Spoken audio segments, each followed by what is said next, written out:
absolutely about to get on the cook, and that was Iko Watanabe opening up proceedings. What a surfer he is. What a heat we've got on our hands. We've gone from trialists being the local surfers and doing a good job on their home soil, but now we've got some legit stars in the lineup. That Iko Watanabe, I've seen him surf a number of times, I believe 4th in the recent ISA World Juniors as well. Yep. Up against Teddy DeBag Billy. There he is. Not sure about the local fella so much in green, but we've also got Made Setriawan in red. Here he goes. So he's one of our beach commentators, Billy. Yep, Made's up, and I can tell you, mate, that he is in there replacing megastar Tenchi Awami. He was out there free surfing this morning. We've been alluding to a bit of big news, but Awami has pulled out of the Pro Junior event. He's going to concentrate on the main event. And so he should. He's a big hitter. Now, last year, speaking of the ISA World Juniors, Tenchi was 4th placer as well, so he was a finalist last year. And for me, over the Asian region the last couple of years, mate, he's been one of the absolute standout on the Japanese representation. Yeah, I'm right with you on there, Mark. His name's really familiar. There's one way that names become familiar with commentators and spectators. They surf a lot of heats. They blow up. They do. They impress you with their surfing. Probably Yahagi is another standout from Japan for me. But big news that Tenchi Awami is out of the Pro Junior ranks. Yep, so Made Joy, who's actually the surfer in red, Made Setriawan is his surname, but we call him Made Joy. He got the lucky spot. He hadn't entered in this division. He is still, legally a junior. It's the under-21s. And he's just got a bit of time off the beach comm duties as we watch Green now dropping into one. Let's get his first name, Billy. Yeah, I'll just do the paperwork shuffle. Al-Farouchi Noor. So the heat yet to come alive. We haven't seen a real proper set hit the lineup, but trust me, guys, we do have a pretty strong heat on our hands. Looking across the first 4 heats, heat number 2 is an absolute ripper as well. We've got Bronson Mady in heat 3. We've got Weston Hurst leading the rankings in the junior side of life in heat 4. And we are going to roll out 8 of these heats here this morning before we cross to the women's Pro Juniors as well. Big chunk of competition out of the way on what would usually be a lay day because it's so massive up the road. So an alternative venue has been a blessing. Muhammad is his first name, Mark. Muhammad, all right. Yep. 0.73, enough to get him into second. Early days, no one's really done anything worth noting in this heat, but that will change. I'm liking the fact that they've upgraded this division into 25 minutes as well. When the sets come, they're good. In between can be a little bit ho-hum, still waves, but when the sets come, they're really good. So that's what you want. You want 2 of them. Yeah, this Pro Junior division introduced a couple of years ago, Mark, has really added another dimension to the whole QS 5000 experience as we see Joy on that left-hander. Good looking shroud off the top. Straight from commentary duty, straight into the first heat of the Pro Junior. He's doing well. These Pro Junior heats, looking through the draw, Billy, they're pretty hard, You're thinking, okay, I'll go in the juniors, No. You're walking straight into a boss heat straight up. So this one, for sure, mate. We've got a couple of big hitters here. We're going to heat 3, and we're looking at Bronson. Defending champion. Yep. Bronson Mady. Yep. Weston Hurst, as I was alluding to in heat 4, leading the rankings. That's right. Yep. Weston Hurst. We're also going to bring in comm duties in the van here. Dai Wacko, who's going to take us through the fact that there's 3 Japanese surfers in this heat. He is Japanese. He's stepping in next. Dai Wacko. Super cool name, Dai Wacko. Makes old Bill and Mark look a bit plain Jane, doesn't it? It was quite funny too, because this morning, and I'll bring this up when he's sitting next to me. Dai Wacko, we both had a giggle. He's going, what's up? He said, Wacko. He goes, what does that mean? It's a little bit crazy. And he's like, all right, I'll roll with that. So great addition to the commentary team. He'll be super stepping in soon. Good move by the PSOI. Yep, and Giada, we just saw her roll a heat out with you, mate. She's cool. It's good to get the female perspective as well on the whole proceedings. Oni Anwar is also going to step in and help us with duties in that heat 6 and talk a bit about Western. And on we go. 8 of these heats are the Pro Junior boys, and then Pro Junior girls, 4 heats as well. At this stage, that's what we've got on our format confirmed. Potentially rolling into more Pro Juniors if it should still be holding together and looking really good this Arvo, which I believe the afternoons actually get better here. Yeah, that happened yesterday, didn't it? The guys come and checked it out in the morning, and then it's quite funny. The officials come down and check the wave conditions, and all of a sudden they're here for 4 hours. Yep, they went missing. Head honchos doing a bit of research, and none better than bringing the surfboard and getting amongst it. Yeah, so we're seeing some smallish, inconsistent waves on this little left-hander, but our main site is 10-foot wash-throughs, and it's breaking for about 200 metres of just foam balls. So it's not good. You're right, mate. I was saying while you're out of the van, it's not the ability of these surfers in the QS 5000s. It's the ability of that reef system to handle those big waves, and it just wasn't doing it. And counted like 5 sets of white water. Not just small white water that's absolutely going to throw you around, like a couple of All Blacks who've got each arm, and there was 5 of those in a row, so there's no way anyone was getting out, catching 4 or 5 waves in the 25-minute time. Blue, here we go, Eco. Really caught my attention last year. I saw this fella through the Asian regions, and it really blew my mind when I saw him at an event we did in the Maldives, Bill. Big representation, big team member on Team Japan. So had you thrown Tenchi into the mix as well, the Japanese are really brought their A-team again this year. Looking strong, that's for sure. When for that little splash yesterday out to the main point, probably the Japanese surfers were dominating out there. Yep, there's a lot of them here. We've got 3 of them in the very next heats. That's why we're bringing Dai Wacko in to help us with the comm duties. But still no big numbers. Looking like Made Joy's score is the better of them.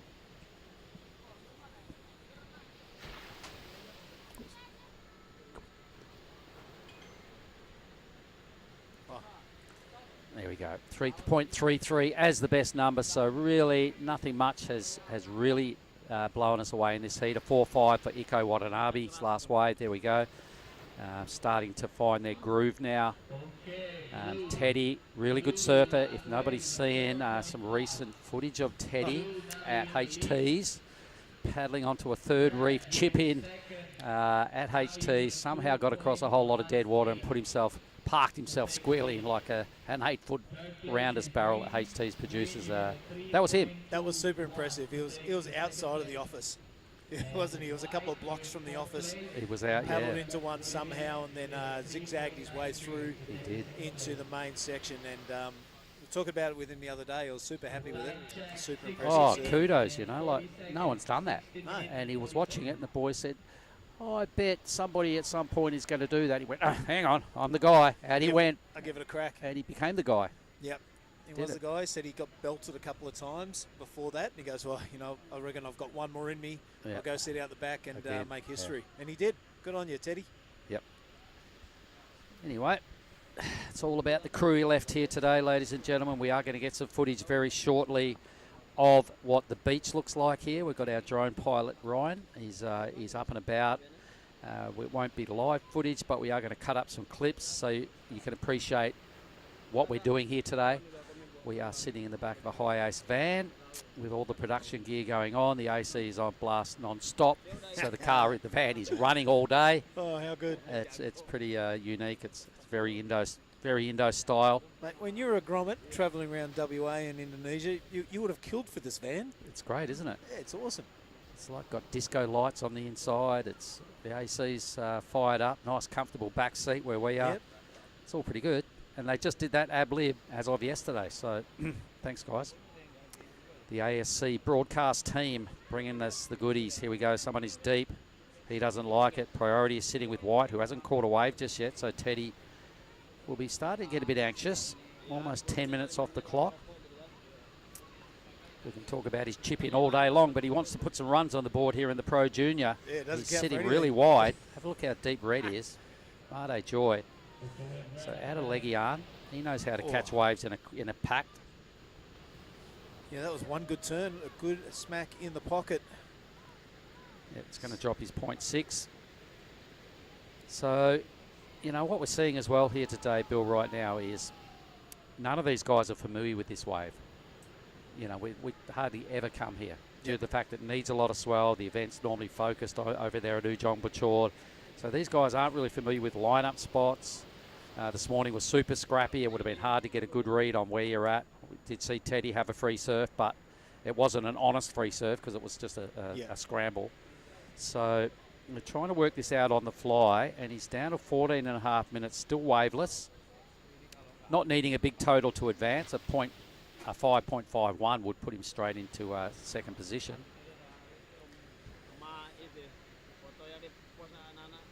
Time check, 14 minutes to go. 14 minutes. And situation change from last wave of red. Yeah, there it is. So he needs a 5.5 actually, and it would go straight into Blue's position. Nico, still some low numbers with the 5 being the best of the heat. Oh, Made, Joy. It's a local lad going down there, Mohammed. Once again, not having a good. So Made must have got a 5 off that one blast. Yeah, well deserved, I reckon. It's the best one we've seen so far. Yep. Being the first heat, not too hard to do, but it's the surprising lack of waves by Teddy Billy. He's usually a busy young man. Yep, Benefroff and Gromit. I would have expected a few more numbers in his scoreline. He's still got time to catch up. He's still got priority bill. A mid-5 puts him squarely into second. He's being led by Made with an 8.33 total. As you guys can see, there's the ocean. It's way cleaner than it looked this morning. There was white caps out there this morning, and it was all a bit of a scramble right in front of our van. But it's improving. We're down to halfway now in this heat.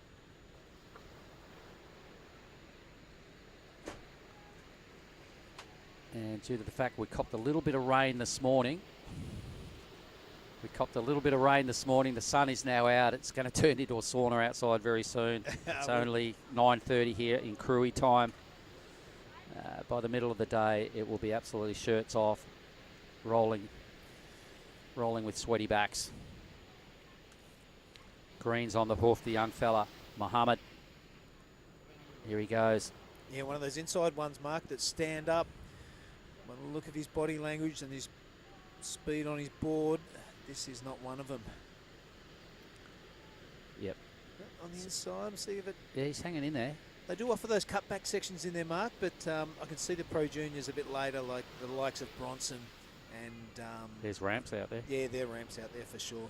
And also the judges have said that message already with the 5-point ride from Made and what Iko's doing. You've got to do some big stuff out the back. Yep. You can ride waves all the way to the end like the young fella did, Mohammed, and wiggle along and do what he just did. And guaranteed he's not going to be rewarded very, very highly from the judges for that. 2.43 locks in. That's what we're talking about. So probably the longest wave of the heat for a 2.43. It's all about the quality of moves, and that didn't have a lot of it. So Mohammed, bit of a learning curve. Yep. All the locals that are here, Billy, nowhere near as versed in contest surfing as our regulars. Iko Watanabe is a big name out of Japan. Made Joy, he knows what he's doing. He's been competing for a long time, a la Teddy Billy as well. Yep.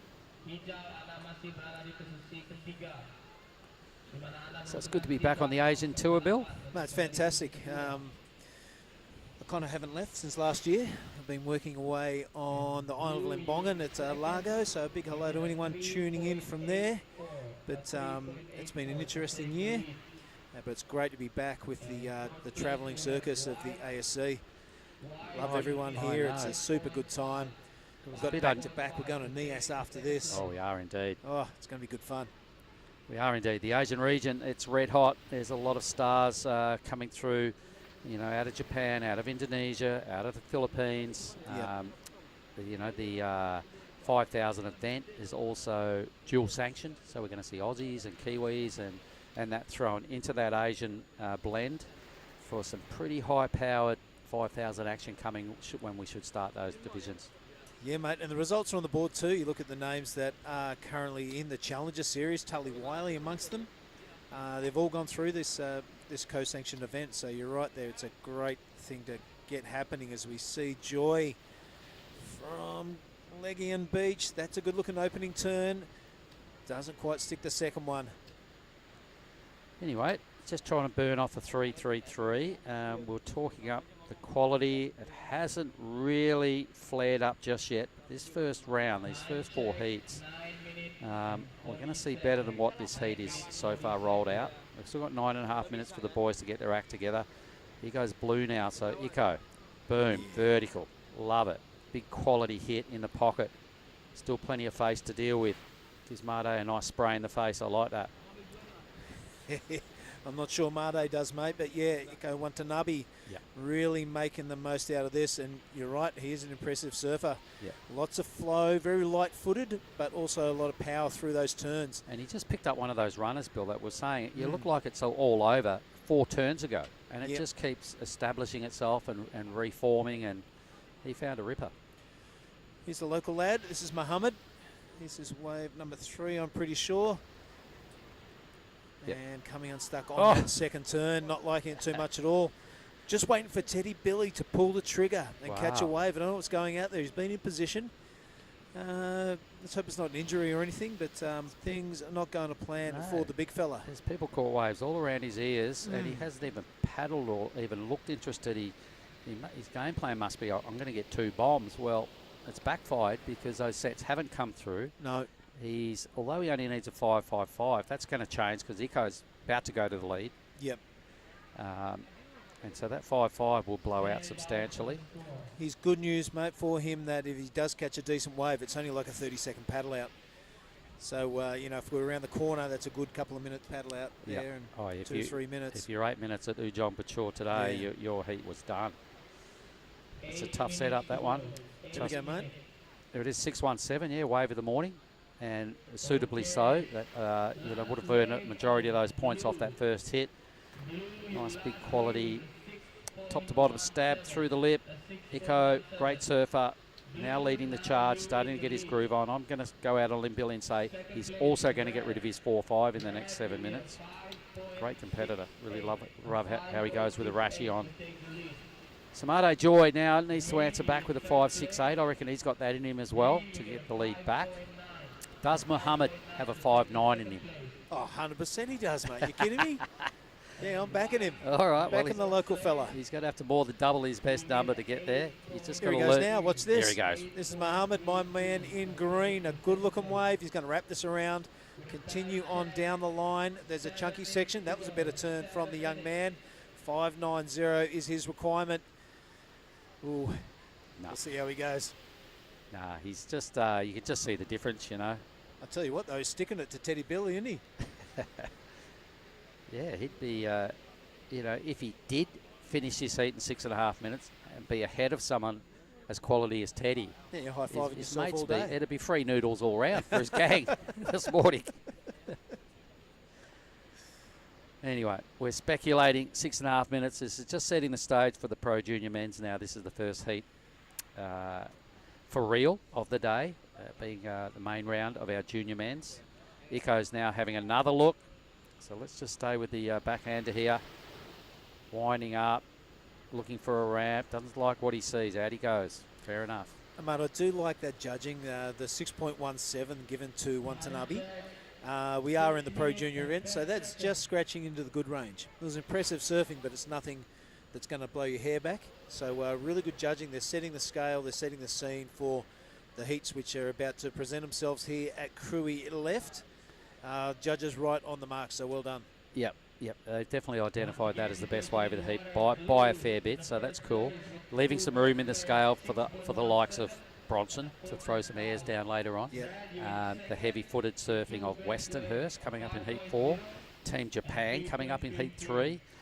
But we're also predicting, as we can see, the ocean getting cleaner, by the half hour, Billy, look at that. There's going to be some tubes today, and that's what this wave is mostly famous for. So everybody likens it to how Bingen looks when it's sort of in that 2 to 3 foot range, and I reckon that's exactly what we're going to get a little bit later on today.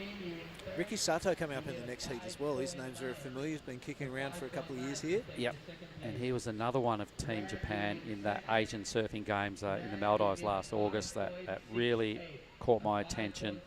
Brilliant competitor coming up next. So it's going to be really cool to have Dai Wacko in with me next. Yeah, I can't wait. Yeah, just to hear what he's got. And his knowledge, and he's a competitor, and he's being Japanese. He knows all these guys back to front, so he'll have stats at random. Here goes Iko. Boom! That's what he did last wave to kick off his 617. He's hoping to get a little bit more damage done on the inside. Finds another little couple of bowly sections to just hang in there. Look at that speed just generated out of absolutely nothing. This is what Mark was alluding to. Iko Watanabe, quality surfing. Yep. And surprising how he got so much speed out of a wave that had no power at all. The 4-5's gone. Started well, finished well. And mate, that's why these contests are so important through the Asian region. We've seen it with the women on the WSL. It's opportunities given. And when people of quality are given opportunities, they're going to excel. And I think that's really happened with the Team Japan. Over the last 5 or 6 years, all these contests through Asia, they're gaining confidence, they're gaining momentum, and the results are undeniable. There it is, a 5.33, so improving his act by just under a point. His 2-wave total, so Made Joy now needs a 6.5 to respond and steal the lead. Teddy Billy, I can't believe it. Yeah, there he is in white. A couple of donuts. What's going on there? Well, there's got to be either a little brain explosion or an injury, a physical injury, because he did have a sore knee. Remember he was talking yesterday, so maybe that's flared up on the way out. I'm not too sure, but well, I did see him have a free surf this morning, and then he was still full of beans and energy before his heat. So I think his game plan's just totally unravelled here. Anytime when you normally surf with him, he's a wave a minute sort of guy. I'll try and hunt him down, mate, when I'm on my break, and have that information for you when I come back. All right, 3 minutes now. Iko Watanabe starting to stamp his authority on this Pro Junior division. 2 best scores of Heat 1. Made Joy, the ring in for Tenchi Iwami. Geez, that's a big out, isn't it, mate? Tenchi Iwami out of the Pro Junior. Tenchi is huge. You know, he does man turns all the time. He never messes around with small manoeuvres. So Tenchi, I kind of appreciate that the injury took him out this morning. I was devoed when he told us he was going to pull out because I'm a fan of him. Is he going to boost? Iko widens the stance. He is. Yeah, the Tenchi Iwami injury, he fully folded his futures fins down flat with his boards, with his ankle. One of his side fins, Yeah, it's not a fakie or anything. It was pretty heavy. And glad he didn't cut himself though, so that's awesome. No, he's got 2 big bruises on the back, right behind his hammies. So it was his actual upper leg that landed on the box, and some severe bruising already. And he is a guy that would be squarely focused on getting into the Challenger, because he's that sort of guy. And if he gets on the Challenger and the sort of surfing he does, Billy, he's waving at us. He's got no waves. Do something, bro. He's got 1:40. Tenchi is the kind of guy that if he gets on the Challenger and can, get some favourable conditions, if he should get a crack at a CT, he's that sort of guy. Yeah, because that's the sort of surfing he does. Yeah, he could upset the apple cart for sure. Anyway, we'll never know in the Pro Juniors. You will be hearing more of that name, Tenchi Iwami, once we get back to Ujong Bachor. He's a big player. Yep, swell in the background, unloading, as you can see over there. There's a lot of, that's actually Palau Pisang, Banana Island. There's some more coastline just out to the right, a picture there that has point after point after point. And there's some big bossy waves that go on out there that have caught the attention of a lot of people. Say no more, as they're free surfing zones. Today's about this little spot the Krui left. 50 seconds.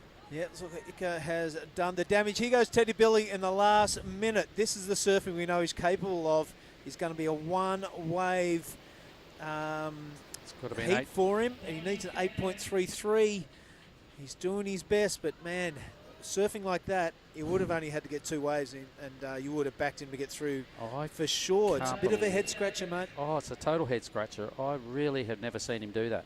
No. In 25 minutes, I've never seen that guy catch 1 wave. Anyway, 20 seconds. Can he do something really clever?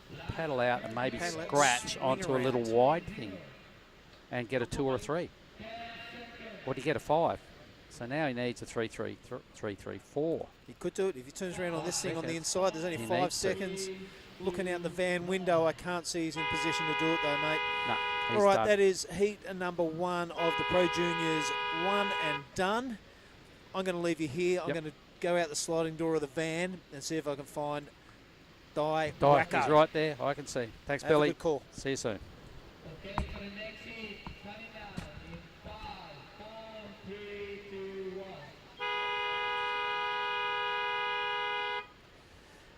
1. All right, bringing in our Japanese correspondent, Dai Wacko.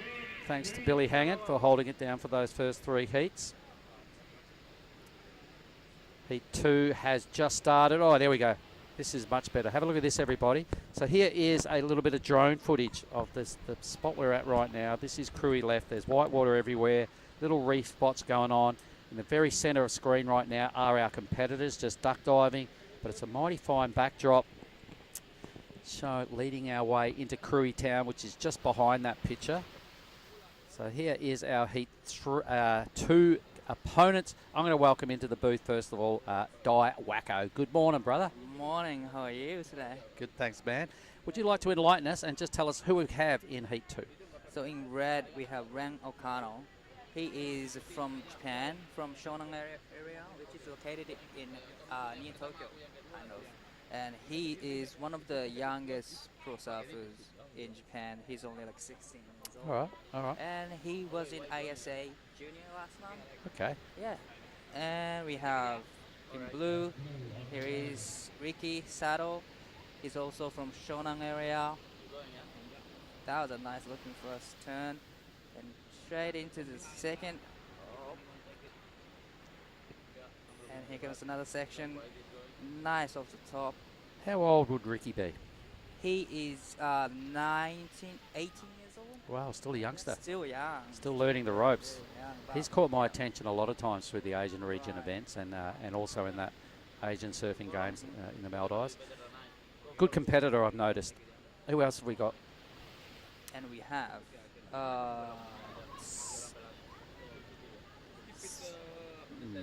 I didn't bring my glasses, so I can't see that. Alexander, is that? yeah, Alexander. Okay. In white and in green we have Joaquin Risky, So I think Alexander is out of Russia. Russia. Yeah, and he spent a bit of time in the... Let's have a look at this. We've got to enlighten everybody. What's going on? That's the beach. This is us this morning. This is some footage of our setup. You can see all the cool little canoes there. This is indeed a fishing village. There to the right of screen is the priority board 1, 2, 3, 4 as our drone flies over the beachfront and gives us a little look at Krui Town in the background. It's such a cool area. When we're driving in here this morning, Di, I was highly impressed by the amount of coconut trees and rice paddies and just natural foliage as opposed to too much built up stuff. It was really cool. Beautiful village right here and beautiful waves as well. And this morning we got here, it was a little bit windy, right? It was now, kind of toxic. Yeah, It's way better now. Yeah, wind drops off a little bit and just cleans up, heaps and the waves come in. It's a beautiful place here. Yeah, and as I was alluding to as well, everybody, Krui, where we're at right now, it's kind of old school Indo. It's definitely on the radar these days because the event's been here for probably 6 or 7 years now, and a few more people are starting to come to this area. But when you drive in and you're driving along, you know, spending a lot of my time in Sumbar, and my only other main spot is Bali, you get used to seeing a lot of built up stuff. But coming into this little area today, this little beach in Krui Town, it was really refreshing just to see more rice paddies and more coconut trees than actual houses and roads. It's more countryside. Yeah. Of the Indonesia. And Ricky Sato's first wave 3.83. Yeah. Well, your man also, Iko Watanabe, who won the last heat, he put together a 6.17 and I think it was a 5, so a 5.33 or something like that. So the judges are obviously compare and separate numbers. So Ricky, not bad, but not as good as what Iko did in the last heat. So they're just keeping the numbers real. 3.83, not a bad start. Plenty more in the tank there for Ricky. So there's a lot more, lot of times. So ahead, people just can wait just a little bit longer and just waiting for the right waves. So here comes Ricky again. But unfortunately, there's nothing for him to offer. I was sitting on the beach and checking the surf. It's kind of tricky, It's a point break, but you kind of have to be really careful with the picking. Here is Little fella, man in Alexander, white. I think his name is. Young Smirnoff, Alexander Smirnoff. So, yeah, getting his back foot into a few little swacks. I'm pretty certain I saw his mum this morning having a debrief with this little fella. It's his first contest. Yeah, that's what she said, and she was very, very nervous. She was nervous, yeah. Oh, fully, Mumsy's first event. Yeah. The little fella's first event. The little pup was looking pretty nervous and all eyes and ears. Everything's brand new to him. And Billy Hangen, our fellow commentator, went and helped him with some of the rules and asked some questions and gave him some answers and kind of just trying to settle the nerves. But you would know when you're first time at a contest or you're new at it, you're nervous no matter what anyone says. Pretty much, but I wasn't even thinking anything because it was my first heat and I just wanted to surf. But Mom could be very, very nervous right now. Mumsy is biting the fingernails. Green's taken off too deep. No result there for Rizky. So the all young fella, Alexander Smirnoff, in second. Late takeoff for Red, and down he goes. So was that Ren, was it? That was a Ren O'Connell. That was really unusual for him. He's a very smart competitor, I guess. He can wait for so long, but he can make everything work. Here's and Ricky. Here comes Ricky again. This is a nice looking wave. Nice off the bottom turn, nice off the top, and straight into second. That was a great turn over there. He just mistimed a little bit. Can he hang on it? I guess he couldn't. But it was great first turn and second turn. Well, a little bit of a pity he got stuck marginally on his first move. It was a nice recovery to belt out that second turn. Not sure how much credit he gets for the end turn. We never saw whether he got back in front of the foam on that end move, but the number will give us a clear result as to whether he got any bonus points for the end manoeuvre.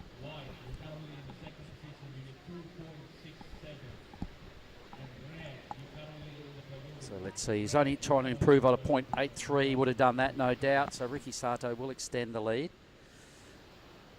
We're watching Heat 2, the Pro Juniors, everybody. The boys sided the juniors.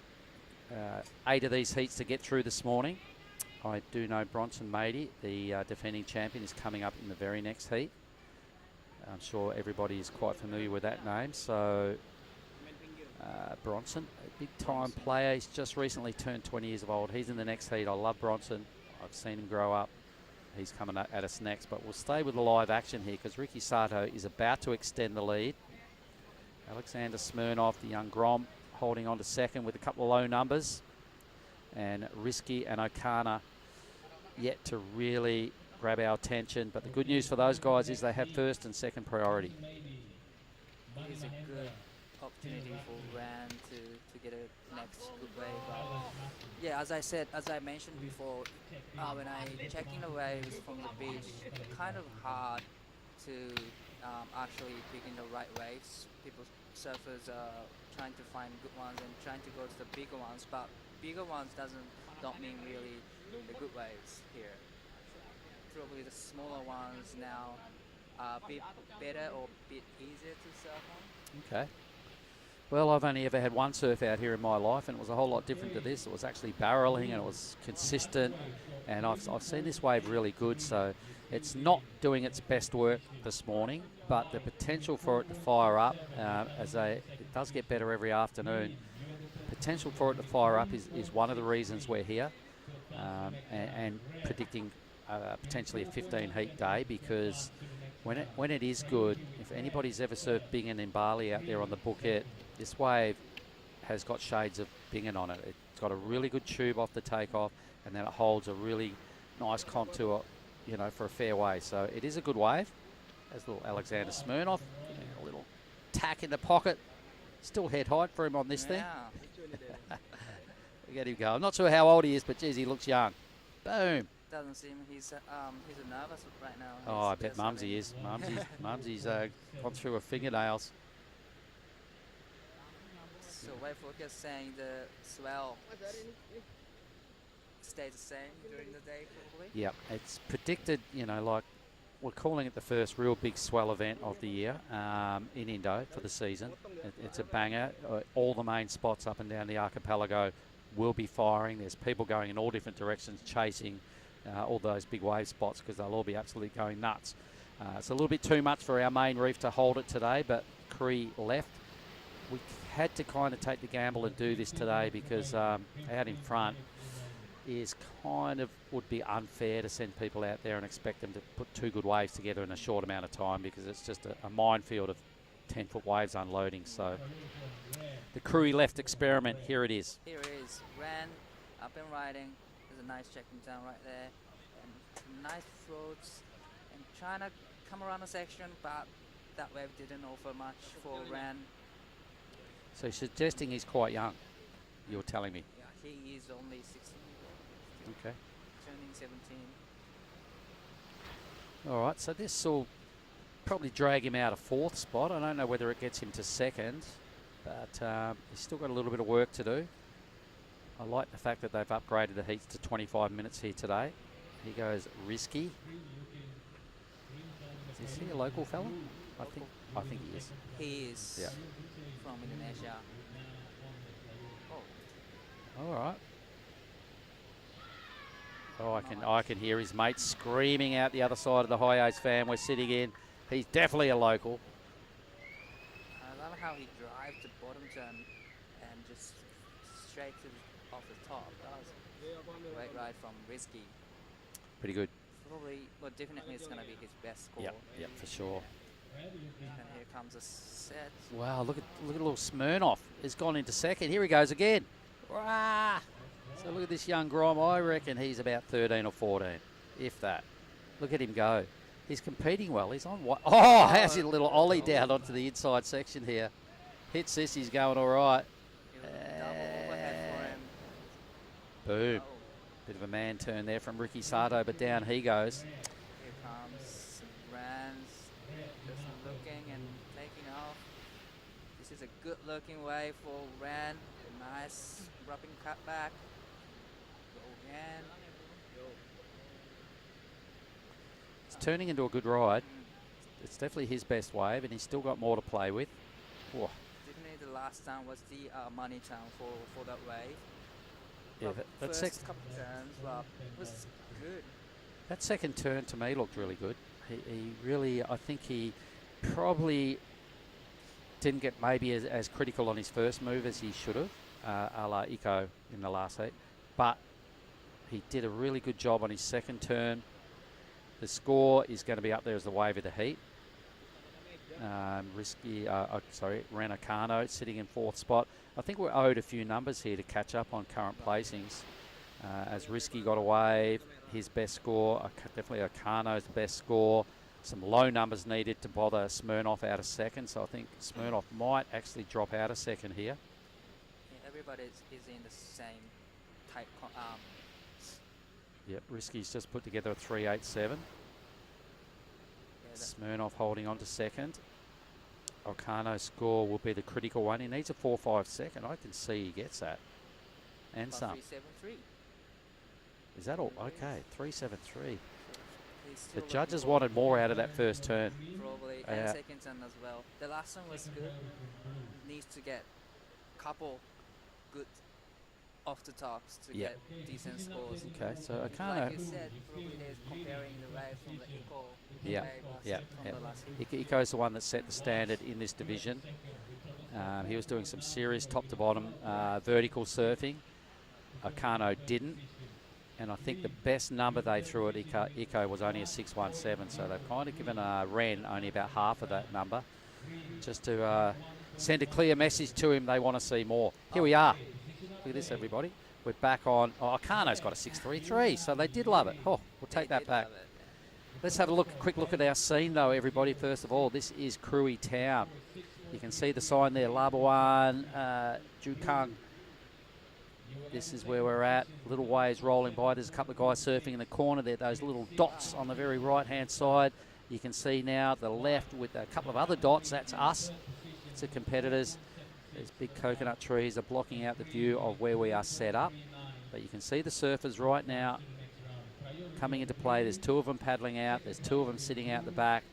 Our beach scene is underneath the foliage.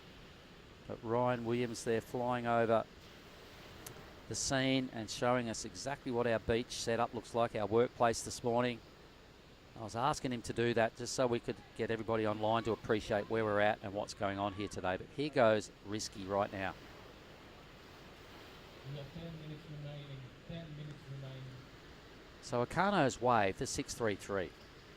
Good. So it's actually turned into the best ride of the day. So Josh did love the riding from the Ren. you know what though? It was just a good wave, and his first 2 turns, you know, his second turn for me was probably his real money turn. And the fact that he got the opportunity to do 2 moves out the back while it was still a steep wave and had some height is probably the difference to what everything else has happened in this heat. Totally agree with that. Yeah, Ricky Sato's, you can see he's a quality surfer, but he hasn't had the open face Like that yeah, Ren had on Right. his good number. It was probably the cleanest, the open face of the wave for the Ren's wave was really good. And All right, so Risky moves up into 3rd place. So one of the local boys is charging into a qualifying position with just 9 minutes to go. Ricky Sato, I still believe we haven't seen his best work in this heat. I can see a big comeback coming from Ricky. He's chasing only a 3.85. Here he goes. here goes Ricky.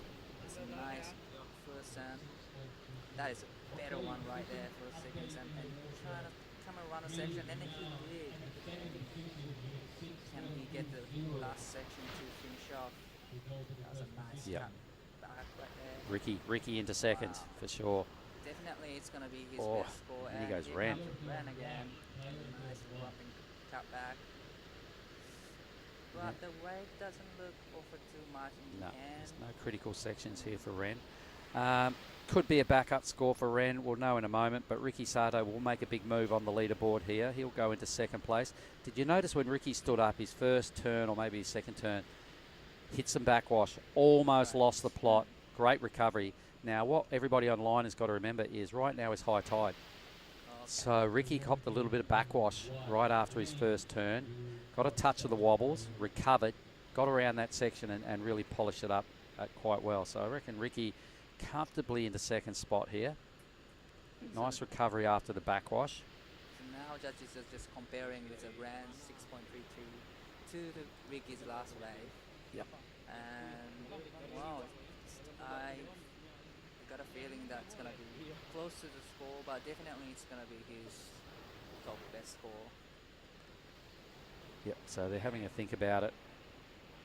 7 minutes remaining. Really close at this stage. Risky holding on. Pretty certain we've got a number to come from Ricky.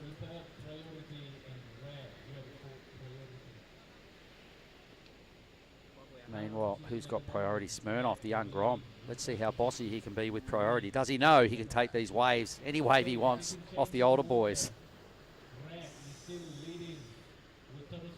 Green's on his inside. I wonder if he knows how to play the back end of this little heat here.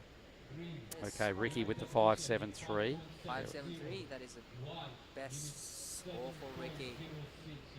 Now looking for 4.34 to go to first place. Wow. Yeah. It's all about Risky and Smirnoff right now. They need a decent score.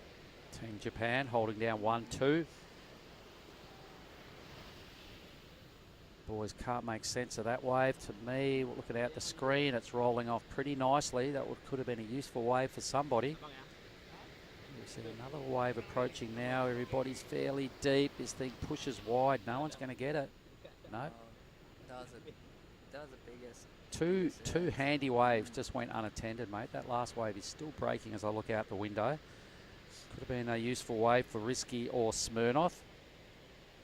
I'm keen to see how the young pup in white here, how he plays out these last 5 minutes. He needs a 7. That's a big score. That's a big score for a young Definitely Grom. Yep. Gotta get the bigger size of the wave. You can see Ricky's there waving now. He wants his situation update. Might not have heard that he moved into 2nd spot.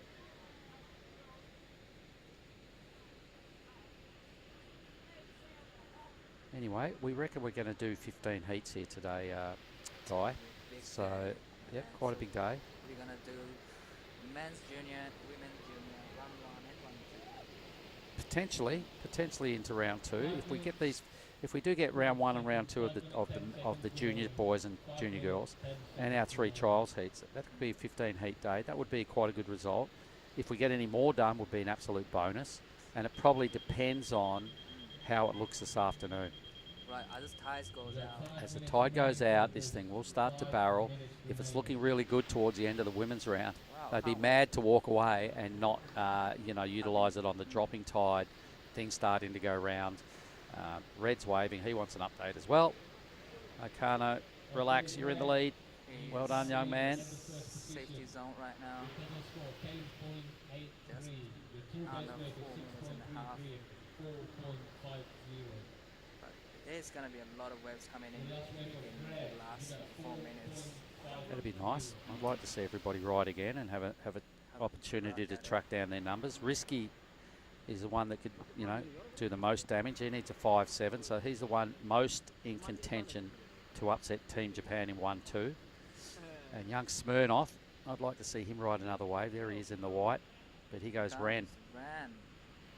Oh, that's a little kick the tail kind of reverse. Yep, just adding a bit of variety. Didn't quite pay off that time, but when you're in the lead, doesn't matter. Here goes the young fella, having a look. Hang on, mate, hold on. You can get any wave you want. Wait for a really good one. So I wonder when Smirnoff comes in, if we can ask him how his first competition went down and what he was thinking and what was he thinking when he had priority. Right. Did he know how to use it? Did he know what that means? All right. I wonder where he surfing other than just competitive. Yeah, he's probably just here on holidays with his mum, family maybe. The event was on, entered. Does he come to NIAS? I'm not sure. Not sure. Yeah, so at the end of this one, we've got 8 days to roll out this year's Krui Pro, everybody. At the end of that, we pack up, stay in the same province of, or the same island of Sumatra, and we take the act up to NIAS for another one of these 5,000 events. Here goes young Smirnoff now. He's pretty deep. He waited a long time with priority. Whoa. He got itchy feet. He's hanging in there. He's looking for a second. tube, looking for something. Still hasn't scored. There we go. Sa. Little mini move. Another one. He's got an inside runner. Oops. Well, big learning curve for young fella here in this heat.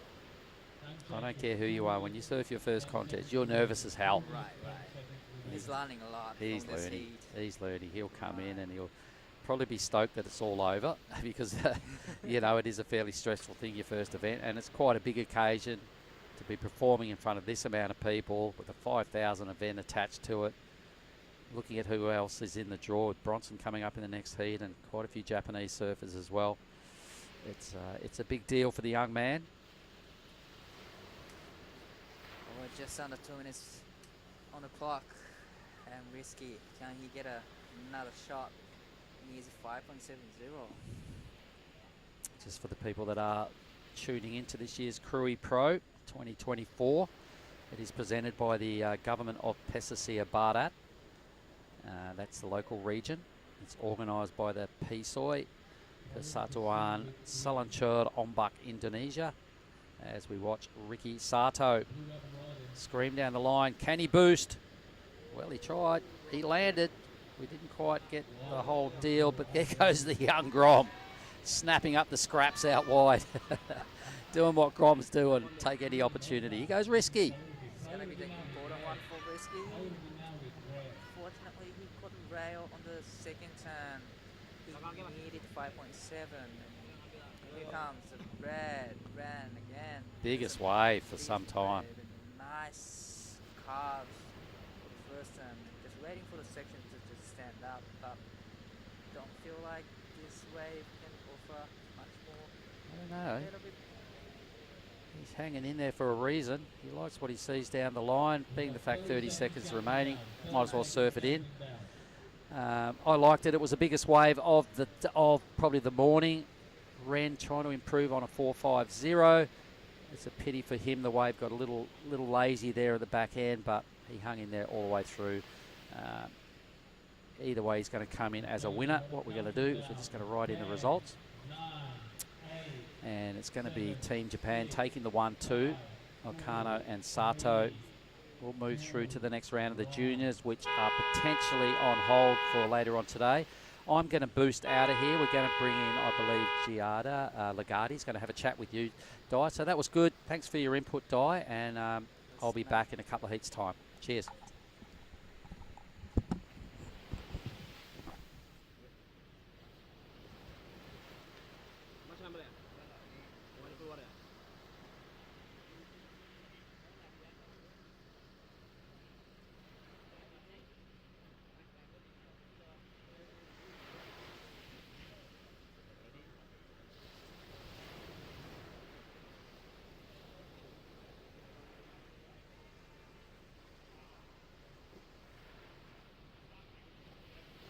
Okay, next heat, counting down in 5, 4, 3, 2, 1.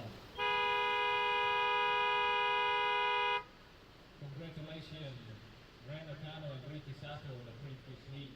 You're going to the next round.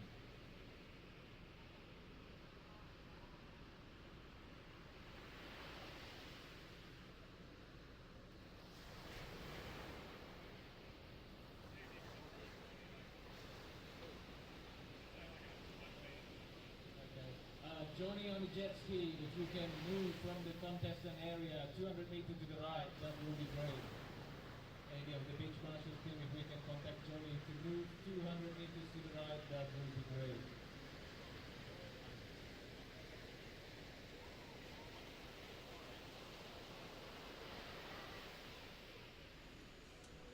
All right, guys, welcome back to the Pro Junior. This is the Krui Pro. We are now in heat 3 of the day. In red, we have Bronson Mady. In blue, we have Made Mahendra, also known as Madedera. In white, we have Theo Radcliffe. And in the green, we have Kailash Mason. So, just starting off, we rocked up here earlier this morning. There was crazy onshore winds. It was raining, and now suddenly the wind has died off. The sun has come out, and the waves actually look super fun out there. I'm in the booth joined by Dai. Hello.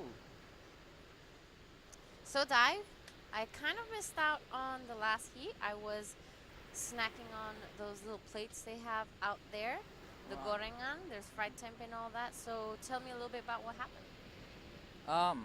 Yeah, actually last 2 heats, Japanese competitors are dominating actually. The last heat, heat winner Ren Okano and Ricky Sato came in second, and the wave is looking so good right now. It cleans up, like you said before, cleans up a lot, and there's heaps of waves are coming in. So, oh, it looks right.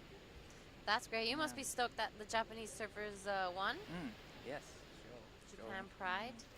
You know, actually, in this heat, there is last year's Pro Junior winner. We have Bronson Mady. Tell us about it. Top seed. He took the win last year at Ujung Bochur. Came out atop all his friends, and he's going to be trying to defend his title. As we see our surfer in green. Just take a look at that wave, but it didn't really give him what he was looking for. So yeah, it was great to see Bronson last year take the win above all the competitors here in Indonesia. He's from Lake Peak. All his friends were here, his crew, they all cheered him up, so there was probably some big celebrations after that. So any local surfers in this heat from around this area? I don't think so. No, this heat has, well, Bronson's from Lake Peak and Maridera's from Bali. Theo is from Bali as well. Right. So no local surfers from Sumatra. We'll be seeing them probably later on. As we saw this morning, the trials to get the wild cards into the event, but that was the open division. So we'll see those later on. Dai, as we wait for some action, what has been some of your favorite parts of Krui? Oh, pretty much everything about it. It's kind of like old school village. Here comes the fast wave for blue. Just one off the top. Didn't offer too much of it, but still it was a great turn. And here comes defending champ. There's a nice looking wave. This is a nice vertical off the top from him and straight into second, but unfortunately he got stuck on the top. That was a great looking wave though. Yeah, there are some really good sets coming through. I feel like it has picked up a little bit since we first got here. I agree with that. Yeah, we are seeing some bigger sets and thankfully cleaned up, so there's a really nice wall for the surfers to actually draw those lines out. And as we saw Bronson and Madeira do, really hit those vertical sections and straight into the pocket. Madeira's last wave came in at a 2.5, and right behind him, Bronson has a 4.33, pushing him straight into first, but not for long. Yeah. For just one turn, that's a great sign.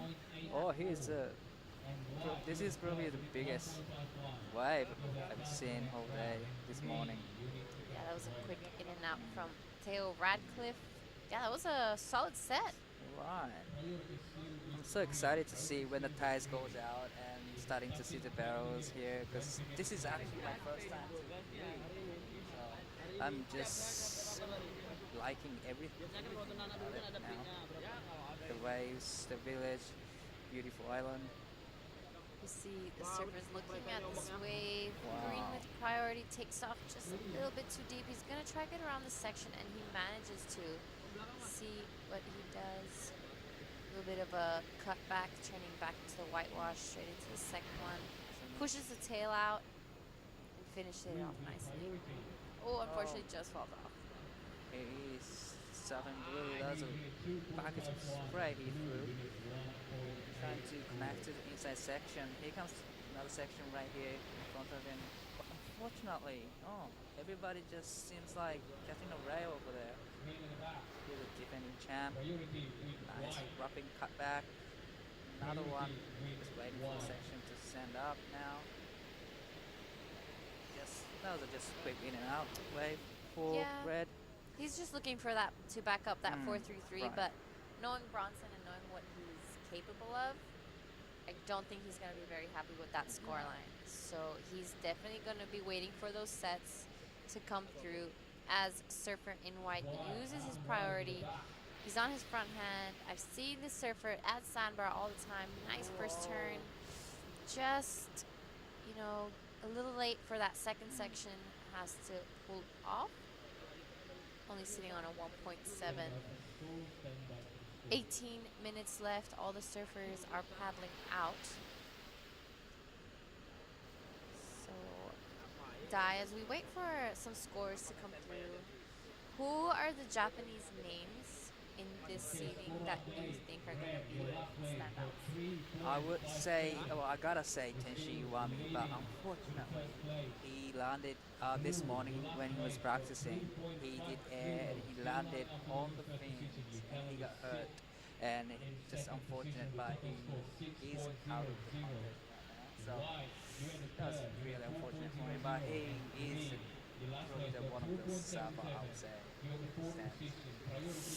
Oh, that's a shame. Unfortunate for Tenshi Iwami. Do you think he'll be joining the QS? Because I know he does both. Yep, that's pretty much the reason. He's just trying to rest for the juniors and focusing on the main event.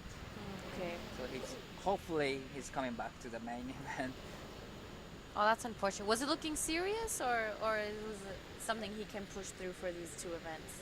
It was okay. He didn't have like a big cut or anything, but he got a really big bruises. But couple days rest should be enough for him to just recover. That's good. Well, it's looking like we have a few days of surfing out here. I think we might continue the juniors today. We'll see what happens tomorrow. Who else is on your list?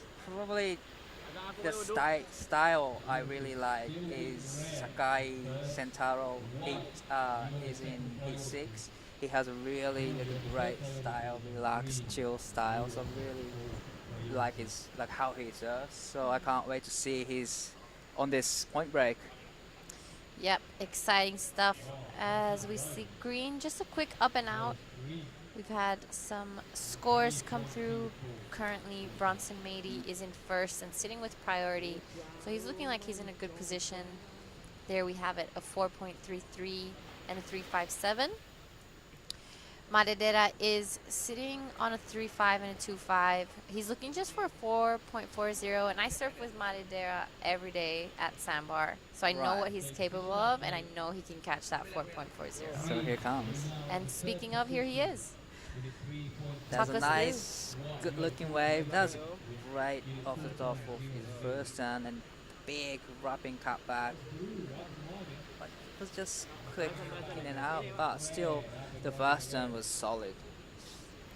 Yeah, Maredera has some very solid surfing. You can see when I can tell. Yeah, especially the bottom Right, turn. yeah, from his bottom turn. Yeah, I saw him surfing Uluwatu a few days back. I think that's the most similar wave we have to Krui. So I saw him training, and he was whipping out some massive turns. He's probably throwing a lot of sprays on his backhand. The rail work looking sharp.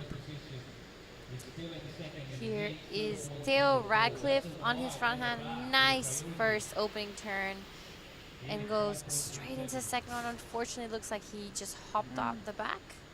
He'll be hoping to catch something and finish it off nicely because he has some big names in this heat. So, do you come to Krui often, or Yep, once in a while? come here for the QS every Right. year. The first time I came, I think, might be 2018. Wow. And yeah, we had the first QS for the women's year. It was just the 1,000. Right. And every year I've been coming back, except for the pandemic year, of course. And it's just my favorite event. Seems like this event every time you guys have the best way Yeah. for the contest. It's funny because every other contest I go to, they have the problem where it's always too small. Right. And here in Krui, it's always too big. Like, Yeah. this is the second time we've had to, like, change or adjust the situation because it's just massive every year. Yeah, I never imagined that we have to go to the mobile area in Indonesia Yeah. because you guys have a lot of waves here. Imagine, when have you ever heard a contest moving because it's too big? Yeah, I you know? never heard of it, but it is now. It's looking super big at the point today, Yeah. this morning. White water everywhere. Yeah, it was just like washing through. Right. There was definitely no chance for people to paddle out. I think the ASC and the WSL made an incredible choice to come Definitely. here. The waves are clearing up. I think maybe with the lower tide, it could clean up and we won't have that backwash. But I guess time will tell. This is Theo Radcliffe, surfer in white. Oh, it's looking like he just can't link the wave and finish it off. Could be nerves. Yeah, and it's got a little backwash thing as well because it's high tide right now, and he is surfing green as well. He gotta catch the rail, and yeah, probably the tides goes out, the backwash will be gone, and I'm excited to see the barrels here. I was telling Billy earlier, this wave is. Have you heard of Bingin in Bali? Yes. It's very similar to Bingin when it's Right. perfect. So we'll definitely be seeing some barrels out here.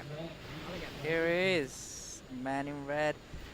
Nice looking wave again, and oh, that was the best off the top in this heat probably, and that's a nice carp right there, and wow, that third time was great and finishes off nicely. That was probably the best wave in this heat, and just can't wait to what the judges will score for that wave for red. Yeah, I'm gonna agree with you there, Yeah. Dai. That was definitely the best wave of the heat, and as well the best surfing we've seen in this Exactly. heat. He linked those turn togethers so smoothly, so much water out the back. He finished it off. He didn't fall. He had a little stumble maybe on the second turn, but he recovered really nicely. So I think that's going to be the highest wave of this heat. Dai, I ask everyone I meet that comes here, what are you, nasi goreng or mie goreng? I'm more nasi person, definitely. Yeah, that's right. Go nasi. Probably because I'm from Japan. I'm used to the rice kind of. For food. sure. I can eat every day, every meal. Me too. Here is Madedera, our surfer in blue. Oh. Nice opening first turn, straight into the pocket and into this roundhouse to gain a little bit more speed and look up for that open face. We'll see what he does on this inside. Nice check turn and finishes it off. And just makes it. Oh, it'll be curious to see if the judges count that as a complete or not. Personally, I think that was maybe incomplete.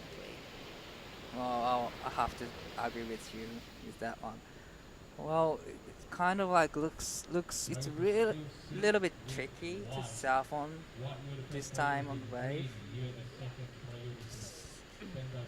If you push too much, you catch a rail. But if you don't push it, you can't score. So you gotta mix up a little bit of pushing and just let it go. So Dai, I heard you used to compete. Yep. When you were younger. What would you have done to surf a wave like this in a contest? Did you have any similar waves to this? Well, or Krui left? Probably like it's not left, but maybe at the Kramas, kind of similar kind of wave, the short range, and on high tide especially, it got a little bit of backwash and a little bit of like tricky places. But I would say probably just, I don't know, just catching as many as they can, trying to be in the rhythm, and yeah, just trying to get as many as waves if I was surfing in this heat. So I always see that the Japanese surfing circuit do contests in Kramas. Yes. Is it like one of the biggest contests you guys have, or? Yes, it is one of the biggest contests we have as a Japanese pro circuit, and pretty much like every April we will be returning to Kramas, and we are so lucky to be able to surf that point with just 3 other surfers. That can't be happening these days. Yeah, very hard. Wow, the last wave of red, 8.0. That is the best score so far this morning. Well, definitely judges love the. Oh, here comes a replay again from the drone angle. Nice wrapping cutback, and this is a money turn for his second turn. And yep, that was it. That was a great combination from the surfer red. That was an 8.0. Yeah, that was a beautiful wave and angle of that wave from the drone. We're so lucky that even out here, we are still able to get that drone angle. You can see it. You can see the technique differently. You can see the wave. It's a really nice angle to have. I really love the angle, the drone angle at the main venue too. Every time they have this event here, they have the best drone angle. I think so too. We have the best of the best. Yep. Ryan, also known as Riza, is one of the best, or is the best droner I know. But so yeah, have you done the? Is it the JPSA? Oh yes. JPSA in Kramas this year? Actually, the next year in February we're gonna have JPSA. Can anyone join or just Japanese? Unfortunately, just Japanese probably. Damn it! I would have happily joined. I would have been like, count me in. Yeah. very lucky that you guys can have that organized and So the fortunate. opportunity. There's not gonna be that opportunity. You can surf with just 4 surfers in 20 minutes heat. That would be dream. Do you guys have in Japan many point breaks like this? Actually, we do a lot of points all over the place. We have beaches, we have point break, we have like reefs, we have river mouth as well. So we have a lot. We see a few sets coming through. It's looking like taking a look, but no one bought out on that one. So, as if you were a Japanese coach, Yep. and you had athletes here competing, and they couldn't come here to train, where in Japan would you tell them to go to train for this event? Wow. You know, unless it's a secret wave that you don't Yeah. want to tell me about. Probably like the very west side of Japan area. Mhm. They have a lot of potential, like good, decent waves and really consistent waves. So probably I would say just go to the west. That's some Yeah. good advice. If anyone's listening, I will take it. And we have the current heat leader and last year's winner. Just a quick up and out. He's looking pretty comfortable in first place. Maredera looking for an 8.46. That's a pretty big score. And Theo Radcliffe as well as Kailash Mason looking for, a 4.31 and a 4.67 to move into an advancing position, meaning that both first and second place in this heat move into the next round. Here we have our surfer in green looking for a 4.67. Unfortunately falls off on that one. I don't think that will be the score. Well, just over 4 minutes remaining, and this is like all about battling for the second place right now. The white and green just needing only 4.67, so probably a couple of turns will do that score. So the problem is there gonna be any opportunity to just try to get that score?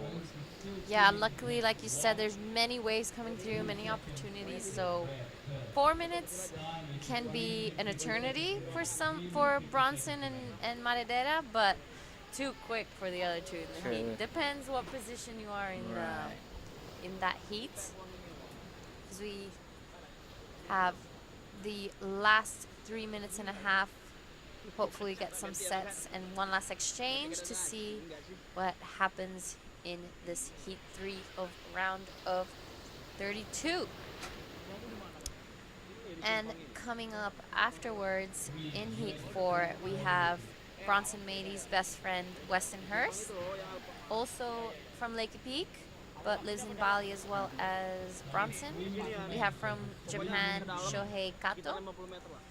From Indonesia as well, Sinar Tanjung, and another Indonesian surfer, Philip Duke. Oh, Shohei is gonna be in the mix. He is very, very strong competitor. He's one of probably the strongest, powerful surfer in the junior division. Yeah, it's great to have you on board to give us that insight of the Japanese surfers, because I'm sure you are very in sync with all of them, as we have our surfer in red. Or little combination, little variety for the surfing red. He's sitting first place safely now, 8.0 and 4.33. He's just trying to surf like free surf right now at the moment, just over 2 minutes. So he's sitting very safely right now. Yeah, he's feeling comfortable. He's in a safe spot, so I think he's just trying to loosen up, get ready for his next one maybe, and get the feel of the contest time again. Right. But just under 2 minutes remaining. Hopefully that there's gonna be another like a good-looking waves coming for those white and green and blue. Well, they are really close to each other, as you can see on the screen. Yeah, it's besides Bronson's 8, all the scores are fairly similar in this Right. heat. No one really passing the 3s and 4s, so kind of shows that it's not very easy out there. Even though it looks perfect from the screen, it's pretty hard. So new wave, everyone's been surfing the point most of the time, so you're still learning where to sit and adjusting to the lineup as we are about to reach the 1 minute mark. 1 minute remaining. Oh, this is gonna be the toughest moment for those three surfers this last minute. Is there gonna be another wave coming? Well, looks like here comes a set. So no one's on it for the first one. Yeah, Manadera maybe trying to keep priority. I mean, he has second priority, but he's trying to keep close to Theo Radcliffe, maybe apply some pressure, make sure he maybe tries to sell him onto on a worse wave. And the heat leader just having a little bit of a victory lap here. Wow. Oh, that was one of the biggest turn probably in the first round. 7, 6, 5, So his backup score is a 4.33. 2, 1. Oh. Unfortunate for Theo Radcliffe. Looking for a 4.31. I'm not sure he got it. But Bronson Mady definitely going to be improving on the 4.33. All right, guys, we're going to head to a break, and we'll see you guys in the next heat.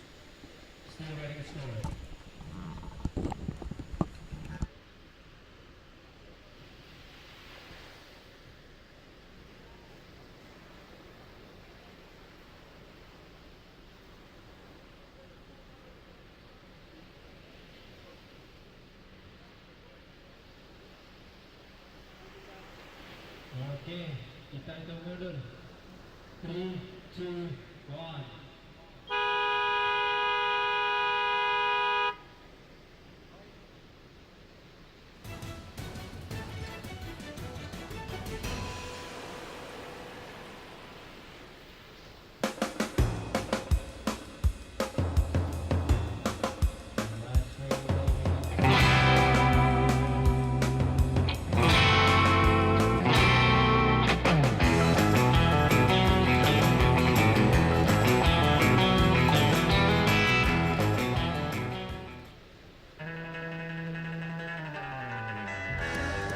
First, I want to thanks to everyone at home for supporting me, and I love you guys, and can't wait to see you guys soon.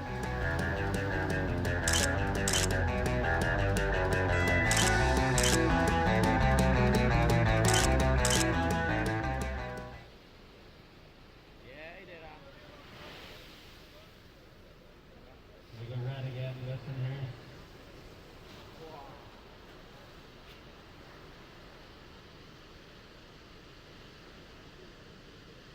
Getting cleaner, bro.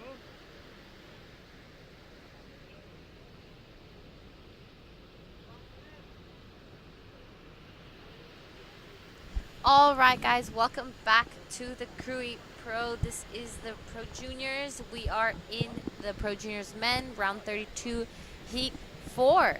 And in the booth with me is Mr. Oni Anwar. Good morning, Giada and everyone. All right, Oni, talk us through a little bit about who's in this heat. Okay. Yes.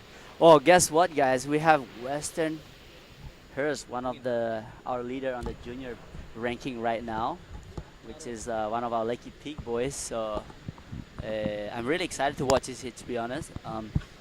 Coming with the Japanese surfer, and who's the other two white? So we have Sinar Tanjung in the white, and we have Philip Duke in the green. Oh, go Sinar! Woo! So good to see Sinar in here. Dynamite. Yes. Still dig. So Weston is part of the Lakey Peak boys, Yeah, is he not? yeah, he's one of our boys. Shout out to Troy. He'll be sure you're watching, and of course mom.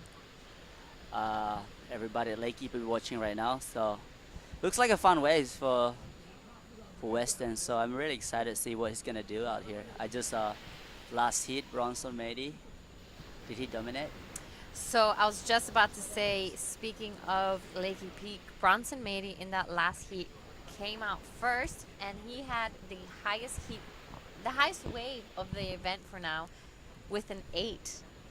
So he won, he got the 8, and I'm pretty sure he backed up that 4.33. So that was a massive heat total for Bronson. I'm not surprised. Yeah. So Bronson is one of my favorite servers, to be honest, right now. Yeah, for sure. He's just like, every time you watch him serve, he really surprises you.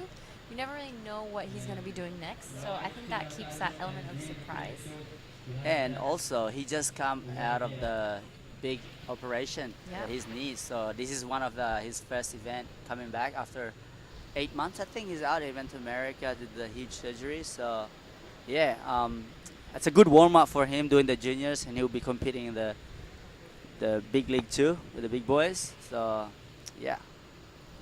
Yeah, most, if not all, but I think it's most of the surfers in the Pro Junior have also signed up for the QS 5000. I mean, since you're here, you might as well do both, right? What a life they have, you know. As being a juniors, you can practice this for like, you get to go surf twice, pretty much, you know. You get 2 opportunities. Exactly. It's like a recharge. Yeah. Can we go back to junior again? No. No, I would not go back. I would. I feel like I'm still a Grum. Yeah. Confirmed. Speaking of Groms, Weston Hurst got his first score in. Yeah. He got a 5.83. Our surfer in blue, Shohei Kato, a 5.10. Dai was telling me earlier that Shohei Kato is one of the strongest competitors coming up right now in Japan. So I'm excited to see some of his waves. Yeah, look, nowadays surfing is crazy how the level are, and Weston, Shohei, and up and coming like Phil Duke, you know, like for the younger one, always look up to Weston and Shohei, but Shohei's been training really hard. You can see the body shape, and like this guy's physique is next level now. The surfing, you know. So yeah, let's watch what's rolling in. So Weston, taking a look at this wave, it's a little bit smaller, but it's looking like he has a nice swaths. He goes down the line. Just a 1 turn, he's going to improve his scoreline, but knowing Weston and knowing how he serves and the level he has, I'm sure he's not going to be happy, and he's going to be looking for something big, especially after watching Bronson's last meet and hearing the scores he had. You know, that could give him a little bit of fuel to the fire to create that opportunity for himself. Yeah. I mean, like, Weston was just spending time in Lakey's recently, and you can see how this guy is so fit, and he just came from Hawaii as well, and he loves boxing as well. He's been doing a lot of boxing, so it's good for your mental, like how you go into all this event and competing in the juniors. There you go, as a backup, just a total score of 8.33. You know, you mentioned earlier Shohei Kato training and the physique. Do you think that nowadays you see younger kids training harder in the gym, not only in surfing but in the gym, as compared to back in the day when you were growing up?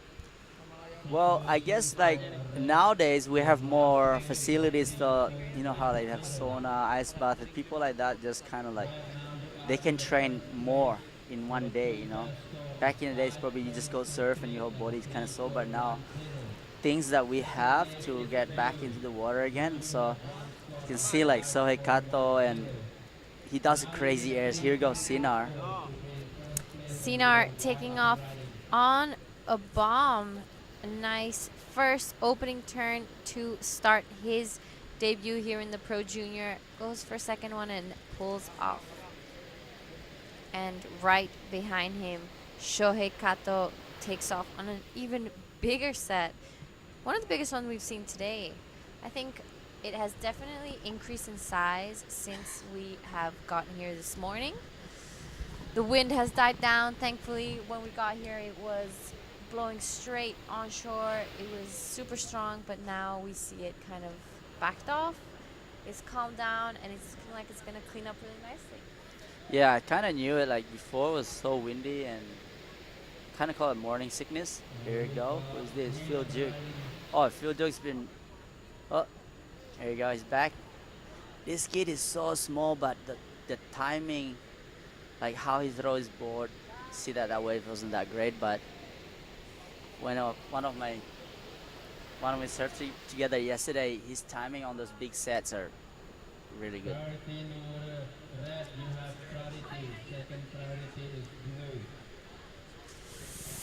Yep, so as we wait for some waves to come through, tell us a little bit of how you have been training for this event, because I know you're going to be joining the QS Open Men's later on.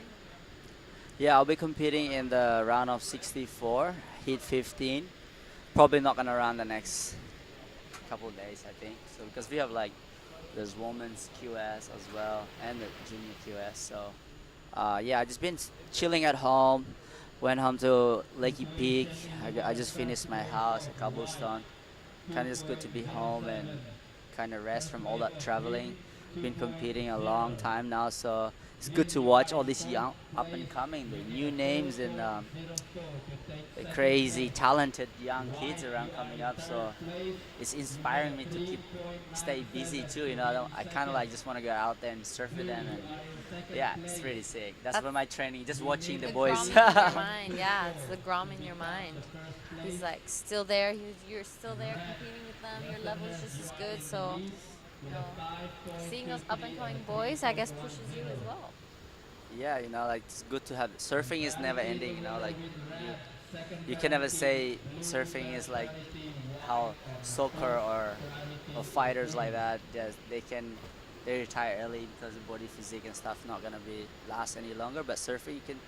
It's up to like 70 or something. How old's Kelly right now? Is still surfing. So. Yeah, for sure. You know, it's definitely not a joke when people say that surfing is a lifestyle more than just a sport. Exactly. Yeah. Do you agree with that? Yep. There we have some of the scores up on your screen. In priority, in first place, we have Westonhurst with a 5.23 and 3.10. In second, with second priority, is Blue, our Japanese surfer Shohei Kato. He has a 5.10 to his name and a 0.93. He's going to be looking to replace that one. Both Sinar Tanjung and Philip Duke both sitting on twos and just waiting to catch maybe another set and give them the opportunity to push up into an advancing position. Both first and second place move into the next round. So it's you know, it's a battle and it's not over. Definitely not over. It's only just the beginning. There's 13 minutes to go. Yeah, I'm talking about Sinar and Phil. These guys grow up together in Bali. So Sinar always compete against his older brother, Farun.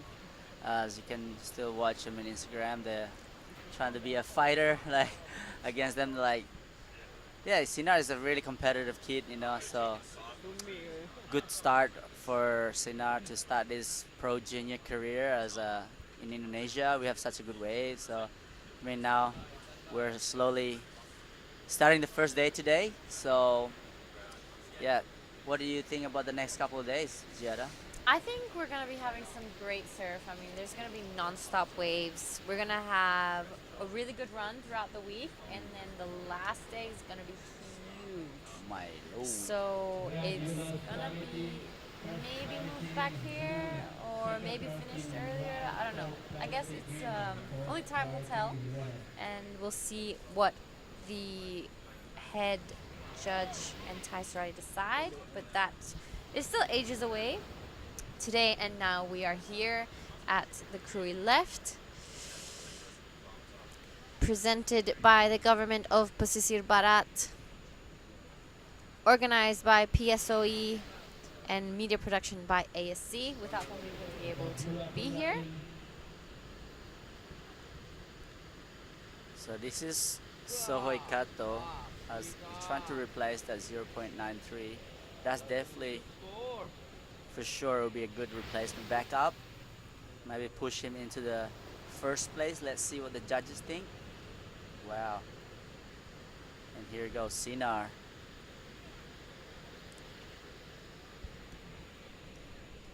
Yeah, Sinar's looking good. He's improving a lot. So he's been riding the JS surfboard. The whole family, the Tanjung families are riding the JS, and I'm looking pretty sharp. I'm excited to see what Farun is. Farun still in the juniors? No, Varun, I had a talk with him earlier. He's not in the juniors anymore. So he will be cheering on his younger brothers. Brother. Yep. And Weston, his best friends. So hopefully we will see some more action from Western, because looking at that 5.23, we know he can go big. Yeah, Weston and Sinar, they're all staying together in one place here in Krui. As you can see, that last wave of Sohei Kato was at 8.17, put him right in first place. So, wow, what a great surfing for Sohei Kato. I'm not surprised, this guy is really fast. He can do big airs, big turns. So, Weston Hurst definitely doesn't like to be in second place, as he's currently in first place in the ranking right now. So yeah, 10 minutes ago, and exciting. So looking at the next heat after this one, heat 5, we will be seeing Made Ariana, also known as Pajar.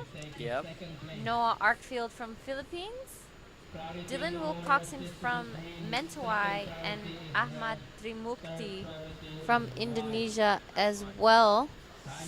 You know, Dylan Wilcoxon coming from the Mentawai with his whole family, with a massive group of kids all here ready to compete. As we see Weston Hurst, a beautiful big first turn, finishes it off. And while we're waiting for the score of red to come in, we see our surfer in blue, Shohei Kato, getting an 8.17 on that last wave. Yeah, is that one of the second highest score from what Bronson did? Oh, no, that is the highest score The highest. of the event. Only by a 0.17, but still, like, that's the high score of the event for now. Some beautiful surfing from Shohei Kato. Weston, last wave came in at 5.30. Did lower the requirement that he needs to go into first, but still looking for a huge wave of 7.98, which we all know he is capable of. Here he is again. Yeah, I think Weston's trying to feel all his board and how the waves are out there right now. It's a bit tricky, but seems like you can see the waves are starting to kind of more calm down, as not much bump on the face. Yeah, so 7.98 required by Weston. Sitting in fourth priority right now, so I would say maybe stay busy and do one massive air, big air, or here you go on a drone angle. Here is the replay of Shohei Kato's 8.17. That is some beautiful surfing from our surfer in blue. Solid style, that so much water thrown out the back, and finishes it off nicely. He's looking really good. Yeah, the board looks really nice on his feet.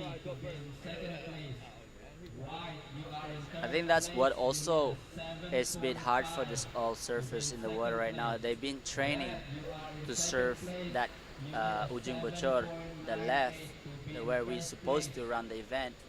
But then last minute we decided to come move it here because the big swell there is closing out, so much easier to manage out here for today.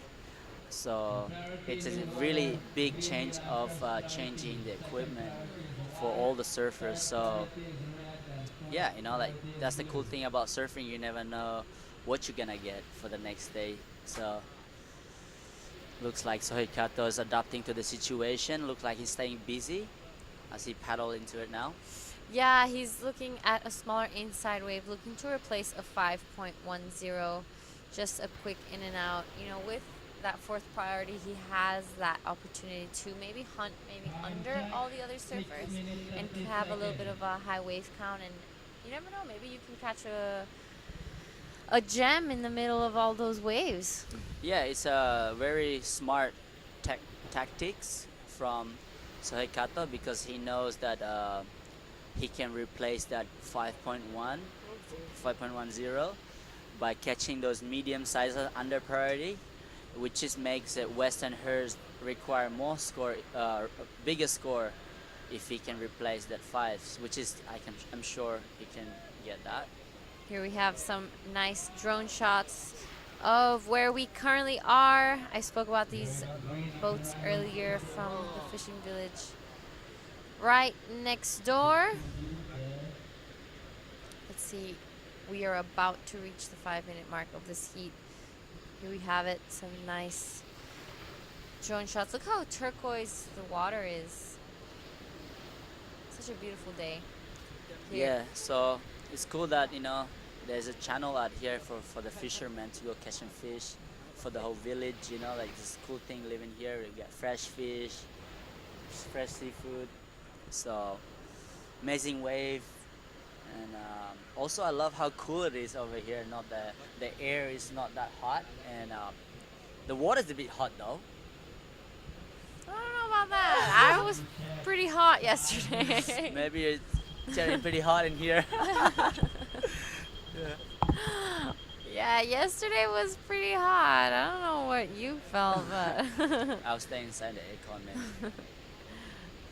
here we have Sinar Tanjung looking to replace a 2.07. Some nice flow, and unfortunately falls off on that one. He has still 4 minutes and a half remaining to get the score he needs. Yeah, Phil Duke seems like a little bit frustrated out here right now because he's trying to figure out where he should sit. Now he's looking like everybody, first and second, Sohei Kato and Western Herd paddling wide on the right side. And you can see that Phil Duke's a bit lost in this situation, but I'm sure when he gets his rhythm back, this kid can surf. He surfs amazing on his backside, front side. So there's still 4 minutes to go. He requires a pretty big score, but everything can be changed in any minute, right?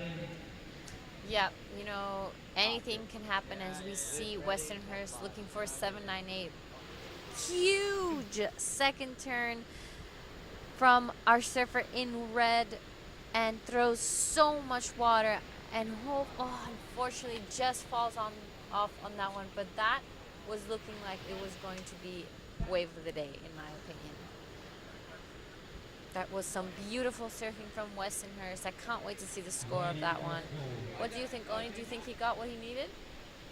Well, it looks really solid surfing. Let's see what the judge think about the wedge on the size of the wave. But I say yes, in my eyes, yes, he can get the score because he really put the power and his flow into his surfing. So yeah, let's see what the judges say.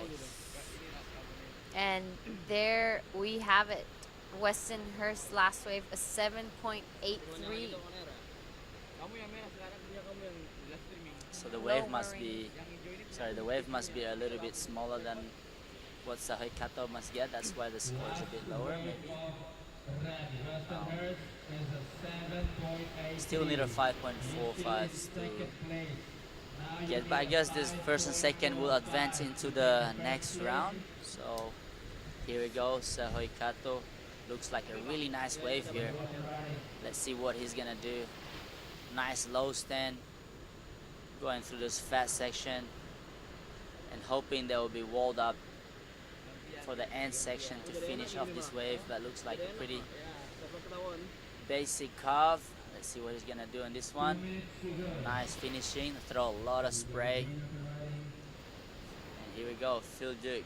Yep, right behind him, Philip Duke goes for the air and unfortunately just falls off from that one. Philip looking like he's a little bit out of rhythm today. And right behind him, Sinar Tanjung in the white, cashing in his priority. Nice first turn. Unfortunately, looks like his nose just got stuck on that, so comes unstuck. We'll be waiting for some scores to come through. Weston will be, even though he didn't get the score he needed, and that was his main goal, it was smart surfing because he created even more distance from himself and the surfers in third and fourth position, making it harder for them to get into that advancing position. Putting both the surfers in the field in combination situation, meaning that they need 2 scores to advance, not just 1.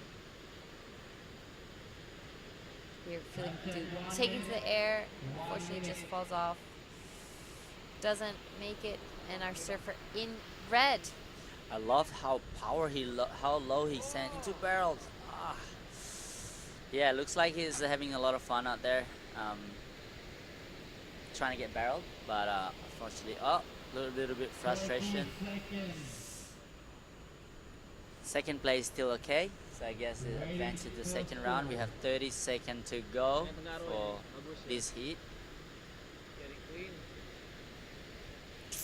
Yeah, but in these first opening rounds, first and second advance, the most important one to win is the final. Correct. So well done, Weston. I can safely say that you're probably going to pass this heat. This is our surfer in white, Sinar Tanjung, just looking to finish that wave.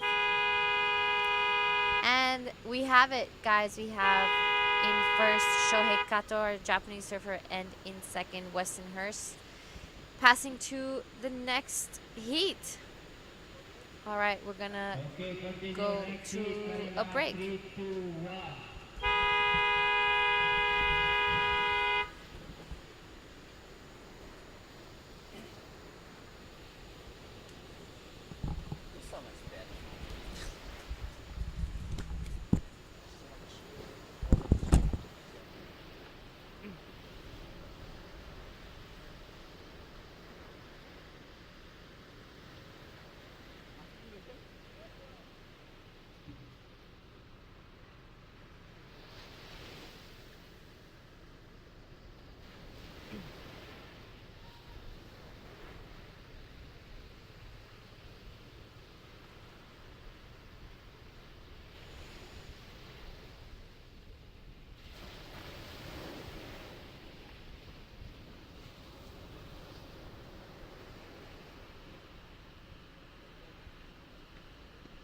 So,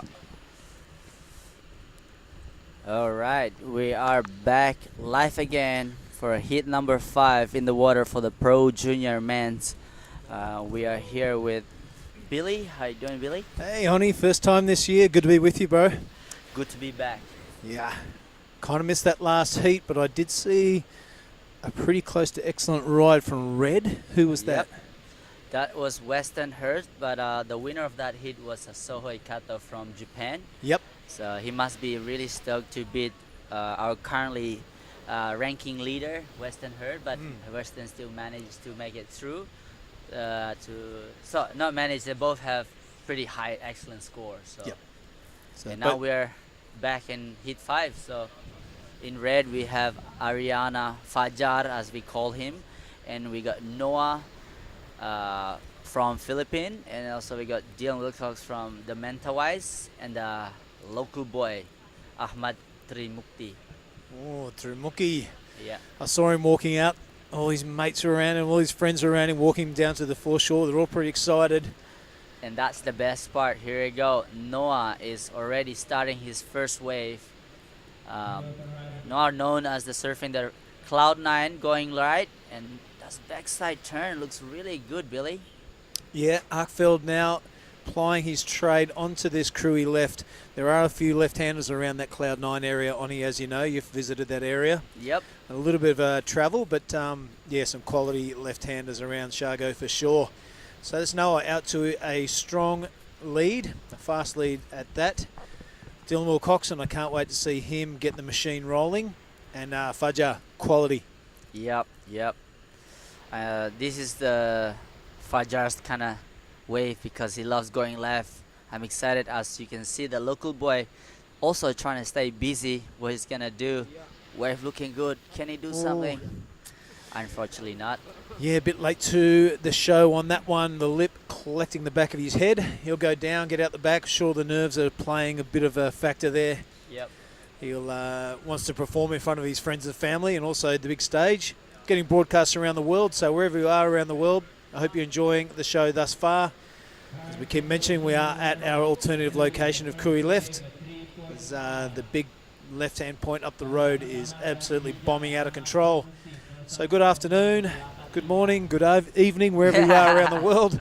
Yeah, check it out. This is the Pro Junior division of the QS 5000.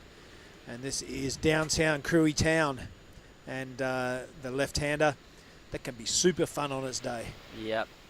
Yeah, I was just saying that about the Ahmad Trimukti, that, you know, this is a big event for him. You know, everybody coming all over Asia.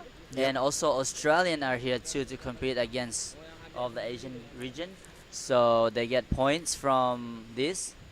You know, it's a lot of pressure if you, the whole family, friends, and yeah, come in here to cheer you up, and can be either be fun or it can be so much pressure. So looks like he's trying to stay busy on this event. So, but Fajar haven't get any wave yet, and Dylan Wilcox, and these guys are amazing surfers. They can definitely surf on Onmar. You are correct there. So it is the local lad in second and the Filipino out into an early lead. This stuff's going to change as a bit of a set rolls through. You're right, mate, there is a lot of pressure involved, but it's a good way of learning stuff to go in a surfing contest. You learn to handle pressure, you learn to handle expectation, disappointment, victory. You get to handle all these things and learn in something that kind of has not much consequence. You know what I mean? You can take that into wherever you go in your life. You know, I've dealt with pressure before, I've dealt with expectation, and you know, if I keep doing it for a long time, it does help. Here he goes, Dylan Wilcoxon from the men towerways, goes vertical, wraps it around. See the standard of surfing starting to lift now as we get into the first round of the Pro Juniors. Two banging turns out the back from Wilcoxon, and that'll do him. Not a bad opening wave, Oni. Yep, that's exactly right, Billy. That shows how good he grew up in Mentawai, surfing perfect wave, that bottom turn. As you can see, Fajar also, his first wave looks like a pretty average wave, but he's throwing a lot of spray in this one. The waves, can he finish it really nice into the... Oh, look at that. Really fast, Billy. Yeah, a lot of board speed through those turns. Very small wave, but out the back is the Filipino. This is Noah. He's doing all right. This is his second wave. He's currently in the lead, and you would expect he'd keep it with surfing like that. Really impressive stuff from the Filipino here, Oni. Yeah, I love how Noah just keep fighting. He knows that his first wave wasn't the score that he wanted, and that backup wave. Let's see what everybody's score coming up with, Billy. Yeah, what'll be 18 minutes 40 remaining through a 25-minute heat, and already everyone has waves of substance on the board. Here we go. Dylan again, trying to get us back up. Really sharp, smooth power. Kicks out straight away. He knows he can get better wave. But that's a good backup. Yep, wave number 2 for Wilcoxon. His scoreline will be strong once those two drop. Out the back is Trimukti, is that correct? Trimukti. So Trimukti. Yeah, sorry, that's really hard in Indonesian. We have some pronunciations hard. His name's Ahmad Trimukti. I should just probably read it and I'll get it correctly. But yeah, Ahmed out the back. You know, the pressure's kind of off now. He's seen what the boys have to offer. You can see how good they are, and he goes, well, I might as well just go for broke. Yeah. Really go for it and see where the cards lie at the end of the hand. Yeah, saying that, Dylan's looking really smooth and sharp, and Fajar also coming from behind. Still waiting for the score. What Fajar's he would like to hear from the judges say. Dylan is looking really good right now, Billy. So watch out for this kid. Yeah, most impressive thus far in this heat. Excuse me, I'm just adjusting myself on the van back seat. It's good to see the WSL judges out there kicking it old school. They've got a couple of plastic chairs on the beach. I know. They're doing a bang up job, but it's far from the glamour of the WSL big show. But we're only 2 steps away from it, mate. This is this is how you qualify for the Challenger Series. It's the regional event. Correct. And we see the likes of Tully Wiley and Rio Waida. They are on, Tully's on the Challenger Series now. Rio's on the big show. On the big show. But they've all competed in this arena and competed at this event. Yep. So this is the pathway. It's clear, and it's right in front of your face. Correct, Billy. So it's really exciting. As you can see, the scores are all in now for the surfers. So yeah, we got the combined scores there. It's 8.67 for Noah. Dylan Wilcoxon at 6.83.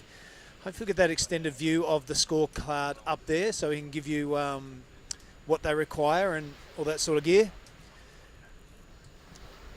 yeah, it's a great surfing what the surfers did, but the wave must be a smaller wave, so the judge is still going under the score. So as you can see, maybe we can see as the 2 waves of Noah is a 5.17, a 3.5.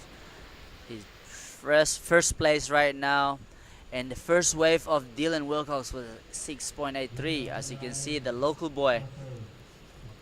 Yeah, come on, lad. Stick it to it. He's freed up a little bit now. Ooh, loses the wheels on that one. Does a bit of a burnout. But looking a lot more free and relaxed for sure. Yeah, 6.83, the biggest score so far in this heat. So Dylan looking good. I'm pretty sure we're owed away from Wilcoxon also. He has priority. So it's a good position to be in. 15 and a handful of change to go in this one.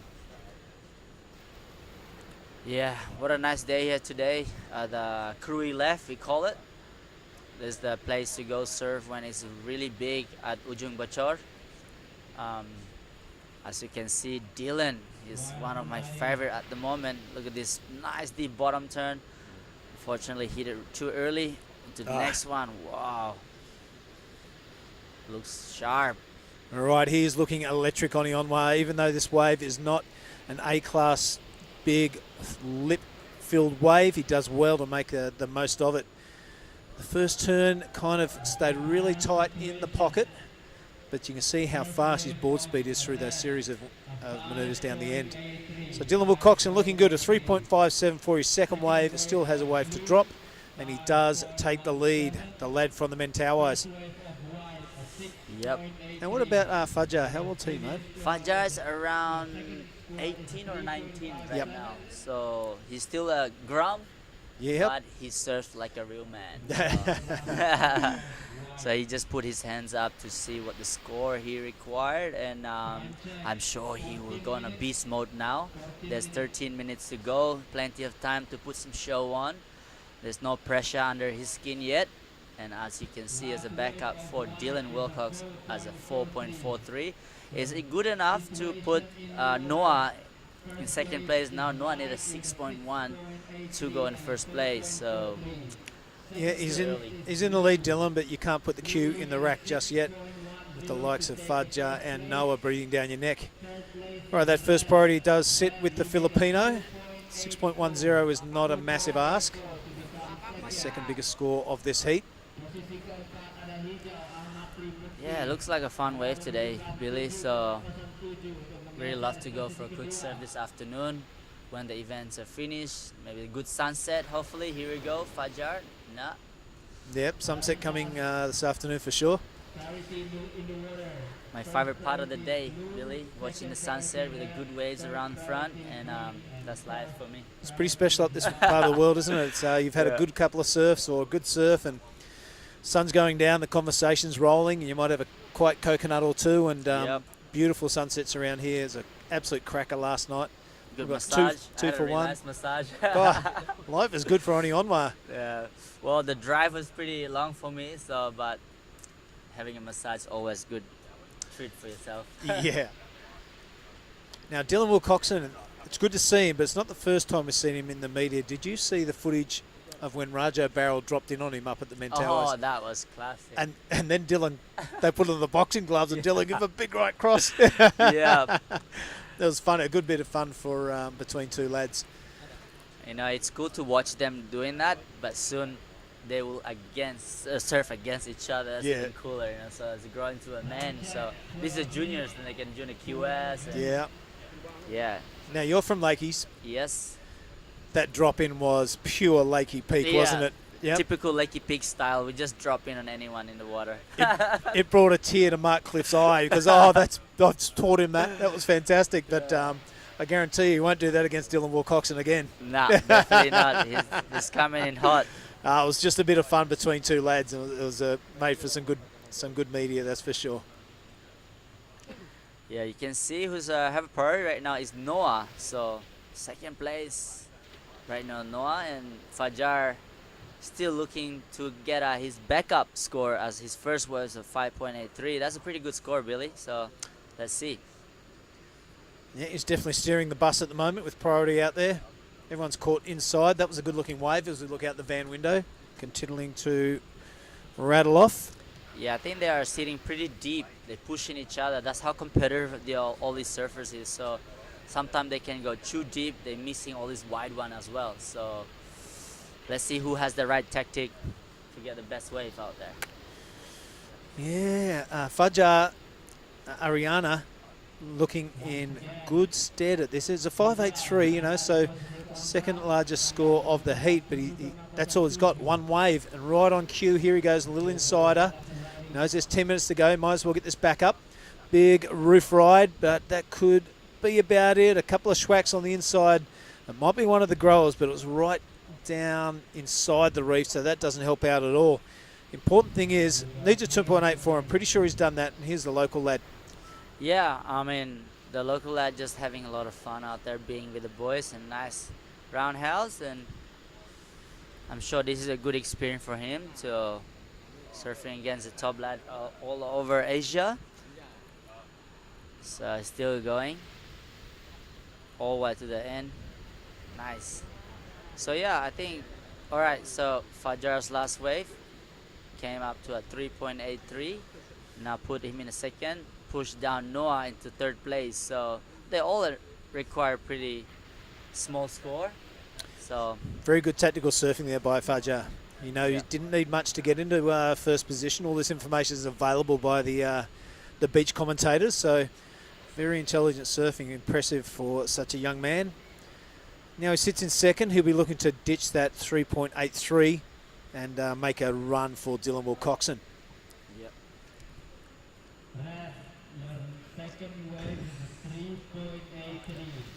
Yeah, Dylan's sitting first place right now with second priority.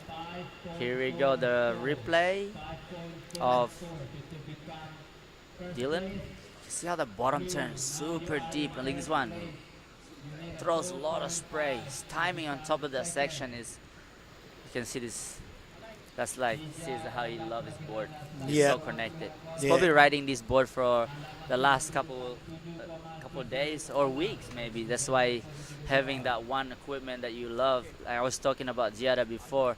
As we've been practicing surfing Ujung Botor, now we're moving last minute to this Krui left. It's a lot of trick to change, adjust your equipment. So Dylan also adapting to that really well. It is, mate, but Dylan surfs a lot. All these young kids surf all the time, and that's super important. You go surf a couple of surfs at one place where you think the contest is going to be, and then you've got to readjust. It's the people that stick the work in when they get to the venue that usually come up trumps. Have a look at this one. This is Fajar now on a bigger looking wave. His third attempt at the lead. through this heat. That's a good wrapping cutback to start off with. Will this be one of those growers on the inside which offers a bit of lip? It won't be. He pulls out. Don't know if that will better his 3.83, but I like the game plan.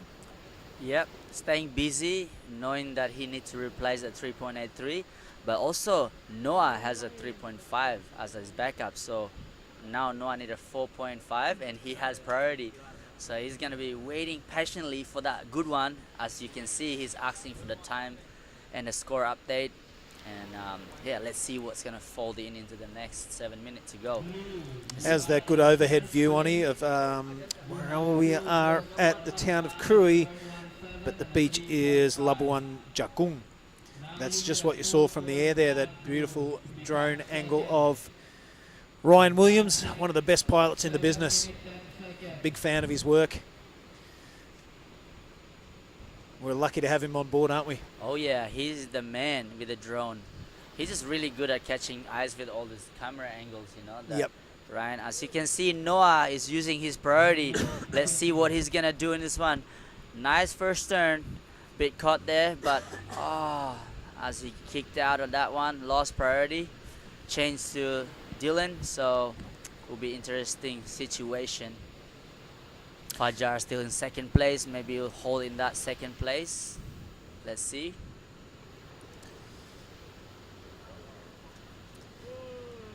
Haven't seen too much of Noah, but I'm pretty impressed with his act. Yeah, I mean, it's pretty hard to see if you paddle into a wave. You think it's gonna hold up or not. Sometimes just fats, and then that's part of surfing. You never know what you're gonna get, right? Yeah, it's a gamble. Yep. It's a gamble worth taking, that's for sure. All right, let's have a look at this, Oni. There's 6 minutes remaining. It is the lad from the Mentawai is out in the lead, Dylan Wilcoxon. Fajar is second. He just needs that, not even a good score, almost a good score to take that lead off Dylan. Noah Arkfield was kept busy, but every wave he's caught has had a bit of impact. And the local lad, Trimukuti. Ahmad Trimukti. Trimukuti, thank you. Yeah. All right, he needs a massive 7.76 to advance. And, well, 5 minutes and 30, it's going to be a bit of a Cinderella story. Let's hope he can do it. But it is all eyes on Noah at the moment with just a 4.50 required to knock Fajar out of the picture. Dylan Wilcoxon looking strong. That's it. Untuk semuanya yang nonton di Bali, semangat terus. Di mana ada Fajar, sekarang di posisi kedua dan mempunyai prioritas kedua juga. Ya. Jadi membutuhkan 5,4 untuk mengambil posisi pertama. Di mana sekarang ada Trimukti.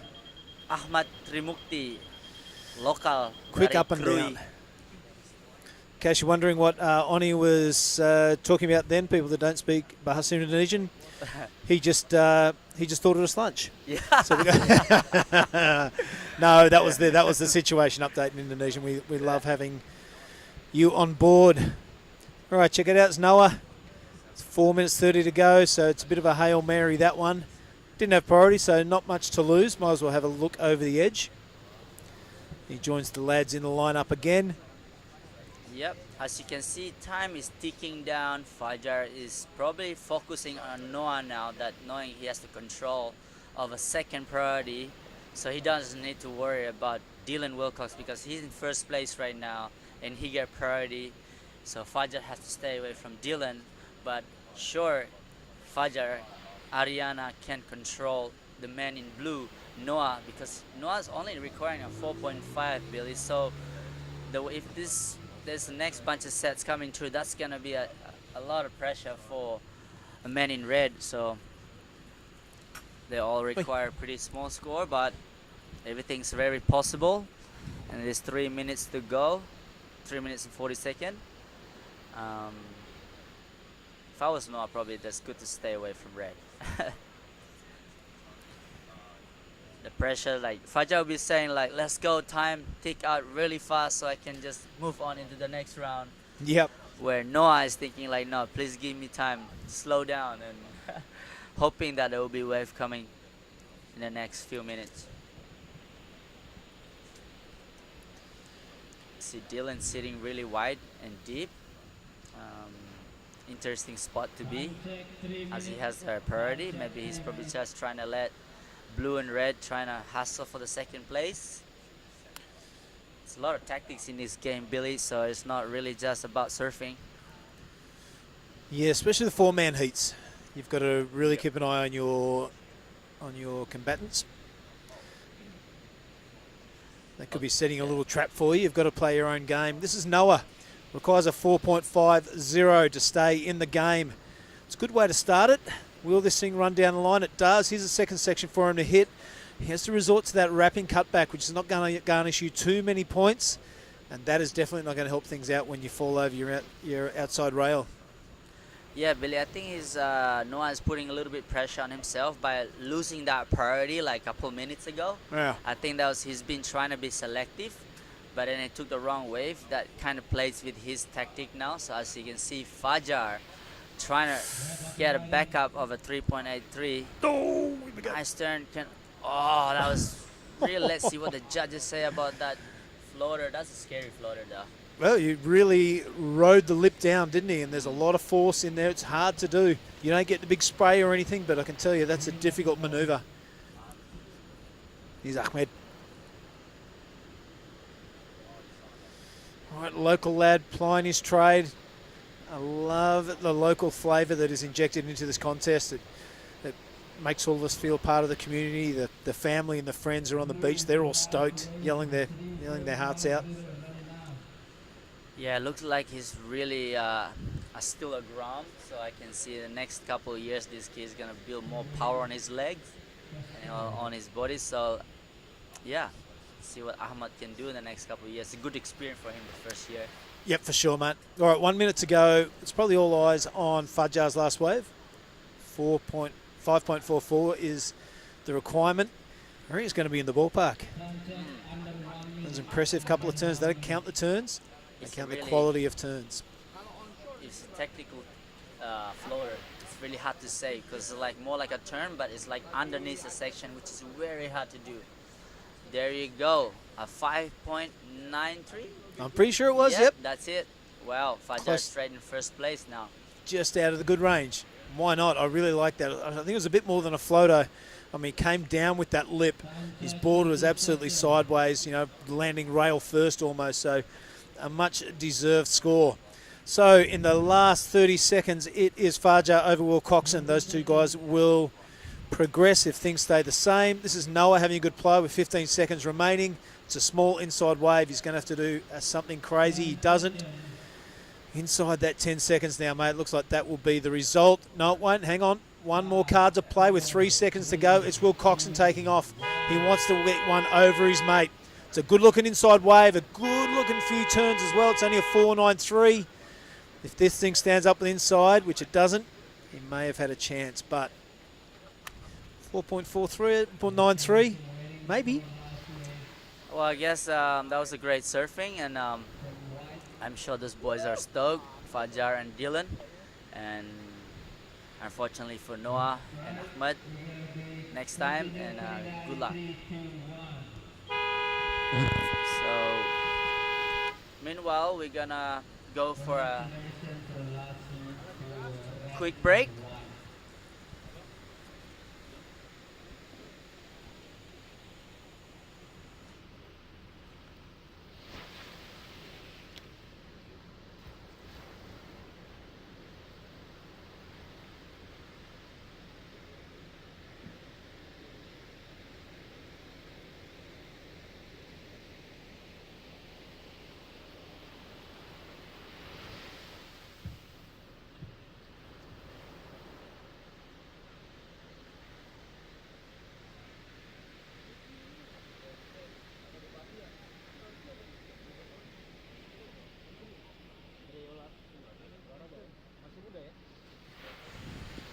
All right, everyone watching around the world, welcome back to Krui Left in downtown Krui Town. It is our alternative location. Jung Bachur is about 10 foot and absolutely belting through. So we decided to come down to the user-friendly left-handers of Krui Left.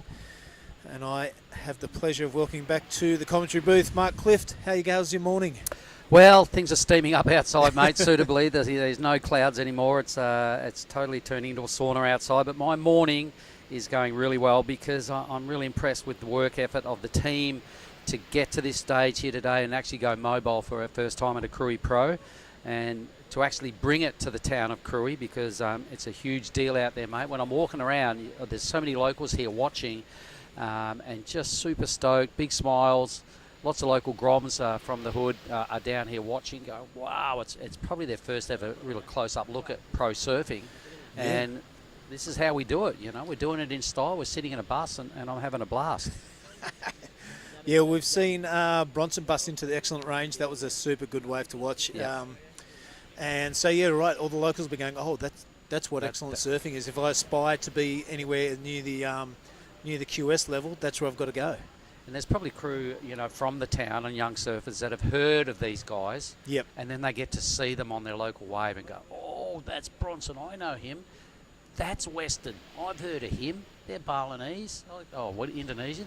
So, yeah, they're really setting a high level. We're at Heat 6, mate. Who we got? Yeah, well, it's Ipo Suzuki. He is in the red. Let's have a look at the blue, and that is Sentaro Sakai. And Kia DeSantis in the white. He is from the USA, and it is Shosira, also from Japan. So a big showing from the Japanese team here, 3 versus the lone American in the white. All right, so, yep, Heat 6. And we've got a wave. Here we go, blue. Look at this thing. Oh, this is the best wave I've seen for a while too. He was super deep. He took off in a great spot. Did not capitalise one little bit. Sakai, down he goes. He'd be spewing. That was such a good wave. This heat seemed to be hassling a little out of position, actually. Ipo now in red. That's a good way to start off your heat if you complete it. He does a little bit of loss of control on the top of the roof, but that won't bother him. He'll stick with this wave for one more turn and then out. That was a really good wave and really good first manoeuvre. Threw a lot of risk at it. Fins out totally, pretty much disconnected with the wave. Yep. He might have had a minor glitch in it, but hell, you've got to reward risk, and that was a pretty sick move. So let's watch green now, Shirai. And this heat has been blessed with a solid set at the start of it here, inside the first 4 minutes. All right. Now, what I've noticed, Billy, since I'm on my break and outside watching, the first half of the wave is really good now, but it doesn't seem to have that running length it had this morning. Doesn't matter. The judges want to see it done out the back, right? That's what got the excellent ride this morning, Mark. You're absolutely correct. It's got to be a big belting turn where the wave is the most dangerous, and it's at its most dangerous when it first takes off and it's at its biggest. Wow, White went down pretty hard to Santos. So let's watch Sakai again. So this is a much better effort. Now found himself some clean green face. He's just winding up, staying in the pocket here, hoping he gets a bit more steepness on the inside. Here it comes. Oh, yeah. Good little blast right there. Yep, all right. Well, he found himself a real runner, and boy, oh boy, really connected to the inside. So well done there, Sakai. But yeah, I did watch Bronson's heat, mate. He had a couple of excellent scores, actually, an 8.17 and an 8. Said he's feeling really good after his knee operation, so he's set the pretty high standard here this morning, and rightly so, being defending champ. He's a unit. Yeah, there's a few of them hang out together, isn't there? Yep, him and Bronson and Rizal's young man. Bronson and Weston hang out together, yep. and Varun, they're a bit of a team. Getting into their training these days. Just 8 months out of a knee operation, an ACL operation is Bronson. So forget all that. Been seeing him hanging out with Dana White at the UFC in Vegas, of all places. Wow. Dana White came to Bali earlier on this year, and Rizal hooked him up, towed him and his boys into a few waves at Ulus, if you wouldn't mind. And that's one way you be Dana's white show. Kid, yeah. And then went over to America and he totally buffed the boys up. So being absolute rock stars that they are, the young gangster squad.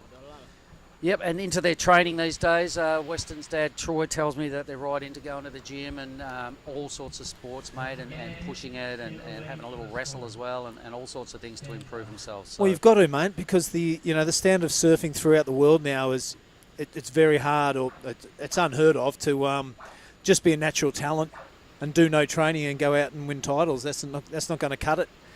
It's that close, and it's that you're looking for an edge, and a lot of time your edge is your training and your strength that you can hold through the turns, and stay alert and stay sharp through a 30-40 minute heat sometimes.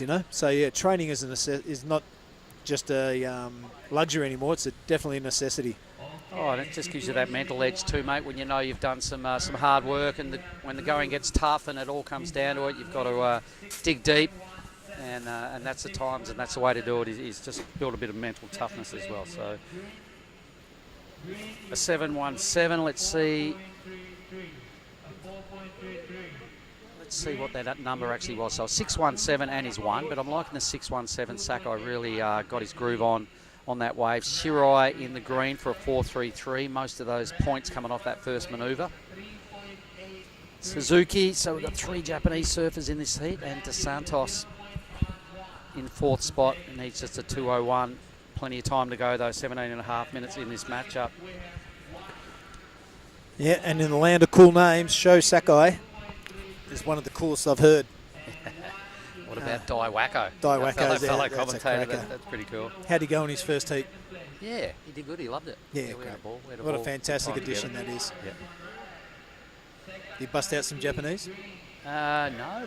We'll have to go get there in next time. Yeah, next time heat. with him. I'm sure there's a lot of Japanese people watching in the land of the rising sun, so hello to all you guys. I'm not going to embarrass myself by trying to say hello in Japanese. I know, Asahi. But yeah, we know a few of Wasabi. those. But we look forward to having Dai Wacko commentate throughout the event. And mainly while we got him here as well is post-heat interviews. A lot of the Japanese surfers, they win a lot of heats. Yes. A lot of them stumble a little with their English, so he's been brought in probably squarely also to help make those post-heat interviews a little bit more exciting and a bit more interesting and a bit more Japanese specific. So good move. Meanwhile, stuff's going on outside. Looks like the minister's rocked up, and there's a lot of big wigs getting around. And Tippy's got his best shirt on. And Yep. I've got my shirt on. I think you should put your shirt on. A lot of Bartek shirts happening. So right now, anyway, everybody, 16 minutes remaining in this heat. We're watching Heat 6 of our Pro Junior Men's. And we have the Minister of Sport and Youth right here with us at the moment. So we'd like to say Salamat Siang and thank you to the Minister. Cheers. All right, so it is 11:30 down here in Krui Town. We've got Blue having a squiz at this wave, so Sakai had to give it up to Suzuki, who had priority. Yep, and that finds a pocket with that kind of a bit of a lateral turn and then a closeout right on his head, so it's not going to really help the cause. But a 3.83 the best. And looks like the whole media train is following the Minister for Youth and Sports around. We thank the government for their support. Of course, this is the Krui Pro for 2024 and is presented by the government of Pesisir Barat. So getting right behind it. And here is DeSantis, the American, throws the tail and sticks it and hits maybe a piece of wood or something on the way down. But I thought he completed that manoeuvre and just maybe slipped on a bit of banana skin coming down. But that is only his second wave. The good news for him is that there's 14 minutes and 45 remaining. So plenty of time to get out there and get a couple more waves. There's Sho Sakai out in the lead. A 6.17 his best. And just a very small 1 next to it, that in the score column. So in pretty good shape is Sho. Suzuki just behind him. 3.35 is not a big requirement. You imagine that would change in the next few minutes.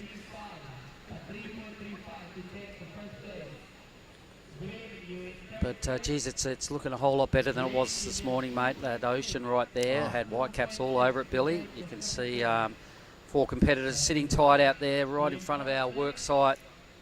The Minister's in town. There's a lot of dignitaries getting around at the moment, mate. The numbers have blown out by about 40 people. Well, we just had the massive opening ceremony up there at Ujong Bachur. And that is always a big show. So there would have been a lot of surfers there that aren't competing in this round of the Pro Junior. they would have been up there showing their faces, getting some photos, signing some autographs, and there would have been a bit of dancing and speeches gone up there. Usually we're right amongst it, but today we had to pack up the circus, bring it to town down here at Krui, and this is what you're watching right now on your screen. Yeah, and you know, we're about half the heat remaining, just having a squiz at it, playing catch up a little bit is DeSantis. His best score is just a low 2.33, so he's got a bit of work to do. I'm liking the work from Sakai and Team Japan, 1, 2, 3 at this stage. So DeSantos, where's he out of again? Out at the USA, it was DeSantis. The American, okay, all Yep. right. So unfortunately, he doesn't have top priority. Shirai, he's got a little bit of work to do, although the 4.33 is probably not a bad backup in the scheme of things. 2.6 is all he needs to get Suzuki out of second. Sakai looking really strong for sure. He's about to improve on his 1 halfway through this heat. I reckon we've got at least this round of the men's, 4 heats of the young ladies. Potentially, if it's still pumping out in front, we could push through with more juniors. But that decision will probably be made about halfway through that round of the young ladies, I reckon. Yeah, it definitely won't be made by the likes of us, but Ty Sarati and Tippy and the rest of the judge, higher up, Ty Conigan, they'll put their heads together and give it the yay or the nay. It's like this, I don't know why we wouldn't continue. It'd be great to hang out in the van a bit longer. We've got a pretty good seat. Yeah. Might be working out of a high ace fan, but the AC's good. We've got to look out the windscreen as well. We've got the tidy back seat, Bill. That's probably the most comfy seat on the beach. So it's all looking good. But check out this thing for white. Has to give it up for green. Shirai. Ooh. Yeah, show Sirai. Jeez. He needs one, mate. And that bigger wave, like as you alluded to before, hasn't really offered a steep section to belt. Maybe this inside track, Bill. Yep. Look at it. Here we go. Finds the lip on that one. Swings it around. But as we know, all the big scores are out the back. Geez, White was kind of pushing the issue there a little bit with priority too. Like, as he tried to get off that wave, his board almost clipped green on his cutback. So yeah, okay. You have to get totally out of the way, don't you? Totally. I mean, that could still go close. Depends how gnarly the judges are feeling about things, but anyway. It's the word potential, the scoring potential. Yeah. You know, which is the big one there, because he potentially could have cut back all the way around the whitewater. If he had hit his board at any point, I think DeSantos would be in real trouble. He might, if he even takes the focus off green and he looks at him, could be enough to earn a misdemeanor. So we'll know in time whether Ty and the judging panel are feeling stingy or they're in a good mood. So all the crew that are watching online, you know, welcome to the broadcast. It's only day 1 of an 8-day waiting period. We are parked up down here in Krui town, which is in the bottom end of Sumatra. You fly into Lampung, you then jump in a car, you drive over this huge big mountain range that is pretty cool to watch it go by, just wild Sumatran jungle, but it takes you about 6 or 7 hours, depends on your driver, to get to Krui town. But once you're here, you really want to park up and hang out for a while, because there's plenty of options, plenty of accommodation to suit all sorts of budgets, and that, Billy, as well. It is, and the locals are really cool, and you know, every time I come here, I just really dig the place. Me too. I always have a good time. Someone else having a good time is my guy, Sho Shirai. He has gone into first place. 3.80 was enough, Mark. All right, no penalty there for DeSantis, so leaves him still in the hunt. Needs almost a mid-range 5 to get out of trouble. So here he goes with third priority again. He's going to have to hand over a wave he wants, this time to Sakai, who's only trying to burn off a 1.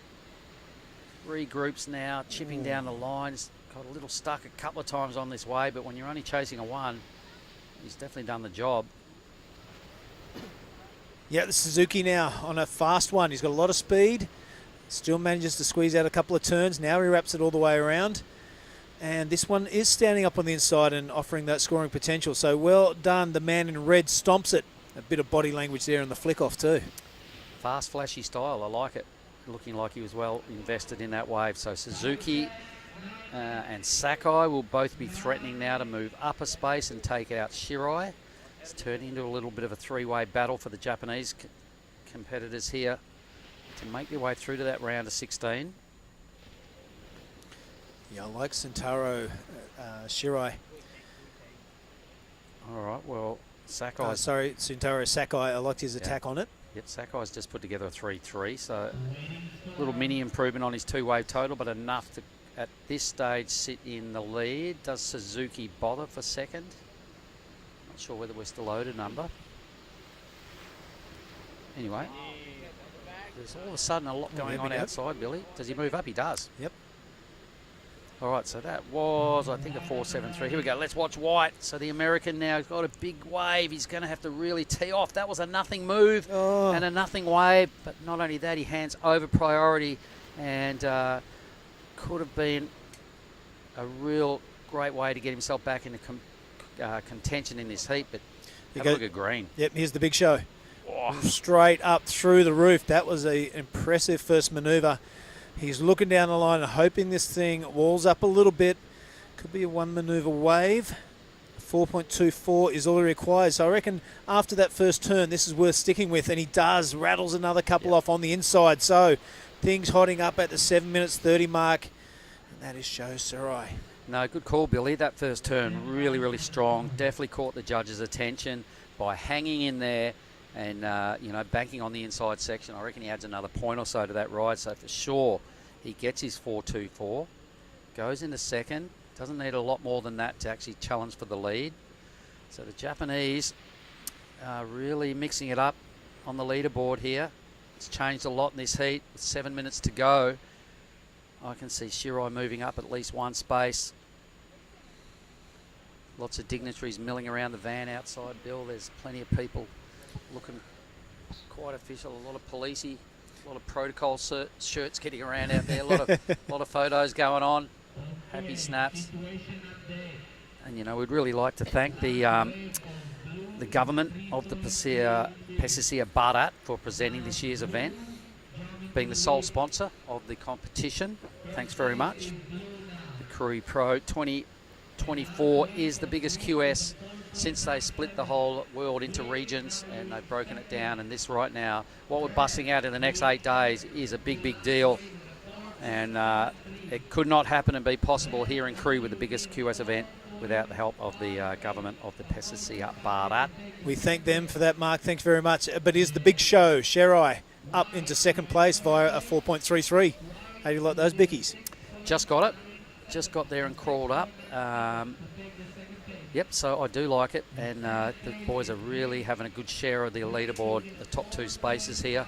Sakai now with priority, his immediate focus to burn off the 3-3, trying to fend off Shirai and Suzuki. Can Suzuki, a 4.58, he's done it once in this heat, he's going to have to do it again to get out of third. And DeSantos having a bit of a barry, needs just about 7 points to get up into second position. I haven't seen much of young DeSantis. Kahia. I hope I get that name right. I'm sure I'll hear about it if I haven't. But his surfing looks good. He's just been ganged up on by three absolutely ravenously hungry Japanese. Yep, and we know the Japanese are really awesome competitors. They've really got these sleek, polished styles, Bill. There's a lot of them getting around, so they're all dragging each other up through the journey. Yep.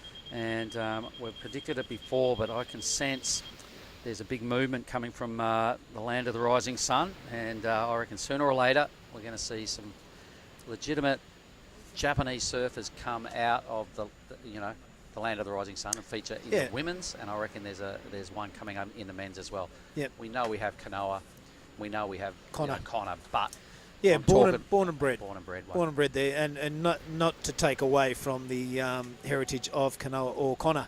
They are dead set half Japanese. Yep. And why would they? I mean, I'm sure it's fantastic for Connor to get over there. It's going to be a great experience for him.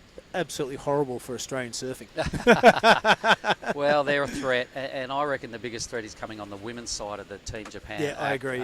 Because as we're about to see throughout the next week, everybody, we harp on this last year and the year before, but Team Japan, are mighty impressive. And on the women's side of the draw, there's that many of them that absolutely blow us away, Bill. Yep. Only a matter of time before one of them gets the lucky break needed. I agree. To bust into the CT realm and stomp themselves as a major threat. Anyway, that's in the future. Let's stick with the present and see how these last 340 roll out. Priority sits with Sakai and the lead. Really good spot to be for that fella. I'm sure Suzuki will be champing at the bit, and DeSantis to pull out these requirements. Suzuki is the most capable, looking at the number needed. Mid-range 4. Unfortunately, with third priority, he's going to have to hope that both Sakai and DeSantis take something that doesn't improve their situations and leaves him open for a 4.58.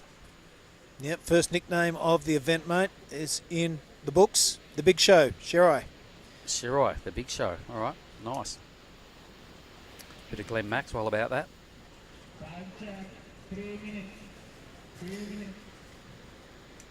3 minutes now, back end of the heat. We're rapidly approaching midday down here. Things are steaming up. I can see Joko there. Look at him, the man. Oh. Woohoo!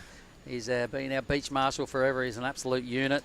And our inside contact here at Krui Town. Yep, whatever you want, he'll get it for you. Oh, yeah, and if he can't get it, it's not gettable. It's not worth getting. Yeah, it's not worth getting. So thanks, Joko. Yeah, I can't believe the way the conditions have changed this morning, Mark. It was absolutely a dog's breakfast when we got there. It was. Got here this morning.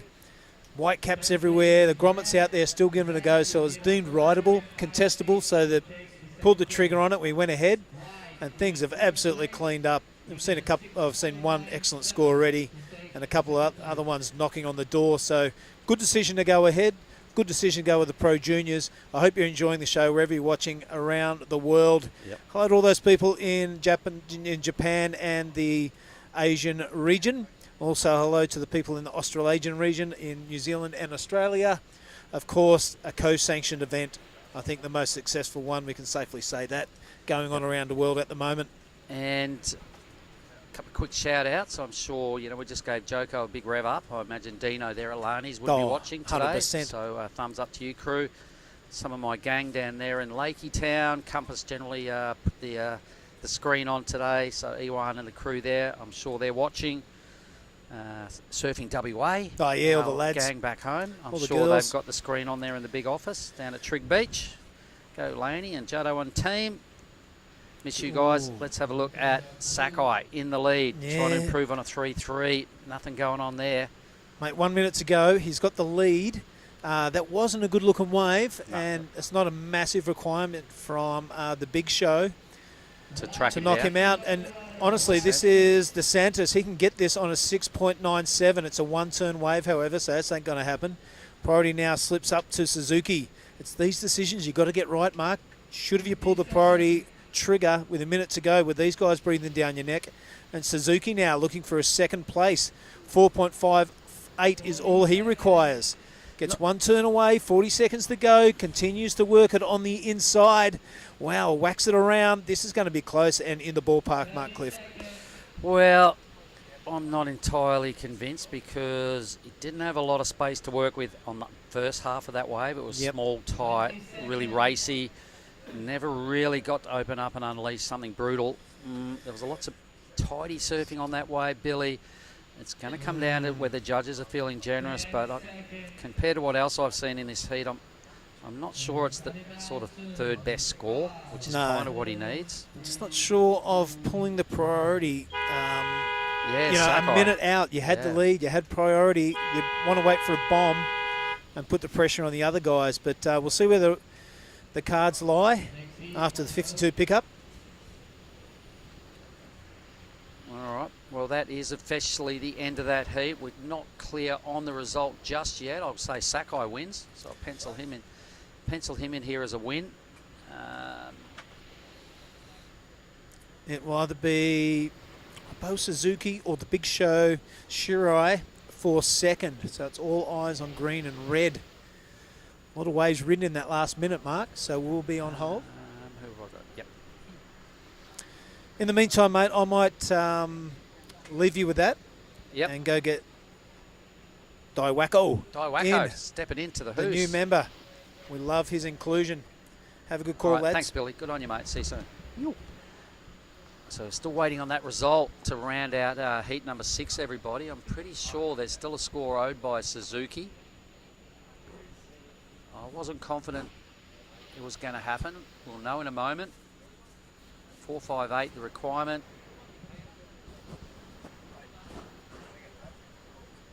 Anyway, while we're waiting for that number, let's just welcome back into the booth here Dai Wacko. Dai, that he'd had 3 Japanese surfers. Sakai did a really good job. Suzuki, he's next on the chopping block. He needs a 4.58. I'm still not clear on the number. What can you tell me about Suzuki?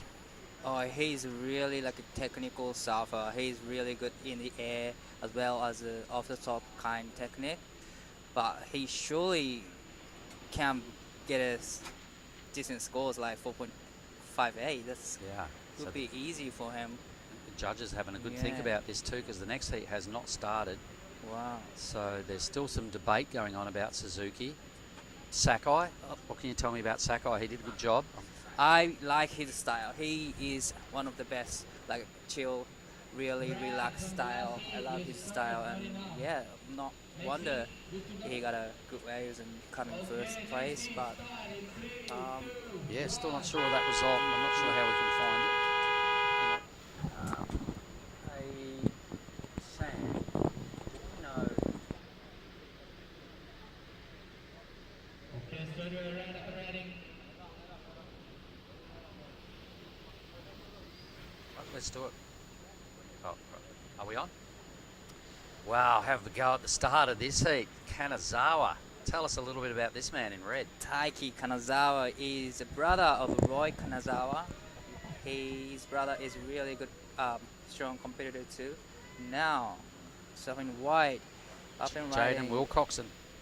Just up and right, up, in and out. But Taiki is a younger brother of Roy Kanazawa, and Taiki is also really charging the big waves too. And he's still 18 years old or 19 years old. And all right, there's those official results. So it looks like Suzuki didn't get the number to knock the big show out of second spot. Shows Shirai and Sakai. Great job there to take it out. But pretty close. Look at the Team Japan. We surfed within 0.6 of each other for separating first, second, and third. Super close heat, last heat. Yeah. And we have Raiha Ono in blue. He is from Shonan area, and he's 19 years old right now, and he came third last in India event last year in summer. And he is a very talented surfer as well.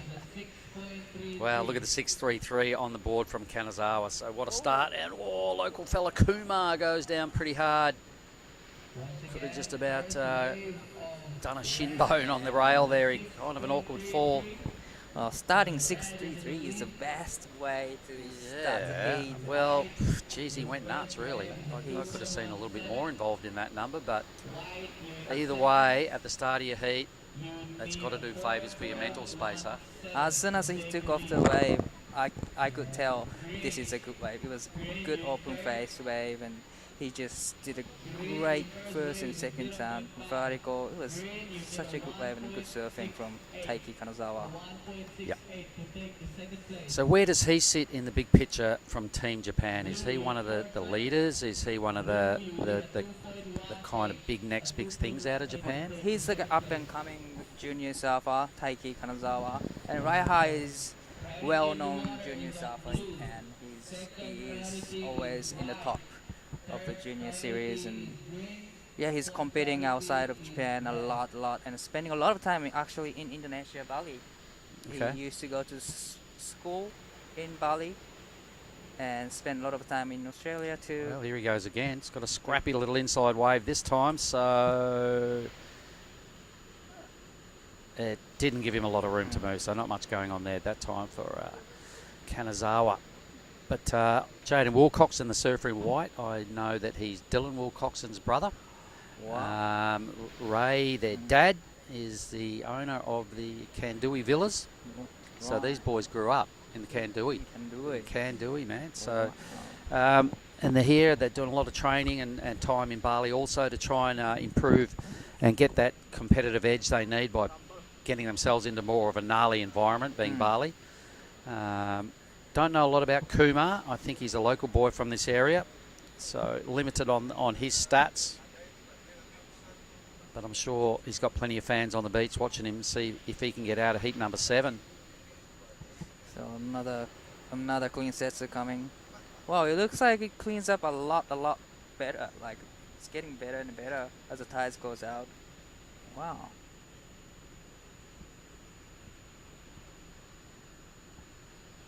Yeah, I reckon when the waves come, they're looking better now for sure. They've definitely got a bit more of a contour to them and some bossy, steep sections. So he goes, oh, Canizar again, straight through the roof. Now just hanging in there, biding his time, looking for a steep inside section.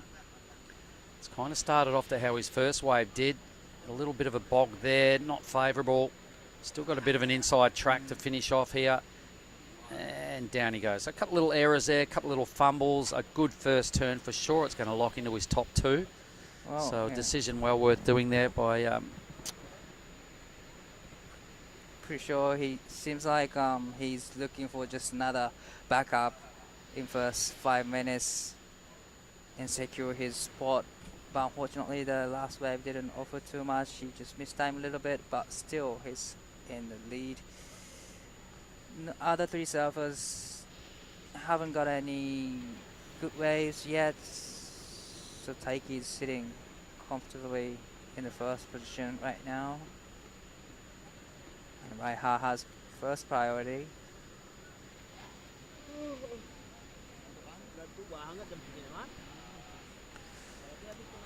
Yeah. All right, let's have a look at this. Right on high noon, Krui Town. It's your first time to the Sumatra area down here? My very first time to Krui, and like I'm very excited to see everything I see on the way here. Everything is beautiful here. And have you been to Indonesia before, Dai? Yeah, a lot of times. Okay, but just never to this yeah. little province. A lot of times in Bali, a lot of times in Simeulue Island. Oh, okay. Sumatra. Yep. I like Simeulue. Mm. Yeah, we did run an event up there years ago. It was the back end, well, it was the middle event of a triple crown, Nias, Right. Simeulue, and then we went to Yo-Yos. So we all had a good time up there, and Liam O'Brien, a big benefactor of that event, he took that out. And then Liam went on to bigger things, and now look where he sits, in the top end of the CT. So this whole tiered system to get to the big show definitely is a good thing. We're doing a QS 5000 starting maybe tomorrow or the next day in the men's and the women's division, but it is the third tier of the whole big picture. Everybody that's here is trying to win points to get onto the Challenger Series, which is then one step away from getting onto the World Championship Tour. So we're sort of nurturing and creating careers. It all starts here at the lower end of the whole QS schedule. The qualifying series, that's where we're at. Oh, this is a replay of Taiki's first wave, I guess, and that was a very good first vertical rip, and straight into the second. And there's going to be another section in the end. Yep, so this is the 633, yeah? 633, yes. How good's the drone footage? I love that drone footage from the side angle. So good. Rhino on the drone, loving it. Oh, Blue on the inside. Tell us about. Didn't like what he sees down the line. I'm not. It was looking. Sure. He was a little bit too deep, and maybe because it died out right there, so he decided to not throw down the priority. Yeah, you just gotta be careful with the choosing the wave, because some waves.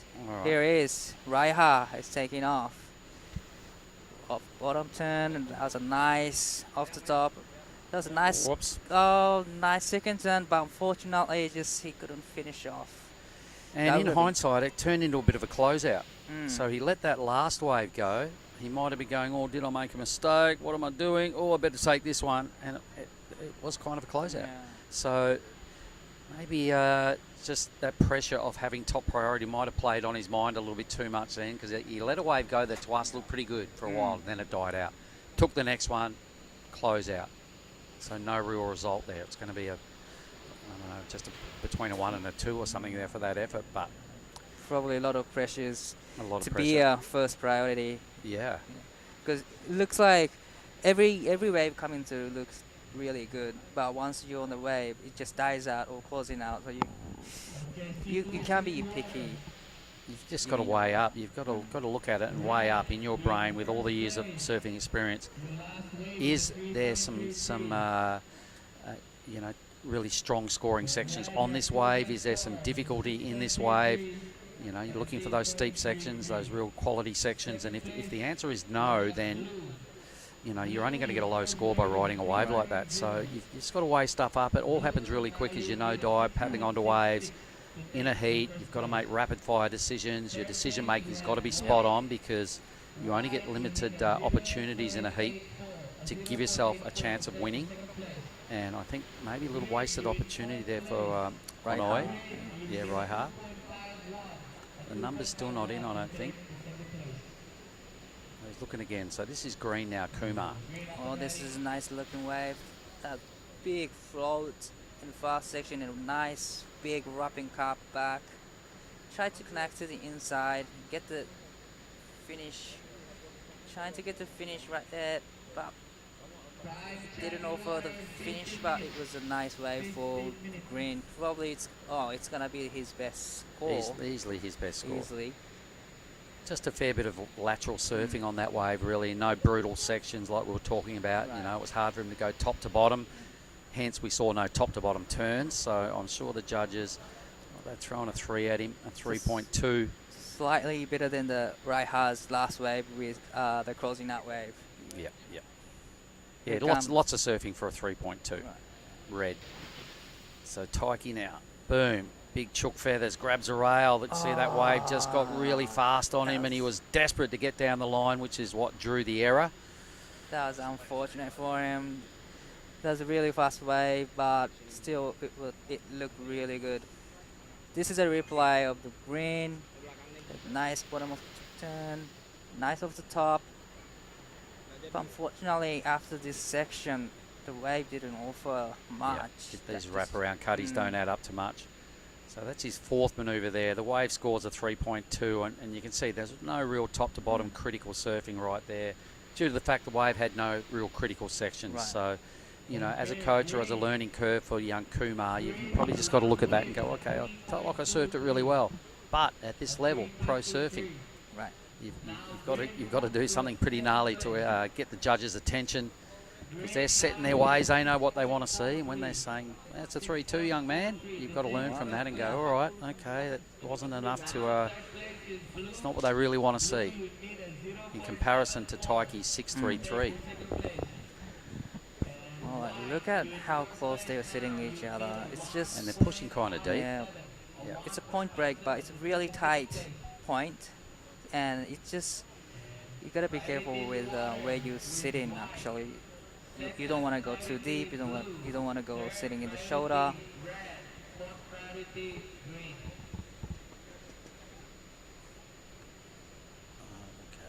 let's have a little look. I think we've got some update. I think we are going to roll into more pro junior surfing. So we've got 4 heats of women's surfing coming up next.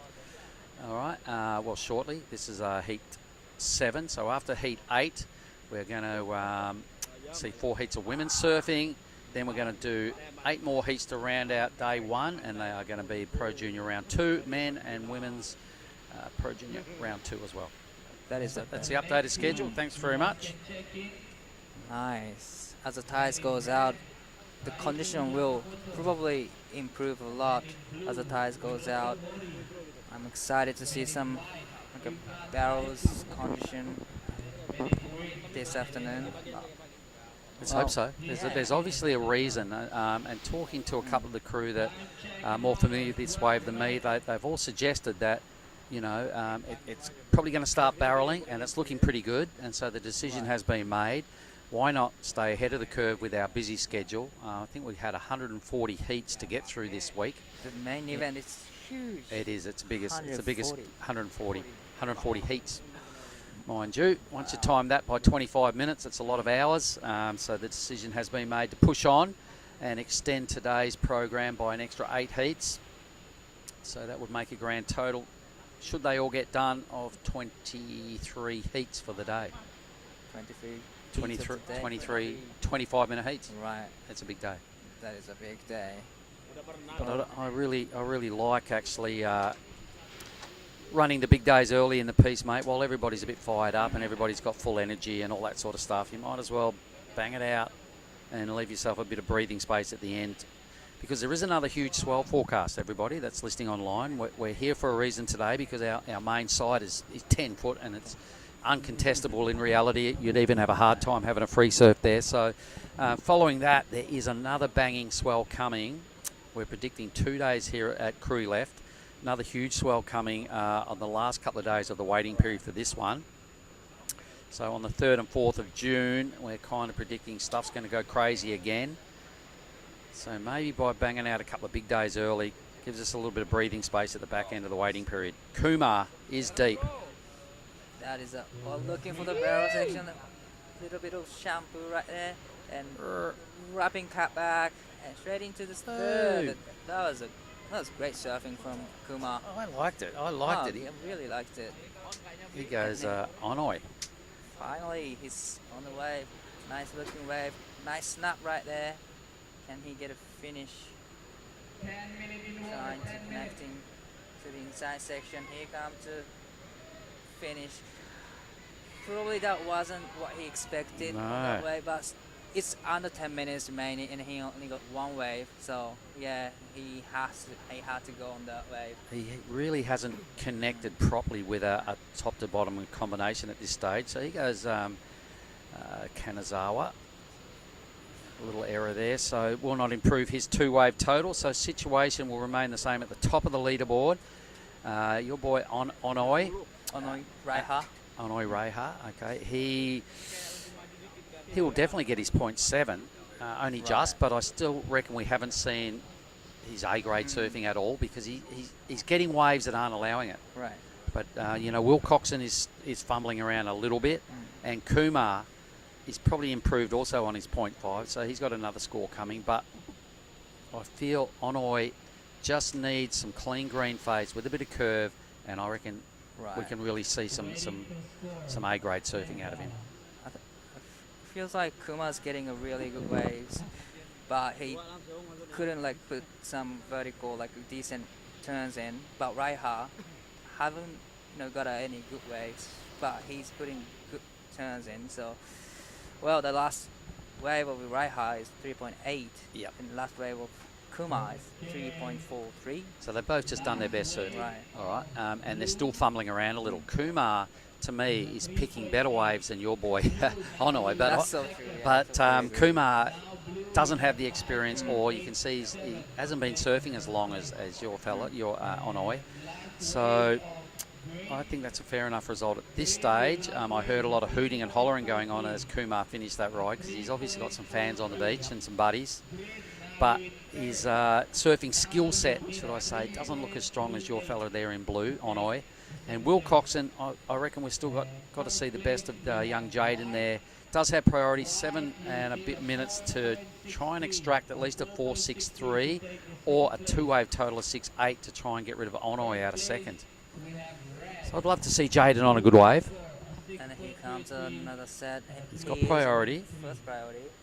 And he is looking. And he is on. Nice looking wave. Nice off the bottom set. That was a great turn from him. And trying to connect to the inside section. He needs to get done something here. That's much better action right there. Can he finish? You can hear the locals. Well, he rolls with the tight posse. He's got his brother here and a little gang that they all train with, and then his dad Ray, and they were all hooting and hollering. But 3 or 4 little fumbles on the same wave. It's not high-end pro surfing. So Jaden, as a little learning curve, that was a good wave. If you're his coach and you could be in his corner and go, hey, look, we've got to tidy up that little semi-fumble after that first good turn. Another little semi-fall after the second turn, and then a fall at the end. It's like, one way to get better at this level is to look at the things you could do better next time, and how you're going to go about that, because 3 errors on one wave, you can see it only locks in at another 2 something, I think a 2.63. So had a good wave and turned potentially a 6-point ride into a 2.6 just with a few errors. But he's getting a good waves all the time. That was a good now. wave. That was a good Kuma wave. and Jaden is getting really good waves. But all two of Japanese competitors haven't got any chance to get those waves, but probably all luck or knowledge. All right. Well, it's been a little bit of a touch of the fumbles in this heat by quite a few surfers. We've got one score we could really hang our hat on from this fella, being the 6.33. It happened 20 minutes ago. Wasn't a bad turn. There's a good section. This is going to turn into the second best score, at least at this stage of this heat.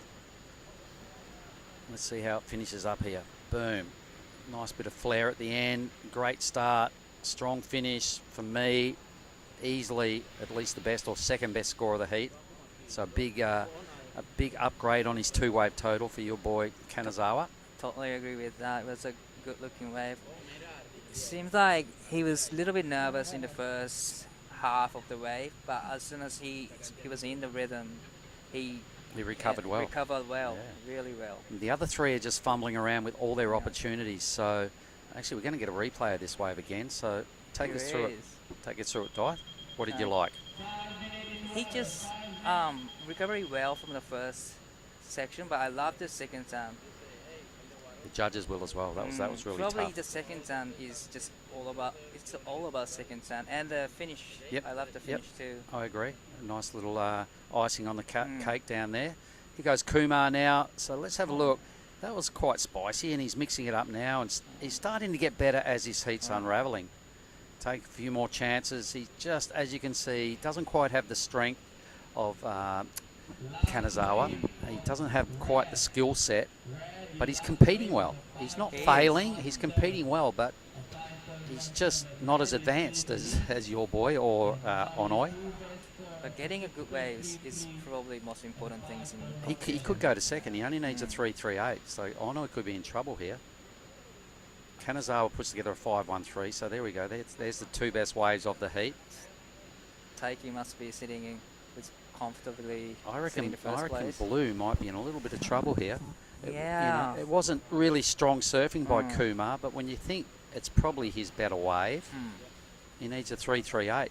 That's not much score he needs. 3.38. He's already got a 3.4 in this score line. So the judges have got to determine whether they reckon he gets it. Was it his better wave? Potentially. He mixed it up a little bit. Here comes a Raiha. He needs this. Wow, that was a big first turn and straight into the second. The wave is a little bit smaller than what Taiki got for the last wave, but still it's managing to the inside section right there. Yep, compared to what Kumar just put together, that's way better. So if he does drop temporarily into third, he'll get it again once that number drops. So strong surfing. Here we go again. I'm loving the drone footage.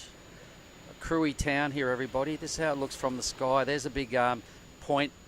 There's the big point right of screen where we're sitting. There's another bay. I've never been into this next bay, but there's another nice big bay with what looks like another little point and some rocks in the middle of the bay. You wouldn't ever have seen this either. It's all new to me. There's a little fishing village. Has all the little boats down there and some sort of natural harbour. And here's Jaden. Whoops. All right, nice recovery, but a real loss of control. Young fella Jaden. Onoi 4.33. Yep. So 4.33 is the best score. His better number. Better the number. So try and fend off Kumar with 2 minutes remaining. I wonder what Kumar. Yeah, I'm not sure. Well, it mustn't have even been as good as his 3.33. If all the numbers are in, it wasn't as good as his 3.33 even to drop into his top two. So, oh, here we go again. Have a look at this. Boom. I'm loving the drone footage, gang. We're up. Yep, we're up right in the middle of the screen at this point. There's what they call Krui right, where all these little free surfers are in the bottom right-hand corner of the screen right now. In another 100 or so metres, 200 metres, you'll see us coming into picture where the event's running. It's right near this big tower on the beach. There's a point after the point. Here goes Jaden again. He's looking for 5.5. Yep. But he needed to go big, so.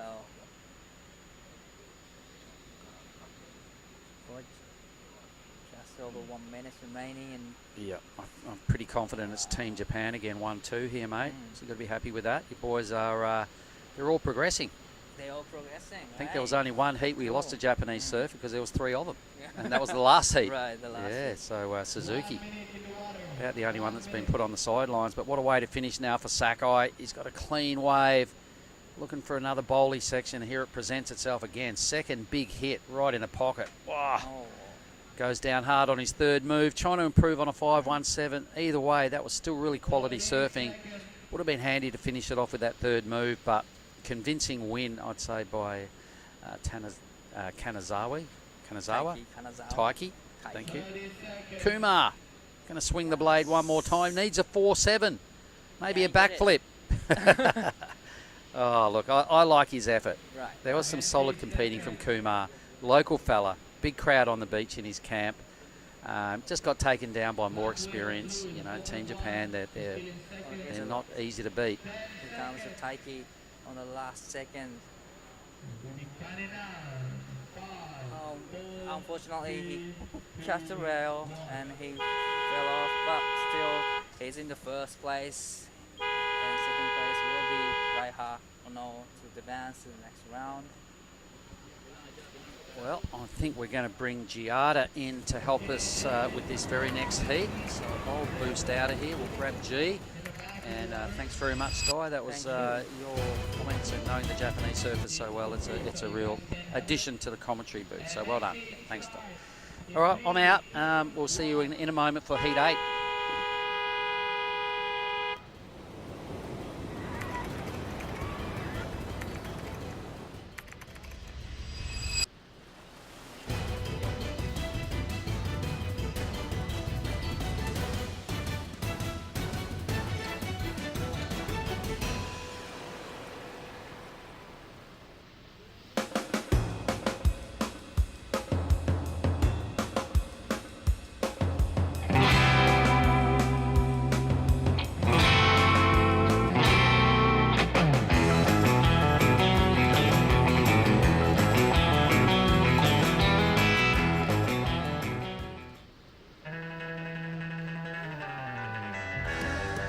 First, I want to thanks to everyone at home for supporting me, and I love you guys, and can't wait to see you guys soon.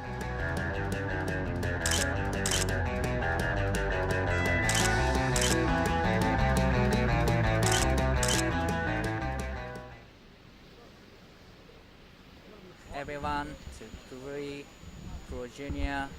This is round of 32, Heat 8, men's division. We have Raimu Yamamoto. Oh, here up and riding, surfing wide. That's a nice looking wave. Huge rocking cutback right there. But was just quick ones. Well, I'm here. Oh, hang on. There's another good wave from Yamamoto from Japan. Well, I'm here with Yada. Welcome back to the booth.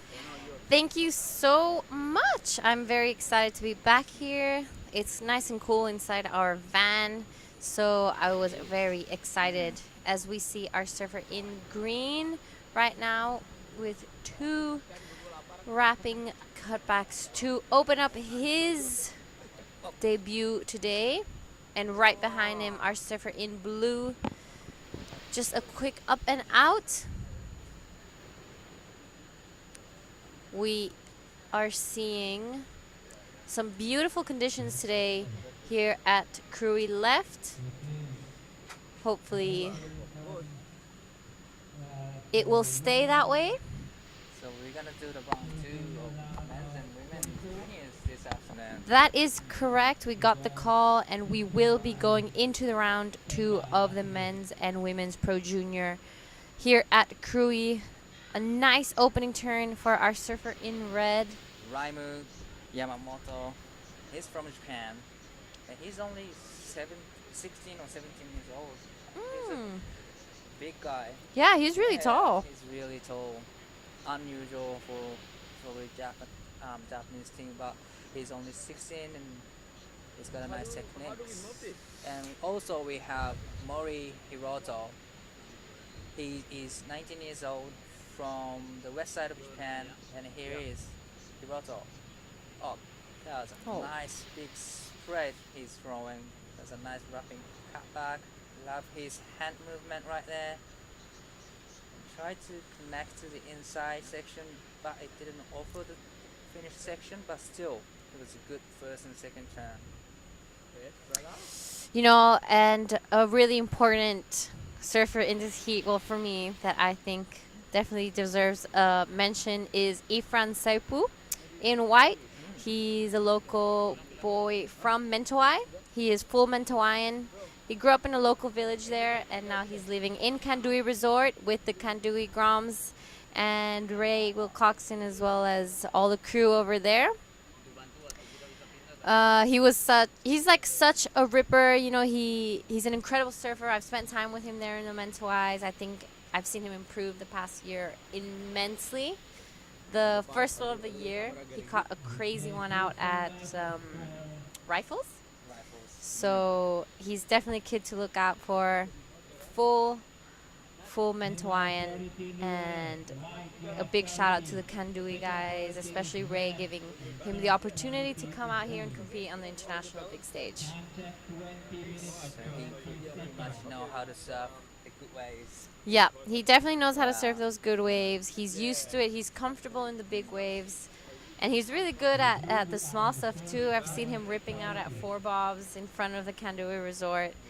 He has so much talent, so there's big things coming from him in his surfing. And I'm really glad I get to see him in his heat, because he's such a friendly Grom. I've never seen him without a smile on his face, so props to him. Here comes. This is our surfer in green, trying to replace a 0.5. Beautiful first cutback straight into the second one. Tries to lay back into it, but unfortunately just pushes it a little bit too hard for that section.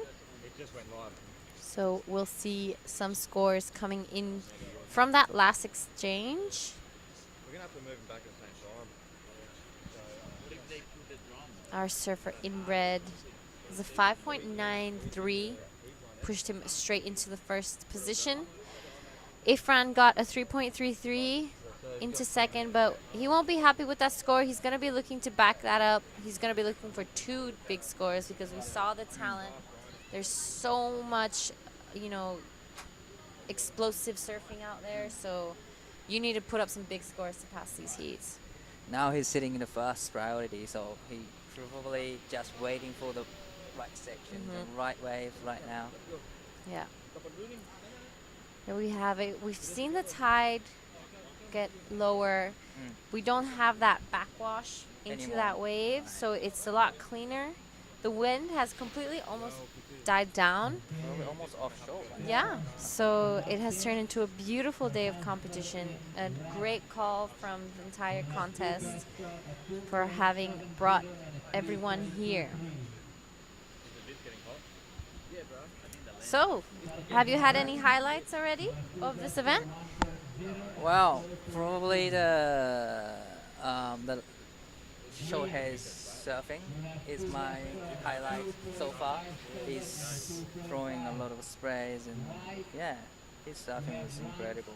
Well, all the surfers surfing incredibly on those great surf. Do you have any highlights? I think my highlight of the day would probably be Bronson Mays. Right. I think he got another 8, if I'm not wrong. In the end, Yeah. on the very last wave, Yeah. another 8. Exactly. I think that heat was my highlight. That was True. the first, explosive heat that came out with like those big high scores. He was like unpredictable. Every time he stands up on a wave, you don't know what he's gonna do. So that was a really great heat to watch. But even on the last 8, it wasn't even the wave that give you the 8. It was like a small kind of waves, and there's not much section, but he just threw the tail high, and he made it, and he got the 8. You're exactly right. When he caught that wave, I was like, oh, it's just a victory lap, but he really milked it all the way. He got he got more than what the wave offered, so that is some great competitive surfing from Bronson Mady. he's last year's winner for a reason. Right. That's it. Here is 7 green up and riding. That's a nice long ball. Fortunately, I wouldn't say it was complete, but he threw a lot of sprays. Yeah, that it could have been complete, but unfortunately, just as he arrived to the bottom of that wave, it looked like he just got lost his balance and fell backwards. But it's still early. There's 16 minutes left in this heat, so there's plenty of time and opportunity. As we see Ifran on his backhand, trying to get past this section, a nice first opening turn, straight into the second one.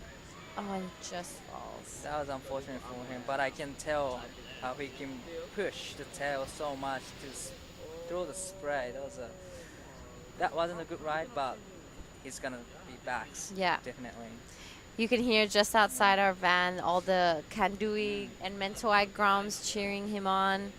So it's a great community that they have each other. Sometimes coming into these events, if you're alone, I mean, you know, if you're alone, you can be a little bit intimidated by everyone. True. So having that crew of friends and family with you and people you hang out with all the time is a massive push for the confidence. True, get you motivated for the heat, Yeah. for the win. That's exactly right. So that last wave, even though he fell off, he did manage to get the score to go straight into first again, but we'll see what our surfer in red here does under priority. Catches a nice first turn straight into the second one, and unfortunately just falls off. Oh, unfortunately, he pushed his tail too much in the last section and he couldn't make it through. But it was a good attempt for Raimu Yamamoto. He needs to go back out and he needs to get another one. So what can you tell us about our surfer in red, about Yamamoto? Where in Japan is he from? He's from Izu area. It's kind of like kind of near Tokyo. It's about like 2 or 3 hours drive from the Tokyo area, and Izu is probably one of the most beautiful place in Japan. Like you can, the water is so clear. It's kind of like here. It's really clean, white sand beach. It's almost like reminds me of Australia. Wow. So it's a really beautiful place. That's incredible. And how about the waves? Is it very consistent or not so much? It's just depending on the season. It probably like from August to October, it's constant. But other than that, it's pretty inconsistent. It's the same as where I'm from, called Shona. It's very inconsistent. But once we get to swell, it's really good. We have really good surf, like river mouths, reef points, and beach breaks as well. So. Well, I'm very excited to hopefully one day come and surf in Japan with all of you guys. I've been a few times to the ISAs there in Miyazaki, and I absolutely fell in love with the place. Big shout out to my Italian team, Emi Cusoni, if you're listening. My best friend on the Italian team, she's here. She came to compete in these 2 events with us in Krui and Nias. So she'll be in the Opens later on. But we traveled to Japan, and the people, the food, the place, everything was just spectacular. The sushi, oh my god. What dishes did you like most? My favorite is a nigiri. Oh, that's just my favorite. I'm very simple. That's my favorite. Nigiri. Or ramen. Oh, ramen. Oh my god, I love ramen. You're a nasi goreng person. Still, you love the ramen. Yeah, we have the best ramen in Japan. Really. Oh yeah. If you ever come visit me to Bali, I'll take you to a ramen spot and tell me how it is. Yeah, I will. You're gonna probably be like, but I think it's good.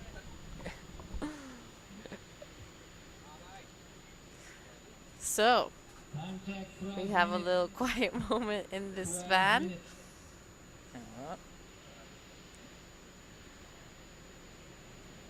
It's a little bit of slow heat, I guess. compared to the other heats. They only, checking like 5.96 is the highest score right now. The highest heat total. Yeah. You know, a factor of this could be because with the low tide, there just could be less waves coming into the bay.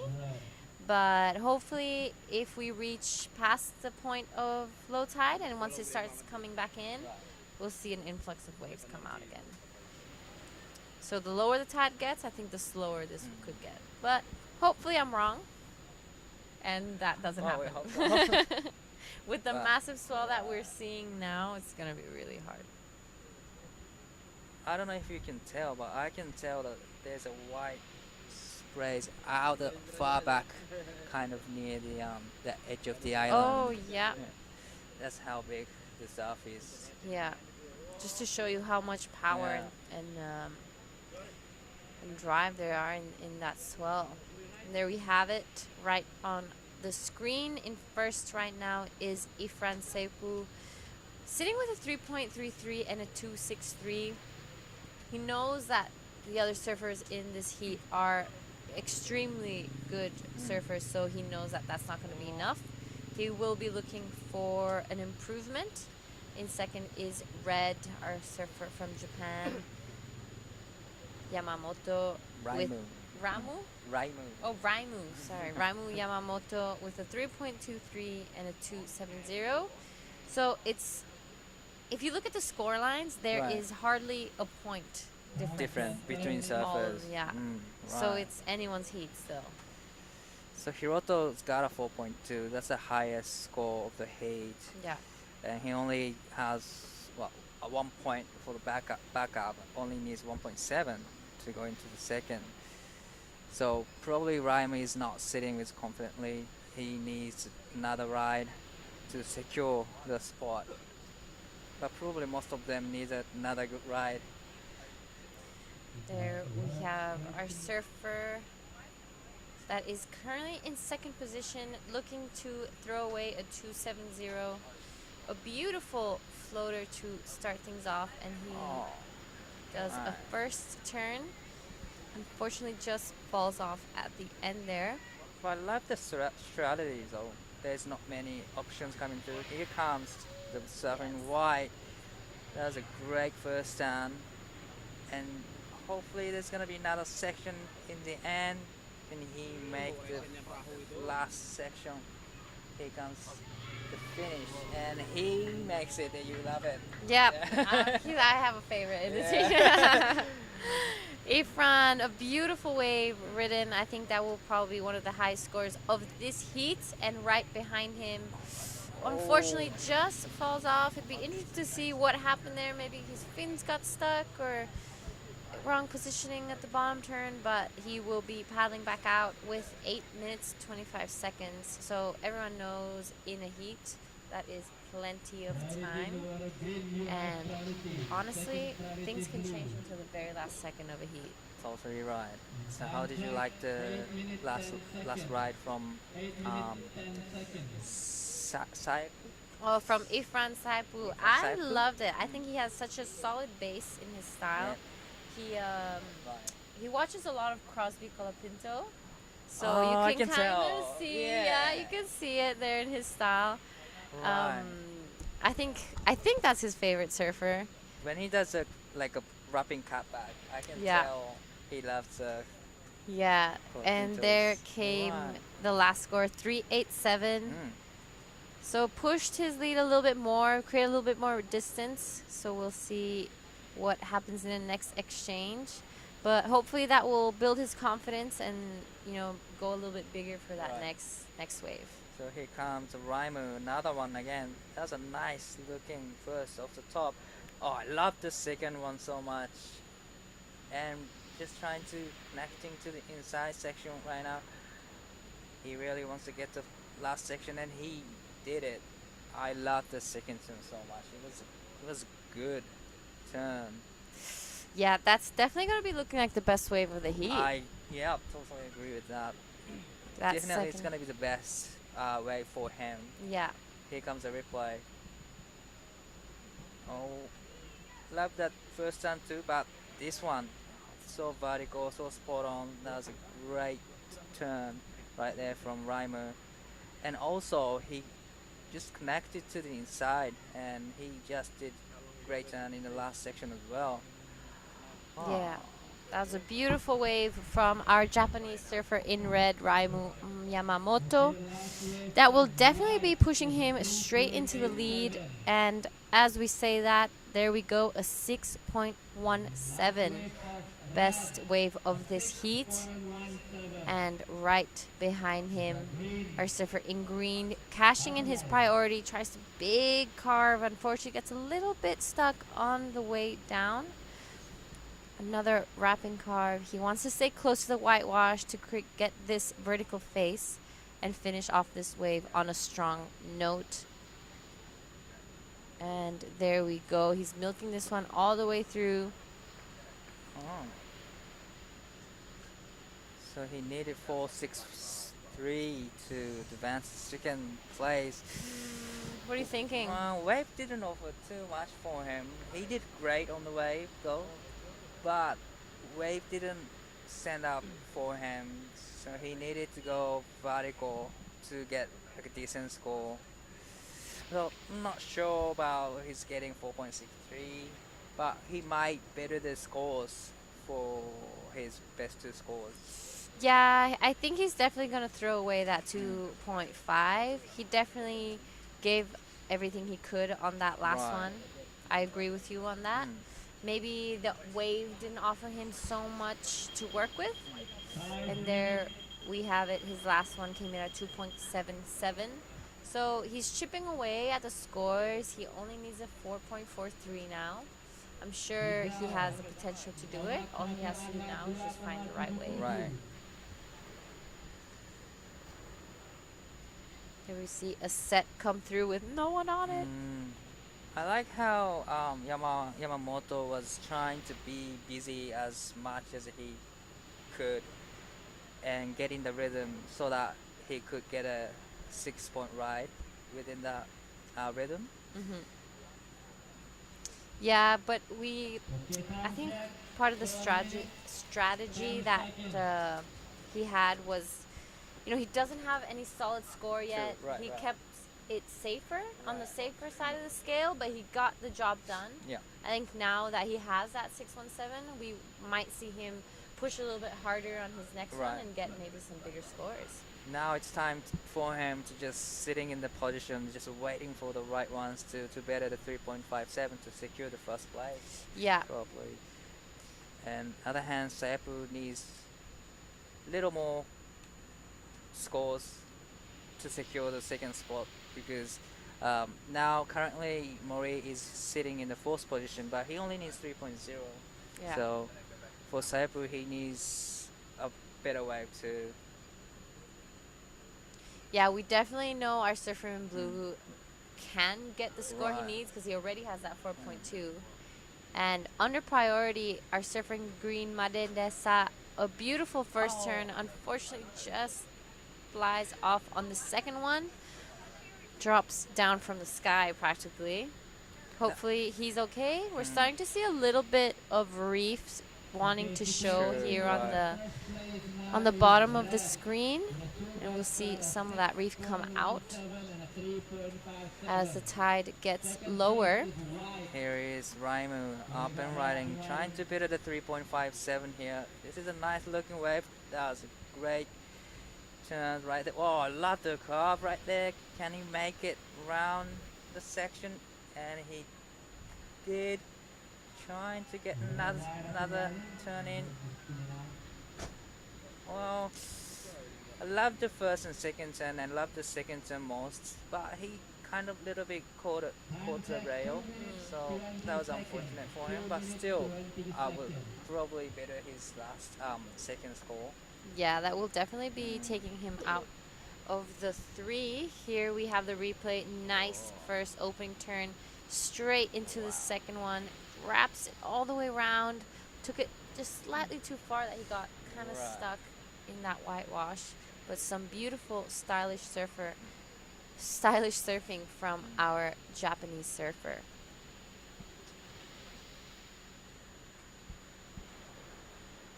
with just under 2 minutes remaining, and now he got 5.60 for the last wave. Total score is 11.77. Now Surfing Blue needs to work a little bit harder, looking for 3.0 to secure the spot. That's a nice wrapping cutback right there, and here's a third section. Can he get the finish? There's another one. Oh, it was good wave, and it was probably the best surfing for Hiroto Mori so far. Then just over 1 minute remaining. Now Saiku has first priority. He's probably need another score. There we have the last wave of red came in at a 5.60. That will be extending his lead over the rest of the field. And there came the last wave of blue, a 4.37. Did push him straight into second, so now with priority out the back, 30 seconds remaining. Ifran is going to be looking for a 4.70. There's some sets coming through. Let's see if he's able to get this last score, maybe as a buzzer beater. Wow, tense moment. We see him paddling for this set. Let's see if he's able to catch it. He did it. Hopefully he's not too deep on this one. Nice. Just under the lip. A nice opening turn. He's going to be needing to go vertical to get that score.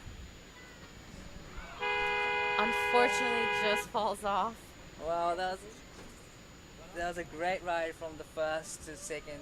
But just so unfortunate in the finish turn. Couldn't make it. Yeah. But it was a great surfing. Great surfing from Ifran. Hopefully we'll be seeing him next year again, our local Mentawaian surfer. We heard his crowd on the beach. And in saying that, we will be heading on to a break before we start with the Women's Pro Junior. Last week.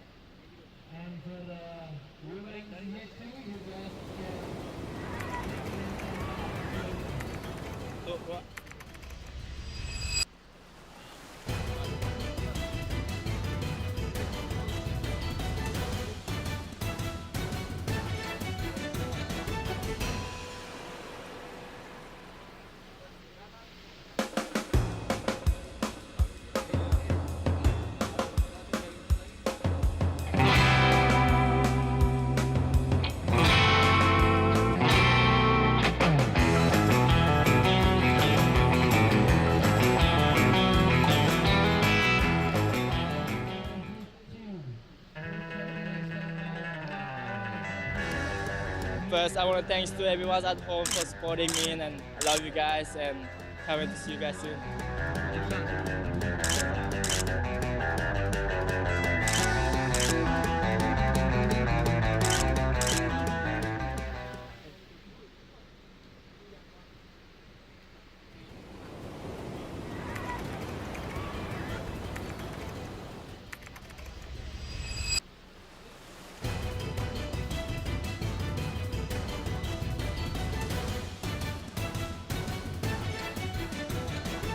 All right, guys, welcome back to the Krui Pro 2024 in the water. Right now, we are seeing the first Pro Junior Women's come out. This is their debut heat. I am in the booth Right, it's nice to hear. Thank you very much, G. Yeah, check it out. This is a huge surfer heat. This is the Pro Junior Women's, and look how good these waves have gotten. This morning was absolutely dog's breakfast. Onshore winds, small waves, and now it's super fun, very contestable, and I'm sure a lot of people watching around the world would love to be surfing these waves here at Krui Left. Yeah, are you kidding me? I would love to be having a two-man heat out here. The waves are pumping right now. And I feel like as the tide gets lower, this is going to get even more perfect, and hopefully we're going to be seeing some barrels today. What do you reckon?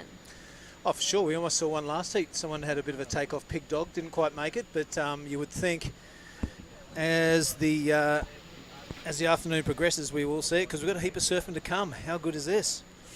Yep, and in the water right now, in the red, we have Hinata Shimizu from Japan. And in the blue, we have my also dear friend Kaya Hewer. She is a little surfer from the Mentawais. Oh, yeah.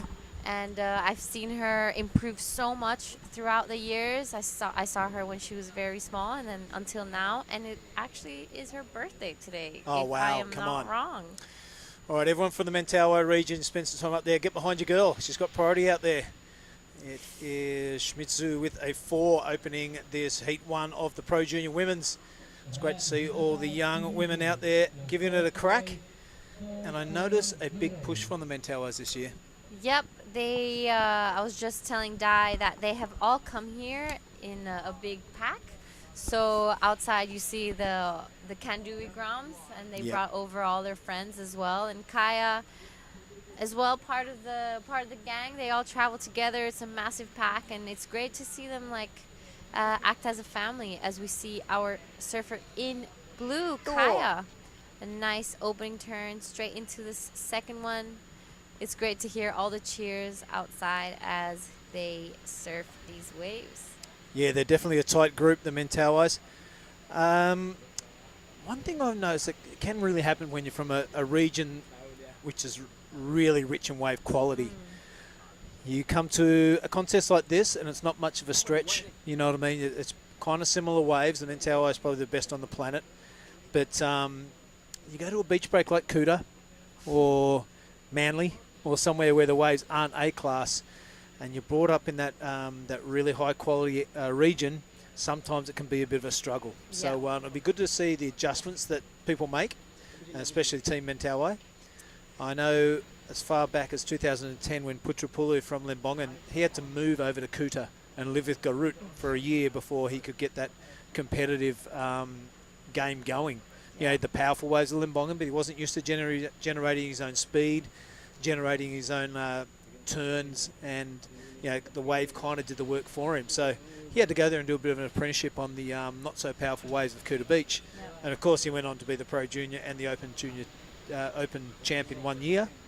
But it's definitely going to take some adjustment, I think. So it's over to the parents and the coaching staff. Yeah, for sure. If you want to make it at the top, you have to make some sacrifices if you live in places like Indonesia. We saw Rio do it when we were younger. He would surf like maybe his favorite waves in the morning, like Uluwatu or Canggu, and then in the afternoon he would spend some time in Legian and Padma area. So that, you know, all that hard work and dedication really paid off for him. He's now one of the best surfers in the world. He's on the CT. All of Indonesia backs him, and I'm sure that he will be keeping a close eye on this contest, as it is one of his favorites, I imagine so. Oh, yeah. He did win NIAS Pro last year, where we're going straight after this. So a big shout out to Rio. Some scores coming through for our surfers in red and blue. The only 2 surfers out there. So a 4 and a 3.33. This heat is practically just for seating. So that's right. No one misses out. Yeah, both of the surfers are going to go through.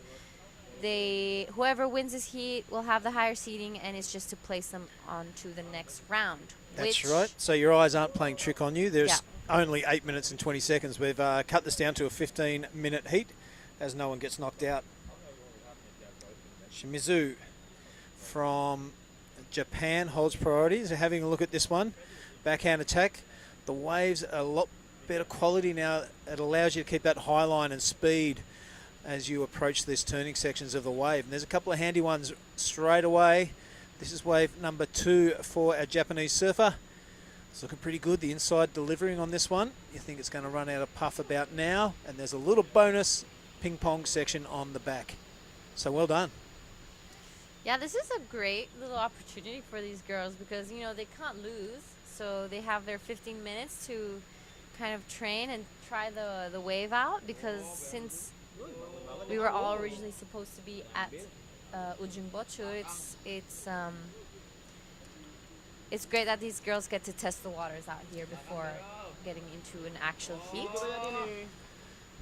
As we see Kaya taking a look at this one. Oh, knock that back. It's a good looking wave. Yeah, I probably But I'm a frother. I would go on anything. I It know. doesn't matter. No, it doesn't matter where you are, inside, outside. Nah, I'll just go.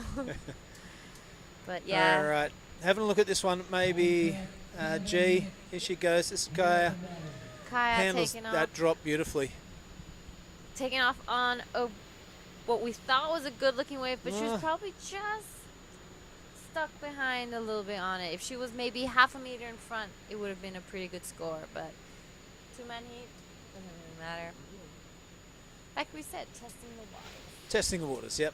Okay, heat total of 9.83 for Hanata. Currently in the lead. Kaya with a score to drop, I would imagine.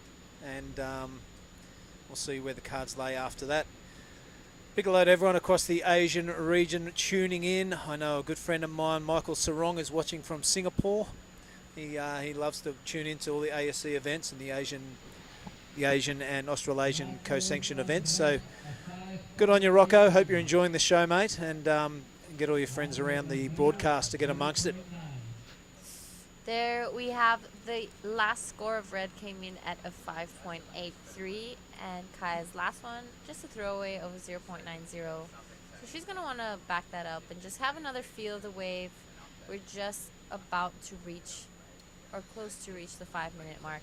So we will be going into the heat 2, and who will we be seeing?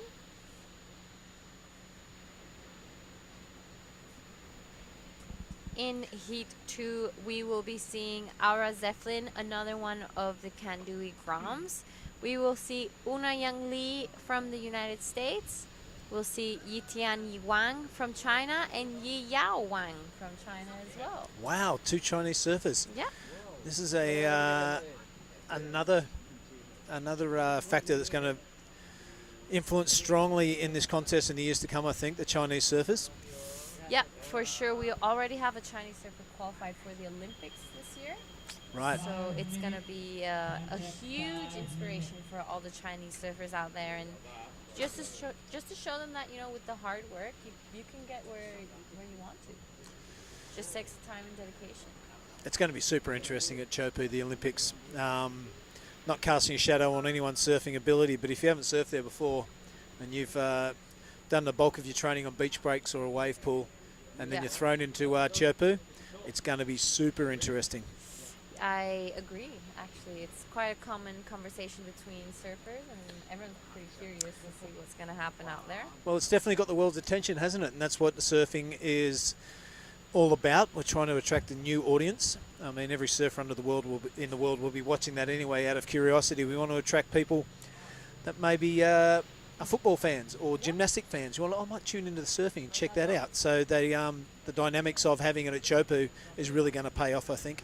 Yeah, I think maybe seeing these surfers tackle those incredibly difficult waves is going to bring a new light to surfing. You surf there? Never. No, never. I live in Indonesia. It's hard to leave. That's very true. All right, 3 minutes 40 in this one. Looks like the Japanese surfer looking pretty comfortable. 6.50 required by Kaya. Of course, none of these two surfers get knocked out. Things starting to heat up outside weather-wise. It's getting steamy and hot. The broadcast van has suddenly got crowded. The aircon in here is pretty good, isn't it? Yep, aircon's perfect. I'm always excited to get back in here because it's nice and cool today. So after that, we'll go into Heat 3 and into Heat 4 of the round 1 of the Pro Junior Women's. And we had the official call earlier on that we will be doing the round 2 of both Pro Junior Women and men, which actually I believe is the quarterfinals already. Yeah, that's right.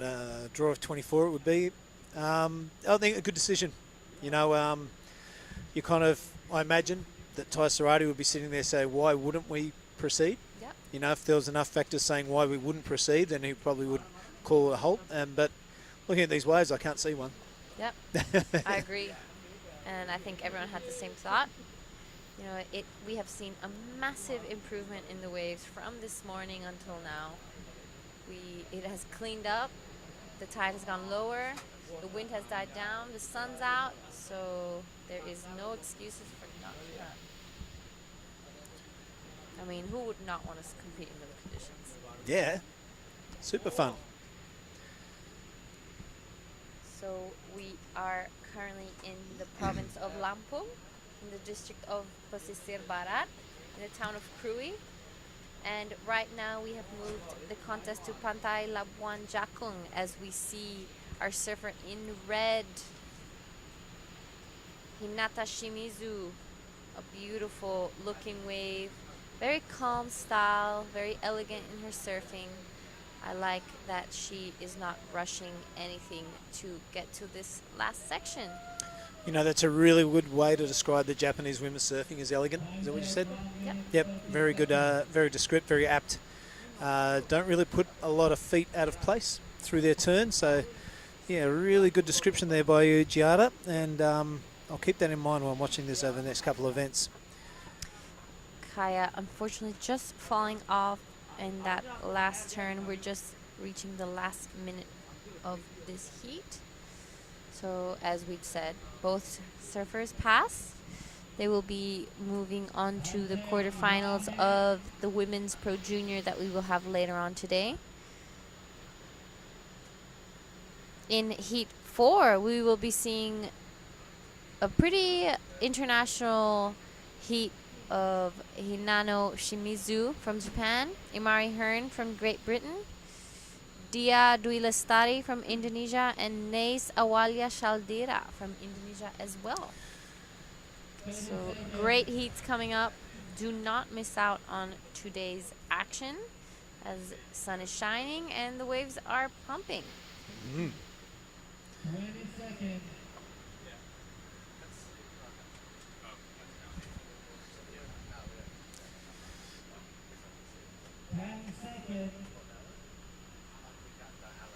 Right, just 10 seconds remaining in this one. G. Quick one, in and out. It's both surfers through to the next round. You can hear the horn in the background maybe. And there's a good overview of the reef system here at Krui left. It rattles off. It can hold a good 4 to 5 foot.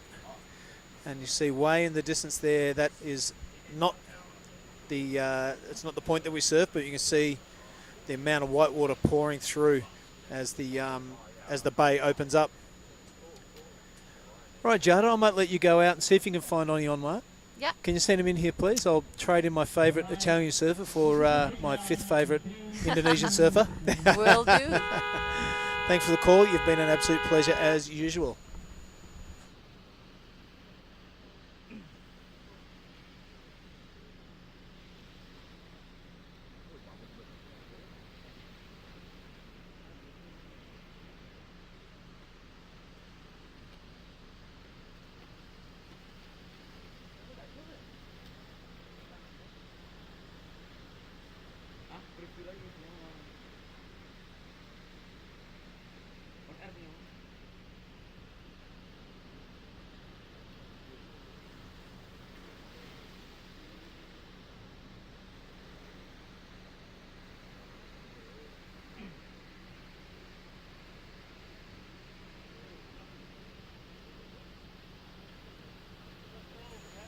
All right, welcome back wherever you are watching around the big blue globe.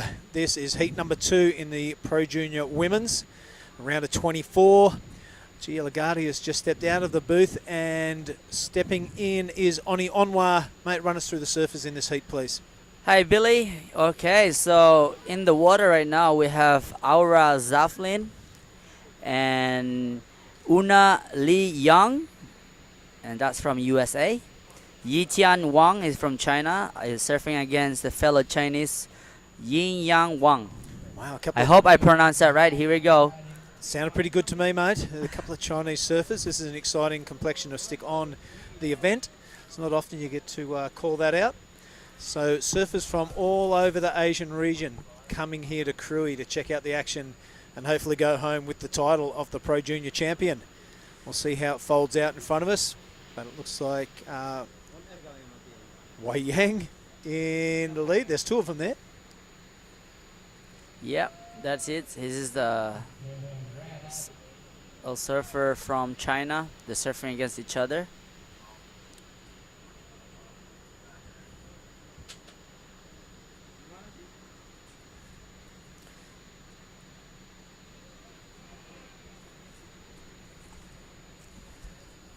And that's definitely our surfer in red, Aura Zaflin from the Mentawise. There he goes, he's paddling in the water right now. Looks like a nice drone angle from Ryan. Love how clear the water is from here. So it's pretty hot today, so I'm sure being in the water, pulling around, catch wave for 25 minutes, it's fun. Also, the first wave of Aura is a 3.23. Really nice. We're waiting for the backup for that wave.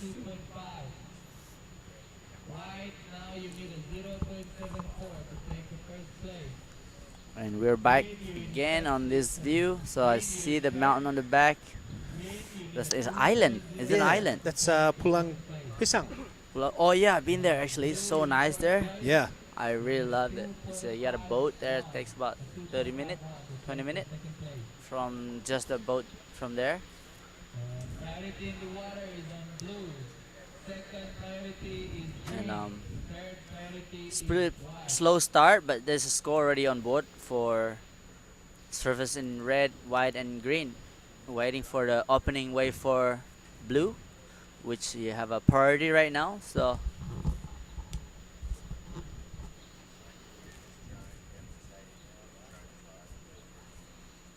look at that. I love watching this wave, Billy. Just mind surfing this thing. I'm better than Kelly Slater when I mind surf this wave. Oh, I'm ripping. Yeah, it's not intimidating wave. It's just like it's a bit of a skate park going on.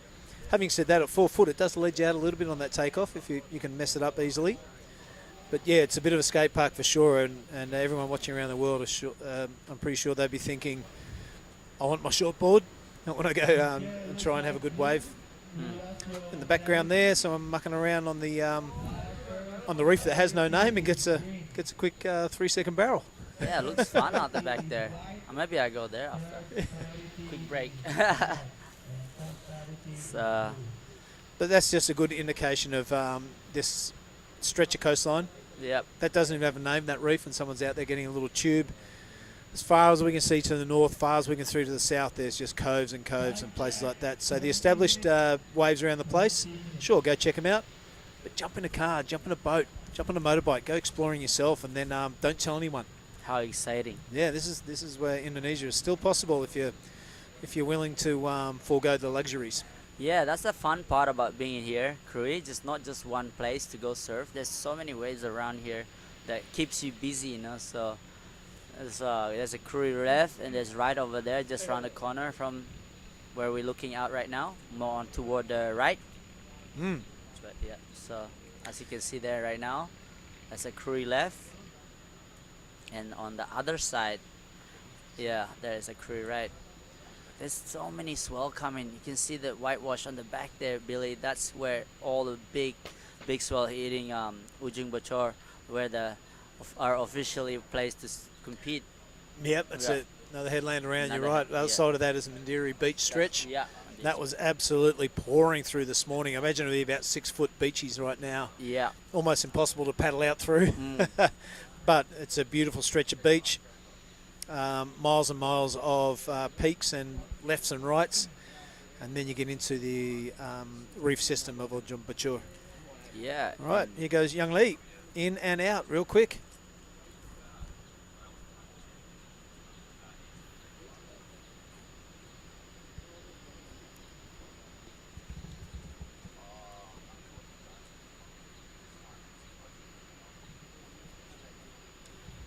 Yes, interesting when you're actually competing in a competition. We can just train a lot every day and you can surf the best surfer out there, but when you put yourself a jersey, it's just so much pressure for all these surfers thinking about the score and the priority and everything. As you can see, the paddling, who got the priority, as you can see, third priority is red, but green has the first priority right now. Yayo. Chinese is coming to compete in this Krui. Can she made it? Nah. But you're right, mate. There is a lot of pressure in surfing. It's a bit like golf. You Yep. step up there with your driver, and you've been on the practice range. You've been absolutely smashing them. You got 3 of your friends around, and of course you're going to slice it or absolutely top it. There's a lot of mind games happening in surfing. Yep. Out there surfing yesterday amongst all the QS competitors. Yeah. Of course, every wave I've got, I've tried to do the turn of a lifetime because, you know, there's these young kids in front of you. And you're going to blow it. Yep. And, but, yeah, just when there's a bunch of friends around Yeah. and you've got the set of the day, a lot of times you blow it. Imagine having all these people around the world watching the broadcast, all your friends and family on the beach, the officials, all that sort of stuff. There is a lot of pressure involved in professional surfing.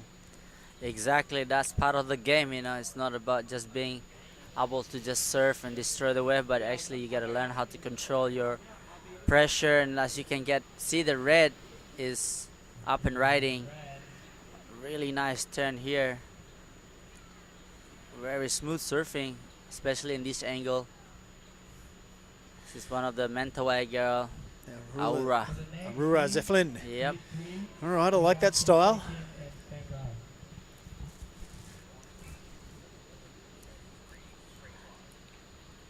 So we have a representative in Young Lee from America, and this is our surfer in white, one of the Wangs, that is Yitian. Not really getting to show us much on that wave. It kind of let her down a little bit.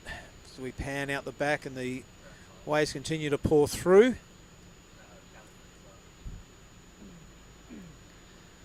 Let's have a look at the one at the 16-minute mark. There's a couple of waves to drop, but it is Zeflin, the young girl from the Mentawai, taking that strong lead, or the early lead, mind you. This is Young Lee from America. Great looking drone angle. The ASC being the media production that is bringing you these images around the world. Not quite finishing that one off.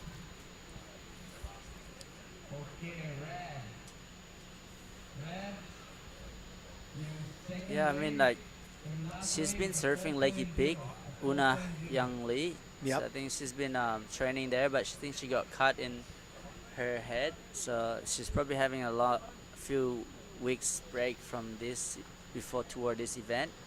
So you can see how she's trying to get back into the water again. Let's see what you're saying she had an injury from Lakey's? Yeah. Right. I think her board hit her in the head. Oh, right, gotcha. That's happened to the best of us. That's why we have this. Johnny. This might be changing the priority situation.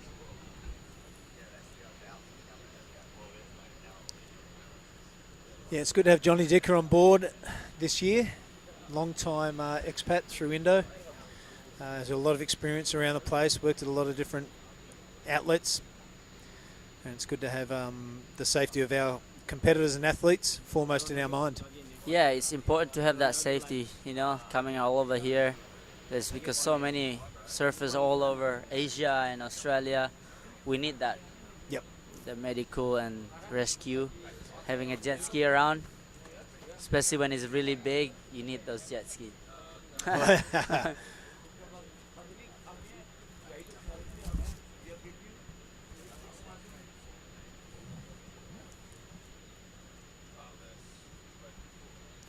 Yeah, there's 13 minutes to go.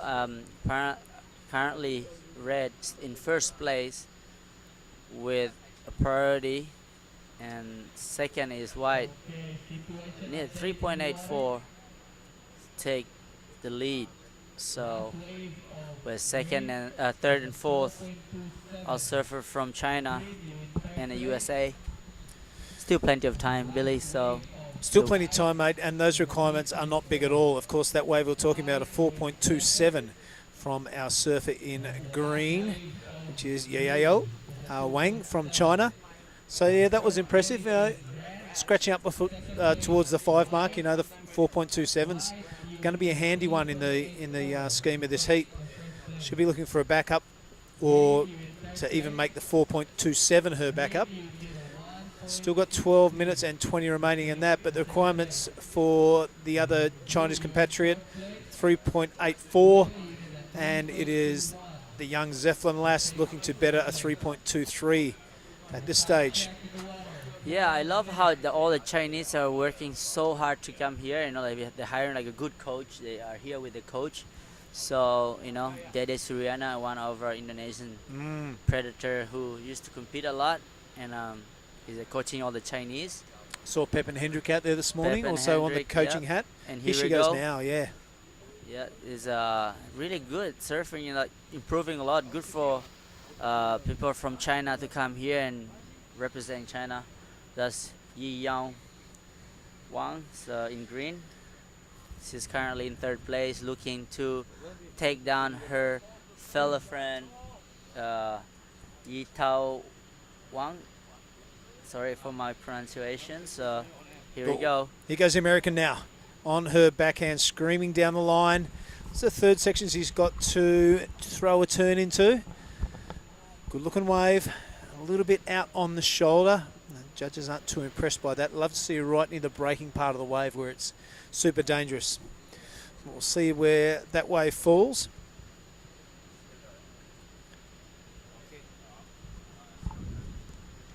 Yep, definitely her best wave, I reckon, for blue. Una, there we go. She goes at 3.27. Yeah, right on. Well done. Push her back in third place. She needed 3.97 to go and to take Aura. Oh, last wave of green was a 4.27. Now she's in first place. So the Chinese are coming in hot.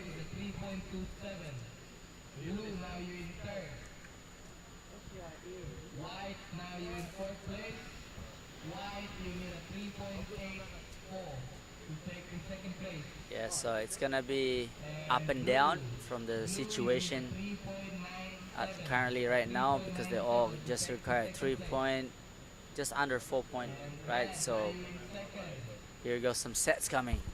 Who got the priority? Here we go, green, our currently hit leader. Staying busy, nice turn here. I like that float into neck. Wow, that was really nice surfing by you. Sorry, what's her name? Yi Yao? Wow. Yeah, Yi Yao really capitalising on that. I'm not sure what happened with the red there. If she caught a wave to give up that priority and sitting there with second, maybe she missed it or something. I didn't quite see on the live action, but yeah, Aurora sat there with priority, and maybe she missed it. She was too far outside or something, but Yi Yao really taking advantage of it, because that was a good-looking wave. I think that 3.17 is long gone, and the lead will increase.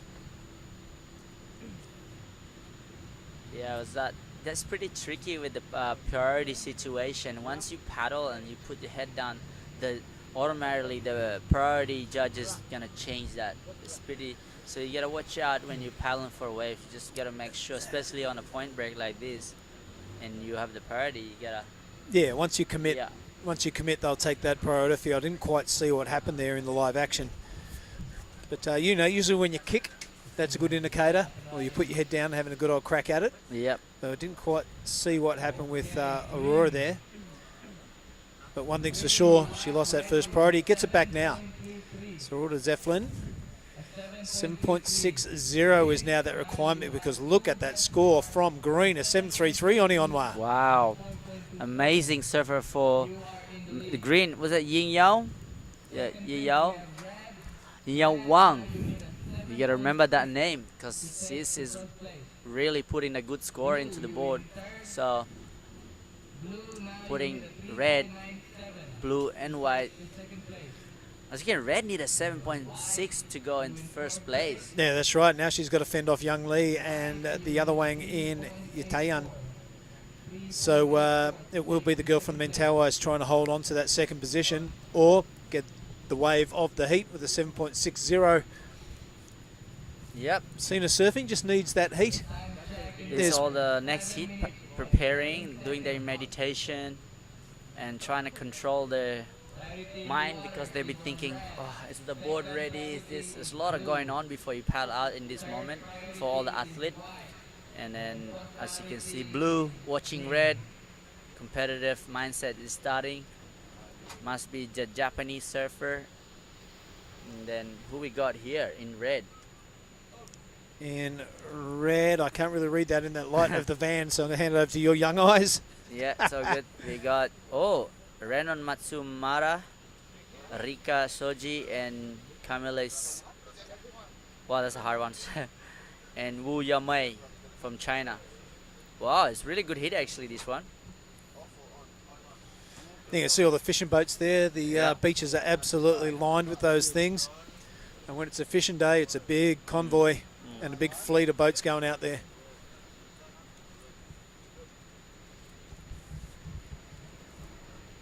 Looks like Dede Siriana there, is it? With his shirt off? Is that him? His flexing coach. out. Yeah. Of course, the For the Chinese team. for the Chinese team. Of course, he was, I think, the first Indonesian representative on the QS. He went around with February. There he is, the absolute rock star of Chamaja. And watching him surf yesterday out at the left-hand point, he is still absolutely ripping. An absolute gentleman, a fantastic guy to meet. And the Chinese are lucky to have him. Exactly. Having a right coach, that direction of what to do and where to go is important, Billy. Takes all the pressure off, so you can just have more fun and you can just enjoy it being out there. 100% having Dede Suriana. That is his C.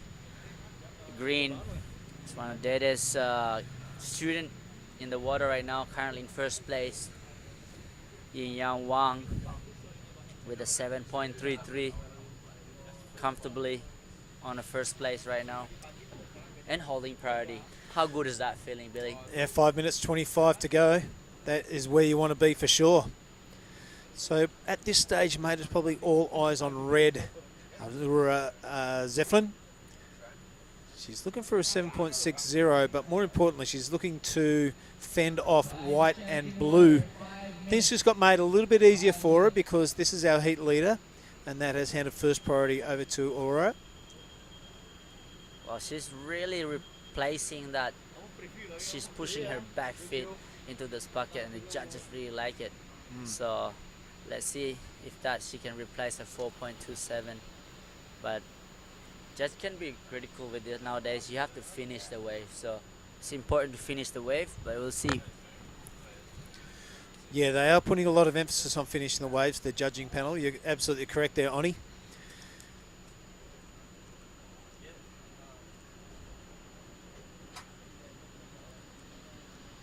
I think we've just seen one excellent score today from Bronson.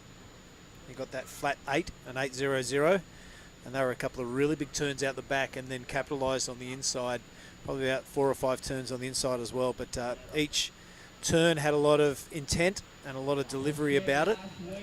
And yeah, I'm pretty sure that's the only time we've gone to the excellent range today. It was Mr. Kato coming close. The next heat was 7.83.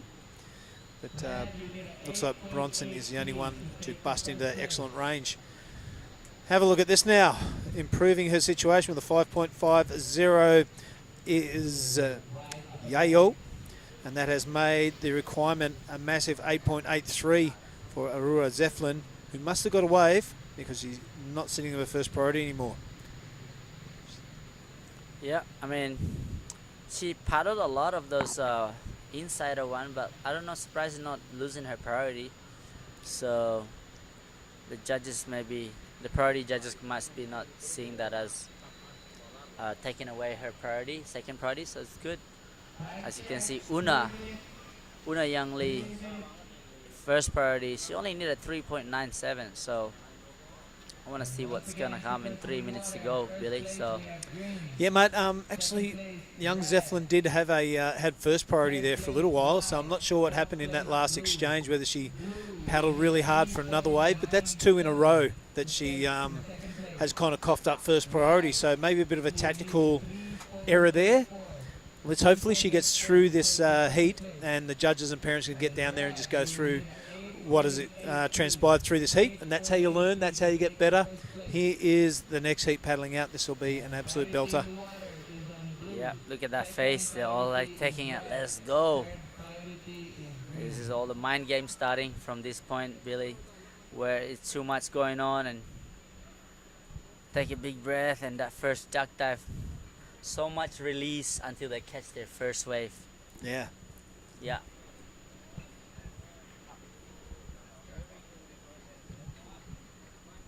Yeah.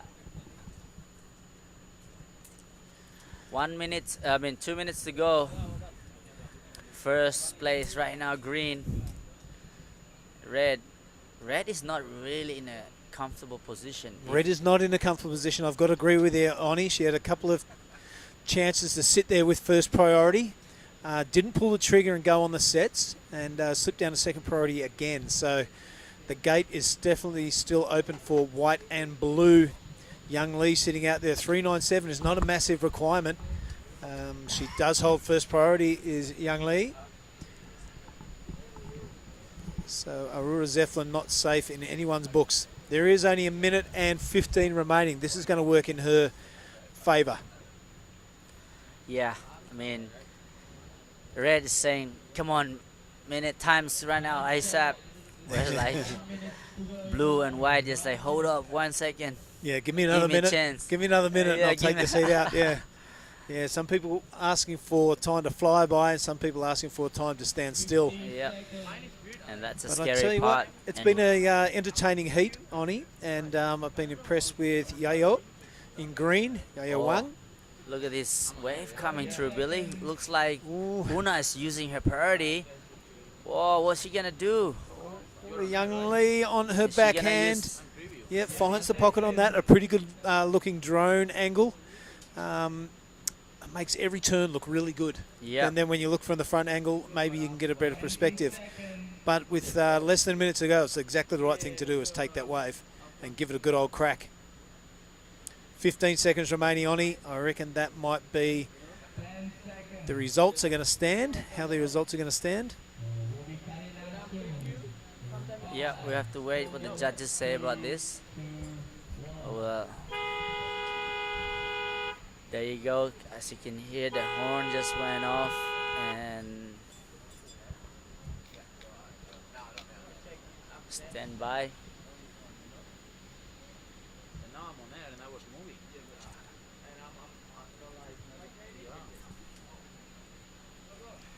Yep, it will be on hold, that's for sure. Mate, I might go outside, make sure everything's honky-dory with the beach commentators, and welcome back into the booth our favourite Italian surfer, Gia Lagatti.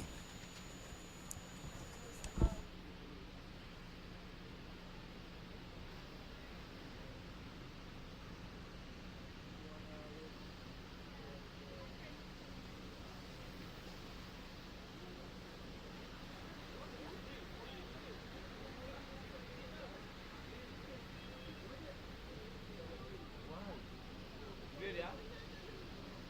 That's why I keep filming. Can you You're filming on the bag? Yeah. Or Titi, ¿viste aventar? Because the camera says it's on air. We don't know when it is filming and no, because I think they film. No, now it's my on air. Right. I don't know. You film. Yeah. I'll go. Wait. You have the camera? So when preview, sometimes it's on air nih, gitu loh. Jadi tidak tahu aku preview apa on air ini. Live-nya kadang on, kadang off.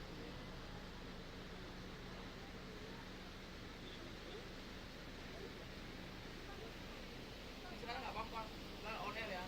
Aku filming tiba-tiba preview. Aku bingung, oh ya nggak preview kan di sini. Makanya aku tetap filming terus semuanya.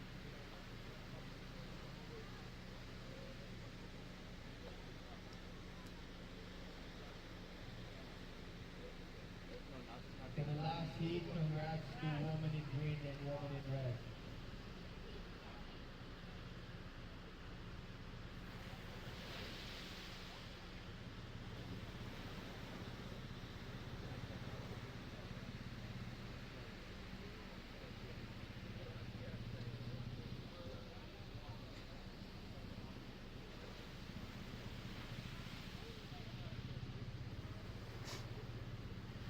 Okay.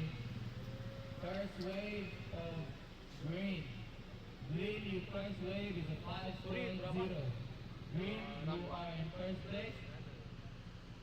And blue, you first wave is a 4.0. Blue, you in second. And white, your first wave is a 0.77. You in third. And red, your first wave is a 0.5. You in fourth place. Red, you need a 3.51 to take the second place. White, you in third. You need a 3.24. A 3.24 to take the second place. And blue, you in second. You need a 1.01 to take the first place. Bagus Black. Wow, sini ya. Oh.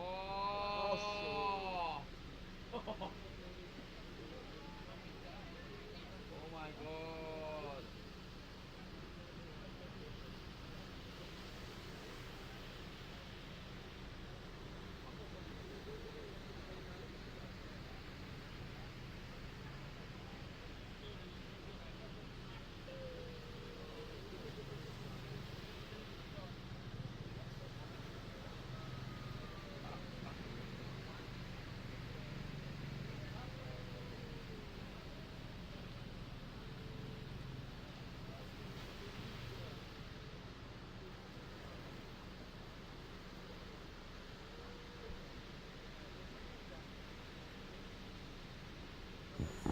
All right, we're back live again for the Women's Pro Junior Krui Pro 2024. Here we go. We have Giada Lajati in the house. What's up, Giada? Hello, Mr. Oni Anwa. We are back. This is Heat 3 of the first round of the Women's Pro Junior. In the water, we have Renon Matsuyama in red. We have Rika Shoji in the blue. We have Camille Spacarotella in green. And we have Wu Yaomei in green. Well, I know it's really hard to pronounce, Giada. Congratulations. I know you're trying your best. But those girls are ripping out there. Look at this. Red is smashing it. Still going. Nice finishing for red. Wow, that must be the Japanese surfer. What's her? That is Renon Matsuyama. Wow. She is only sitting on of 0.50, so she will definitely be improving on her score line after that one. We are 20 minutes into this heat. Sorry, we have 20 minutes left in this heat. Currently in first place is the green, our Chinese surfer. Second, close behind, is blue, our surfer from Japan, Rika Shoji. In third is white, but not for long, our Singaporean surfer. And our red surfer is in fourth, but we are still waiting for a score from our surfer in red, as we see our surfer in blue cashing in her priority, using it to take advantage of this wave. A nice first turn straight into the second one, a little sharper, a little more into the pocket than her first ones, and some nice turns to finish this wave off. What do you think, Oni? I really like it, how smooth and look at this girl right here. She serves really fast with explosiveness too. So I really like how all these girls surfing. As you can see, red goes straight in first place, but not sure with the last two exchange between blue and green. So we have to wait. We cannot really tell who's gonna be on the first place. But like I said, plenty of time, and does look like there's a lot of wave coming through now, Giada. So you can see white now paddling again using. Oh, she didn't go on that one, but still. Everybody just got a wave, so she got all to herself at the back. Yep, and there we have it, the scoreline of this heat. The last wave of red came in at a 5.33. That pushed her straight into first position. She's sitting on a 0.50, and she knows that all these other girls know what they need to do to get into her spot, so she will be looking to back that up quickly. Our Chinese surfer in green has a 5. she will be throwing away that 0.43 after that last wave that she just rode. Our surfer in blue, our Japanese surfer, is sitting on just a 4. So we're definitely going to be seeing a little bit of a change in the score line after that last score for green comes in. There we have our surfer in red, though, sitting at the top with priority. She won't be letting it go so easily, but with 17 minutes left on the clock, there's plenty of time for anything to happen. Yeah, that's it. As you can see the priority change. You see white paddle for I've missed it, and then red just sprint out the back, and she got the priority. Really smart surfing by red. Already putting a really good score on the board. Got a 5.33. She's looking to replace that score of a 0.5. As you can see, white now what she's gonna do. She's on currently 4th place, and it's gonna be a second wave coming. So that's it for white. Yep, white.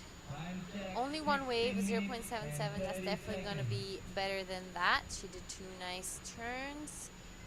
And there we have it. Our change in the scoreline. Our surfer in green, a 4.33, her last one. That's some nice, soft surfing and easy to the eye.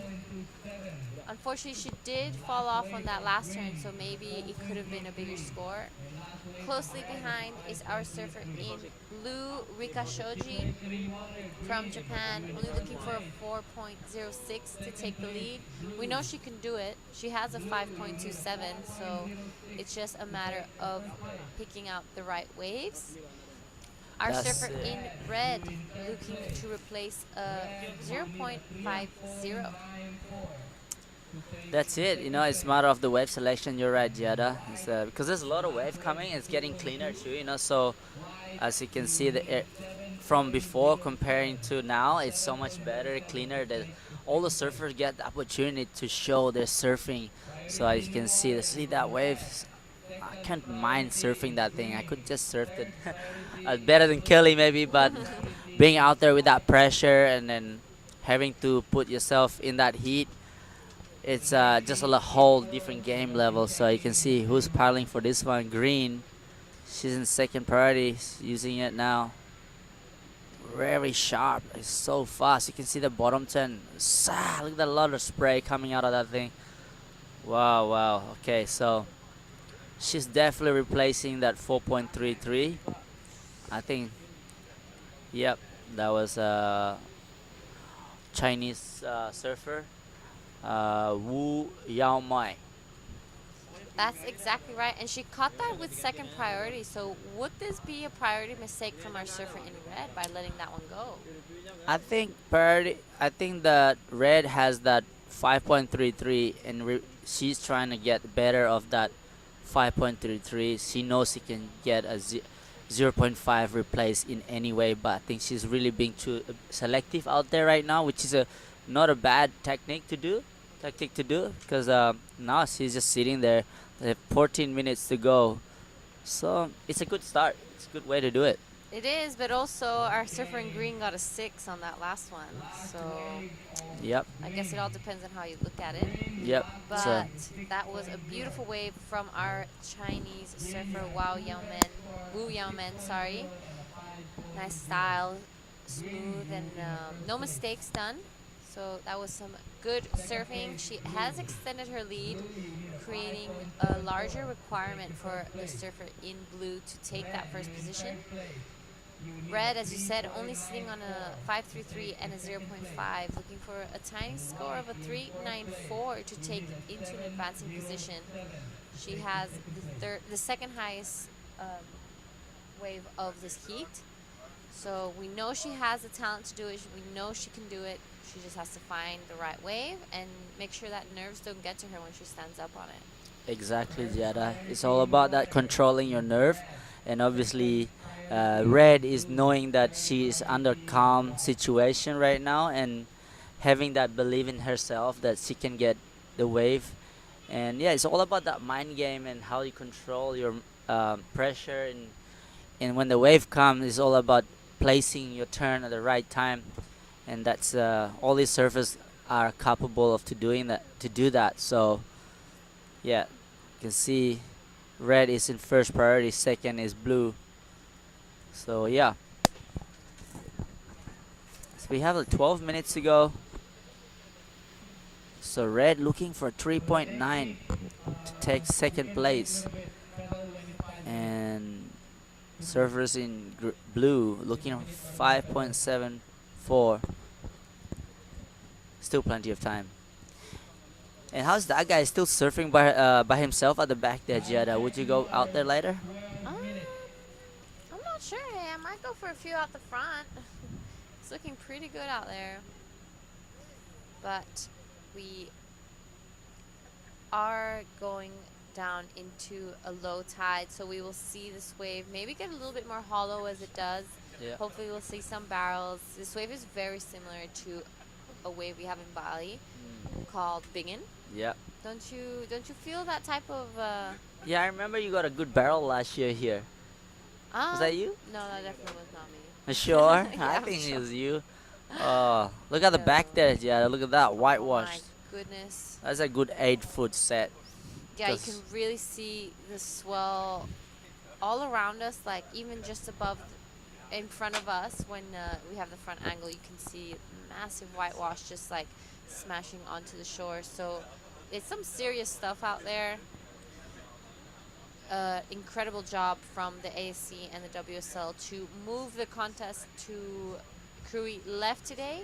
This is called Pantai Labuan Jakung. We are in the province of Lampung, in the district of Pesisir Barat, the town of Krui.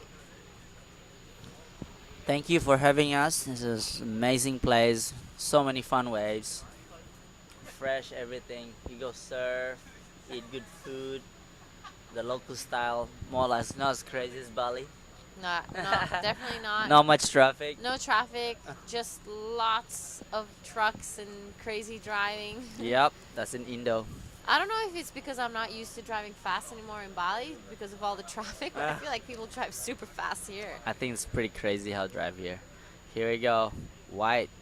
Our surfer in white under priority gets this wave. She's looking to replace a 0.77, looking for a 7.07 to get into an advancing position. Unfortunately, it does fall off on that one, so I don't think it will be the score she's looking for. And there we have it. It came in as a 1.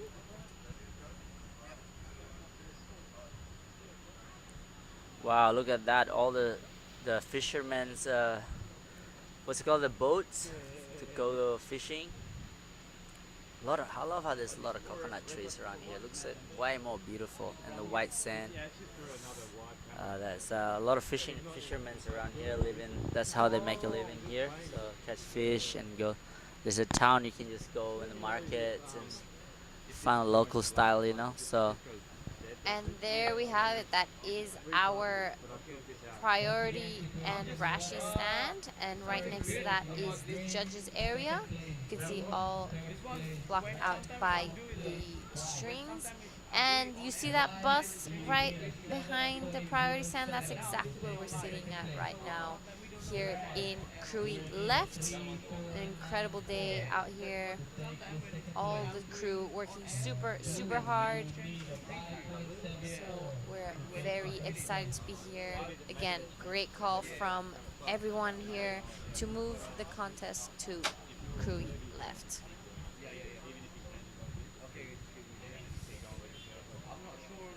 We are reaching the 8.5-minute mark. Sun is out, waves are firing. We rocked up here this morning. It was straight onshore and raining with a really wonky waves on the lineup, and now it is some of the best conditions you could possibly get out here. Yeah, that was. You kind of asked me, "Hey, it looks a bit rainy today," and then I said it's gonna get sunny later. It's always like that. When it's raining in the morning and a bit cloudy, it always turn out to be good in the like midday. So yeah, thank you for that. Good for the surfers. I cannot wait to surf my heat too. I just want to go surf, to be honest. Yeah, I'm excited to surf too. Talking about surfing, coming up in the next heat, heat 4 of the Pro Junior Women's here. It will be the last heat of this round. We will have from Japan Hinano Shimizu, from Great Britain Imari Hearn, from Indonesia Dia Dwi Lestari, and from Indonesia again Neza Walia Shaldira. And this is our Japanese surfer Renon Matsuyan cashing in the priority, looking to replace the 0.50. What do you think? I love it. She's going all in those turns. She's really just pushing it, like aggressively hitting that section. Unfortunately, didn't make it, but I love how she's going for that section.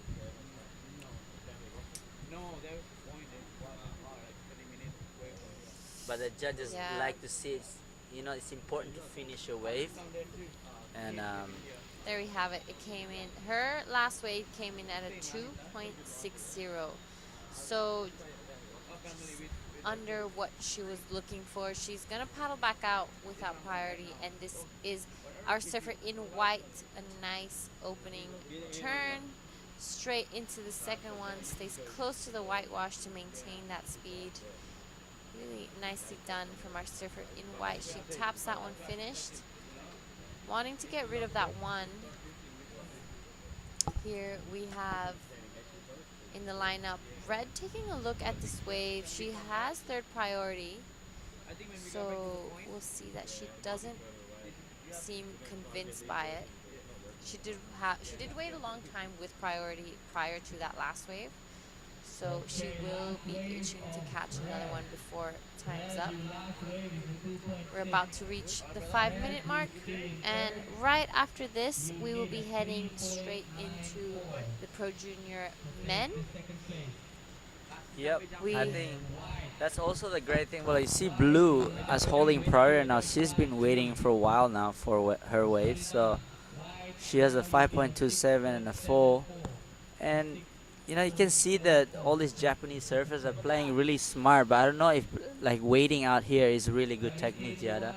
Seems like a lot of people are waiting that they always lose time, and then they catch wave and they lost priority, and that wave doesn't work out, and they pile back out. So it's I think it's better to stay busy. I would suggest if there are any of the surfers piling out next, they have to stay busy and try and get those build up the smaller size, like a mid-range one. You can see now Blue is probably using her priority.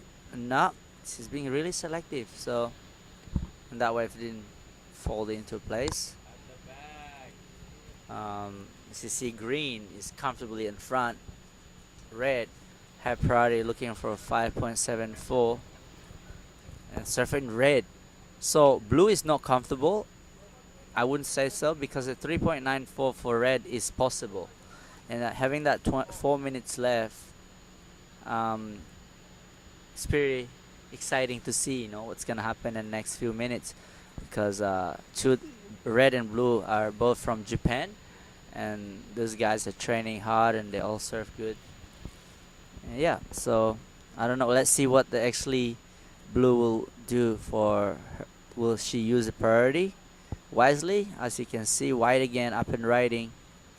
Yep, we have White, a nice smooth first turn straight into the second one. She's gonna try stick with this one onto the inside, but just pulls off. We will see her maybe improve on her scoreline, looking for a 6.74 to get into the advancing position. So in these 4-man heats, both first and second pass to the next round. For the Pro Juniors, we will be doing round 2, which is already the quarterfinals. You know, with perfect conditions like this, it's hard not to say that the contest is still on. There's still lots of surfing to be done out here, and the waves are with perfect condition. So we will see the men's Pro Junior and the women's Pro Junior come back on later on today in the afternoon. Exciting day for us. Get more. As you can see, this morning everybody was ripping. So you can see the winner of that. It gets better, isn't it, Jada? Get more action, and that's why I'm here to witness that. Yeah, and I totally agree with what you said earlier about being active out there, because we saw in the last heat of Bronson, we will get right back to that as we see our surfer in white. This has to be one of her most powerful waves she has ridden. She will finish that one off. Unfortunately, just comes unstuck. She's looking for quite a decent score, so I don't think she will get it with that one, but maybe she will be chipping away at the scores with it. So slowly her requirement goes down. I like that she keeps busy on the inside. Like we were saying, Bronson actually caught one of his 8-point rides under priority. It was a smaller one that he caught much deeper than everyone else, and it turned out being an 8. So you don't always have to sit out there with priority to get the scores you need. You can sometimes just go a little bit under everyone and catch a smaller one, and with enough talent and hard work, you can get that score. That's exactly right. So staying busy, always key. And I would catch any wave out there if I get a chance. Here, just as we were saying, Red catches one deep inside. Nice first turn, looking for a 394. Unfortunately, just gets stuck in the whitewash on that one. We see some sets coming through, but no one riding them. Everyone's slightly too deep. We will be reaching the 1 minute mark. Hopefully Red gets to paddle back out and have one more opportunity to get the 394. Yeah, there's a minute to go. Red need a 3.94. Can she do it? She has to paddle faster than that. Is she the one on the shore? I'm not sure. Let's see. Looks like slowing down.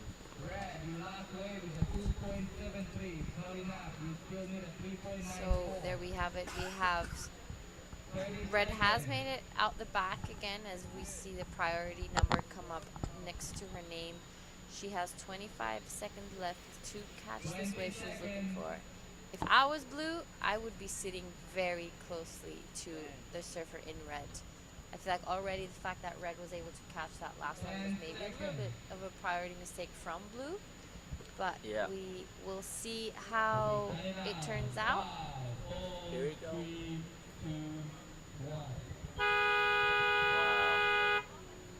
Well, there we have it. I think that's Folks, our surfer in blue did use her priority at the end, looking like it will be our Chinese and Japanese surfers who will pass to the next round. And in saying that, we will take it to a break before we start our next heat.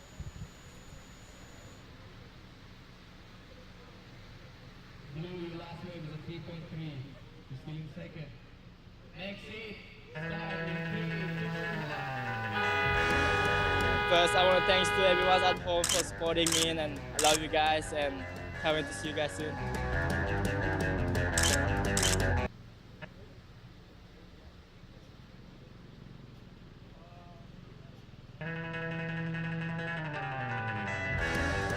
First, I want to thanks to everyone at home for supporting me, and I love you guys, and can't wait to see you guys soon.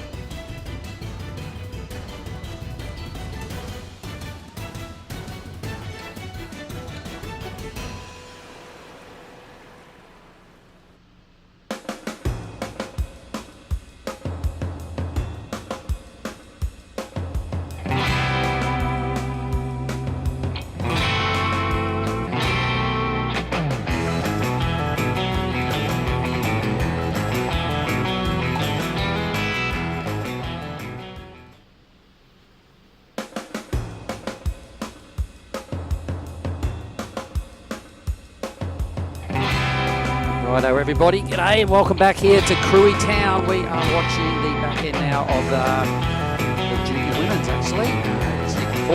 And taking us through the list of who we have. Dai, why don't you tell me who we got? Come on. So in red, we have Hinano Shimizu from Japan. In blue, we have Aimari Hyang. In white, we have Dia Dwi Lestari from Indonesia. In green, we have Awalia Chaudira from Indonesia. Thanks very much, my man. So we got a Japanese surfer, a couple of Indonesian surfers, and what's that one? I can't quite read it. What? Oh. All right. Following this, we've got 8 heats remaining for the day. So this is effectively heat 15 of the day. Good luck to the young ladies that are out there in the lineup, 25 minutes to make the most of what's turning into being a really good afternoon of surfing, Di, because there's waves out there that are barreling off the takeoff now. I'm sure you noticed that. Right, I was checking waves like the last couple of heats and just waves after waves. There's like it's like a wave pool out there now. It is. Yeah. It's looking pretty glamorous, isn't it? Steaming hot. Here we go, blue. So here is. Oh, unfortunately, she just fell off at her first attempt. She needs to go back out and get another one. But we have Japanese surfer Shimizu Hinano. Actually, her twin sister was surfing in the first heat of the round of 24. Hinata Shimizu. They are twins. Oh, all right. Cool. I'm sure the folks are tuning in and watching closely. Good work. Go the girls. Okay, so what's that first name? It's Hyang, Imari Hyang. Imari Hyang, Hearn. Oh, look at this thing for blue now. Screaming down the line. Miss Hearn, here we go. Tries to grab the rail, tries to hang in there. Can't quite finish up that wave. A little bit of a pity. Glamour conditions here at Krui left. Now this thing for white. Wow, look at this. Nice bottom turn. That was a great turn off the top. And straight into another one. Threw out a lot of sprays, but fortunately she couldn't make that off nicely. But it was great first turn. Awalia. Maria. So it was surfing white. No, it wasn't. That was white. Right, so Dewi Lestari from Indonesia. Well, looks like the condition has been improving a lot. It looks so much fun out there. It is steaming hot afternoon down here in Krui. It's, let me see now, geez, it's almost 2 o'clock. Wow. So, yeah, we've still got a fair bit of a schedule to go to finish up. It's going to be a long day down here. So, for the crew online, thanks for tuning in here to this year's opening day of the Krui Pro 2024. It's turning into junior day down here at the Krui left because conditions are favourable, and I'm pretty confident we're going to be back here tomorrow. So I'm sure there'll be people online watching this, and maybe some of the women in the opening round of the QS 5000 that might like to have a go out here tomorrow. Oh, yeah, definitely. Look at these things. Look at this. Oh, red. Oh, surfer red. Shimizu. It was a nice looking big set, but fortunately she was too deep for it.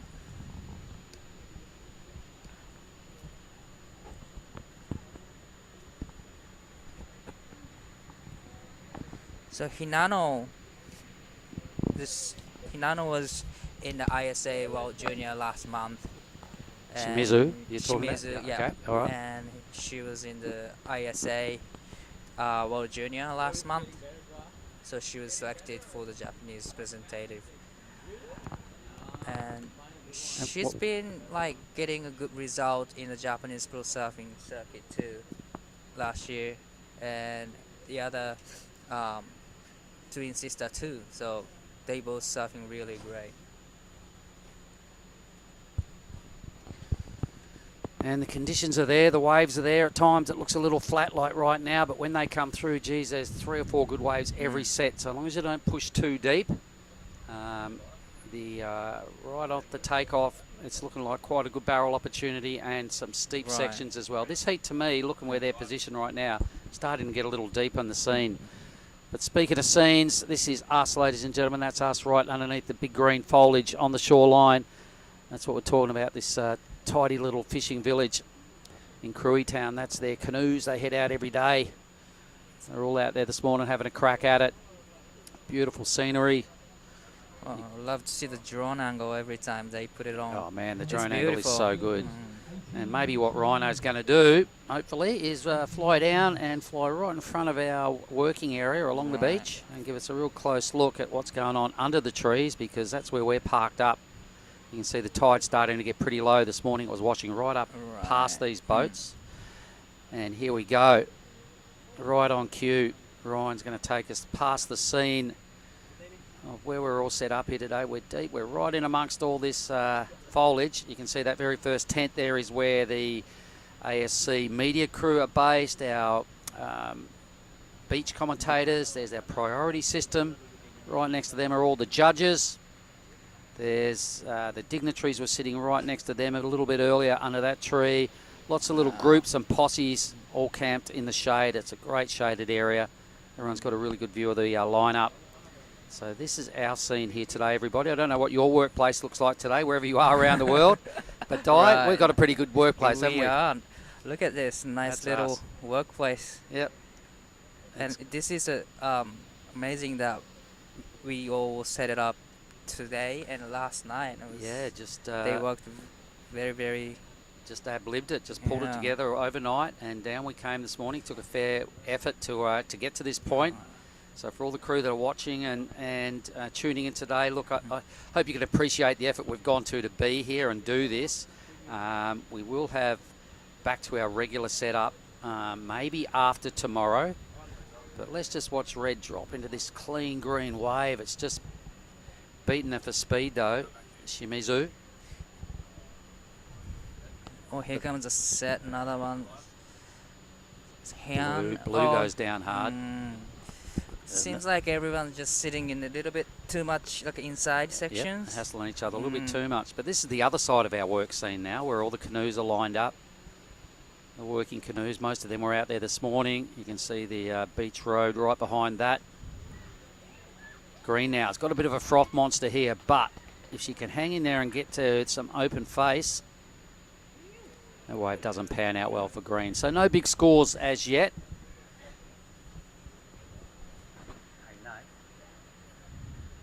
Here comes white looking. She's not going for it in the end.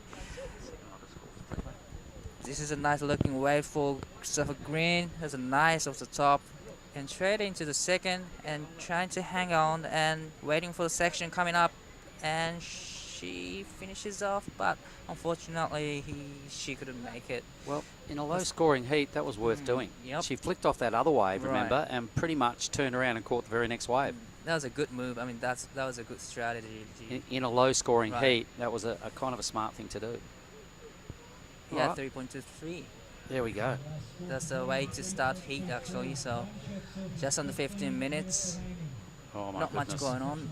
Oh, look at this. Look what's going on behind us. This is Krui Beach. Wow, look at that left-hander up there. What the hell is that? Out there. Oh my God. Didn't know that was there, but that looks pretty good. You can see the girls in the foreground here sitting there just waiting for their opportunity. And look at those There's second some little barrels going on that little random peak over there, but something's going on in the background. That looks pretty amazing. 6 footers out there. Well, 10 footers maybe, but it looks amazing from the drone angle. All right, welcome to Krui, everybody. Here comes the Hinano. Oh, he goes red, so let's just stay with the live action. Shimizu playing catch-up. Right. Needs only a mid-range 2 to get into second. So no big numbers. Take us through this one. Blue. Here is nice bottom turn right there. I love the carve right there. That was a great turn from the surfer Blue. And she's connecting to the inside section. Nope. She decided not to. But it was great first big carve. I really love that one. Yep, I can see that probably turning into the best wave because of the strength of the rail work. Like as you said, it was the best score so far in All this right, heat. just 3-3-3. Thanks, judges. Enough to put her into second place. So still no big numbers, really. This heat is wide open, wide open. Judges really want to see a combination of manoeuvres. It was nice to see Miss Hearn put together that one good slash. So But this they is want to see a combination of strong manoeuvres. So let's have a look at this. There's the best turn of the heat. And just that little mini move there to back up and add a little bit of fruit to that total. But a 3-3-3, that's what it looks like. Best wave of the heat. Still plenty of work, plenty of room to move. He goes white. White up and riding. Unfortunately, she just caught up the rail. She needs to get back out again and get another one. But there's so many opportunities out there right now. You just gotta wait for the right ones and just do a couple turns, and that'll do the scores probably in this heat. You know, in comparison to that last heat, there was a lot of really good waves and a lot of really strong young female surfing going on in that last heat. I was mighty impressed with what I saw. So this heat yet to live up to that lofty kind of exchange that went on in heat 3. But the waves are there. Look at this, everybody, online. Look at that wave just barreling off the takeoff. And that was ladies in this heat just a little bit hesitant to get over there and, and really get on the main spot. But I'm sure once we boost into the boys round next, round 2, all the first and second places that we saw this morning are going to get out there, and I'm sure they're licking their lips going, oh my God, 12 minutes to go, get me out there. But I've seen last couple of heats, and I was amazed by how Chinese girls surfers doing a big bottoms and a big top actions through the heat. That was a really well contested heat for mine. Young Camille from Singapore that ended up in 4th position. Just a little bit less experienced than the other 3, but the other 3 had a battle royale in that heat, and I'm not sure exactly who got through, but it was a really strong heat. So what the girls need to do in heat 4 here is get into it. Get into it, put together a combination of strong moves. Let's get out of the 3s and 2s and hang your hat on really making a strong claim for qualifying, because anybody could do it. Pretty much this time of the heat, these guys needs to get like at least 2 combinations, and that'll do the scores. They just only need around the 4-point area. Red's having a real dig here. Here comes Nano Shimizu up and riding. Nice bottom turn, but she was flying out, unfortunately. Looks like she almost face planted back on a surfboard. Ouch. High speed wipeout, really deep here. Can't make out the colour. Must be. What are we looking at here? Is that green? I think it is. Yep. All right. Dry docks herself in there. Things are starting to get shallow. We are rapidly approaching low tide. Probably got another hour before it fully bottoms out. And that's when you don't want to be messing up and face planting on your final moves or nose diving off a takeoff. Still got some reasonably big tides at this time of the moon phase. Big difference between high and low. And you can see this wave actually loves when it's a bit lower. Yeah. Oh, I can tell it's really now like shallow out there. Yeah. You can wobble inside. You can see the wobble inside. Oh, you can tell by the colours in the water. Yeah. Goes from blue to brown pretty quick. Blue is looking for a wave, and she is paddling for it. Looks like great wave there. She goes for the barrels. Nice attack. I'm not sure she was in the barrel, but straight into nice cutback, nice wrapping cutback. Oh, this is a great wave in this heat. Is she gonna find this last section? And she, you know what? Doesn't matter. That she fell right there. I really like the intent of the takeoff. She thought she was going to get barreled. May have. I'd like to see the beach view. Right. But good, firm intent. Then she grabbed the rail and heaved into a cuddy and mixed it up well. So we now have white Dewi Lastari. Dewi needs only a 1.6 at this stage. It's going to be more than that. That's not an accurate read, the 1.6. because Miss Hearn has put together a pretty good wave. Surfer in blue. Blue will go to the lead easily. Gee, that was a good ride by Miss Hearn. I wish I could see What's her first name? Imari. Imari? I mean, Dia. White. Dia? Dia. Okay, blue. It's blue. Oh, blue. Imari. Imari, there she is right on screen. Imari, congratulations. I'm looking forward to seeing the number here. That was a great. Well, here comes the score. Okay. 4.0. 4. So it's the best wave. So obviously there wasn't a barrel. But still, the rail grabbed Cuddy after it, you know, then a little bit of flair on the tail of a third move. So the judges are demanding to see more by only throwing these 3s and 4s. Right. They want to see more because they've just been treated to a pretty highly contested heat in Heat 3. So they want to see a little bit more. Heat 4, either way, win, lose or draw, you've just got to get in the top 2. Doesn't matter how you get there, whether it's 3s and 2s at this stage for Awali in the green, holding on to second spot. She's also got priority. Your girl Shimizu is ducked on the inside here with second priority. and she's following for the wave. She's gonna get it, and she is up and riding. Nice off the top right there. Only she needs is little small scores to get back in the game. It's not a big wave, but probably this is gonna be her best score so far. So she definitely needs to get back out again, and she needs to get another wave. Yep, she was chasing a 4.73. It won't be that. It won't be the wave of the heat. Definitely her better score, but just didn't have any real critical sections offering a big move. But I think it was a smart move for Shimizu. She got 3.40 now, and now she needs only 2.53, so just over 6 minutes. Oh, hang on. Take off for the little one in white. Oh, that was unfortunate. Dewi Lastari.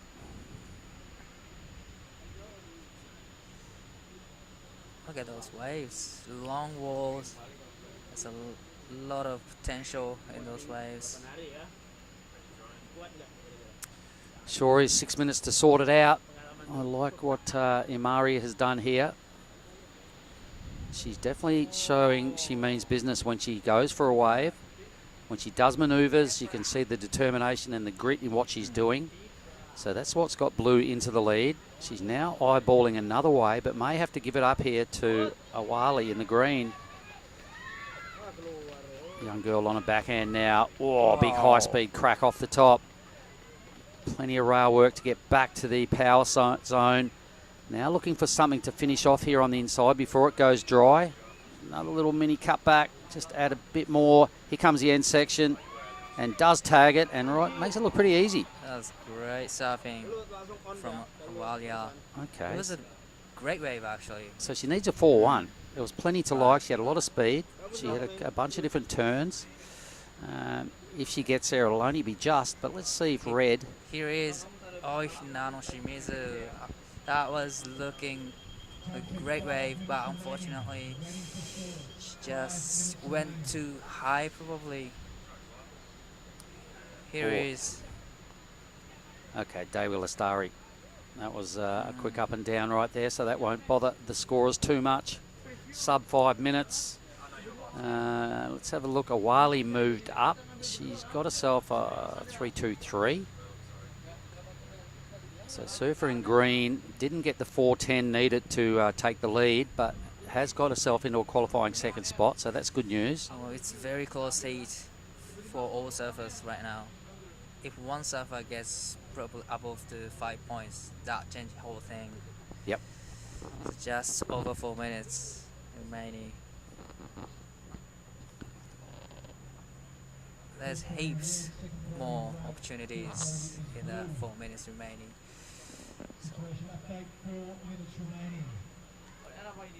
All right, somebody wants an upgrade on the time schedule. Here we go. So this is that wave of greens. This is the wave that got it into second. It was a really good looking wave. There wasn't a lot of verticalness in the surfing, but there was some pretty good rail work to get it into second. She finished it off well, landed on her feet as well, and got some applause from the crew on the beach. Just the other side of our van here. Nice work, well done, into second. That was well served from surfer Green Walia. Well, this is a tense moment for all surfers. Yep. Just over 3 minutes remaining, and Shimizu, she only needs under 3 points. 2.96 is easy to get it for her. She's got priority. She's struggling a little bit to timing right on the wave. Always, she's always catching a wave. You know what? I reckon she'll have some confidence from that 3.4, because that was the second best wave of the heat, right? And they would have called it out. She'll know. Okay, it was, you know, she burned off one of her ones, for instance. Got the second best wave of the heat, but you're languishing in fourth, and you need just under 3 points. So it'll be interesting to see how she plays this here. She's having a good look on the inside. Blue's going to try and keep her honest. Blue's likes to get the set waves. Shimizu's having a look around where the others are. Looking at a lineup spot. They've spotted a set now. So here we go. This is the beach view. This is what the judges get to see, everybody. Shimmering afternoon conditions here. Here comes a set. Oh, it's a solid wave as well. Oh, Blue has to give it up. Oh! That was really unfortunate for both of surfers. So Shimizu had a priority. Hang on, so yes. Surfer Blue had to. I think Blue's board may have taken her out. I'm not 100% clear on exactly the scenario, but in the meantime, Green's Blue, up. Yeah, let's just stay with Green. Wow, nice looking wave. That is a nice turn over there, and she gonna finish up. Ooh, into the barrel. Grabs a rail, ducked ahead. Ambitious over dry reef, but but I love the second turn though. It was more vertical than what she's been doing so far. Look at Green and Blue having a little chat there now. Oh, they're in the next heat maybe. He goes white, so Daewee Lastari, she needs a 3.69. Oh. Whoops. Okay, this will be her last opportunity with just over 1 minute. Needs a 3.69 out of this to make it count. Well, that was a great wave, especially angle from the drone. Here comes Shimizu, up and riding. She's looking for 2.96. Nice turn over there, first turn. Straight into second. Well, that is a great combination from Shimizu, and she finishes off. Not completed, very interesting. But still, it was a small wave, but she only needs 2.96. You're right. I'd really like to. She's having a look at her fins. There's something going on there for Shimizu, but may move up into second spot. So was that little altercation earlier between her and the surfer in blue? Doesn't appear to be much have come out of that. It did look pretty close. Shimizu wisely realising she still needed a wave die. She caught a wave and did some really strong work from the drone angle. It's going to be the beach angle, though, that the judges will be basing their numbers off. Blue's got a ripper here into a first carving manoeuvre. Can't quite hang in there and capitalise. So all eyes on Shimizu. Does she get the 2.96? It kind of looked favourable from the drone footage. Yeah, definitely looked favourable from the drone footage. She got the 2.96. It's not a big score. All right, well, we'll know shortly. So, Di, I think we're going to get you to bounce out for the time being. We're going to get Oni Anwar to come in and take us through the first men's heat with myself. So thanks, Di. That was good fun. We'll get back to that result in a moment once we know it.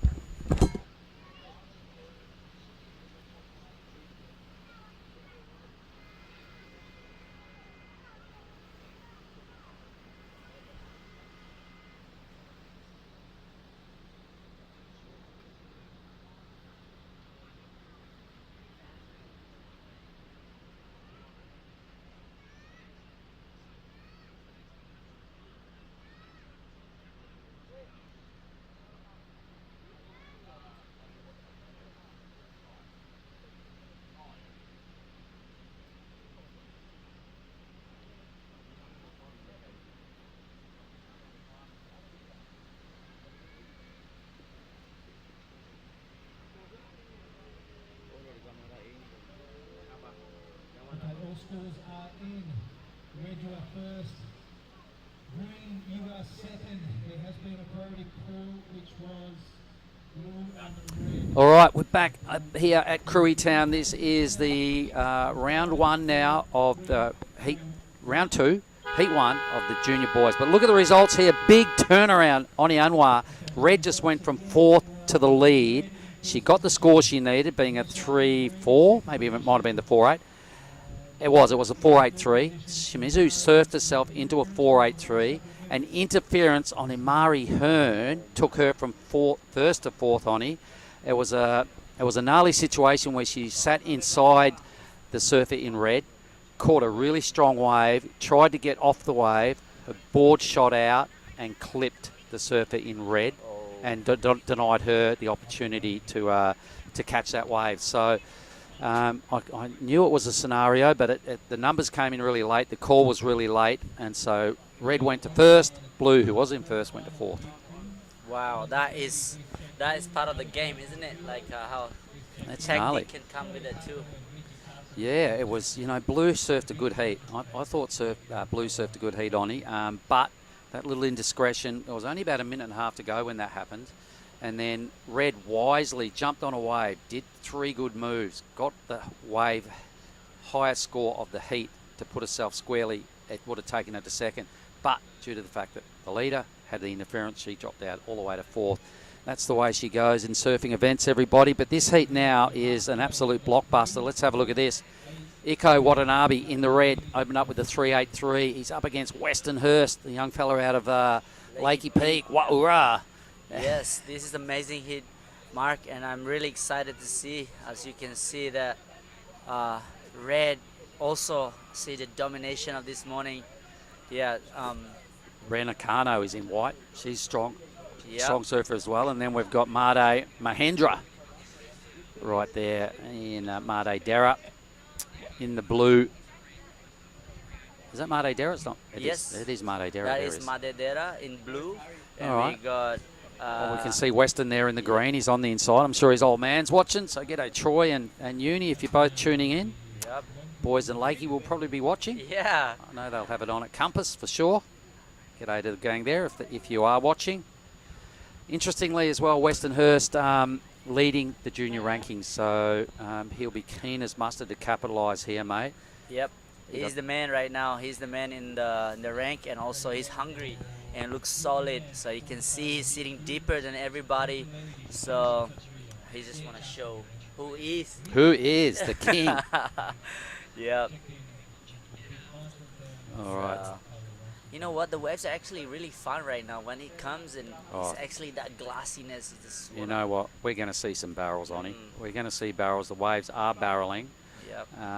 The young ladies had a try at a few late takeoffs and a good look at a few tubes without getting barreled. But I think the boys here now are going to take to the next level and actually get behind this thing and take off and get the job done. Yeah. Yeah, I guess that last couple hit of the girls are really sketchy. I saw someone got sea urchin on their feet too. Wow. Still kept going surfing with a sea urchin on her feet. All right. That was well, the boys are on the hunt here, mate. They've spotted something.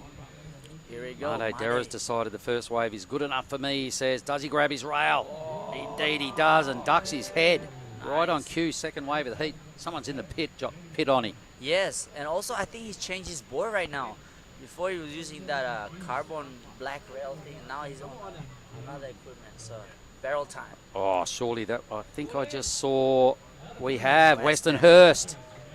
Yeah, so Weston's in and out of a barrel. He's got plenty of clean green face in front of him, but he says enough's enough. I'll kick out in front of Made and get back to the peak. How's that? Wave number 2 and 3 of this heat, tube. Yep, and that's why he's number 1 in the rank right now. See, he's already on it again. And what we got to remember as well, everybody, there's Weston. He's 15. He's only 15. In the under 21s. He's in the under 21s at 15 and he's leading the rankings. Yep.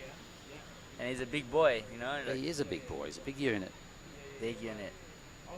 And he loves throwing a big turn too. He doesn't hold back. Oh, this will be good. Here we go. So that's the first, that's the second wave of this heat. So this is Made Dera. Strong. Yeah, There he goes, finishing up that opening wave of his. Out he goes. Now let's watch Weston. Here we go, taking off deep. Gets a little zigzag going before the tube. Ducks his head, busts out through the curtain. That's the strength of the young man, and says, that'll do. Back to the peak. Yep. Smart move, kicking out right in front of Madedera. Smart move. Trying to get that priority again. Now this will be interesting. The judges, we haven't seen any tubes all day. These two waves, tube. Yep. Rail turns. Well, the tightness. Here comes the result. Oh. There's some scores, mate. You want to read them out? Yes. 6.5 for first wave of Madedera.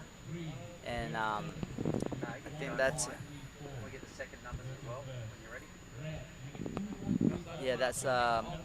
so, first wave of green, Western Hurst is 5.17. And he get backed up with a 1 point ride, so I'm sure that it's just a warm-up wave for him. Warming up, brother. He's warming up. But look at the wave of blues, though. The backhand tube by Madedera, 650. Thanks very much. Look at that wave. It's Bingen, isn't it? It's doing a great impression of Bingen. Or Lakey Pipe. Lakey Pipe, yeah. Lakey Pipe, Bingen, this is all in here. So I think these guys in the water right now is having so much fun. And here you go. Weston again. Crunch. Big turn. All right, down he goes. Anyway, he would have just burned off his 1 point ride, so he's extending on his 2 wave total every time he stands up.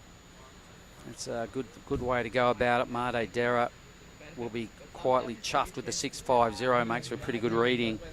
Ocano now, Ren Ocano. He's the only surfer waveless, so with top priority, plenty of time to work on a number. But a good way to start this heat, a good way to start the round. This round 2 of the junior boys. And also, these guys are in the main event too, the QS 5000. Of course they are. This is just a practice for them. It is. No, that's a good point you make, mate. I think everybody that went in the juniors is stepping it up as well and doubling up into the main event.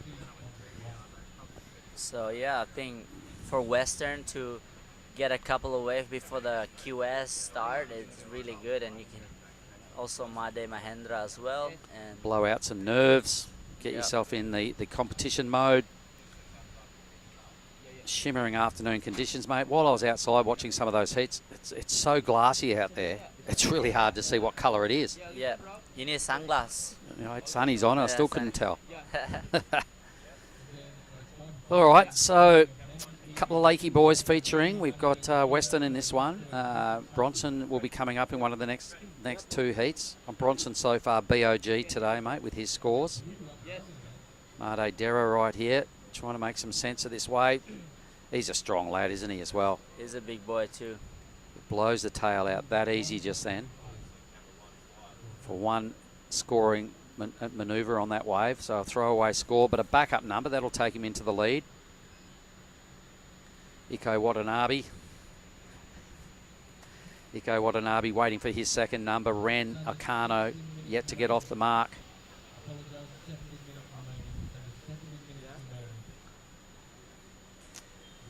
Yeah, I mean, like, Made Mahendra is already sitting with a 6.5. He'll go to first. There he goes into the lead. Into the backup. Yeah, 2.57. And that's okay, backup, but I know he's going to come in for a better one. So Made is one of our beach commentators, everybody, so he's here on the work crew as well. Yep. He's coming with us to Nias and then on to Wafulu right after that, I believe. Yep. Surf trip with a surfing contest in it. Yeah, make some money on the way. And a little tour through Sumatra. Make some money, go home, all smiles. Yeah. Might have some worthy QS points as well by the end of it all. Yeah. And maybe a challenger. And maybe a new reputation if you win one of these things. Yep. Not a bad trip to Sumatra, is it? Well, you're in that mix as well, mate. You're here on a work tour / competition schedule. I'm just trying to enjoy myself watching these guys ripping.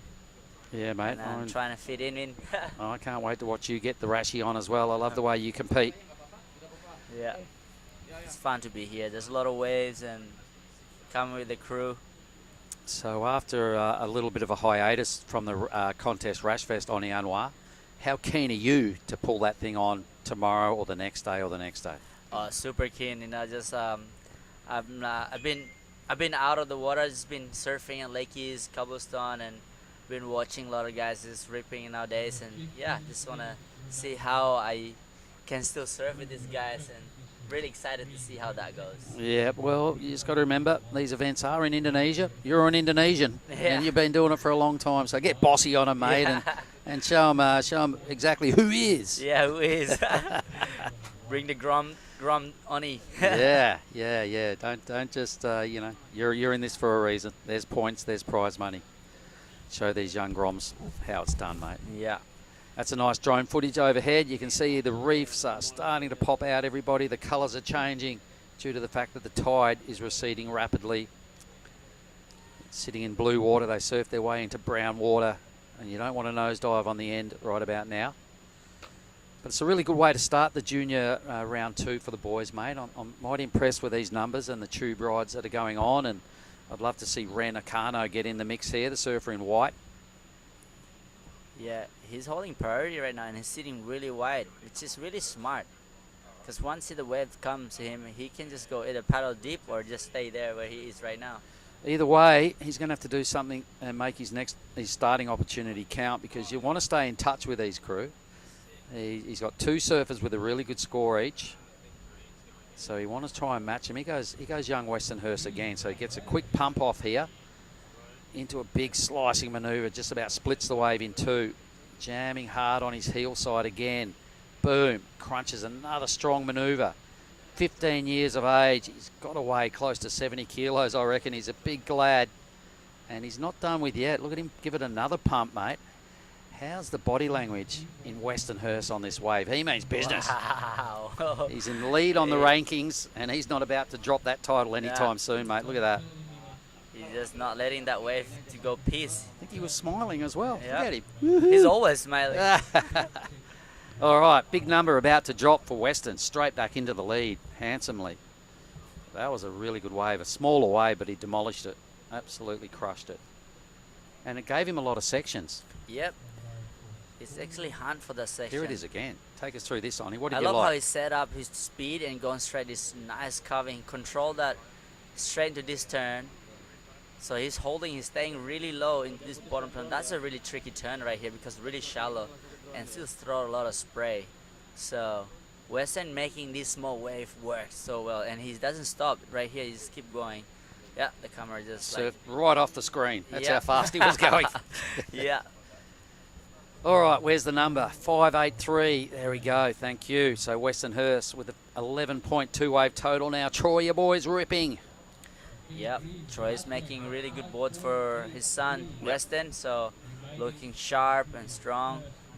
And what a perfect combination having a dad as a shaper. Oh, I know. This, and, you're not going to be really shy awesome on boards, are you? On the latest technology and yeah. And even though he's growing fast, his dad's keeping up with that and upgrading his boards and all that sort of stuff to suit the power mongering that is Westernhurst. Yeah, amazing surfing. Yeah. I've really liked him for a long time as a Grom. You know, we watched him and Bronson grow up as absolute grommets, mate, in Lakey Peak town right there, and they're both featuring heavily here this morning.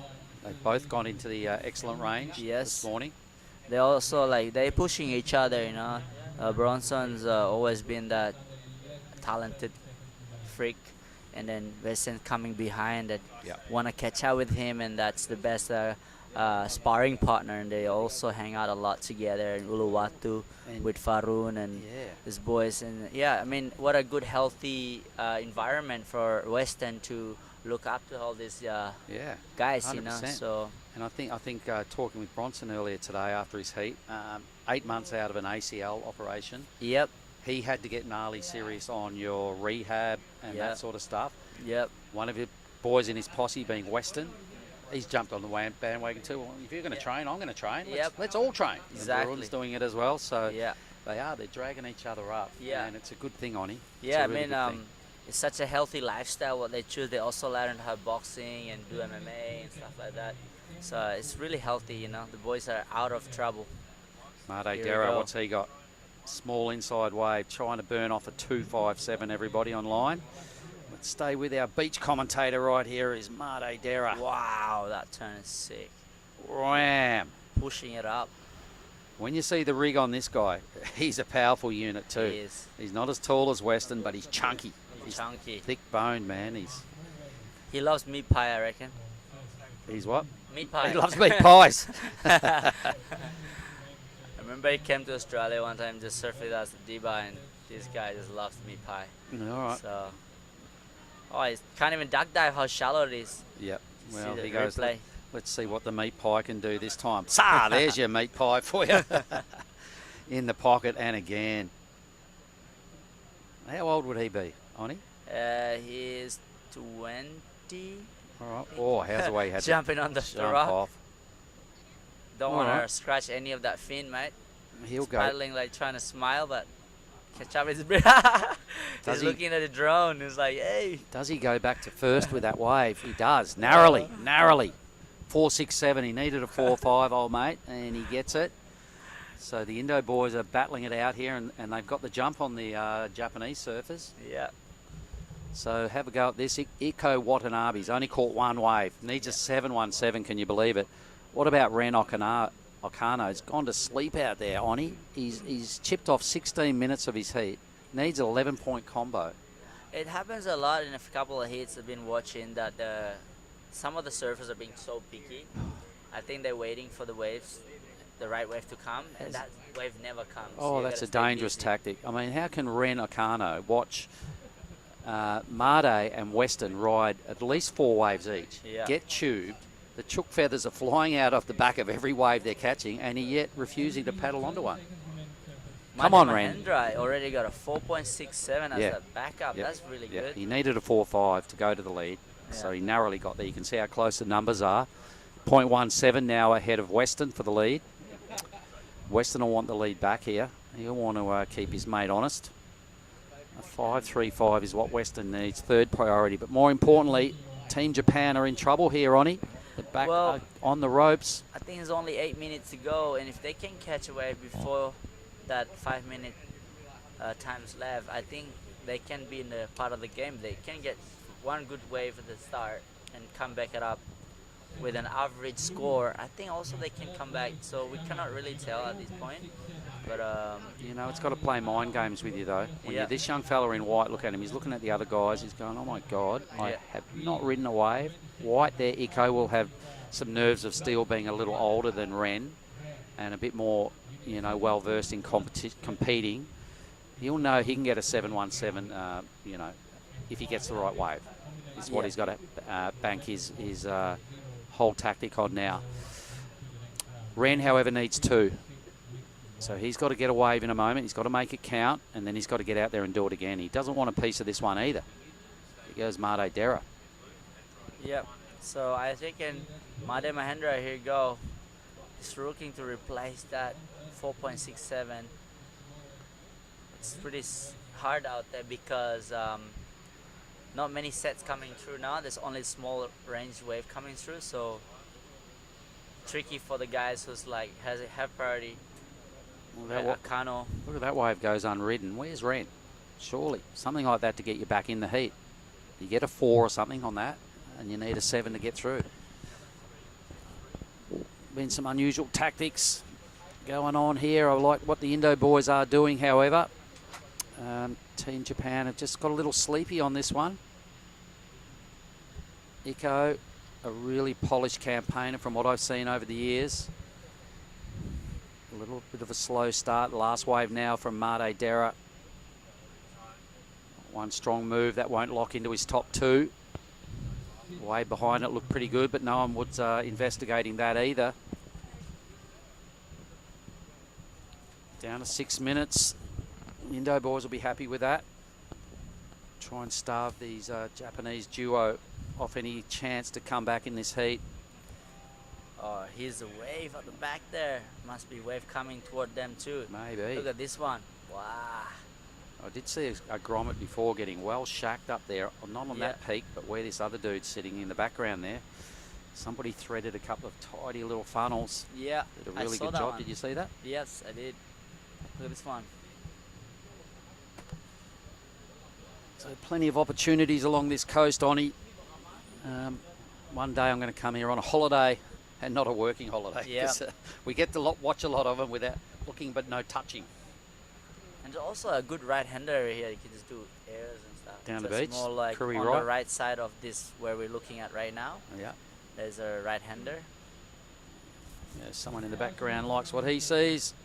Meanwhile, 5 minutes remaining in the all-important first heat of round 2 of the junior boys. Blues waving to his fellow beach announcer. Yep, I'm in the lead. Life's pretty good. 5 minutes time, he'd still like to be in the lead and stroll on through to the semi-finals. Yep. And I wonder how you think about the red and white right now. Man, they've got to be peaking, surely. Surely this is playing mind games with you right now. Pressure's on. You know, like Iko, I see him, he's normally such a good competitor. He's normally the guy leading. He normally gets the early jump. Yeah. It hasn't happened, so his tactic is clearly been a little ruffled. And he still doesn't get first bite at the cherry next time a set comes, because surely Ren takes the next A-grade wave. Yep. Definitely. And, super glassy out there right now, Mark. Yep. So yeah. it's probably hard to see the wave coming. Oh, here's our what our beach scene looks like. In the middle of this beach, that's the pier there. But more importantly, this is Ren, finally. Boom. Oh. Crunches a big hit. Goes upside down twice. Spins the wheels a little on his second move. Hanging in there. What he's got to remember is he's got to finish this wave on and get back out there and ride one more. So he flicks off with intent. You can see he's kind of pumped with what he just did. I really like that surfing, to be honest. He had to do something, didn't he? That was really smooth. It's going to be a strong number. Power. Yeah. Look at this turn. Go for it. Upside down. Straight to the next one. Wow, and that's it, Mark. That's what he can do. I All just right. wish that he'd get that earlier. What do you reckon, Oni? Where does that number go? To match the boys? Around 7 maybe? 6. It was pretty strong surfing, wasn't I it? think 7, yeah. More It's probably- vertical, upside down, back to back. Okay, we've got 7.5. to remember what Weston did for his 5.83. Young guy had probably a better wave and a better bit of steepness. Yep. For those first 2 moves, looked really sharp. Didn't quite get the inside that Weston got, but the out the back bit looked pretty good. Either way, where is it? So it's in the neighbourhood of what the other boys did. Okay, so he's back in the hunt. A 5.73 inside 2.5 minutes. Oh, that was a 5.7. A 5.3. 5.3. That was a 5.3. All So it was right. right in the neighbourhood of what Weston did on his waves. All right, he's back in the hunt. His buddy needs a 7.17, Iko. Ren is back within striking range if he gets another opportunity. Have a look at the next quarterfinal. We've got Bronson, we've got the other beach announcer in Made Joy, and we've got Team Japan again. Kato and Sato. Yeah. All right, game on. A gnarly 2 minutes coming up here on Anwar. Red's got priority. He was out there waving his arms, going, exactly what do I need? It's part of the mind game too. So if the scorer can say that louder, maybe they put pressure on the other competitor too. So it's really good tactic to do that. Okay, so Here's a helicopter. Iko Watanabe needs the wave of the heat to get out of trouble here. The other two in Western and Made probably need to pay really close attention to Ren here and not let him ride another wave. Yep, I would do that for sure. Both sitting in second and third priority, the Indo boys. I wonder if they're discussing, what do we do as a team here? Someone go and sit on white. Here he goes, wave coming. Mandadera using. All right. Heat leader right here, folks. Trying to improve on a 4.67 to make this a worthy inclusion in his wave tally. Wave's a little flat. He looks over his shoulder and gone, oh, where's White? White's the danger man right now. If I was Mandadera, I would wait. I would not catch that wave. Probably didn't need to, I don't think it's going to improve his 4.67. So he's now heaped a bit of pressure on Weston to try and solely fend off Okano now. Iko Watanabe will not want to come in with one wave in his scoreline on it. That would just be a mortal sin. Well, surfer 30 of his, seconds to go. of Mark, his level. I think it's going to happen. Team Japan are going to exit the water with a wave each. Oh my goodness. 25 seconds, everybody. I'm sure the Lakey boys at home and around the place that are watching this, Oni, will be quietly stoked with what's just happened. They've got 15 seconds now for Western to just keep a close eye on White here. There's no real lines of power approaching, so it's looking like all Red's on the hunt. Hang on, 3, 2, 1, done. Red does not get the opportunity, everybody. The siren has sounded. This wave will not count. It took him a long time to find it, Oni, and it was probably the wave you needed.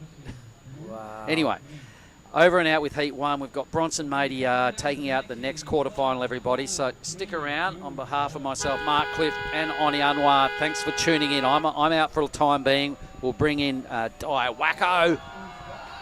And Westonhurst just gets barreled off his head on the way in. I'm out. I'll see you guys a bit later on. You.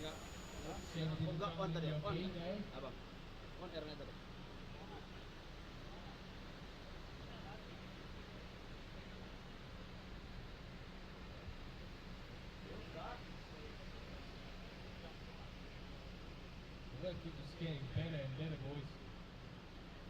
And we got all the best junior surface competing here.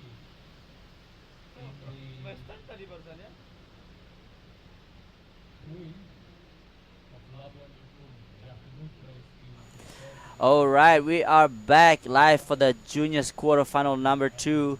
We have now Dai Wacko with me. What's up, Dai? How are you? Good, brother. Good. Looks like Bronson is first wave. Bronson had a good hit this morning, Dai. So did. pretty excited to Right. see what he's gonna do in this hit again. Right. And we have 2 Japanese competitors in this heat. We have Shohei Kato, Ricky Sato. They both. And I have 2 Indos, so you and me are betting each other. right. 2 Indos and 2 Japanese. So okay, let's go. Let's go, boys. We are Well, cheerleaders, huh? We are the cheerleader. right. The waves are looking fire. Yeah, looks so fun out there. Did you see the one the guy in the last heat got for the last heat? Yes, boys are ripping. Right. 2 Indo guys like literally catch so many waves, and Unfortunately, 2 yeah. Japanese got. and I don't know what the knocked out, technique but- was. They waited for a long time. Yeah. So what would you do in those conditions? Would you wait for the right ones or? No, I would not wait for too long because the waves are a bit slow right now. So It what is, the huh? boys did was pretty smart, staying busy because so many insider like here as Like a this. blue, staying busy straight up. Really nice. That was great first turn. Left the third turn, can he make it? He holds onto it.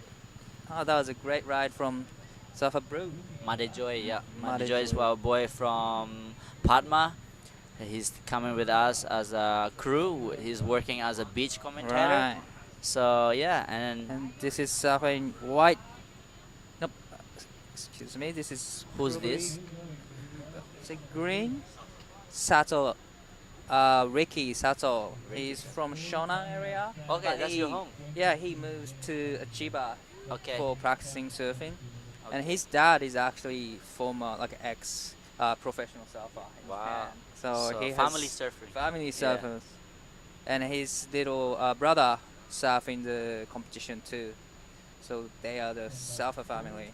How good is that? Oh. Family trip. Oh, That's Madejoy. our first turn, and really like the Wow. third turn here. You know, like Madejoy and I have been traveling a lot, and as we watch the replay of the 2 surfers, blue and green, yeah, these guys can just throw big power turn, Yeah. and even like the sea, he knows that. Oh, So is Meidi a Shohei Kato, man. natural footer? Is Meidi a natural footer? Bronson Medi is one of out from Lakey Peak. Our boy from Lakey Peak, and he's a freak, man. So I'm excited to see this hit because Shohei Kato also is a freak, and I'm He is. been watching these 2 freak. guys, red and white, and you know, Madejoy already posting few scores. He knows that he's surfing one of the best surfers out there, so he's a good technique to stay Right. busy. Wow, looks like there's gonna be a sets coming in, and Shohei has a first priority, but let him go on that one. He pulls into the barrel, stay, but unfortunately, So you know, Bronson haven't served the contest for a while. He's been injured, really, so so now it's the first competition. This is Shohei Kato from Japan. The first one was solid, and I loved the connecting turns, but unfortunately the wave didn't offer too much for him. Well, everybody is regular footer, so Yep. it's pretty much like easy to compare to each other's waves. So yeah, I'm really yeah, excited to be sitting here watching this heat because all these guys are really good surfer. We can see the replay of Sohei Kato. How low he does bottom 10. Nice first turn. Unfortunately, the waves kind of went flat on here, guys. So yeah, but he's trying to get the score.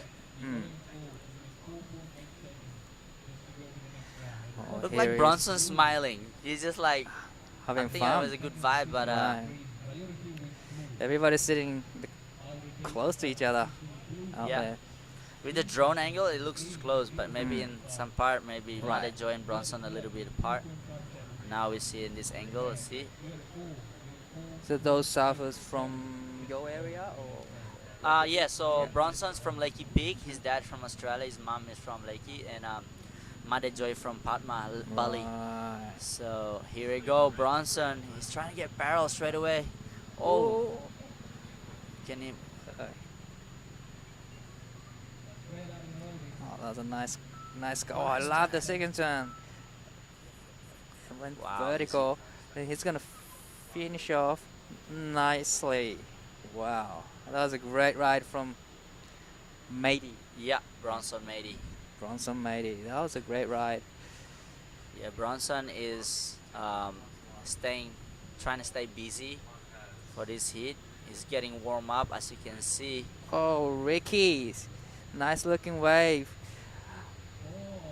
Can he come around? He did, and he's waiting for the wave to stand up a little bit. But fortunately, it dies out. But still, he got 2 solid turns out the back. It was a great wave. Well, Yep, boys are definitely. ripping. Yeah, but that's a good technique by Ricky because that's what the judges want to see. Right. 2 big turns True. on a bigger set.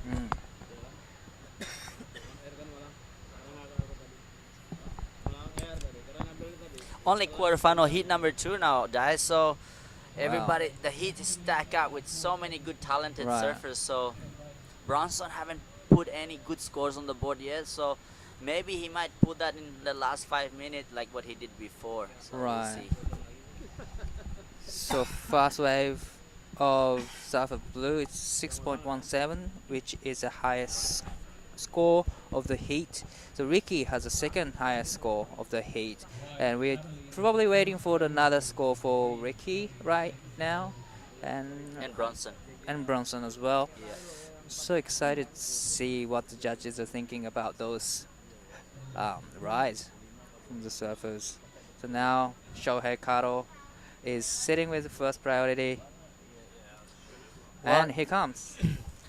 It's funny to see everyone who's watching live. Me and Daiwaka went to school together in Australia, and now we finally get Yeah. to sit here and witness this. The juniors watching. What do you reckon? How do you think about all these guys who are surfing now? That's compared to where we grow up in the Gold Coast. I'm feeling I'm old now. I It's don't been think so. You don't still look like a young man, man. It's been 15 years. But I'm just excited to see the young generation surfing, ripping and on fire. And here is Ricky again, up and riding. Nice off the bottom sand. Oh, I love the off the top, but unfortunately he got stuck on the top. So, do you know any of these guys, Ricky and Shohei Kato? Yeah. You know them well. Can you tell me more about Actu- where they training and surf? Actually, both of them train in surfing in Chiba area, where the Tokyo Olympic was held. And Ricky, That's the center of surfing, right? yeah, Chiba. pretty much a lot of professional surfers go there and practice. That's the main beaches in Japan, and Ricky is originally from where I live in Shonang area, but he moved to Chiba Chiba. just for surfing. Because of better waves. Right, So right. Shonan's like can be on and off, right? Where Chiba's always wave. There's always waves, but in Shonang we don't really get this well Yeah. consistently. Yeah. So yeah, it's good idea to move to Chiba, probably in Japan. Yeah. So all these guys in the water right now are around the same age. So Yes. really exciting what the generation are look like, right? So especially with the training and everything what they have, with the offer of Right. facilities of having a right coach and the camera, and it's really awesome. So we didn't have that back in we right. training That's so at school, true. BBC, and look at that, all these guys sitting there, and you can see Ray got a 6.25 and a 5.83 first place right now, with Made Joy second place with a 617 and a 4.6. He requires a 5.87, guys. So Bronson Red, he has second priority. 7.17. Wow. Very scary situation for Made Joy, because only requires small score for Bronson to go in second or first. Ooh, wow, that's pretty cool. That was a really late takeoff for Shohei Kato. He is in fourth place, and he is only have 3.27, and he needs 7.5. So he needs decent score to back in the game, probably. And did you have a first priority then? Yeah, he did, and he just lost it. Do you think he needed to go for that wave? I don't know. Would you It was too late, so I wouldn't say he should have. Yeah. But probably he was Maybe too excited. Maybe he pressured to go because the waves are Right, that was right. a kind of bigger set, right? So And I think Shohei has been watching all heat and people getting barrels that are heat before, so yeah. probably he wants to, get the barrel. Looks like back. he's staying busy right Yeah. here, so he's trying to get that. He knows that a 0.67 as his backup. Now he's looking really sharp on his turn.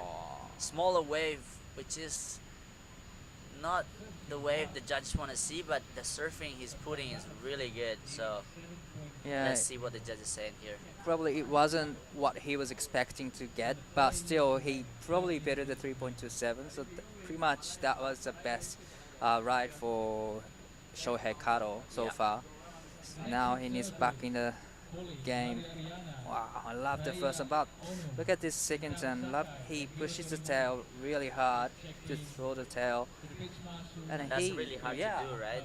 On those fatter sections, it's really hard to do.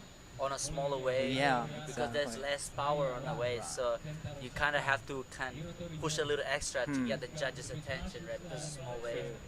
But yeah, let's see what the score are. There we go. Are in for Saikato a 4.57. Wow, he's So he back put in the him- game now. Yeah, he still need a Wow. 6.2 to advance, but Yeah. Bronson, he's in third place. He has priority, guys. So it's gonna be exciting 12 minutes. It might go in first or second. Yeah. So Made Joy has second priority. Right above that is Ricky Sato. He's Ricky. currently in first. All these guys is not safe yet. Not because safe Bronson yet. have a really Yeah, good right. score. Matey has like 0.97 as a second backup score.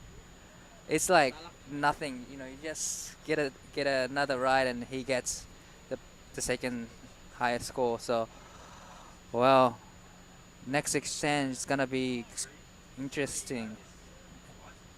You can speak in And- Japanese if you want. See this one. Right. We can commentate in Japanese. Then- if I- And maybe you can speak in Indonesian. Ya, sedikit Oh. saja. Ini ada Bronson, di mana Bronson dari Lucky Peak. Oh, Sangat can he make apa it? bisa keluar. Wow, inilah Bronson Mady having so much fun out here. So He's just having so much fun. I love how these guys surf. Yeah. Oh my God. I grew up with this kid. Oh, look at that. Yeah, boy. Climbs So yeah, it. I grew up watching him. He'd be out there surfing Lakey Peak left and right. Yeah. When he was 9 years old, already getting barrel like that. Wow. So all this kind of stuff for him is nothing new. So Oh, here comes a replay. Straight into the barrel, stalling all the way till the inside, and he comes out right there. And wow, you said this is the first event like in a while for him, but it doesn't seem like he has a pressure. Well, you know what, Dai? Watching is more. You learn so much from watching. True. Especially if Yeah, you're not right. in it and you're hunger, you want it to be out there, back out, compete, and it right. just. I think the best way to do it nowadays is watching. True. But if you Right, keep right. pushing yourself to keep competing and you get burned out and you get frustrated, and I think learning to sit back and having injury is the best way to study about everything. So Bronson had putting a lot of time in Probably, watching, yeah. traveling around, supporting Farun. While he was injured, he went to Philippines, watching us, and I think that's a really cool thing to do, And Bronson obviously Right. learned so much from watching people losing and winning, and he's observing that. But if he didn't have that injury, he probably would still be struggling to make a heat right now. Totally agree with that. So Sometimes you need to step away from Exactly. stuff to get motivated Yeah. again. But now he's got a 7.83. yeah, look, he's also his pro Wow. junior. It's not even his focus. I think he's just trying to have fun here. This is more like True. a heat training for him for the main event, the QS. Right. Because we all know what Bronson can Yeah. do. As if you follow him on Instagram, he's the backflip, alley-oop, whatever you Yeah. call it. Well, you can And, tell it from the scores. Yeah. So judges love that exciting surfing. He's a freak. I'm not sure, but one of the best heat total scored right now at the moment, 15 points. Oh, he got 7.8, 7.17. Now Shohei is in a little bit of trouble right now. He has priority, but still needs 7.46. It's a decent score, but he can get it. I would like to say Mbak Devi, kalau kita mun tandasi kalian buat ade doa baru anak dah. Leda orang maju anak itai, semangat Bronson, lucky pick. You. That's Bimanese language. Here we go, Made Joy, our boy from Padma. He's trying to get that 5.8. You know what? Is still have a chance for Made Joy. And here you go. Here is Sato. Oh, he's trying to better the 5.83 now, but his third priority. So he kind of has to looking for the smaller waves too. But here comes Shohei into the barrel. I don't think it wasn't the wave that he was looking for, but there's still time. Just under 8 minutes remaining. You know what, Dai? I think having to get barrel out there, you gotta read the wave properly. It's hard because Right. some like Bronson, what he did before, he knows when to let go and when to stall. You can see if you see that before, Right. and Sohei was really stalling that and holds him. Ooh, what's interesting here? So Shohei is up and riding. So what can he do on this wave? Oh, nice throws the section. Straight into the second, but unfortunately he got stuck. I think he's pushing it a little too hard on that section, yeah. Probably he knew that he needs a score like 7.46. He had to push really hard to get the score because I don't think after that the wave didn't much offer. Yeah, as you can see, Sohei is trying to go beast mode here. That's a really hard to do on like hollow section. So when he pushed that second turn, I think that fired from Bronson's wave, because some of these guys actually not thinking about making the heat, but someone who they want to beat. Sometimes it's about, oh, like Bronson did a bigger score, I want to do that. So, that's what need to be separated to make the heat or to actually surf against that person. So, yeah, really exciting to see. All these guys are so competitive against each other. And see Bronson just having fun, and Ricky Sato is already still in second place, 6 minutes, 20 seconds to go.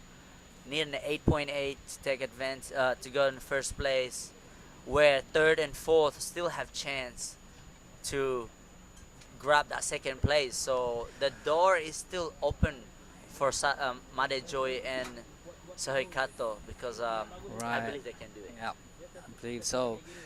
Here is Indonesian team and Japanese team sitting together, waiting for the sets coming in. Just under 6 minutes remaining. Yeah, I mean, good for us because one Indo, one Japanese making through the. But we'll see. We still have 5 minutes to go. We can't really tell the. I mean, the Mother Nature will tell who will get the best wave and how they handle the pressure when actually the wave come to them. It's not actually they need the wave. Sometimes it's all about how they can control the pressure inside them because right now the levels are they're all the same. They all good. Maybe Bronson's a little bit different because he's good at barrel and the air and all that stuff. He has advantage of that, but saying that every one of these guys can make it, but it's all about the Mother Nature. Well, look at those the surfers, how they sitting together. But Shohei has the lowest priority, but he's sitting in the way deep inside of them. How does that affect to all the surfers? What do you think he's trying to do? Shohei? I think Soho is trying to stay away from all the pack.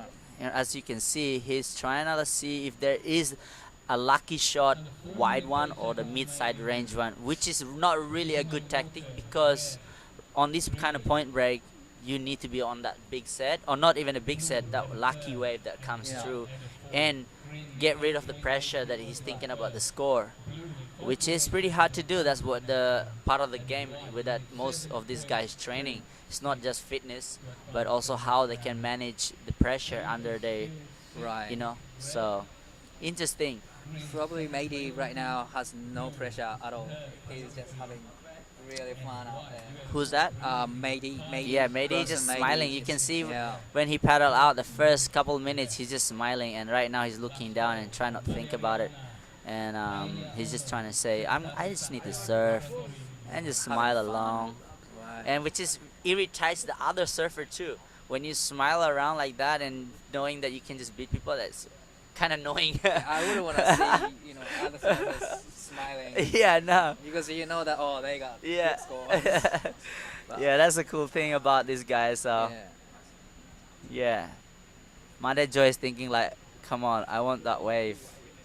And 5.87, it's possible for the last 3 minutes to go, Mother Joy. And definitely, it's a makeable, right? Yeah. 5.87. Once he gets a wave,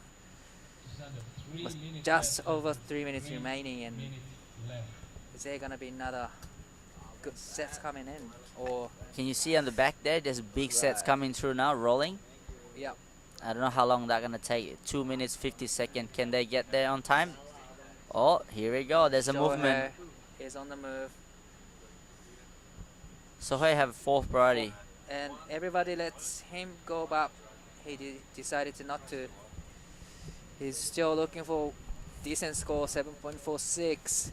But Ricky, on the other hand, is sitting second place.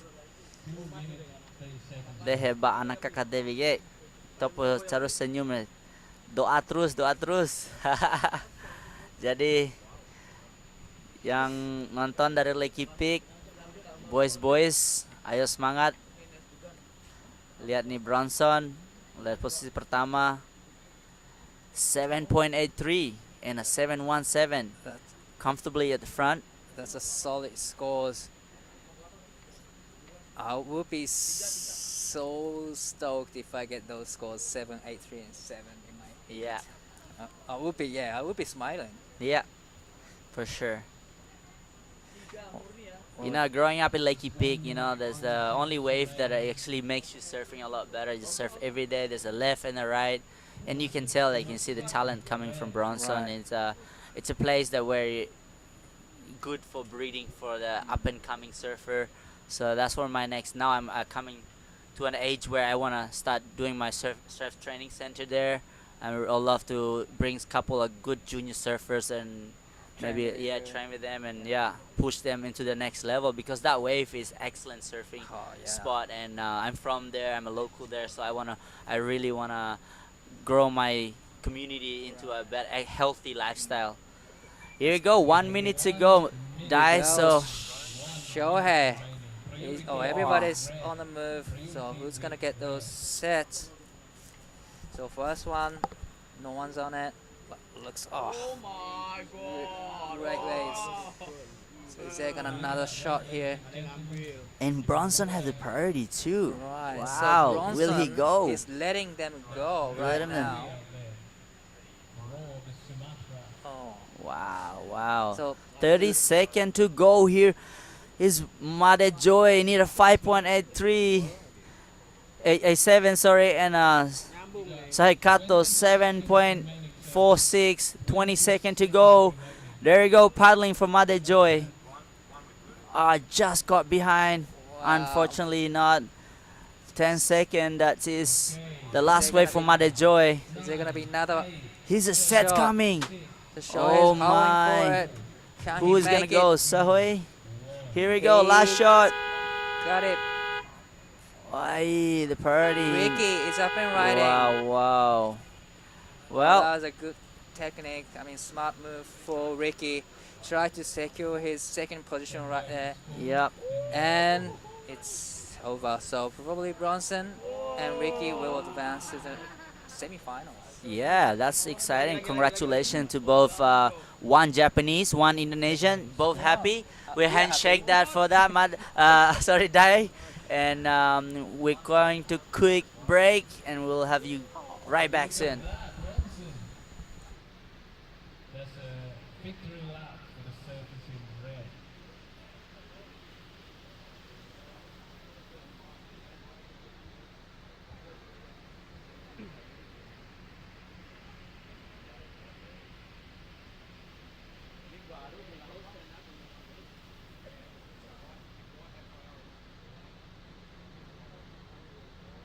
Stand by for score, and the next heat are currently on hold.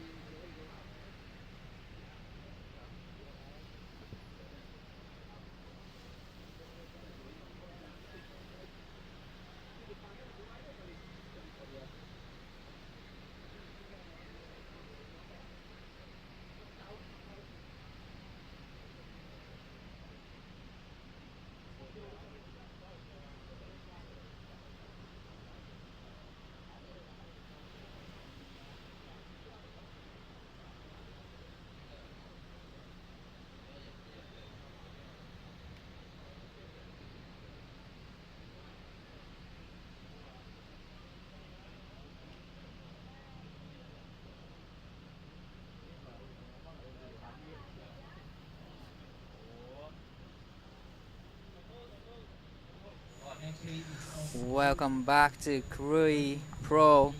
We are now Pro Juniors quarterfinals, heat number 2. I'm here in the booth with Jada. Welcome back.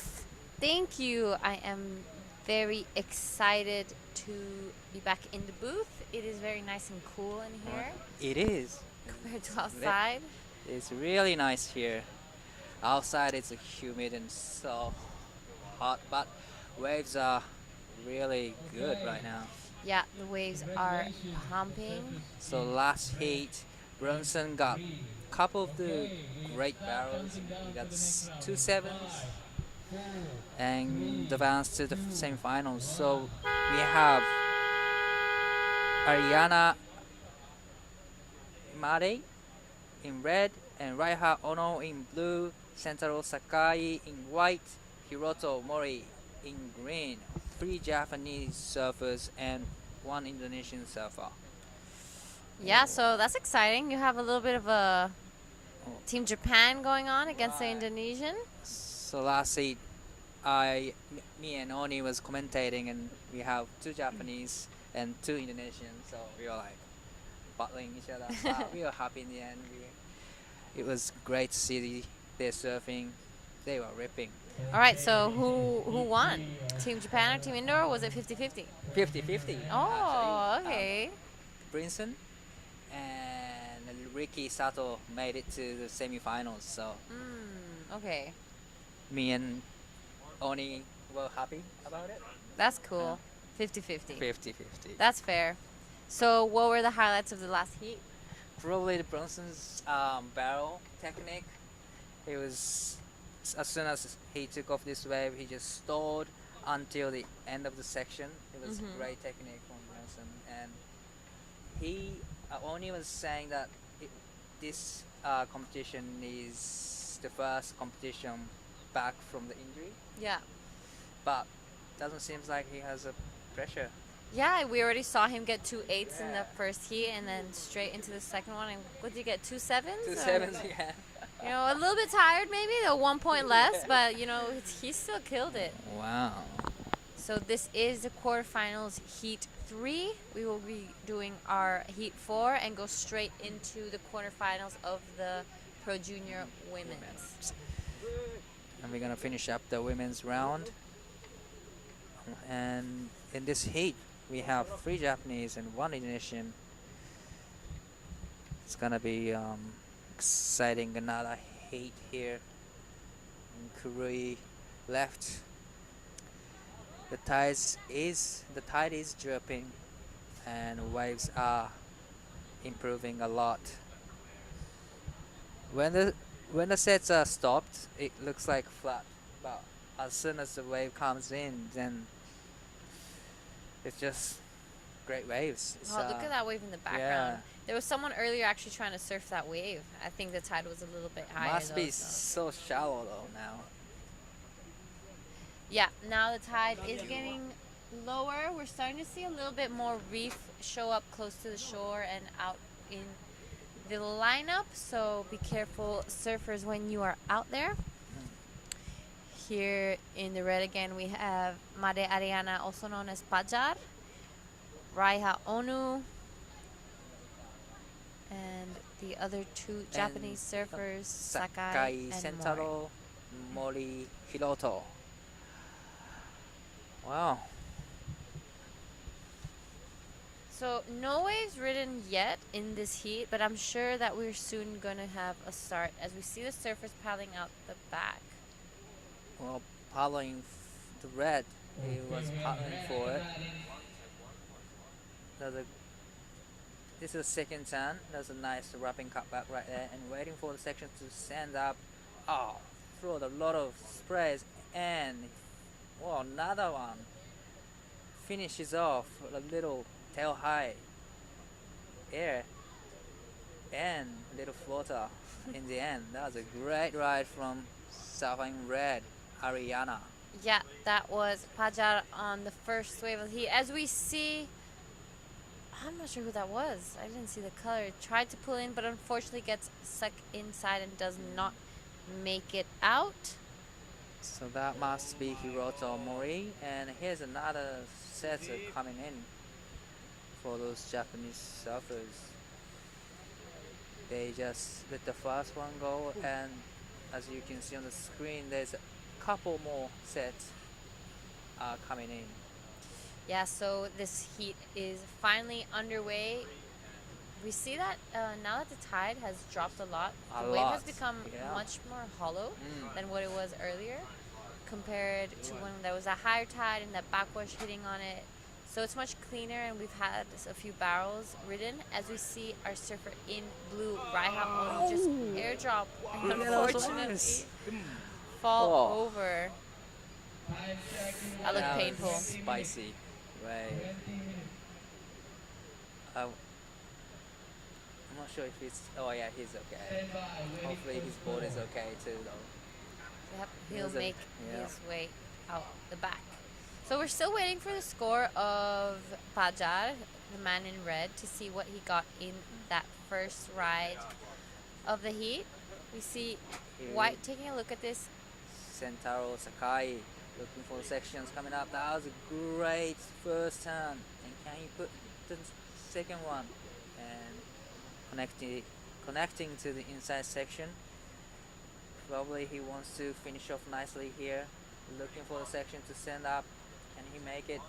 And he did. And this is Raiha Ono. Oh, that was a great vertical action, but unfortunately the wave didn't offer too much, but the wave for Sentaro was great. Yeah, that wave from Sentaro Sakai in white, was incredible. That opening turn was insane. Yeah, I really loved that one. Honestly, I thought he was going to fall off on that. Me too. Like I thought he stuck too long, so he couldn't make the next section, but he did. It was a great technique from Sentaro Sakai. We are still waiting for those scores. Here's a replay. So here are some replays. This is our surfer in white. That big opening first turn gets a little bit stuck on the top, but manages to slide out of it nicely as he just is waiting for this wave to build up a little bit on the inside. He goes back to the whitewash a few times to build that speed and finishes it off nicely. And right behind him, surfer in blue, Raiha Onu, upside down on that one. He had wasted no time, saw that the wave wasn't going to give him anything else, so decided to paddle back out. And there we have some scores finally on the board. Mare Ariana's first wave came in at a 6-point ride. Sentaro Sakai at a 5.33, and Raiha Onu sitting on a 3.50. Wow. Still some work to be done for our surfer in green, but plenty of time left on the watch. 6.00 and 5.33. So have you spent much time with any of these three surfers on screen right now? Yeah, actually, Sentaro Sakai is from where I live, and Raiha Ono is from same area as me. And I coached Raiha before a couple of times, so I am really familiar with those guys. Okay, so watching this heat right now, what would you tell Raiha? Probably just picking up the right waves, because if he gets a good one, I know he can throw a lot of sprays. So just be careful with picking waves. All right, is that what would you say before or after the heat? Now that you're watching it, Probably before. and what would you say after now? Same thing. Right. So we have it. So actually, Raiha spent a lot of time in Bali too, Indonesia. He went to like a language school in Bali, and spent a lot of time surfing in Bali area. So I'm pretty sure he's familiar with those kind of like a good horror section kind of waves. Yeah, he's had that practice and surfed a lot there. That's cool. That's cool. He's been around the QS for a bit now. I remember seeing him quite a bit. And we see Paja pulling into that wave. That was a beautiful drone angle from Riza. A nice finish. Wow, that was a nice wave. It was a great wave, and as well as the drone shot was incredible. Yeah. Didn't miss the shot. That was an incredible wave from Pajar. He's so relaxed in the barrel. He has really fell on the map, in the surfing map kind of last year.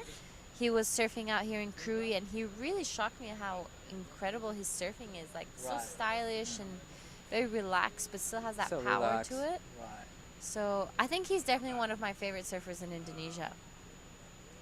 How old is he? He's quite young. I'm not too sure. I don't want to say something stupid, but Still maybe young. like 20. Yeah, I think he's 20. He's really young still.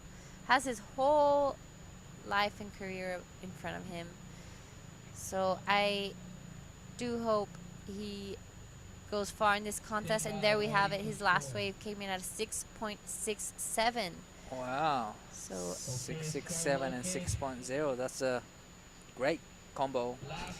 yeah, it's a good start for our friend Paja in the red. He's only ridden 2 waves, and those 2 waves are both 6 and above. Yeah. To take the first place. And last wave of red is a So we have our 3 Japanese surfers looking for some scores. Been watching a lot of heat today, and I noticed that like really Indonesian surfer has a technique of picking the right waves and techniques in the barrels. They're just so technical. It's just so nice to see them surfing in the barrels. Incredible surfers, all of them, especially being used to waves like this. Right. So I guess you kind of get an eye for it, and they're very relaxed. They're not don't freeze up when they're in the barrel. So you're right. It's great to watch. Sometimes on those bigger days, when it's too big, I just watch the guys, and it's entertaining either way. It's so entertaining and so much learning from them just by watching the heats. Well,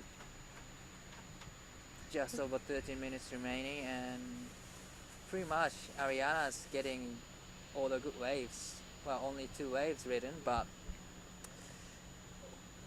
probably other 3 Japanese servers need to get back to work. So have you ever competed against any of the other Japanese surfers in this heat? Nah. No? Nah. Different generation? Or? Different generations. Okay. Probably I stopped competing about 3 years ago, and they were still like kids division, so never be able to surf against them. But they surf real good. Like So tell us a little bit about Santori? Sentaro Santaro. Sakai. Well, here comes the set for Raiha. He's looking for 4.77. Nice first time, but he knew that he needs to get really good scores. He pushes tail too much to go vertical. Here he is, Central. Oh, that's sick fast turn and nice wrapping cut back. And he's connecting the inside, hoping for the sections coming up. Trying to put another turn as a bonus, and he did. That was a great surfing from Sentaro. Yeah, Sentaro is still like a young generation, probably like 18 and 19 years old. And I love how he surfs. He's like stylish. I love especially his backhand. It's just sick. Yeah, look at that. That was straight upside down. He wasted no time from the takeoff to that first turn. He went straight into it. I feel like here there was a little bit of downtime on this wave, but he kept coming back to the whitewash, kept trying to keep active and not lose his speed just to finish it off nicely here. It was a really well surfed wave from our Japanese surfer in white. He's only looking to replace a 2.43, and there we have it, a 5.93 for our surfer in white. Santoro. Sentaro. Sentaro. I'm sorry if anyone's listening. Sentaro Sakai. 5.93 on that last one. Incredible surfing. Did make the requirement for surfers in blue and green higher. So unfortunately, green is in a combination situation, meaning that he doesn't need just one wave, but he needs two waves to be able to get into an advancing position. Whereas Raiha Ono needs an 8.26. He hasn't caught any really decent scores just yet, but we've seen in the surfing that he has given us in those few glimpses that he is capable of doing. Yes, he is. Like pretty much like just over 10 minutes remaining, and Raiha needs 8.26. Would you rather just wait for the sets to score the 8, or you just trying to get better the best score? With 10 minutes remaining, I would first try to get rid of my 1 as quickly as possible, and then get the score I would need, just to lower my requirements. So if I was Raiha right now with third priority, I would sit on the inside like he's doing now and try create a score with maybe a smaller one, as we've seen maybe Bronson do in his heat, or a few other guys, where just sit a little bit deeper and more down and then get a score on the smaller one. Totally then agree. Go and get that bigger score, as we see him doing right now, actually. Here comes Raiha up and riding, looking for the score, but that's a nice off the top. Unfortunately, he's a little bit struggling to get the second turn completed. Yeah, it's looking like he keeps getting a little bit stuck on the top from on that second turn. I'm not sure if it's a nerves problem, or maybe his board. I guess after you're gonna have to talk to him and see. Yeah, afterwards. But probably he's still like trying to adjusting the how how it's breaking right now, because it's breaking really hollow at the first section, but as soon as it hits the second section, it just dies out real quickly, and that's where he pretty much got stuck every time. So he needs to adjust that bit, and he'll be back in the game for sure. Yeah, that's a really good observation. I didn't really think about that. That you're right. That first section is very hollow and it just goes fat, which we saw Sentaro do a few times. So he goes vertical on that first one and just like carves it out until he reaches that inside section. That's very, very good. On the other hand, Raiha is trying to push real hard on the second section. Probably better to do the big wrapping cutback other than just going vertical. So hopefully he adjusts to that section. We hope his nerves don't get too far and he just keeps making the same mistake. But meanwhile, we'll take a look at the board. We have Made Ariana in first. 2 waves ridden, 6.67 and a 6. And we'll get back to that as we see our surfer in green. Well, this is pretty much his first wave, Hiroto Mori from Japan, and he needs to get back in the game. He has to break the combination first. That means maybe trying to get above the 3s and 4s, and probably he did that on the last wave. Yeah, I think so. I think he also listened to us when we gave the advice that, you know, just catch that base and then build your house. 7 minutes, you can still catch 2 waves in 7 minutes. Definitely. The biggest problem might be priority, though. Right. Now that we're reaching that 7-minute mark, I'm sure that Pajar and Sentaro. Yeah, we need to work on that. Okay, we're gonna repeat his name 50 times because I can't. This is very bad of me. They know that they're in first with first and second priority, so they won't make it easy for Raiha and for Hiroto to catch the waves they need. There we go. So Hiroto got a 3.27. Making his requirement a little bit lower. He got out of that combination situation, as you said. He needed a 3, and there he goes. He listened to you. So now just need to catch that back up. But 8 is a really big score in this condition. Yeah. We only see 2 8s today, maybe? Yeah, and they were done by the same person. Oh, Yep. sorry, no, we saw 3 8s. Oh, 3 8s. We saw Shohei Kato also get an 8.17. So yeah. 3 8s, so it's gonna be hard to score excellent score today, but still 5 minutes remaining and there's a lot of opportunities coming in, so just wait and see if those guys can get those waves. Yep, we're reaching the 5-minute mark, so pressure's on, and we always see this last leg of the heat start to become action-packed. Like under 5 minutes remaining, it's kind of getting to the time that you're thinking about getting into the second position, not the first position now. So it's probably battling in between those 3 Japanese surfers right now to secure the second position. But still, Raiha and Hiroto needs a big score to get into the second position. Yeah, they will be praying to all the ocean energies to please bring at least a 4 or 5 wave set, because otherwise it's looking pretty tough for the guys. They have to do something pretty spectacular and catch, you know, the best wave of the heat and make the best score.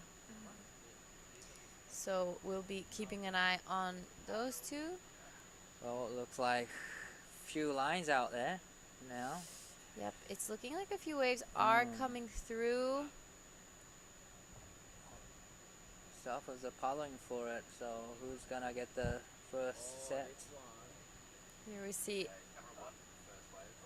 Oh, and it's looking like none of the boys are gonna make it. just let this one go.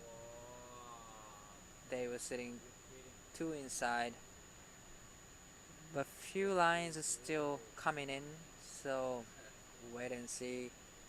Just over 3 minutes and a half.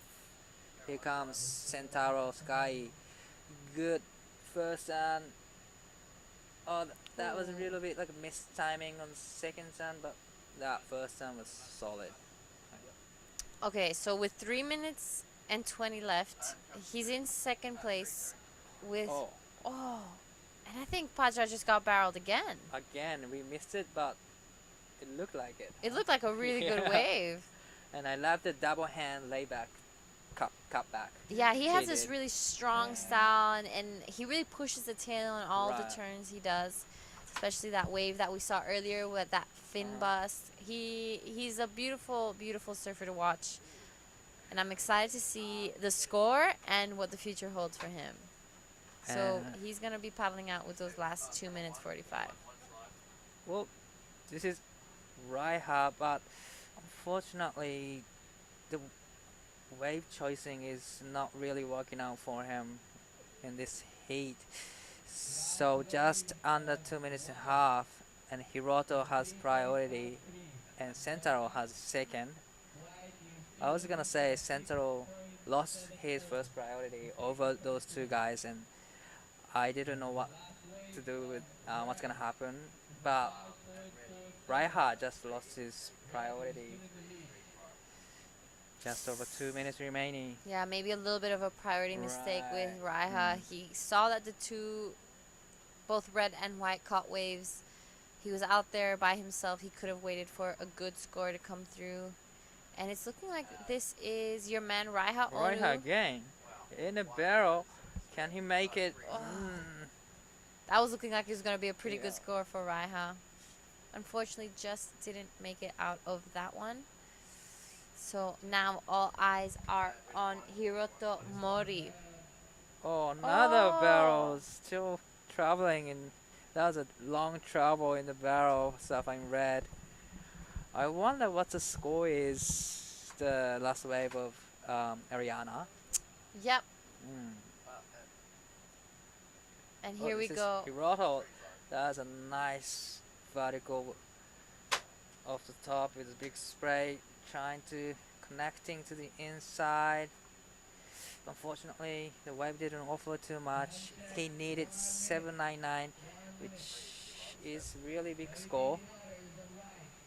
Yeah, his body language isn't really looking like he's really stoked on that score. Like, he's not looking like he thinks he got it.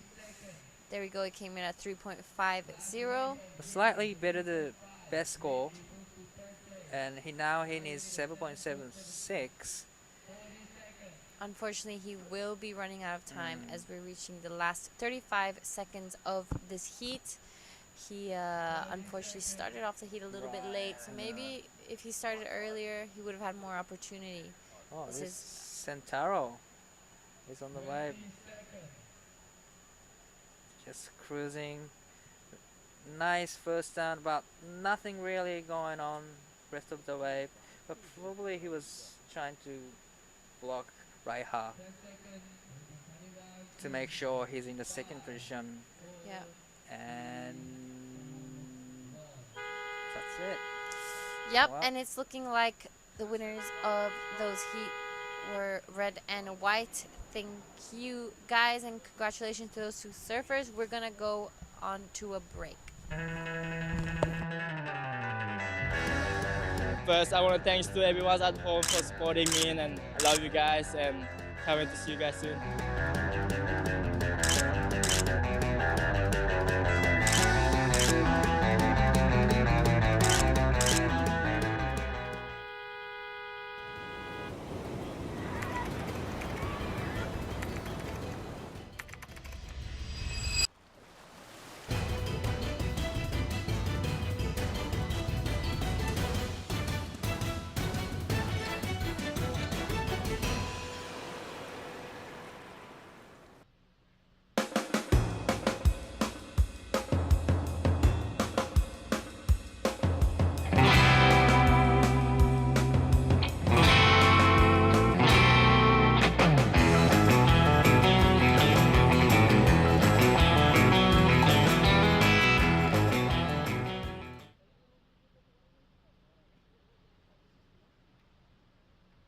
Righto, g'day everybody and welcome back. Here we are. Look at this glistening afternoon. Billy hanging here, joining Mark Clift to take us through the last boys' heat of the day, mate. And what a ripper that last one was, particularly from Red Fudjar.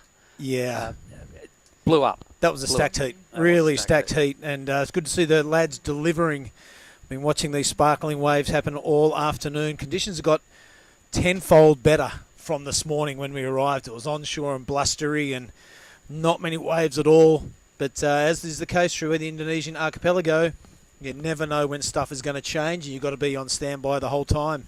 So this has been a great afternoon, and things are not going to get any cooler with this heat in the water, mate. No, it's a really good call to keep rolling into these quarterfinals, mate. And, you know, we're getting close to the back end of the day. But let's have a look at white now. So Yamamoto, he's featuring right there. He's up against his teammate Kanazawa in the red. Then Dylan Wilcoxon straight out of Kandui's there in the blue, and Shirai. So 3 Japanese surfers taking on the Kanduian. Yep. In Dylan, all day Dylan, in epic conditions. I got a little message before, and I'm going to give a shout out to Wayne Murphy. He's watching up there in Ireland. Good on you, Murph. Thanks, G'day, mate. Murph. How are you, mate? Yeah, g'day. Always good to hear from the big fella. Look at these waves, mate. Some are begging to be belted like that. And there's the big show, Shirai, giving it a good how you going. And some of the waves have the barrel on it. So I'm looking forward to this heat. It's going to be exciting. And look at the big show. Keep on delivering through the inside. He's found form. And this is well on his way to getting into, what are we up to? The semis next, aren't we? Yep. Wow. Yep. They stepped through this. There's only, you know, at the end of today, mate, there's only 2 semis on either side of the draw for the juniors. Yep. And that's it, finals. So 6 heats will remain to complete both divisions there in the juniors. So it's been a very productive day, to say the least. 23 heats will go into today's books, all at 25 minutes. So a great effort from the work crew. Considering for the first time ever we had to go mobile, Billy, so we were up at 5 and on the road by 5:30, everybody in buses, and the whole setup took place, and we could have started actually at 7:30. Yep. Credit to the crew. Here's that replay, mate. Check it out. Yep, the turns got better and better. This one, a little bit of a cutback towards a power source, and I thought that was going to be it, but manages to squeeze out a few more turns, a bit more garnish on the dinner plate, if you will, and, yeah, completed wave.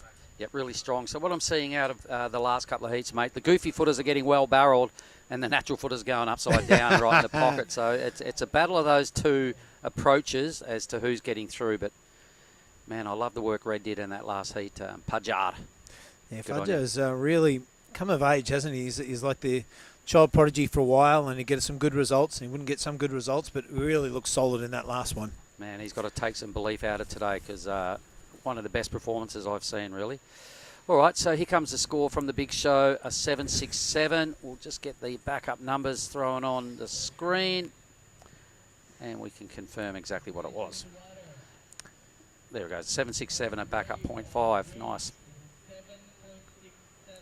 Mate, I'm enjoying the replays we saw in the last ad break of our time here and at NIAS last year. Yeah, I think it was here. Yep. And, yeah, brought back some great memories. And Billy Steadman was in the mix. Morgan Sibilic. Morgan took it out. Yep, took it out. That was huge. Caius King, I think, was in the final with him. Yep, Bronson won the juniors. Yeah, that was massive. Let's go there and give that a shout out again. He's also through to the semis. Yeah, they're pretty happy. I was up there in Gangster Corner before, and they're making a little video and talking it up and saying how much they're enjoying these conditions. And you know what they're really enjoying? What's that? The short paddle out. What we haven't touched on today, I haven't anyway, mate, and for the people online that are tuning in, it is that freaking hot in the water, on the land, that you can't actually appreciate something like you've just said, the short paddle out. When you're doing this for real in a contest kind of environment at Ujong Pachor, our big long left-hander, man, on your paddle out you are sweating. If you have to ride another wave straight away, you're just about dehydrated. It's ridiculous. The surfers come in and they just bead sweats all the way through their post-heat interview. The heat is a real factor. So the short paddle is something we haven't touched on today, Billy. Thanks for bringing it up, because it is a battle of fitness out here when it's this hot. Yeah, all that training comes into the picture after you've been sweating it out all the off-season. Starting to pay dividends right now. Imagine some of the crew that have come out of steamers at home and are here doing this. I mean, they'll be stoked they're freed up and they're in boardies. But man, oh man, the heat's going to take its toll eventually. Yeah, like the shackles are taken off. And when we do get back to Ujjain in potentially a couple of days and we start rolling through the QS 5000, it's going to be a battle of your fitness to take this thing out. Let's watch Red. So Kanazawa now, he drags his backside, he gets in, he's touching the wall, face of the wall, just to stay engaged and right in the pocket. Really good technique. The wave's starting to let him down a little bit. He's trying to hang in there and extract a little bit extra out of the judges. Really good backhand tube riding technique. Just didn't want to nosedive there. He did extremely well not to go over the handlebars on that one. I can't wait. Oh, I'd like to see the front if it's around. But the front on view. Yeah. It might be available. Anyway, this is what the here we judges go. would have How said. is the ASC media crew absolutely killing it? Didn't really disappear behind the curtain much. He didn't really drag the barbecued corn all the way through. And second look, mate, the drone anglers made it look really good. Yeah, the middle bit went a little flat. That was an okay manoeuvre. A tidy little tag just to clean up this ride right here. Boom. And lucky not to nosedive, or he'd probably be heading up here to have a word with the Ambos. Pretty shallow. Right on low tide, I reckon, Bill. So the good news is for people that are watching, we've got this heat and then 4 women's heats remaining. And with the tide, we'll be pushing back in. Oh, awesome. Yep. So Luke Studer, if you're watching, if you're listening, I know he is. Yep. There's some good news for you, mate. The low is about now. So when your charger is in the last heat of the day, it should be absolutely smoking. I reckon too. There'll be more sets. There'll be a bit more forgiving with a bit extra water over the reef, Bill. Yep. So at the end of this one, we will boost into round 2 of the young ladies. 4 high-powered heats to determine our remaining semi-finalists in the junior side of life. But it's been junior day down here today at Krui Town, Bill. I've been mighty impressed with what we've managed to extract out of, the forecast. We've never had to move this event, and it was always a concern, but it's paid off big time. This looks like the big show in green. Manages one turn, comes over the handlebars on the second one. But that is his third wave, so staying busy, and out the back is blue, Will Coxon. Yep, Dylan. Love the way this guy goes about it. He's a real frother. They call him All Day Dylan for a reason. He surfs all day. And the thing about that is they call his old man All Day Ray. Here we go, White. Yeah, look, Yamamoto looking strong in his backhand. Finds the pocket where a lot of people can't. And that's probably the reason there he comes unstuck. Now, I was speaking with, let's go back there and talk about Dylan. Speaking with his dad today, Ray, All Day Ray. Much respect to All Day MJ. R.I.P., sir. Okay, so All Day Ray, anyway, runs the Kandui Villas. How would you be being his sons and your dad owns the Kandui Villas and you grow up there surfing the gnarliest left in Indo, the best right in the world? It's a bit of a ride, isn't it? And now Dad's taken them to go and work on their grovelling skills in Bali to try and improve their all-round act. I did discuss that with Oni a few heats ago. Yep. When you're from a wave-rich region, quality-wise, sometimes you can suffer in the competitive arena. So you don't have to generate your own speed or keep your own flow through those turns on waves that have no power. Yep. And the example I gave was that Putrapulu had to move from Limbongan to live with Garut for a year before he got his competitive act into gear. Well, live action now, Mark. Yep, let's have a look at Kanazawa. Does he grab the rail? He probably had to avoid that first section. Ooh. Let's have a look at this now. Starting to go upside down, kicking the fins out. Repeats it twice with a little mini cutback to try and hang in there and get to this inside bit and hope something pays off for him. Just biding his time here. He knows he hasn't put any runs on the board at the back end here. Something now. Don't nosedive, Sunshine, and a job well done. There you go. Yep. Kanazawa. I really like that first turn, a bit of a free fall you could see from that zone, that drone angle, which was absolutely magnificent work from Ryan Williams again. Really good work rate there from Red to string that whole wave together. He had to hang in there and bide his time for probably half the wave, Bill, and probably paid off just to milk it and make sure it really, really counted. So this is what the judges saw, folks. Yeah, the front angle. That's really tight, and there is that airdrop we were talking about. You're in that critical part of the wave when you've got to airdrop out of your turns. Second one, not so much, and now it's through that sleepy part of the wave where it fills full of water and doesn't offer a very steep wall, but you're stuck with it. This is the decision you've got to make. It's not as critical as up at the point. you've probably got an extra, 15-second paddle. But I think it was worth it on that occasion. Good way to start. So let's have a look at some numbers in a moment and see exactly where this heat's based. But they're all off to a ripping start, really. Kanazawa, I think he's owed a number. The 767, ripping highlight there from the big show in green. Couple of low backups. The good news is we haven't even got to the halfway point of this heat for everybody that's watching. These guys are going nuts. We have 3 Japanese competitors up against All Day Dylan in the blue. Now, one thing I did want to discuss with you, Mark Clift, is your boy, Rajo. Or Rajo Have Barrel. you seen the footage of when he dropped in on Dylan, then Dylan put the boxing gloves on and give him a big right cross on the shore? I did. So my little buddy, Rajo Barrel, everybody online, we digress heavily here, but we've got to mention Rajo at all costs. Goes and hangs with the boys in Kanduis for 2 weeks on a CI trip. Drops in on Dylan at hideaways. A really good tube. Dylan had to straighten out. Rajo's flicked off, giving him the finger. Fair enough. Dylan doesn't like it. They get the boxing gloves on. But Rajo turns around and he goes, yeah, but Bunga, he dropped in on me at Lakey. So it was actually a payback on behalf of Rajo. And he's gone, I don't care. And he remembered that for like a year, but got him back. Well, I think it was Ryan Williams behind the whole thing, actually, the boxing match and everything, because he filmed it. I think it was. 100%. But it was great viewing. It was great viewing. It was. And there's going to be a lot of highlights out of that. Ryan has assured me he's got some killer footage that's getting chopped up and about to get released sooner or later. And we have spoken about it for years. We wanted to see a shootout between Rajo and Dylan, both touted as the best tube riders of the young generation. Let's hope we see it for the next 5 or 6 years, those two battling it out on the waves, not in the boxing ring. What we've got to remember as well is Dylan's just 15. All right, so he's a super young pup. Ra's 14. Yep. Weston Hurst is 15. Yeah, wow. These guys that are... Seem like they've been around forever.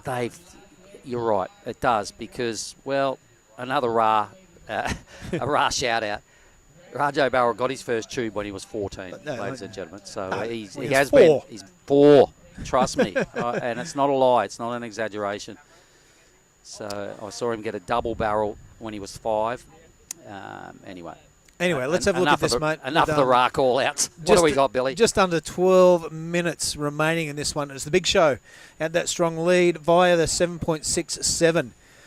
Kanazawa, he only needs that 5.25. Consistent wave riding there between his 2 best waves. Yamamoto, 7.31 is a bit of an arse. There's heaps of time left, and Dylan Wilcoxon, we know he's capable of anything. 7.17, his requirement to progress into the semi-finals. Now, he does sit with first priority, but look who's keeping busy under priority. All right, now effectively trying to improve on a 4.67, a smaller inside wave. He's going to need to go nuts here and hope he gets at least one more steep opportunity. Kind of does. Once again, just the work rate of this guy, mate. He doesn't give up on anything. Every time he stands up, he's going, you know what, I'm going flat out to the end of this thing. Crunches it again. I reckon he's upgraded his total. I reckon that's really clever heat strategy. If you were his coach, you'd be going, dude, I've got a really strong competitive animal here in my camp, because body language, wave choice, work rate, tick, tick, tick, young man. Paddle rate on the way back out. I like that. All right, let's see. Time will tell if it pays off here for Kanazawa. And you look at the contrasting ethos between that and Dylan Wilcoxon. He's kind of setting anchor out there with priority. You know what, hopefully a big set comes through. Yep. You know what, though? Dylan is a master tube rider. He really is. He's got priority. Yep. He's not phased at all by these call-outs that are going on over the PA, letting the Japanese guys know where they're coming. He'll be like, no worries. I'm just going to park myself in a backhand pit you watched. I'm going to put some money on it. Anybody out there want to bet? I'll bet you one coconut at the end of today. I'll bet you a coconut. A tall coconut, make it, Billy. Oh, shout out to Dino if you're watching. Get him on ice. Where's Dylan? Nothing short of parking himself in a backhand pit. Lead change there, Next opportunity. Right, okay, Kanazawa does improve his lead by about half a point. So, great contest now coming through by Kanazawa here. Really showing us, and he's got 9.5 minutes, Billy, to do his best work now. He's done what needed to be done to get him in this position without blowing down the door. There's Dylan biting his fingernails. He still looks pretty unruffled, young fella. He knows what needs to be done as well. I saw his dad having a chat with him just before they went out. He's got a tight little posse down here with him as well that seem to be going pretty well. Oh, here we go. Blue, is it? No, it looks like green. That's a Big Show. He's currently second, looking to improve the 2.73 from what we saw on that little exchange out the back. I think he's done that. All right. Yep. Kind of missed the start of that, but I'm sure it was worth doing when you're sitting in second and just trying to burn on. And you've got the highest scoring wave of the matchup. I imagine he's pretty relaxed. Something happened there. Dylan doesn't have first priority anymore. Really? All right, here's that first turn from the Big Show, the last wave. So a couple of decent turns. What a recovery to get that second move in, yeah. mate. And the wave kind of going to sleep here, so nothing of great consequence back down to the the lead. end. He goes back to the lead for sure. Okay, so you said something. Oh, boom. There we go. Or is this a replay of his... It's a replay. It might have been his Dylan. first wave? Dylan, Yeah, that looked like blue. I think that was Dylan's first wave. Anyway. Right, that's the one we missed when we were watching the Big Show. So we'll see where that falls. Okay, so Dylan's got a score to come. The That's Big good. Show's got a score to come. Well, we're on. Well, absolutely on, Mark. There's 8 minutes remaining. This thing's And about priority to now sits with White. catch fire. I'm loving the Jeff Spicoli van. It's absolutely awesome. Where we're sitting? Yeah, the broadcast van. Let's remind everybody again, we're at a steaming hot beach, but you and me are sitting at the back of a high ace van. It's been With the idling all production day. team. The engine's been on, the AC's been on all day. I'm not sure if anyone's checked the petrol tank, but we've been sitting in the back end of this luxurious high ace van with the nightclub lights going on. Oh, yeah. That's why I say it's a bit fast times at Ridgemont High. The Jeff Spicoli special. How about that thing? Someone has shoved in there. It was Yamamoto. He's not coming out, though. That thing really clamped on him. So effectively, we've got the best seat in the house, Billy. Oh, 1,000,000% we do. Yep, there goes Blue waving at us. G'day, Dylan. All right. Dylan is waiting for that score, and so are we. Yep. So there's no indication of we've got a 5:07 for the Big Show, mate, to comfortably sit in the lead. Dylan Alcoxon, does he go up? He'll definitely go up a space. He probably won't go up 2 spaces to get into second. But he's going to put his best number together, I reckon, mate. He just has a 3.9. That requirement down to a 6.8 right now. So that was a kind of a handy little moment there for Dylan. And he's back to second priority. Second priority, he needs a 6.80. That 3.90 all coming for that one turn, I am imagining. That was pretty good. So I reckon we've got a real interesting 6.5 minutes on our hands, mate. I would say shut the gate. Shirai has shown enough to win and definitely become a worthy semi-finalist. Yep. I reckon second place is on the line. Kanazawa's done some strong, basic, good things lots of times to hold down second. But I reckon the other two haven't shown us their best work.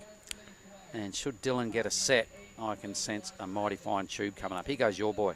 Yeah, here's the Big Show, the current heat leader. Looking to get rid of that 5.07. I think it's going to be a big turn here. Smashes it through the roof. And again, if you don't mind, it wasn't even a set wave. It's kind of a medium-sized one, but he engages the rail on the third and finds it inside again. God, so the Big Show, Shirai, absolutely showing us what he's made of. That's absolute cracker. He did some A-grade surfing on a C-grade wave. It absolutely blew me away with what he can do. Tight in the pocket. That flare on about turn number 3 was ridiculously good. How he pulled that off and did not nosedive, Billy, is a master stroke in small wave surfing. Looks at his watch. Maybe he hurt his hand. Maybe there's a bit of a scrape on the reef. Have a look at us from the front. Loving the 2 angles. Well done to the ASC production crew. Stabs it through roof there. That was really tight, and that was really tight as well. So this one, he even engages the rail where most people kind of flick it around. Look at that.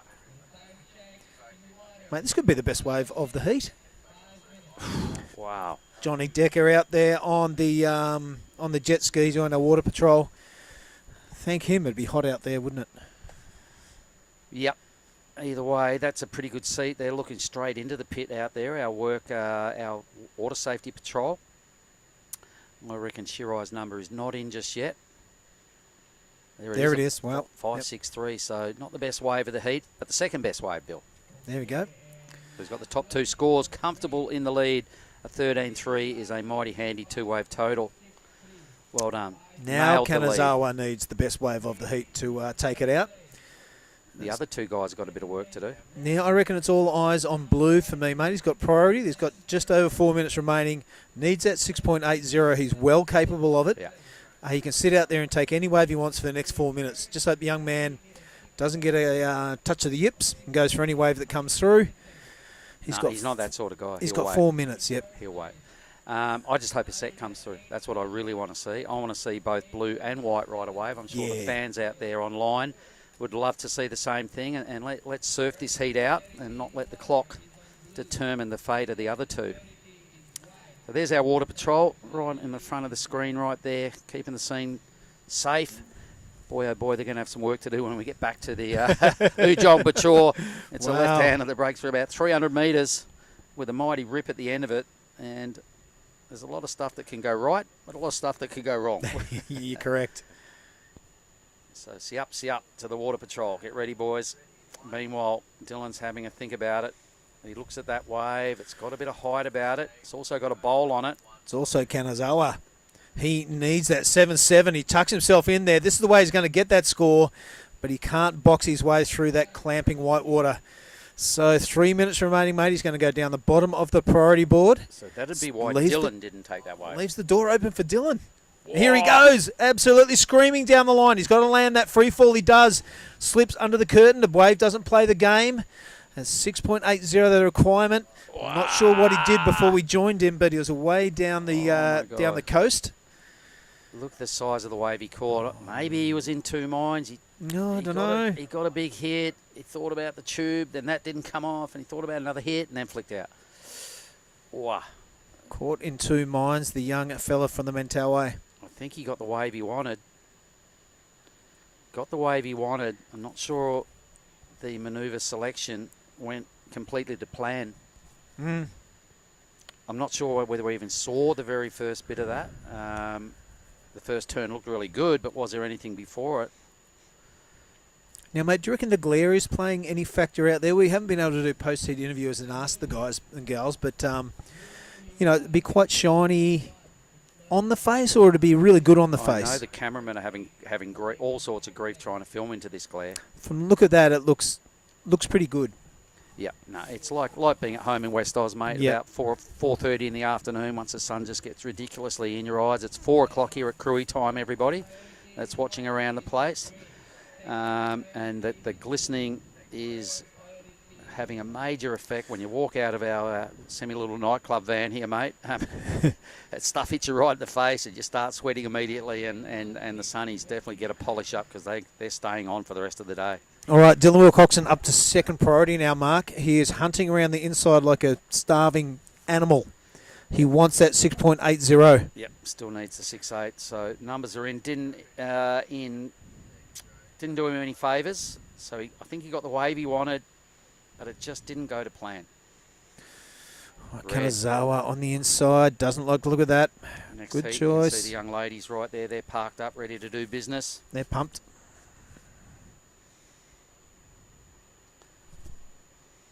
I'm pretty sure I've got the heat drawer on my phone for the young ladies. I'll have to have a look at that in a minute. Here we go, next heat. So Nakashio.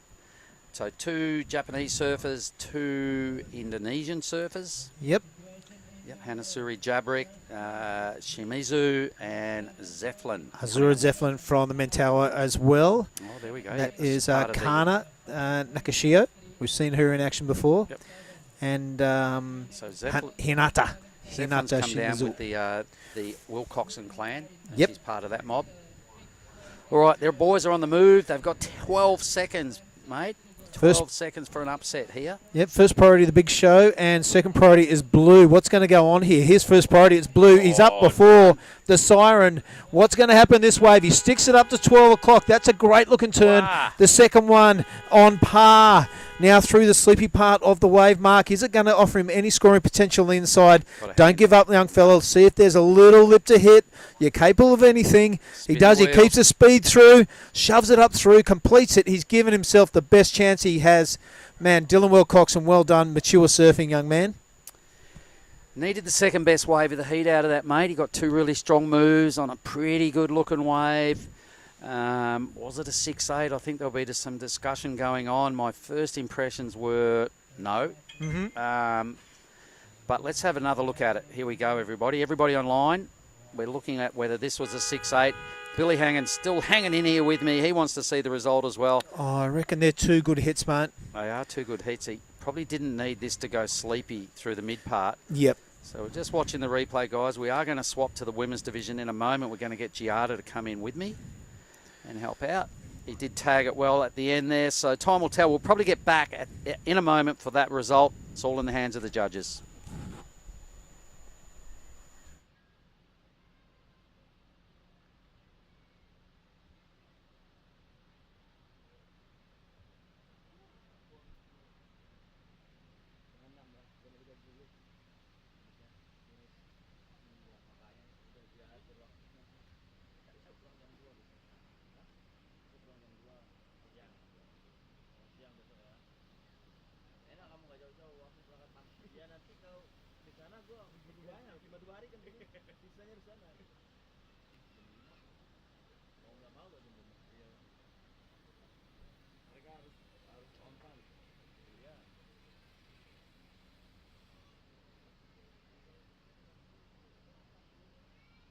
Righto, everybody, we are back. We have swapped divisions. It is the ladies, the young ladies. Let's have a look at that final result, though. Congratulations to the big show.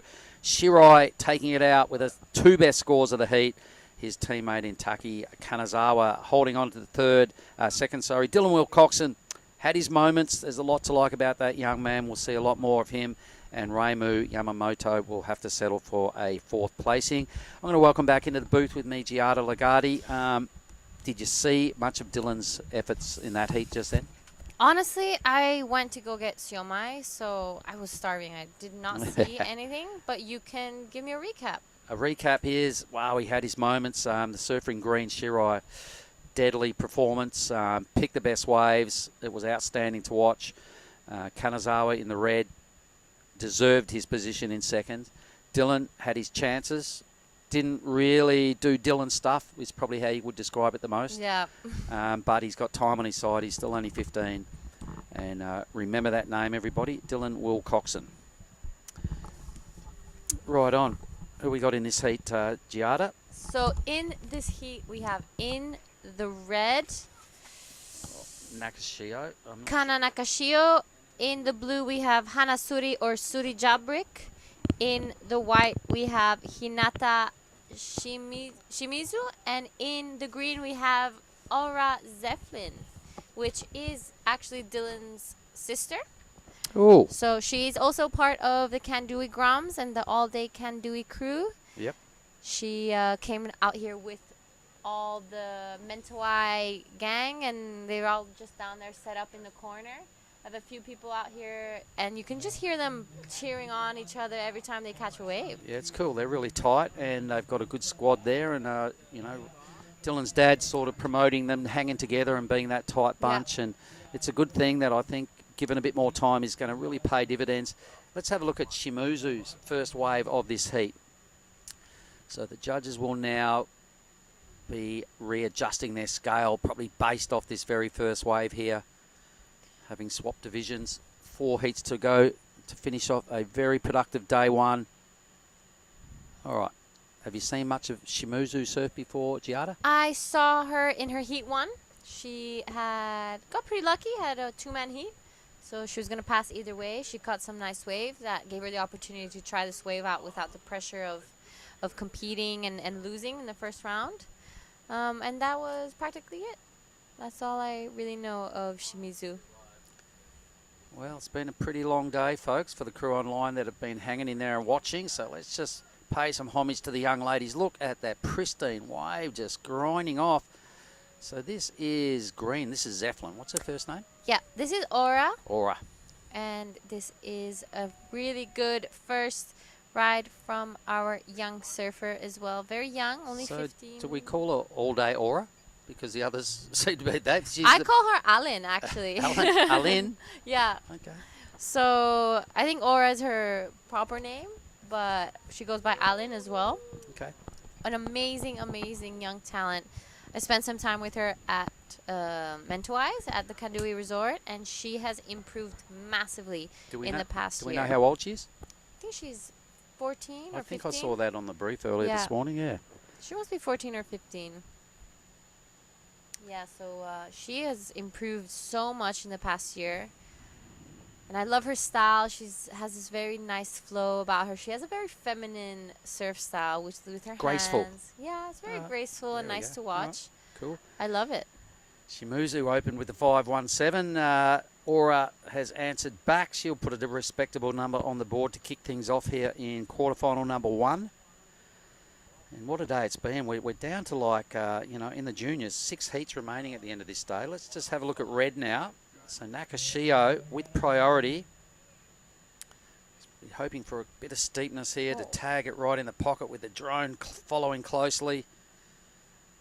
The drone angle, just such good work to be that tight time and time again. Thanks very much, Ryan.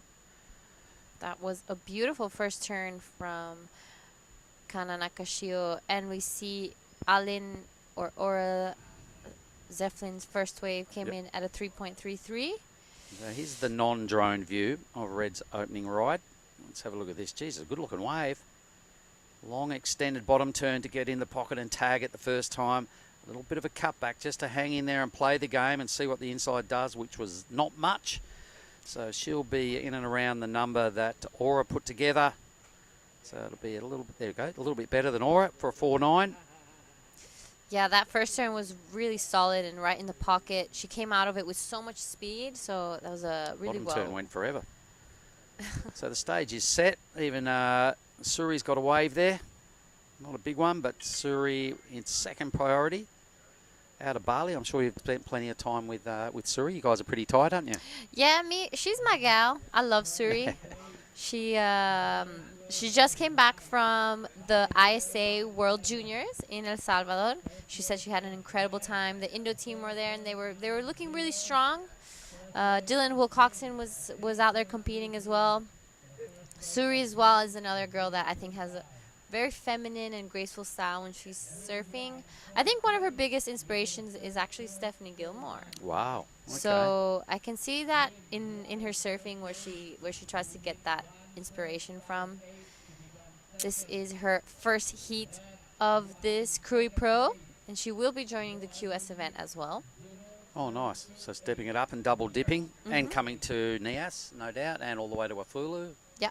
Her dad being the big player, one of the main players in establishing the ASC and putting together this Asian region and making events happen. And this year it's a rated event up there in Afulu after the Nias episode. So there's a lot of rash vest sharing going on in the next month throughout Sumatra. 3 events. Yeah, these contests are actually some of my favorites of the entire year. I think they all have such world-class waves, and it's just like you enjoy competing because of how good the waves are, and you want to be out there and try surf your best. So and the stat on this event, Giada, we mentioned it earlier, but we'll mention it again because it's a worthy one. It is the biggest QS event since they chopped up into regions, and we now have the Asian region and the other 6 regions to go with it.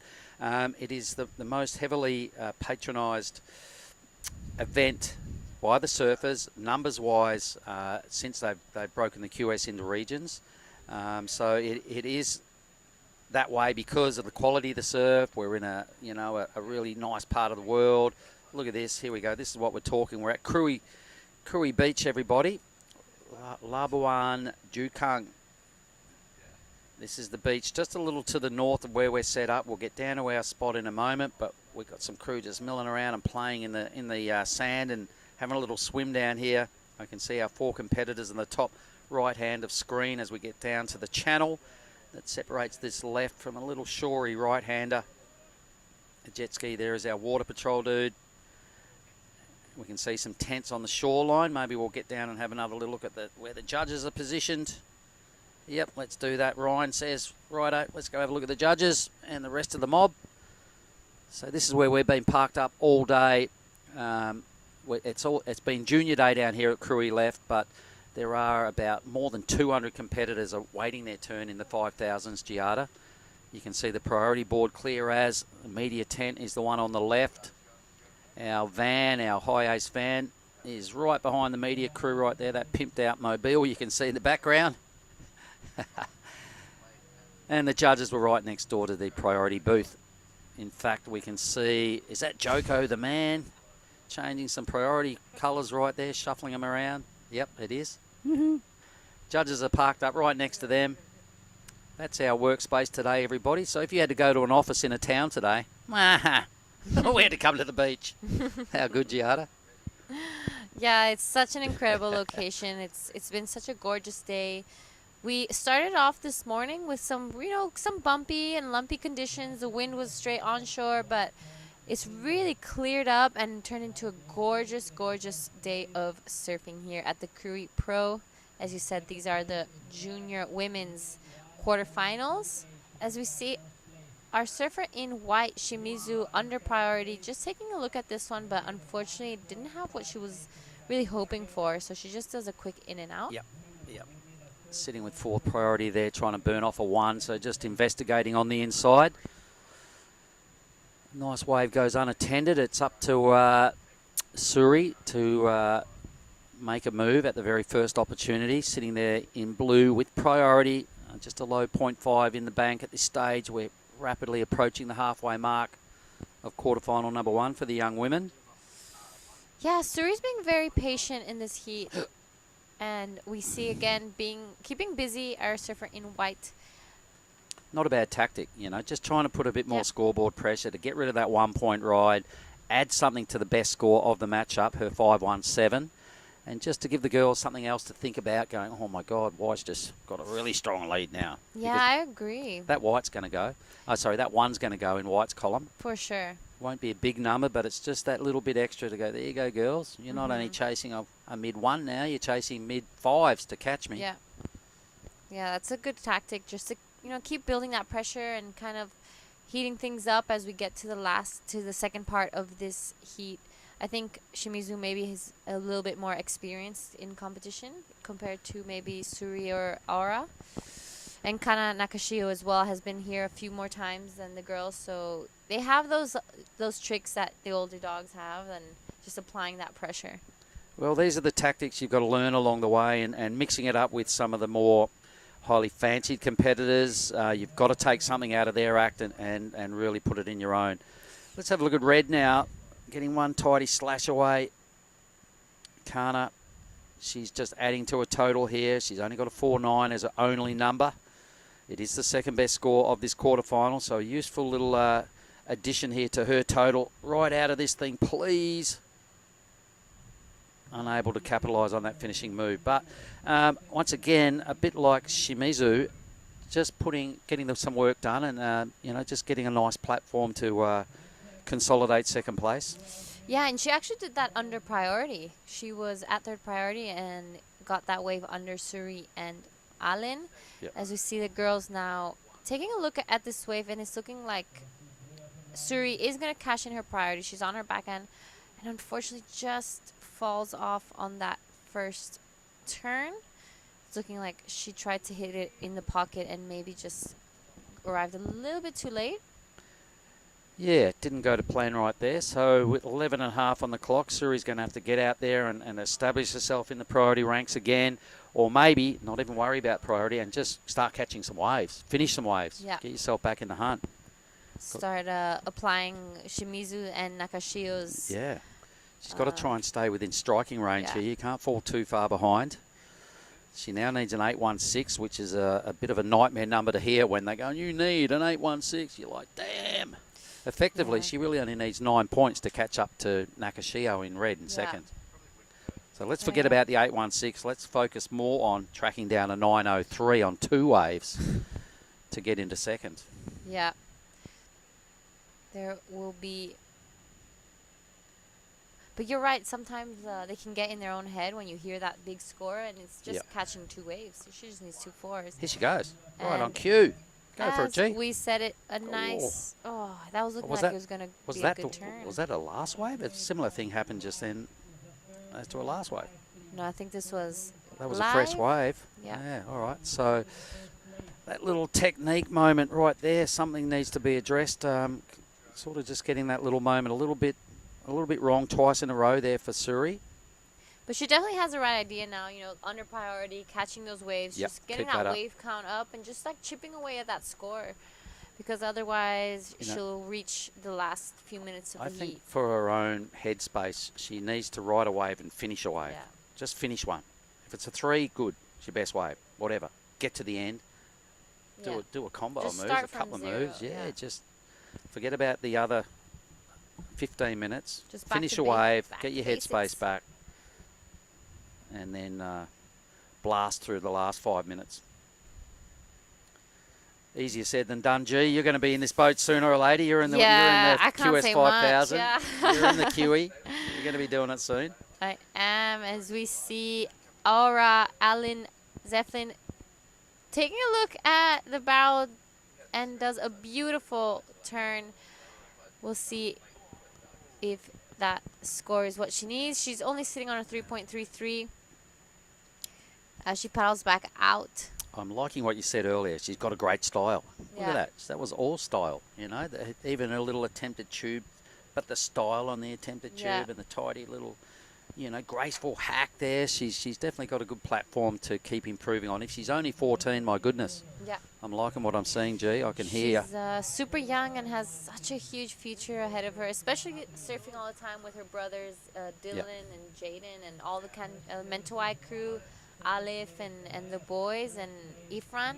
She's going to improve really quickly because, you know, they really push each other out there. So I'm excited to see her future. and in to surfing. get exposed to this sort of stuff at 14, you know, that can only help. So she's just got to take little bits of every event, win, lose or draw. You know, what can you do better next time? Who do you really like? Watch that person. What did you like that they do well? Try and incorporate a little bit of that into your own act and just become a little bit more contest savvy earlier rather than later. Here we go. Yeah. Red. Oh, Oops, red quick will look. lose priority, no doubt. We'll paddle and a pull back. Yep, yeah, I there feel we go. like the kids nowadays here in Indo have so much more opportunity and get exposed to these big contests much earlier at a young age. When me and Kailani and Pua and Chinta were growing up, I don't think I did my first QS until I was like 17 Well, you know years why? old. You had to go halfway around the world. Yeah. You know, now it's regional. You don't have to leave your country Yeah. to really go to some big events. Yeah. You know, maybe go to the Philos as well, maybe get to Japan now, but you don't have to go any further than that to become a Challenger Series surfer. Exactly. If you get it right within your region. So I really like what the WSL did, and they took a look at the big picture and go, my God, these people are going around the world, surfing 30 QS events all around the world. It's costing them $100 grand to do it. Maybe we can do better for them. Let's just keep it in-house and bring the regional factor into it. So I reckon it's a real positive step. Because, yeah, people like Aura would not be surfing in these events at the age of 14 if she had to go to Huntington to do it or somewhere, you know. All right. Yeah. Situation remains the same. Suri, the 816 is probably still being read out over the beach announcers system, and it's not a good number. But in reality, the 903 is still what she's chasing off 2 numbers. I'm going to have to work pretty hard from here on in the next 6.5 minutes to make that a reality. Hopefully, and we touched on this earlier, G, hopefully the tide is starting to push back inbound now. We're just gone after 4 p.m. So I'm confident we've gone well and truly past low tide. Hopefully we see some effects of the incoming tide. Suri would like to see the effects within the next 6 minutes. In the next minute would be great to get her back in the hunt. Yeah, she's going to be hoping that those waves come through now and soon. Because in 6 minutes, you have enough time to catch 2 waves if you don't have any issues with priority. And stuff's got to happen now. Yeah. You know what I mean? She can't let 3 more minutes or 2 more minutes chip off the clock. Something's got to happen in the next little flurry of waves for Suri. Aura needs a 5-7, so she needs her best wave and the best wave of the heat to get into that qualifying second spot. A relatively low-scoring heat in respect of having 20 minutes in a lineup that looks like this. But it doesn't matter. Shimizu will still be pretty stoked with her effort, holding less than a 1-point lead over her teammate Kana. And the 2 youngsters there in 3rd and 4th. Yeah, Shimizu must be feeling pretty comfortable up in first place with priority as we are reaching down to the 5-minute mark of this quarterfinal heat 1. Kana Nakashio, I'm sure, with fourth priority, is still sticking close by to all the other girls as she knows that they don't need massive scores. Well, Suri might, but she can do that in 2 waves, so she doesn't want to give them too much space. All red. Kana. All right, 4.81 out of this, and she goes into the lead. She's probably going to run out of space. Yeah, that wave just whips off down the line on that low tide. Once they start having that sort of shape and speed, they're pretty hard to manoeuvre on and gets left behind. All right, so let's see. Shimizu still holding it down with priority. The other two, something's got to happen right now on this swell line. Who's in the chute? White's too deep. Out wide, go green, you have to. Get Aura. Whoops. Now get on the heels, jam it hard. Let's hope she can get something out of this inside track. She needs a 5.7. I can't see that just yet, but if it's better than a 3.33, the 5.7 requirement will drop. So we'll see what the judges think about that one. You saw the little stylish turn it was a cool moment without being a great moment. You know what I mean? I like what she's got. Here we have Suri taking a look at this one, but with that low tide, this wave has become quite fast. So I can see why the girls... What I really liked out of Aura's greens last ride was just the way she confidently dropped into quite a bossy section and handled it and still almost got barreled. Yeah. For 14. She has so much like maturity in her surfing already. That's a good word. Well done. For a 14-year-old. All right, so... Yeah, I think she's still chasing a reasonable number to get out of trouble here. Down to 3 minutes, so I'm thinking for Suri the moment might have come and gone. She probably needed that wave. Either way, either one of them needed to get barreled, either Aura or Suri, to really ruffle the Japanese campaigners in first and second. Team Japan typically putting on a strong showing here today, G. I don't think we've dropped too many Japanese competitors out of the junior ranks here today. They're a pretty high percentage rate of advancing. Meanwhile, there's a good wave coming, folks. Hold your horses. Is there something else to go on in this heat? Look at the size of this wave. Yeah, this is a beautiful looking wave. Unfortunately, none of the girls decided to go. It's looking like actually didn't have too much wall. Maybe it burgered off the reef. Yeah, looking like a pretty good decision from the girls. 2 minutes, 25 seconds left in this heat. We'll see, Alin and Suri are going to be really hoping for some opportunity right now. At this point, Suri's going to be looking for that one big score. Yep, she's got to go nuts. Has a look at that wave. She might lose priority here because I think she had more than a look. Let's see. Yep, she does. Out of second priority now. That's a bit of a critical error and probably signed her own, sign out of the event with that little. Oh, look, stuff hasn't worked for Suri. Let's be fair and tell it as it is. She got to learn from this and come in and go, right, I've got to catch more waves early in a heat and never be in that position where you're tracking down an 8.16. That's hard work. Yeah, unfortunate for Suri. Didn't really get it together because she's such an amazing surfer. I see her every day at Canggu. Just let her know that we went through a heat and watched this heat and just say, Suri, you're better than that. Catch more waves. Come on, sister. Just do some early work next time and don't get in that position of chasing that when we're down to such a limited amount of time. Yep, we're about to reach the last minute of this heat, and it's looking pretty comfortable for Shimizu and Nakashio, both with first and second position as well as first and second priority. Yep. That for me. That's going to be the result now because it's just the other two have had their chances come and go and evaporate. The surfers in first and second. For me, they're really solid. They've got good sound competing techniques and good skill levels. They'll be through to the semis, worthily so. There's 30 minutes to go. There's one more really good wave approaching, G. And it's looking like Shimizu in white will be cashing in her priority and have a nice victory lap with this wave. Two beautiful first turn, two turns. She looks over her shoulders just to check and make sure that there's nothing coming in. And also check the watch. Yep. What a competitor. She wants to make sure that the door is completely shut. Puts this thing just about onto the sandbar. One of the longest rides this afternoon. That heat is done and dusted. Seriously, well done to Shimizu and Nakashio. They've become semi-finalists. Gee, that was really good fun. Thank you. And I think we're going to bring Oni into the next heat with yourself. And we'll be back shortly, everybody. Don't go away. You.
First, I want to thanks to everyone at home for supporting me, and I love you guys, and can't wait to see you guys soon.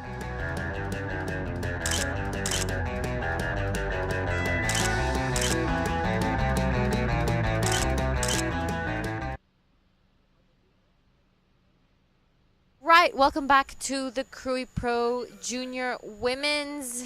This is the quarterfinals Heat 2, and I am in the booth with my good friend Oni Anwar. Hello, Giada. Good afternoon. Good afternoon. Wow. How are we today? Oh, I'm wonderful. How are you? Oh my God, sounds good. All right, so we have who are we in the water right now?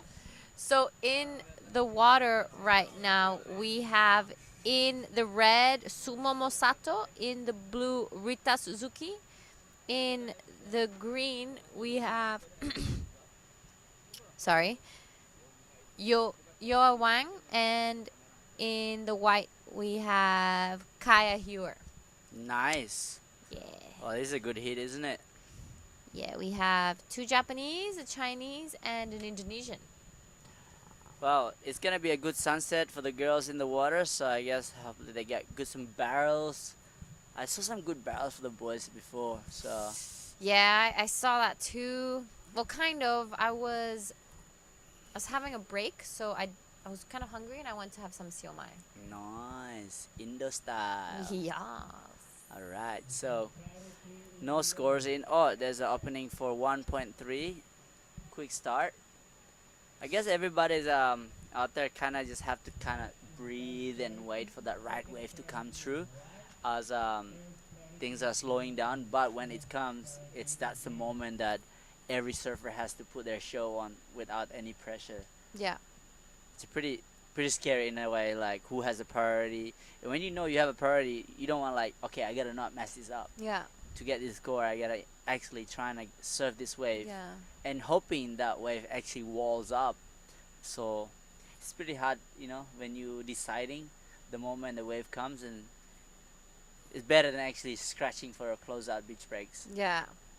Yeah, you're right. There's more pressure when you're on a point break and there's priority, because it's just more defined, and you really see that it's just a little bit harder to find your own space out there to get the scores that you're looking for. Whereas on a beach break, you can like find your own little zone and kind of do your thing. Yeah. So the girls are definitely going to be feeling the extra pressure, especially maybe some of the Japanese girls that are more used to surfing like beach breaks in Japan.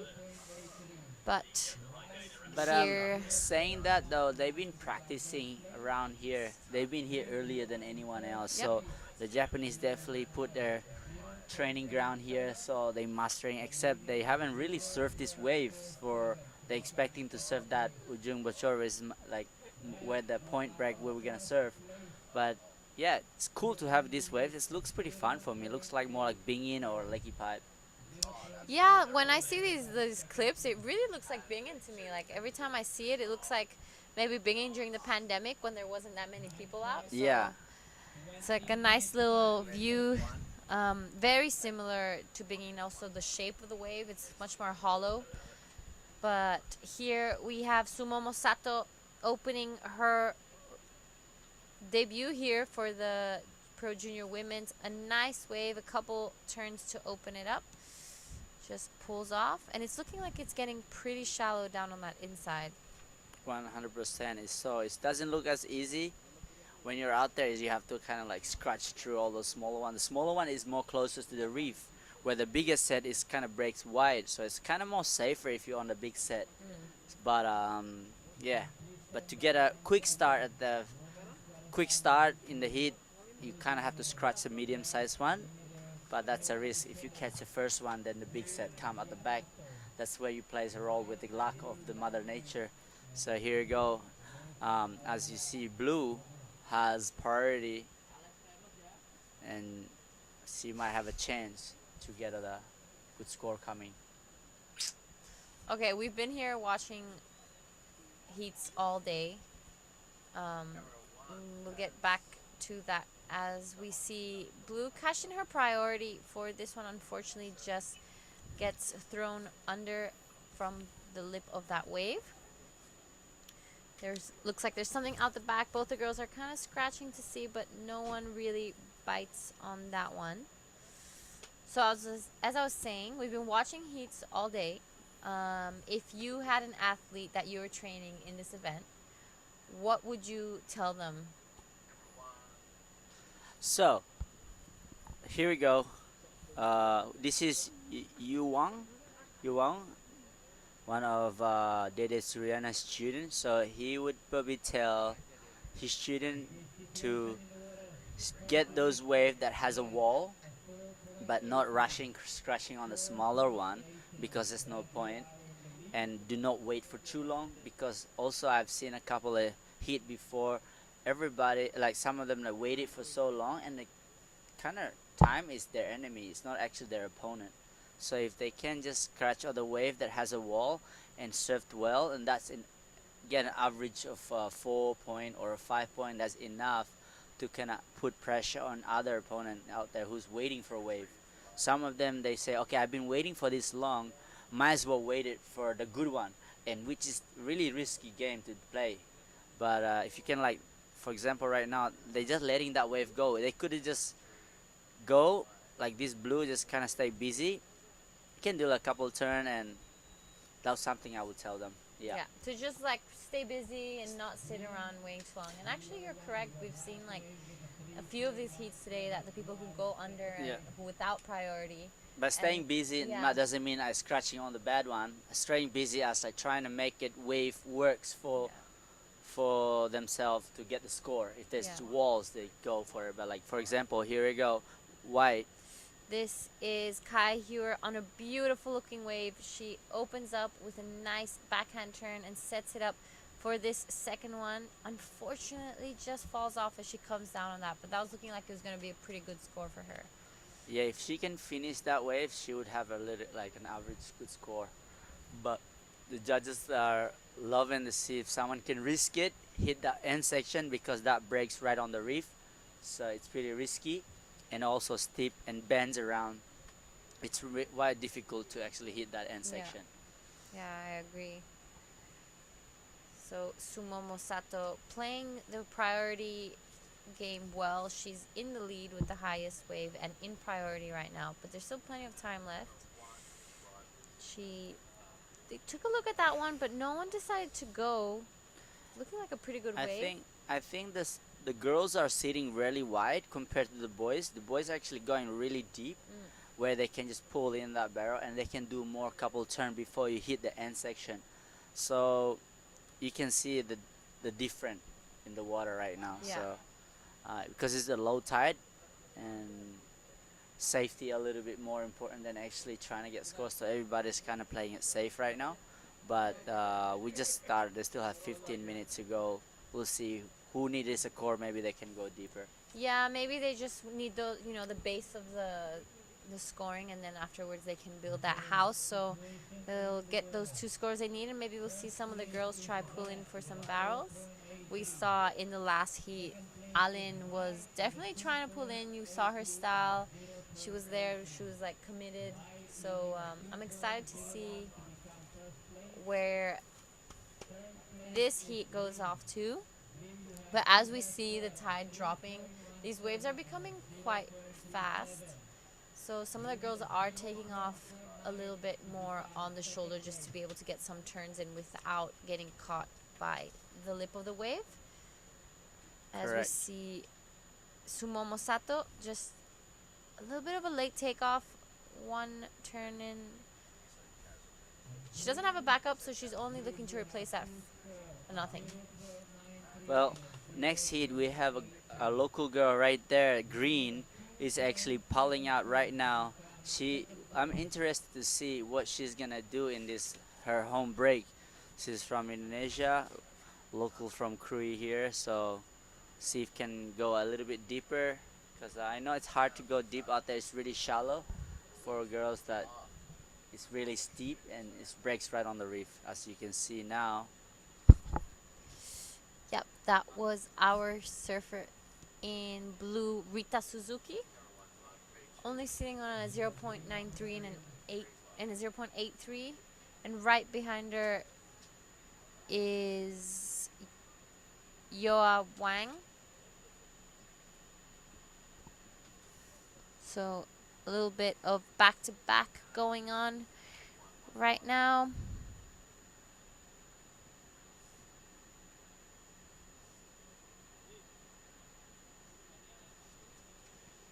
Here we have Kaya just milking this one all the way through, hoping to improve on that 0.83. Yep. So Oni, tell me a little bit of what were your highlights today? My highlights today, actually finding my water bottle that I left for 3 days outside. Sorry guys, that's not even that funny, but actually, no, there's what my highlights today. Watching the boys getting tube. Bronson got some good score, and yeah, there's a lot of things today. What else? I don't know. It's a lot of things. Too many things. I think my highlight was probably Bronson. Hey, stop copying me. You can't copy me. Look, Giada is always copying me, so. No, you're copying me. I said it before. Okay, You're just copying my thoughts. Okay. So, copycat. Yeah. Right. It's accepted. I get it. I get it. Yeah. I'll take it. Anyway, so we have 12 minutes in the water right now. So we have quarterfinals, heat number 2 for the women's pro junior. So what's the best part of the women's part? Oh, here we go. Here's Sumomo Sato. Nice opening turn straight into a second one. And she's going to be hoping to get that one done, but unfortunately does not. You know, something actually that me and Dai were talking about earlier, we kept seeing some of the surfers going very vertical on that first turn, but then as soon as they got to the shoulder, they would try to go vertical again, but it would always get stuck and washed out the back. So what we kind of came to the conclusion was that they hit that first section really vertical and super strong because the wave allowed them to. But then afterwards, the wave would go fat and they would think that they could still do the same. But instead, what they were supposed to do was maybe like carve back and just wait for it to get onto that inside section. Wow, So that's a really good insight from you, Giada. That's someone who can watch it live. Should be a good tips for them for the next heat. I mean, after watching the same wave all day, it's like a machine out there. Like the wave doesn't change at all. It's not, doesn't have that element of surprise. It's quite similar throughout the whole day. The only time it was different was maybe this morning when that wind was really strong and that tide was extremely high, where there was that backwash that was kind of making a little bit of a weird lump on the wave. But as the tide's starting to get low, that mid-tide was perfect. It's glassed off. The waves, we've gotten barrels, we've had turns. We don't have any airs. We haven't had any airs yet, so it's exciting to see. I actually told Fajar, one of our local guys surfing before, I told him, can you do airs? And he actually got barreled, and that was really cool. He told me, I'm sorry I couldn't get do airs, but I said, it's all good. He made it. He won the heat. But I think the next couple of days you're going to see a couple more airs in this heat. I'm sure as the competition goes deeper into finals day, we will be seeing lots of big maneuvers, airs, and hopefully some barrels. I'd love to see that too. Big barrel. We call it green room. Green room. If you're in a barrel. I thought it was shampoo. Yeah, you can shampoo as well. So many nicknames, whatever you want to call it, but get barreled. We are reaching the 10-minute mark in this heat. So, situation in first is surfer in red. Taking a look at that one, did not like what she saw. She's sitting on a 4.83 and a 2.87. She's going to be looking to replace that 2.87 as she knows that all the surfers in this heat can easily take and surf incredibly well. This is our surfer in blue. This is Rita Suzuki. Nice looking wave. Only trying to get rid of a 0.93, and I'm pretty sure she's gotten the job done now.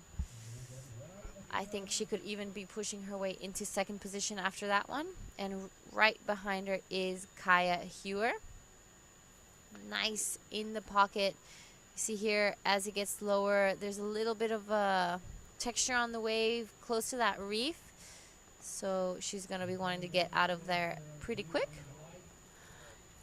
Yeah, Kaya Hewer has been spending a lot of time in Lakey lately, so she's surfing Periscope, Lakey Peak, Cobblestone, so you can see her level surfing so much better. And then let's see what the judges are saying for that last score of her.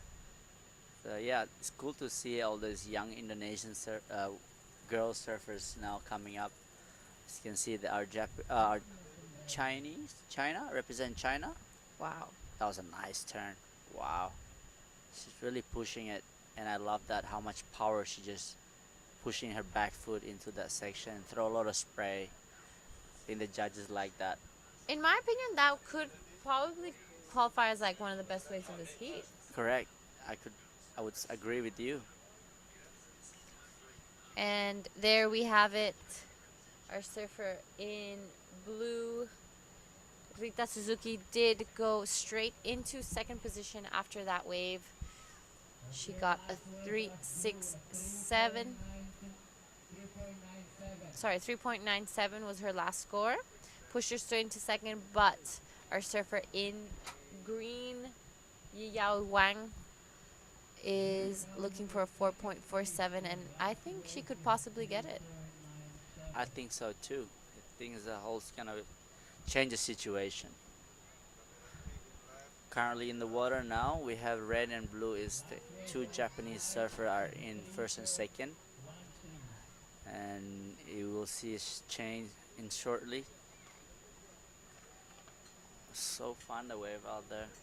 Pushing down to the last 7 minutes of this heat. See what the girls can do.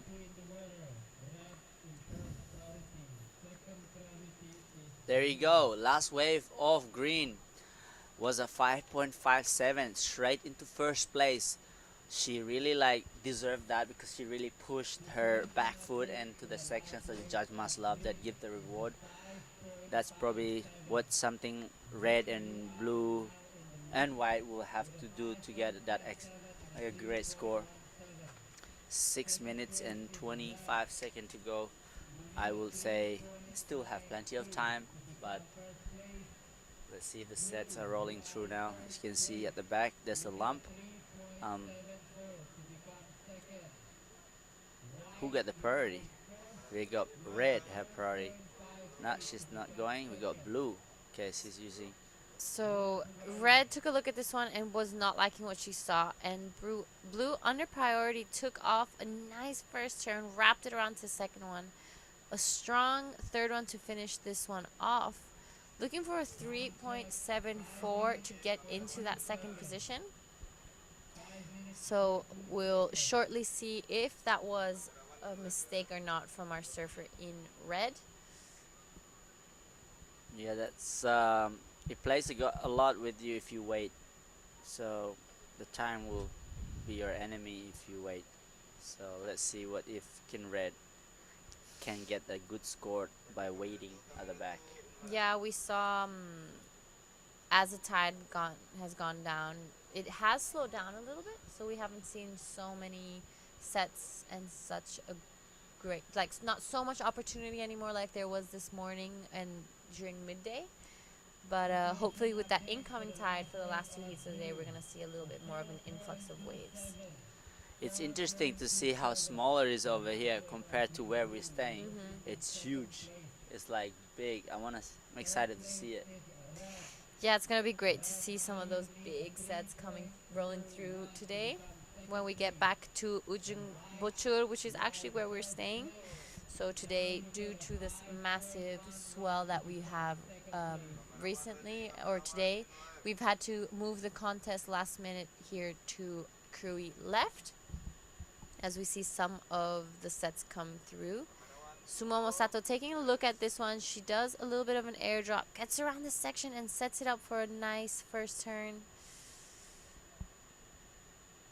So there we have it. Our surfer in blue did take second position. She got a 4.27 on that last wave.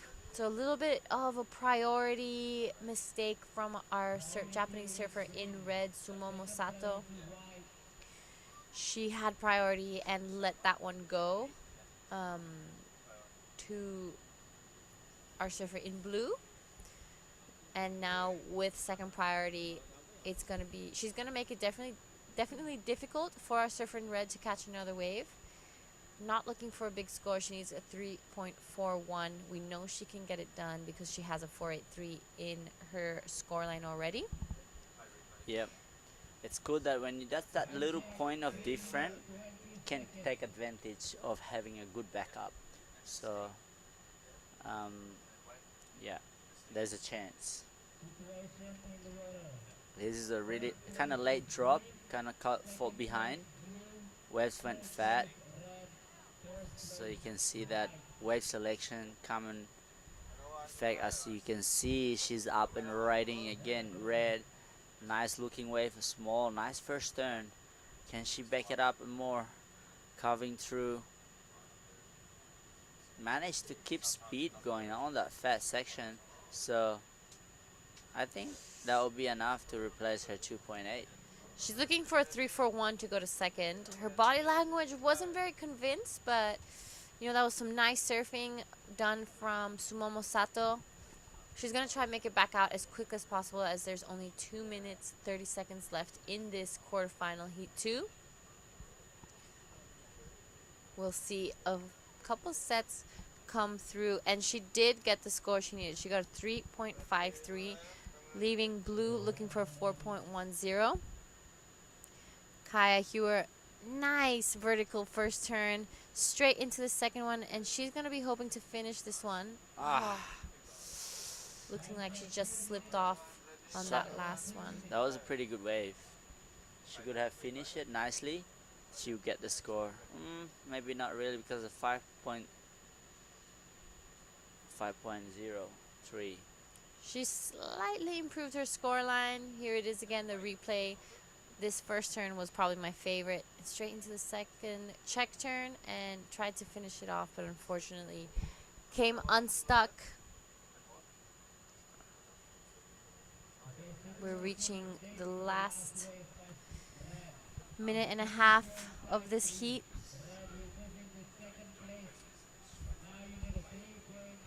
For now, it is looking like our surfer in green, Yao Yes, Wang. 1 minute to go.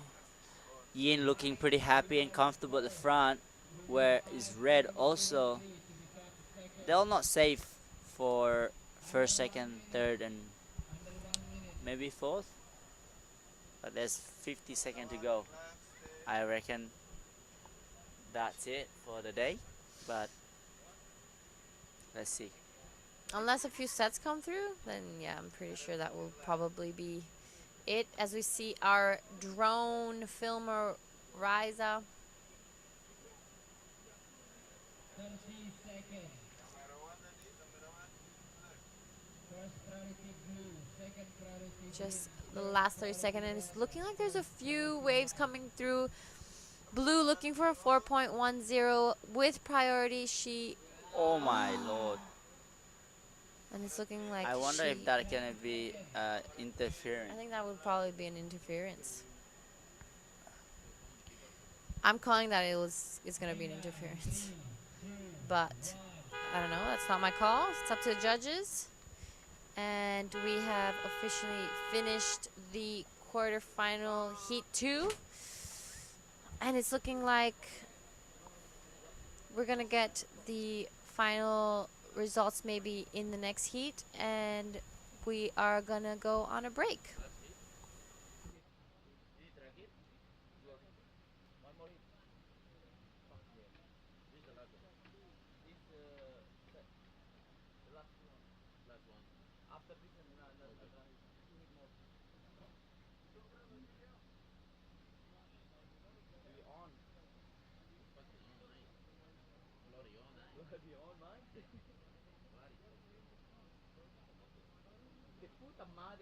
Estamos de puta madre. De puta madre, tío. De puta madre, tío. Sí, hermano, sí, hermano. Six, what do you mean? Okay. Six? Next heat, carry that in 3, 2, 1.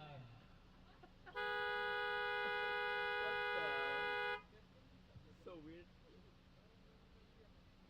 What the fuck is camera saying? Okay, so now we are back for that was the result of quarterfinal heat number 2. So Yin Yang from China took that out. Come with our Japanese surfer from Sumomo Sato. And yeah, we have a Billy in the back with me right now. Hey, Oni, good to be here with you again, mate. Second last heat of the day. It's late in the afternoon. We look down the beach there, and that is the Krui right-hander, absolutely throwing a couple of buckets there today. Quarterfinal number 3 features Mirai Akida and Lydia Kato from Indonesia in the blue. And the local lass, Awalia, let's get her first name down here, excuse me. It is Nessa. Had a great heat in the previous round. So Nessa from the local area. Everyone's excited on the beach. They're in her camp, and why not? Lydia Kato has been impressive. She's had an impressive year of competition. In fact, she's getting better and better every time you see her. And this is the local lass packing one into it, but not coming out. These waves clamping a little bit at the moment, Oni. Yep, it's a tricky one because they clamp at the end. You open up the start, so you gotta find those medium-sized range one, like this one. Whoa, that's the one. But still clamping at the end, so. Yeah, it's an interesting decision to make if you're advising your surfer. Do you go for the tube or do you go for turns and take one if someone's on offer? Look at that little chip in. If you want to get barrel, you gotta go deep, and Ooh. like this one. It's great surfing, really fast, explosive. So she's really looking really good. Yeah, that's Mirai. Mirai Ikeda. You know, I love these Japanese names are becoming more familiar to us, Oni, as we see them come back year after year. Yeah. We're expecting the same high level of competition that they deliver. Yeah, it's that's a first set of the heat, so that's gonna be set up for the heat, the next 5 minutes. As we can see, the replay, Mirai Ikeda, nice first turn. almost caught the rail there. So 2 turn. Really, I think that will be a good enough score. Yeah, that's the first time we've seen that little chip-in come out on that outside reef, so maybe that incoming tide will bring that into play. We'll see how it goes. Yeah. You can see the texture on your face of the wave, you know, Yeah. from that low tide coming off the reef. So it's all happening here in the second last heat of the day. We thought we'd get down here in the morning and just chip a couple away, but it's turned into an absolute delightful day. There's Mirai keeping busy. She's going to the south. Yep. A smaller one, Oni. Yeah, she's looking for a backup, so a smart move, because this is gonna help her, you know, chasing that score. So she's building her foundation on the where she doesn't have to chase it at the end of the heat later. So now it's good timing as she's in 4th priority.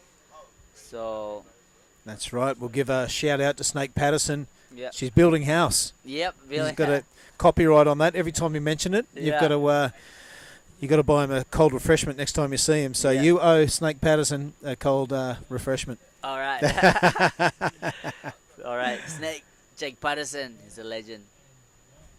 Nice surfing on from this angle too, so I would say that would be good score. Not the best, but let's see what the judges say. All right, you see Mirai has a heat total of 9.50. That expanded score tablet might come into play soon, and we can tell you the exact scores of the two waves. Thank you, the ASC production crew, right on the gunny, right on the money. All right, so we have 6-point right for her first wave and a 3.5 her second, but right in front right now, Mirai Ikeda in red. So smart surfing. Yep. And now Nesha is second place. But Lydia Kado waiting on blue. That's our Indonesian surfer right there. Was representing Indonesia and the ISA World Junior. Over at El Salvador. El Salvador. Yep. She's traveling with me for the Olympic qualification too. So she has a lot of experience in competition, and she's also the one who's never gonna give up and always keep fighting for that score. So it's exciting. She does have a good fighting spirit. You're right Yeah. there, Oni. A little bit of inside information. She does have a bit of a nasty cut on her left foot. I had to take her to the ambulance this morning and got it sewn up, but it's looking a bit red and a bit tender. Someone of that character, I don't think it's going to come into play too much, but it could just be ticking away in the back of your mind. Yep, that's also can either play against you or you can do better. Yep. Sometimes when you have like injured or something, you can always say, all right, I'm just gonna take it easy. And when you take it easy, you get better wave, you're more chill, you're not rushing everything. Like now, Lydia just taking it easy, waiting for the right wave. But the other part of this can be the time can be her enemy.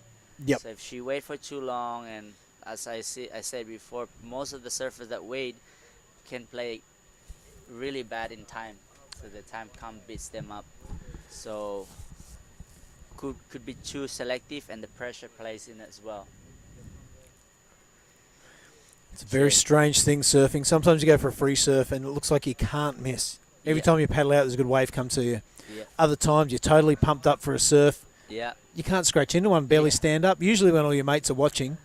Yeah. Or it's a warm-up for a contest. Yeah. But yeah, those days which are magical, that's... I think Kelly Slater had like a 20-year run of those magic days. Yeah. He got all those world titles. All right, let's have a look at Lydia now. She turns her nose up at that, which is a good idea. Yeah. The judges will deem that just a look, no real intent to catch that wave. Yep. And also she didn't prevent any of those three other surfers in green, white and red catching that wave. So first priority stays with Lydia. Second priority is with Wu. Yeah, I think nowadays judges are really critical with the paddling. If you paddle and you head down and you kick your leg, then your priority will go on. I think Lydia has been training a lot with that and have fully understood exactly what she needs to do when she don't want to lose priority. Especially right now, she haven't caught a wave. She don't want to lose that priority. She would like to get on the first good wave that comes through, right? But also the set seems a pretty. Sometimes some of the fat ones, some actually roll through, I would say not get the big set, maybe get the medium one that she can just do 2 big turn. Yeah. So let's see. The incoming tide, mate, it is changing rapidly. Yeah. We're probably going for tubes an hour ago, and now they're starting to clamp, so we're looking for turns. But we look out the window of the broadcast van, and a lot of that reef is covered up already. Yeah. Which was sticking its nose out an hour ago. So it's an evolving playing field. Okay, so I can see Lydia's a little bit like thinking about going deeper. Geez, they're all following me. Did the Pied Yeah. Piper there. Everyone except for Mira. Mira's playing her own game on the outside. 6-0 and a 3-5-0 next to her name. The local lass is next. The very minor scores, we won't even bother calling those out. 16 minutes and a handful of seconds left, Oni. Time enough to get 2 waves? Yep, I would say so. Just gotta hope that the wave that she first paddled for is a good one. So, okay, here we go. The local girl is piling more coming to a shore. I think that's a good technique to do. White the medium-sized one. I think she knows. Here we go. She's paddling. Well, third priority, Oni, so why not have a look in there? You might even pressure the first and second priority holders into making a silly move. But they're season campaigners at this end of it, and this is Lydia Cato on her backhand. She's been a solid performer for years, still a young girl, but that one not going to plan. So, I can see her feet are playing the game a bit and the wave selection. And now she's gonna go back at the back. Will she wait or will she trying to catch waves? So, it's a hard one to say because waves are starting to pulse in now for all the surfers out there. So she could probably manage to get the wide one while she paddle back out. She probably should not fit her with the whole pack at the back. She should sit wide. Yeah, you can see it to the right of screen there. Maybe a shallow paddle back out. You can kind of hug the reef line there. If one comes out of position, you can turn, and the other surfers will be out of position to catch that inside. And we saw a couple of heats ago. It was a 4.53. Yeah. Someone gathered from an outside one. So yeah, there's a lot of thought process going on through these surfers' minds. It's not just getting out there and catching a few waves. That first priority sits with Wu now in white. Yep, that is gonna be tough situation for Lydia. I guess everyone haven't got a good score yet, and 1.07 and a 0.87. Still 14 minutes to go. Looks like they're trying to paddle for this kind of wave. Here you go, the local girl on green. Yeah, now she's a really cool chick. Been talking to her in between heats. Really good personality. This is Wu, Wyoming. Oh, taking first priority. And that's not going to make her smile. Lose priority too, Billy. It gets frustrating, mate. And we see her keeping it cool there. Stone face, which is great to see. Got the poker eyes on. But that has handed first priority to Nesha, the local lass. See what she goes. She's only got a 0.87 herself. So we're only 13 minutes remaining in this, mate, and it is pretty much anyone's. There you go. That 6 is looking really, really handy. Here she is now, our surfer in green, using priority. It's a good-looking wave. She's got to come down the roller coaster. She does. Nothing too critical or mind-blowing, but she did complete a turn. And at this stage of the game, it's what a lot of surfers are failing to do. There's a lot of supporter around here for the local girl. Of course. So exciting. I told her before, I said, don't play with the pressure, just have fun. Enjoy your surfing out here in this event. And it seems like she's enjoying it. Yeah. Good advice. All right, here goes Lydia now. Okay, Lydia, nicer wave. Has a kind of nice wall. Nice first turn. Will this wave walled up? And just hoping that, okay, there's more still going. She's managed to go through some fat section and kicked out. You know, that's going to be a really interesting comparison between Lydia's and Nesha's in green, between blue and green. Yeah. Green's is a larger wave, got a bit of a roller coaster turn completed and a cutback, and there was a series of smaller turns from Lydia. But here we go, Nesha saying busy. And that last wave, a 2.67. So remember that score, and then we'll see what score comes in for Lydia. A 3.63. So it is blue that the judges favour, and maybe a bit more control. Yep.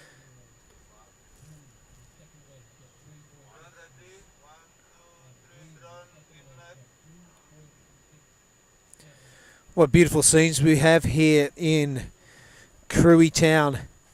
Yeah, I love it. Late afternoon, Oni. Golden hour. It is golden hour. You're exactly right. If you're wondering where we are in the province of Lampung. That's where you fly into before that 6-hour drive over the mountaintop. Well worth it because you get to enjoy afternoons like this. Look at the beach. The locals still here checking out the action. The small fishing village of Krui kind of spinning out a little bit. Yeah, and this is the district of Pesisir Barat. You'll hear us mention that a lot. And this is the government that is helping out with the sponsorship, loan sponsor. It's the town of Krui, as we mentioned before, and the beach is Labuan Jakung.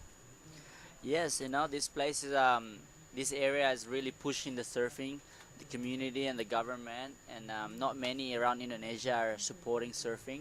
Yep. And Krui has that vibe, that feeling safe, and the waves. There's a lot of wave, a lot of good restaurant, and the locals are really friendly. And I think that's why the governments are coming together to support this, you know, great opportunity for all other surfers to come and explore here. So, well, we saw the minister here today, didn't we? He had a big posse with him. It was like Bruno Mars has stepped into the building.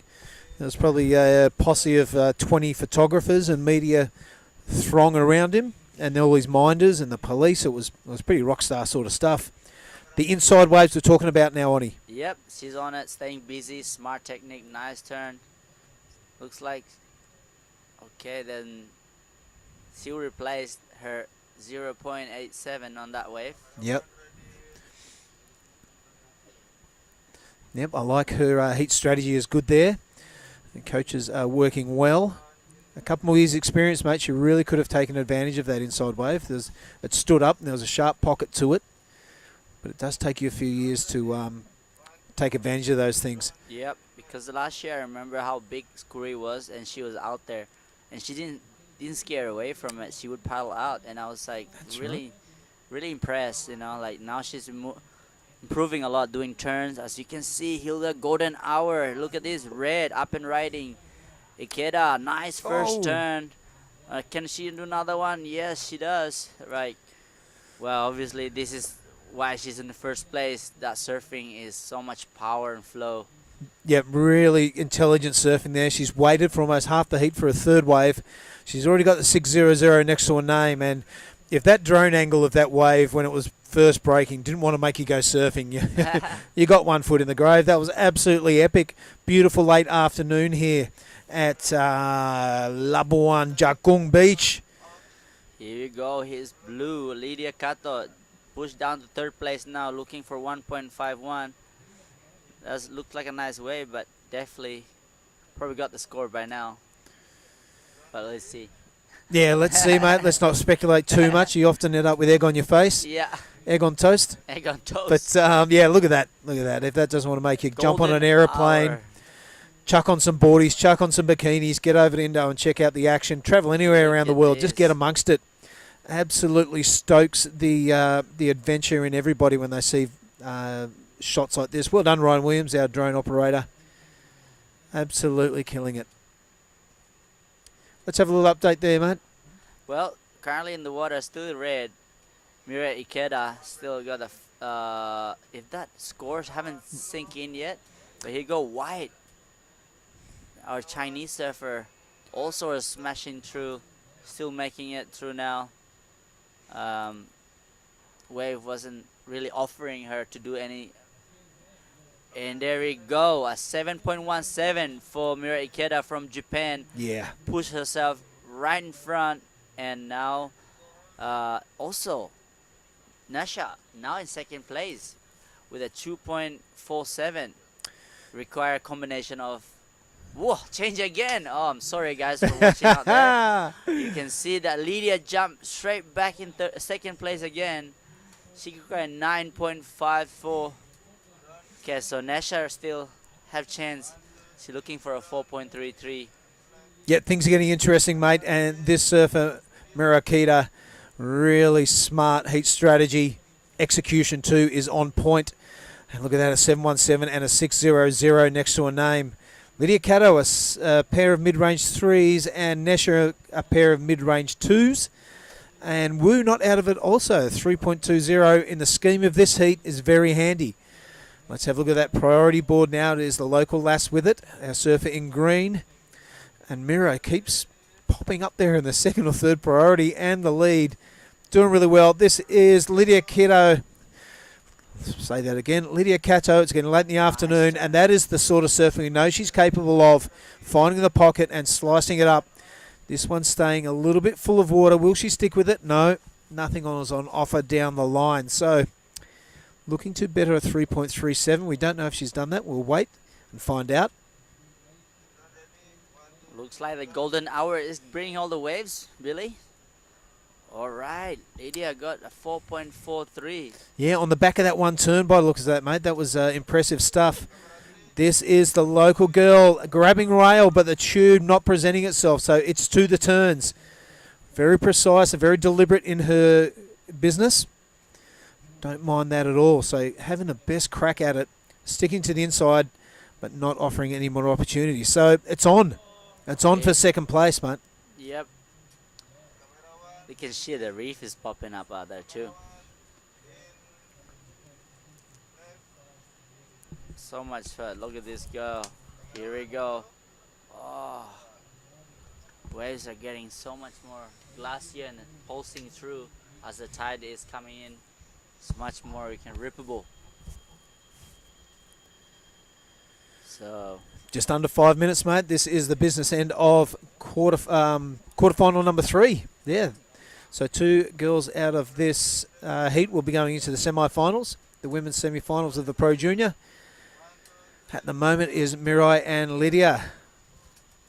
Well, the gold now has just stepped up a notch. Look at that.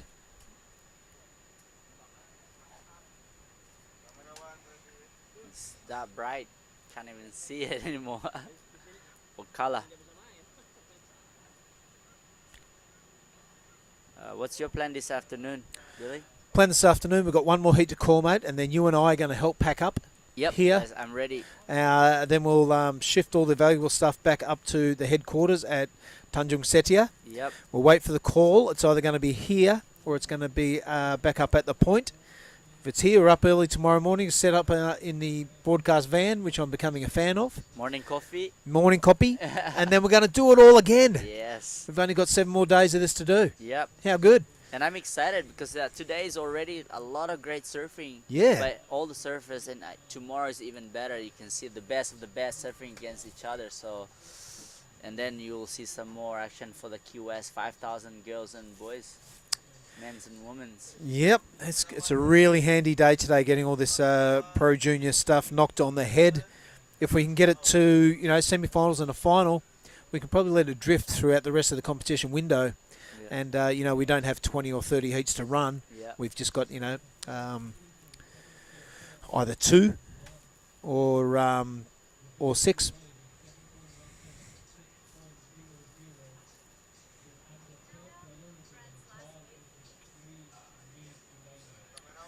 All right, mate. Lydia is making a late charge. This is a great looking wave. It's a big air drop and a big belly flopper.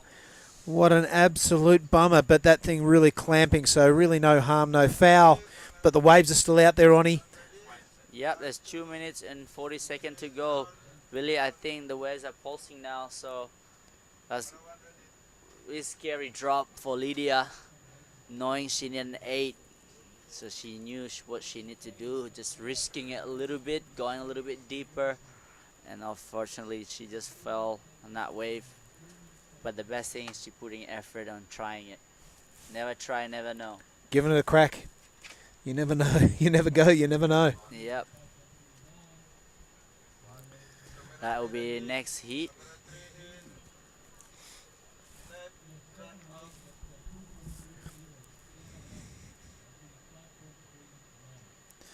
Yeah, mate, after we pack up and get up to the point, or maybe a cold refreshment on the balcony, bit of a recap of the day's action. Sounds See good. where we can improve our broadcast tomorrow. Probably by the ASC media team, a beer. Sounds like a plan. Yeah, they absolutely deserve it. I tell you what, they've worked really hard last night till 11 o'clock, up early again this morning. Yep. We've got the setup, we've got the pictures coming to you. I'm not sure if everyone at home has an idea how remote we really are Yep. from any decent internet. Yep. The power source is off and on. It's not easy in Indonesia, but the paradise, you have a yin and yang. Enjoy the watching show. Look at this, how beautiful it is, but It's worth it. All that all effort worth is it. worth it just for that just to one show. vista right there. All right, a minute 15 left in this one. Oni, it looks like Mira Akita has got the job done. It's going to take a bit of a buzzer beater for Lydia to get over the top of her first position. The 5.39 is the requirement for the local lass. Without a priority, that is going to be a bit of an ask. So it's probably all eyes on White. The requirement of 4.86 to take that second position off Lydia. And she does hold priority over the top of the Indonesian. That's exactly right. There's 45 seconds to go as the White is still having second priority right now. So it's pretty risky. Lydia's going for another wave again. All right, Lydia somehow got this wave underneath Wyoming. And making the best of it. She's looking to improve on a 3.63 to strengthen that second position. Not sure if she's done that.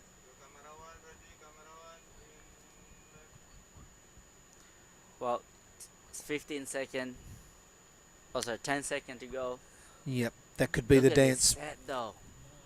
Billy, 10 seconds, 5 seconds to go. Oh, why is she not going?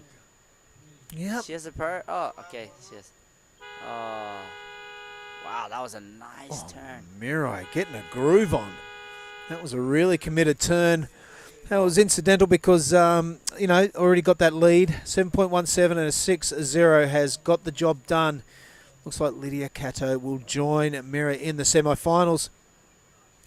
This girl, Wu, really shown a good hand in that heat. Just come up one wave short.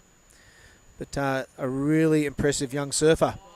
All right, Oni Onwa, I'm going to shake your hand and say thanks for your effort today, mate. Get out there, get amongst it. Thank you, Billy. And I'll I see am you going to guys. bring in Mark Cliff for the call. Stick with us, folks. One more heat.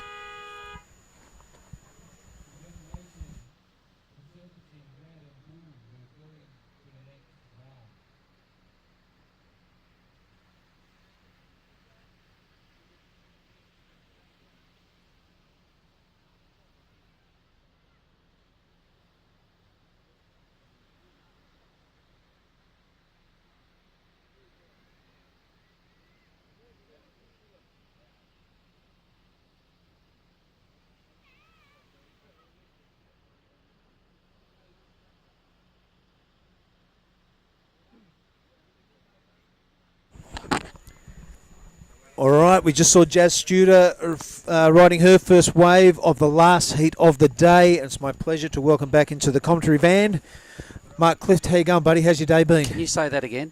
The commentary van. No, something about the last heat of the day. This It is, mate. yeah? Yep, it is, and there's the results of heat number 3. Lydia. Mirai nice absolutely went on a rampage, and Lydia did well to come back from a slow start. So well done to those two surfers. Yep. Meanwhile, let's have a look at Shimizu here in the green, thrashing around on her opening wave. This is quarterfinal number 4, everybody. Effectively, heat 23 of the day, Billy. It's been a huge day. It's going to be a sunset heat because that's when we're going to finish. The big red dot is already starting to perform tricks up there in the ocean, mate. And boy, oh boy, what a day. Dawn to dusk. Who else? It's Who not else? not a Tarantino movie. It's our working day. Who else we got in this heat, Bill? Well, Jazzy Studer is in blue, already ridden one wave, waiting for the results of that one. And we have Rika Shoji. Am I saying that right? That'll do. Yeah, that'll do. Heat 23, that'll do. Yeah. And Hinano Shimuzi. And Kokona. Yeah, and Kokona. Kokona Kawasi. Yeah, Kokona, that winner at NIAS last year. Yeah, that's right. Yeah, her name's becoming very familiar, and with good reason, because some solid performances over the last couple of years. All right, 3-1-7 starting off for blue. And a 4 for green. Yep. Shimizu. So there we go. This is what I'm talking about, folks. Have a look at this. This is why we're calling it the Sunset Heat. We didn't make that up. There is a good reason. It's about that big red thing out there just sending the sky all sorts of crazy colours, and the ocean. You've got to love Indo sunsets. I'm sure anybody that's ever been to Indo, mate, has always sat there with a little bottle hijau or a coconut and watched the amazing sunsets. Studer now, mate, keeping busy. A big wrapping cutback. An inside wave, but it's offering turning positions. Really lays a back foot into it that time. I like the look of that commitment. And another turn. So that was kind of under priority, a bit of a paddle out and a turnaround. So not always the big sets offering the scoring potential. That was sick. Like that second move just about sprayed the drone. That's how close Ryan can get in. And, Jazz has taken the opportunity to go, cop that in the face there, Ryan. Right there. It was a really good heavy back foot. I really liked it. Really took that opportunity to put down what the section was asking for. Yeah, a belting. Yeah, a belting. All right, have a look at that. It is a 6.90 heat total. I can't quite do the math. I only went to year 10. We'll get the second numbers up, and it'll make sense. Yeah, that Sunset Vista, mate, if that doesn't want to make you pack up and get the Wanderlust stoked up, there's something wrong with you.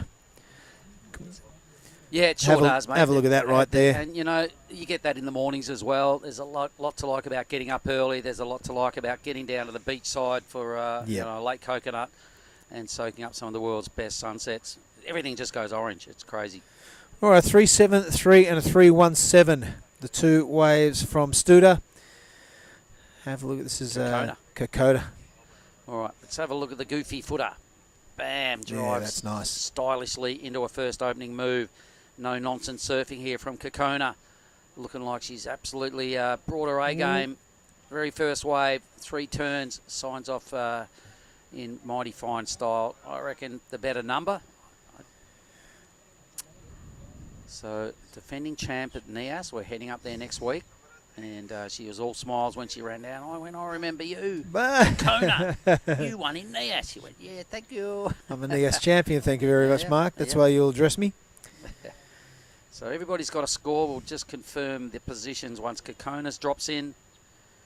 Needing a 4:01 for second place. I can see that happening. It was pretty tidy surfing in the pocket.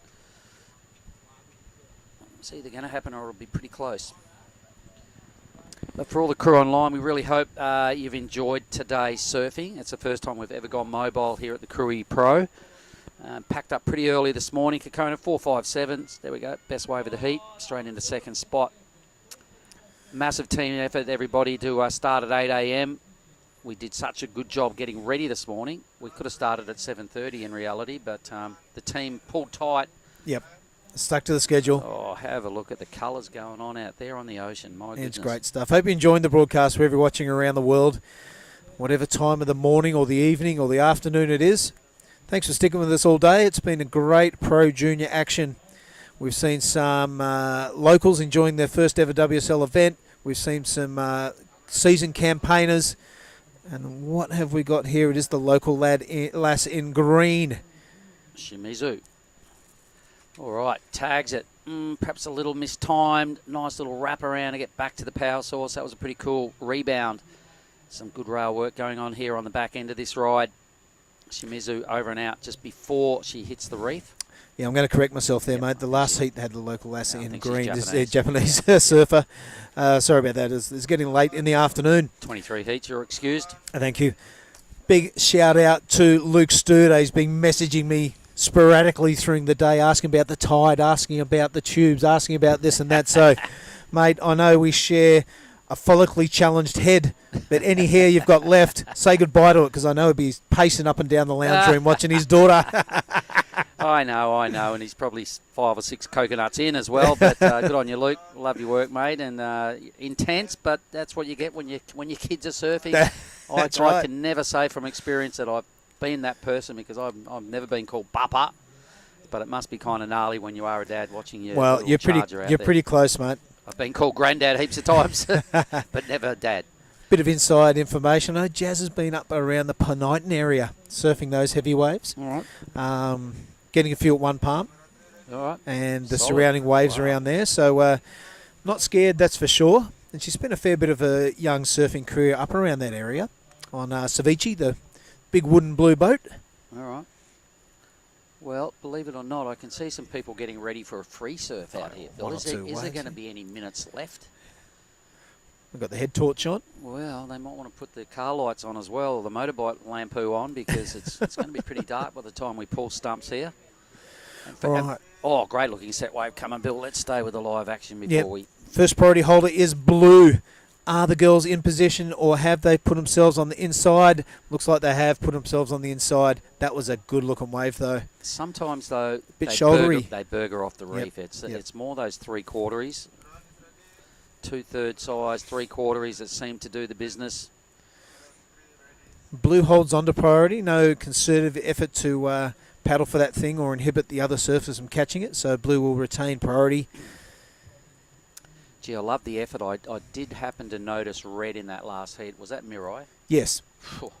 She's really young, and she just attacked everything that came her way in that heat, mate. And I can just only say good things about what I saw. I went for a little stroll up the beach, but I was watching her go at it, and I went, that looks like young Mirai. And she did not balk at any sections that came her way. So a standout performance on the women's side of the draw. She had a 717 and a flat 6.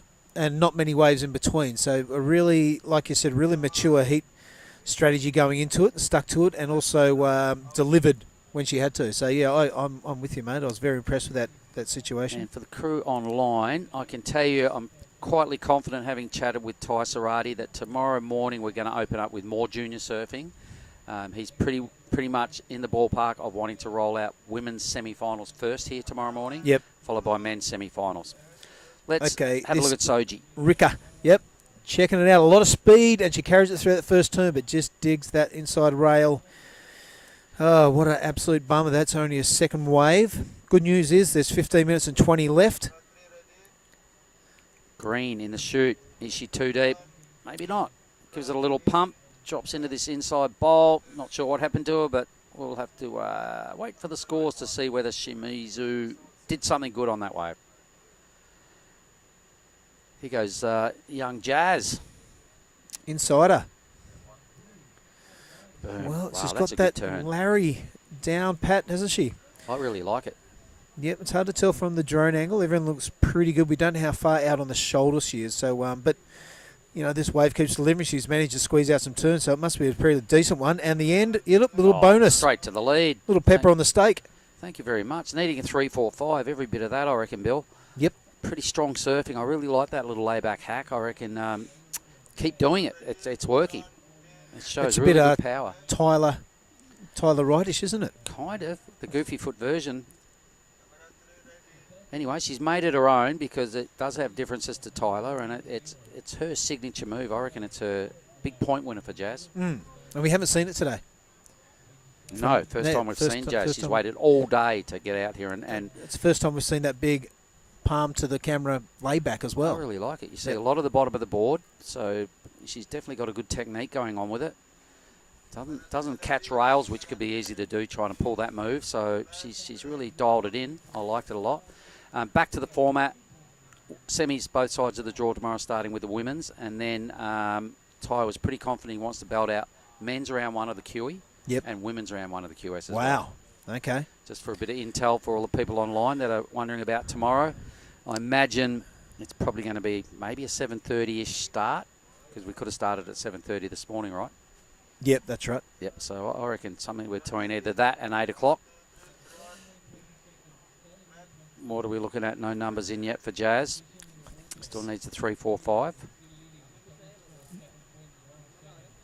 think we're still waiting for numbers. I hope we are. I reckon she goes to the lead. I don't know. I think it might have clicked in already. What? All right. Nah, surely. Right, 13 minutes remaining. Last heat of the day. It's been a belter. As I've said before, I hope you're enjoying the broadcast wherever you're watching around the world. It's been a pleasure bringing it to you. I hope the wanderlust is pumping through your veins. You want to get out there and check out the world of surfing. Get at it. Kokona Kawasi, the NIAS champion, sticks it up through the lip. Can't quite race. She does. Does ride out of that manoeuvre. So, interesting to see where that stands. Already has the highest wave score of the heat. Yeah, 253, the requirement to get Jazz out of second. Hang on, here we go. What's going on? Some numbers. It does that. It's a 353. So Kokona into first, out of third. Shimizu dropping into second. Jazz is going to now, still chasing a 345. I'm a little miffed on that last one, but anyway. And Soji, with priority white, needs a flat 5.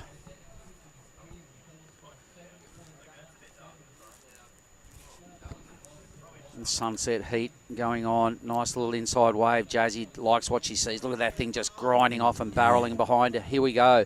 Where's that little layback? Mixes it up. Throws us a different variation. Once again, the drone nice and close. Catching all the action. Oops. She's pointing to the channel for some reason. Is it a board change? Or maybe it's, I wanted that wave. Yeah, I imagine there's no caddies, so maybe it was a better wave behind it. Anyway, it's still chipping away at this 345. It's not a big number. Different parts of the reef here, mate. It's like Kawasi has got onto that theory, but not quite executing that time.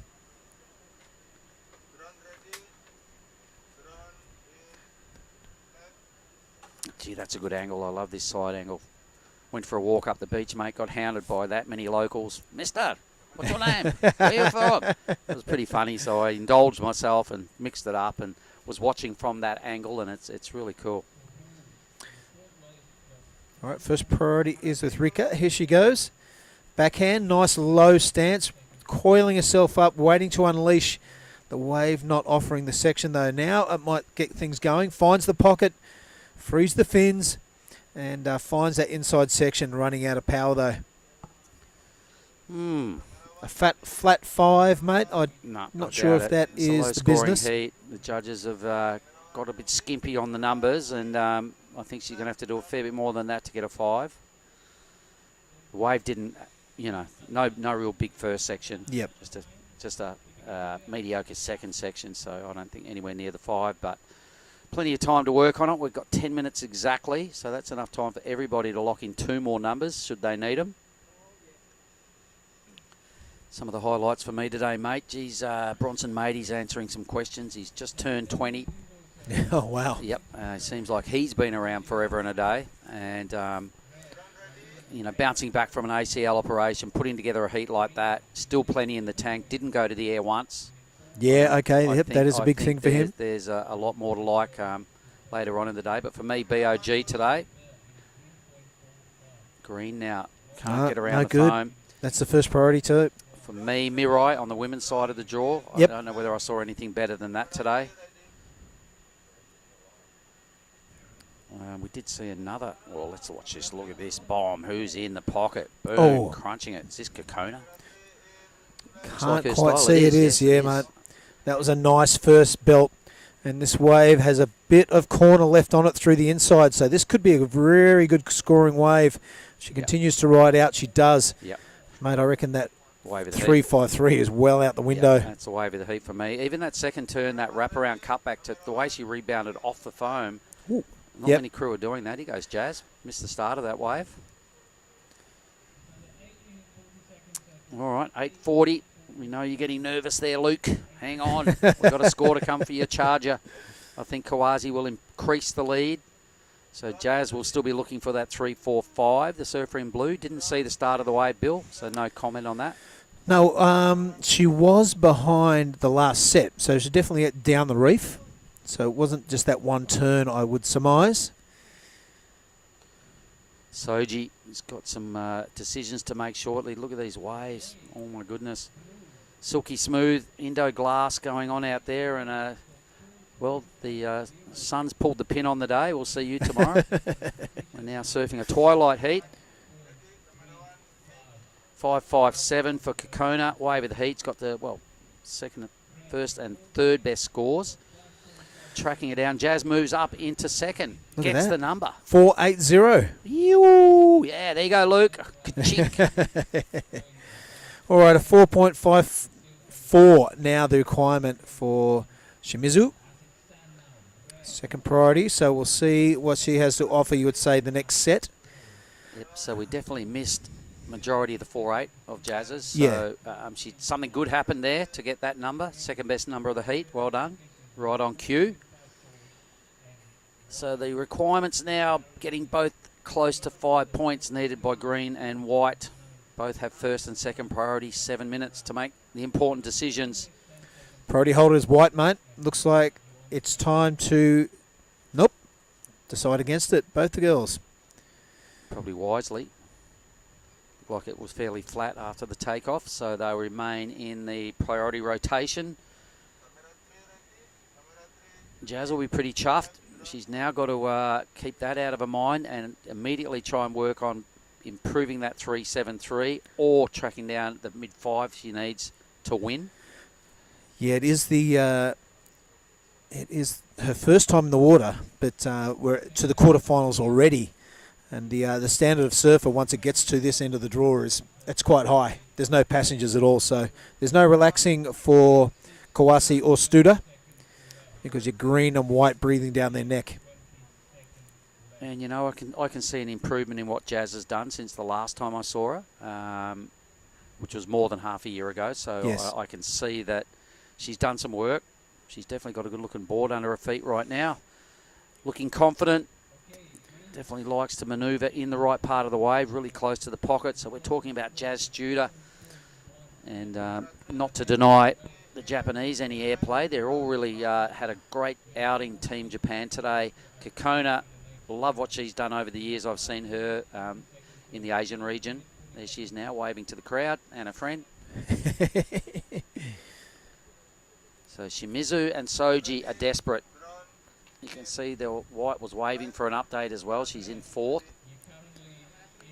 She gets a flat 5. She moves up. Even a smidge under would do it.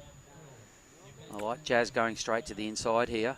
Me too, and I like that, you just keep an eye on your priority and you keep on an eye on your opponent's requirements. None of the other three are prepared to go and sit a bit closer to the peak. Yep. So Jazz is sort of making a little statement here, going, right, I've moved in a second. You girls want a piece of that. I'm going to take off over here next way. Oh, God, no, She's I might dragging follow them her over. now. Yeah, it's the Pied Dragging Piper them over. happening. 5 minutes, we can hear the siren going. This is a touch of the smarts for Jazz Studer, I reckon. Mate, I've really enjoyed the march of the Mentawai crew here this week, today. Yep.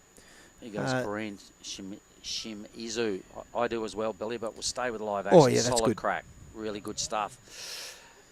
Really on a way to tracking down this mid-range 4. That little flat spot there is not going to help too much. Another little flat spot. Yeah, running out of puff now, that wave. Well, the first 2 hits look pretty good on the drone, which sometimes can be misleading, but the first hit nice and high in the pocket. We may get a replay. I'm not sure. Let's have a look at White though. Live action, really deep on a backhand, too deep. She knows it. Soji waited a long time to do that. Gives it the dole, and look at that. The first and second place have first and second priority. Yep, 4 minutes to hang on. Or try and improve your numbers. Here goes red. This is Kawase. Solid performer up at Nias, and no slouch down here at Krui either. Lefts, rights, she doesn't really mind. And there's a beautiful fluidic style. I don't think fluidic is a word, but I've just made it up. Well, on heat 23 of the day, mate, you can make up anything you want. All right, let's have a look at it, mate. 3.5 minutes remaining for the day. It has Kawase from Japan out in the lead. It's Studer from Indonesia on the heels, looking for a 5.35. It's going to have to be her best wave and the second best wave of the heat. I'm pretty sure all the scores are in. but the requirements for green and white not massive either. So it could be a very interesting 3 minutes. The waves aren't massive, so you would think a good thing the blue would do is to take advantage of that first priority and starve green and white of any opportunity. Yep. Who's that sitting at his green sitting next to her? She had a swing at the total, didn't get it, last opportunity. She's surrounded by first and second place right now, so he's going to have to hope, you know, at least 2 waves can roll through here. Shimizu, quality, that last wave really let her down. She was on her way to the number, I believe, Bill, but just hit some flatness and the wave ran out of path. Anyway, it's been a big day, mate. Made even bigger by the fatal mistake I made with my alarm clock this morning that went off an hour early. Yep, and we were due to get up at 5 o'clock, everybody, to be in a 5:30 bus. I set my alarm. I got up at 4 o'clock, walked outside, made a coffee, said, Bill, there's no one awake. What's going on? It's 4 o'clock, my mate. laptop says 4 o'clock. I'm like, oh, my God, what a fool. Down went the coffee, back onto the mattress. Tried to maximise that hour that went missing, and that didn't work either. So just to make our day a little bit longer on top of 23 heats. Good times, good times. Apologies for that, mate. All right, just clicking over to 90 seconds remaining. Lastly of the day, it's been an absolute crack. I've really enjoyed the broadcast van and bringing these pictures to you from such a remote location.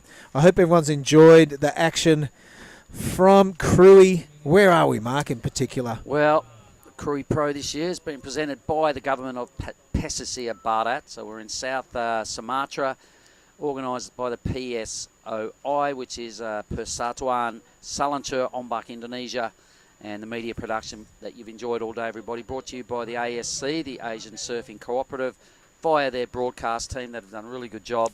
Banging. Appreciate your efforts, guys. And a makeshift site and a mobile production. 50 seconds left, mate. There is a decision for Blue to make. Does she turn and go? Yep. And that is giving up priority, but it's a good-looking wave. I think she's going to improve her position if she can deliver on this one. It's a medium-size reef hugger and a lot of shoulder action, not a lot of lip action. So looking to replace a 3.73. Going to have to end it off. Doesn't.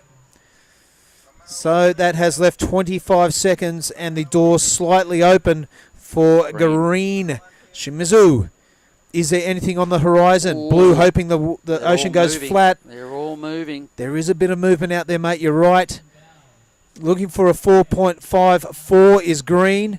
Scratching to the channel. We hear the countdown. She's up. It is 4 seconds to go. That's a good looking turn, but over the handlebars. Hang on. Something happened. Shimizu, we must have been owed a score. Must have been owed a score. Shimizu is in second. Oh, my God, what happened? I think, are we still owed a number from Jazz Studer? I think that wave was a little lazy. My goodness. Luke, I'm not sure what happened. 4.11 is the requirement. Ouch, the last heat of the day. Still not 100% certain, but there was a little moment where Shimizu has gone into second place. I didn't even see the wave. It must have been a late score that was to drop. Oh, my God, by 0.43, Jazz Judah had it on lock. Something happened there, Bill. I'm not sure what happened, but I'm it was not a sure damn what long happened. Day. Yeah. So, whoa. Let's have a look at this. This is... Oh. I'm not sure. I don't think we're still waiting for a number for blue. No, we just heard the official outside. It's congratulations to red and green. Uh-oh. Okay. So, sorry to lead you down the garden path there, but on the screen we saw exactly what you saw at home. Yep, so green got second, blue into third. So, sorry, Luke, not really sure. There's the officials, everybody, by less than half a point. Jazz got dusted into third spot. 2 Japanese surfers advancing through. They'll be semi-finalists tomorrow in probably the first heat of the day. Billy Hangen, I want to shake your hand, if you don't mind. Mate. Billy Hangen sitting next to me. It's Mark Clift. It's from Krui left here. We are closing off today, and we'll see you back bright and early tomorrow morning with semi-finals. Thank you. You.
first, I want to thanks to everyone at home for supporting me, and I love you guys, and can't wait to see you guys soon.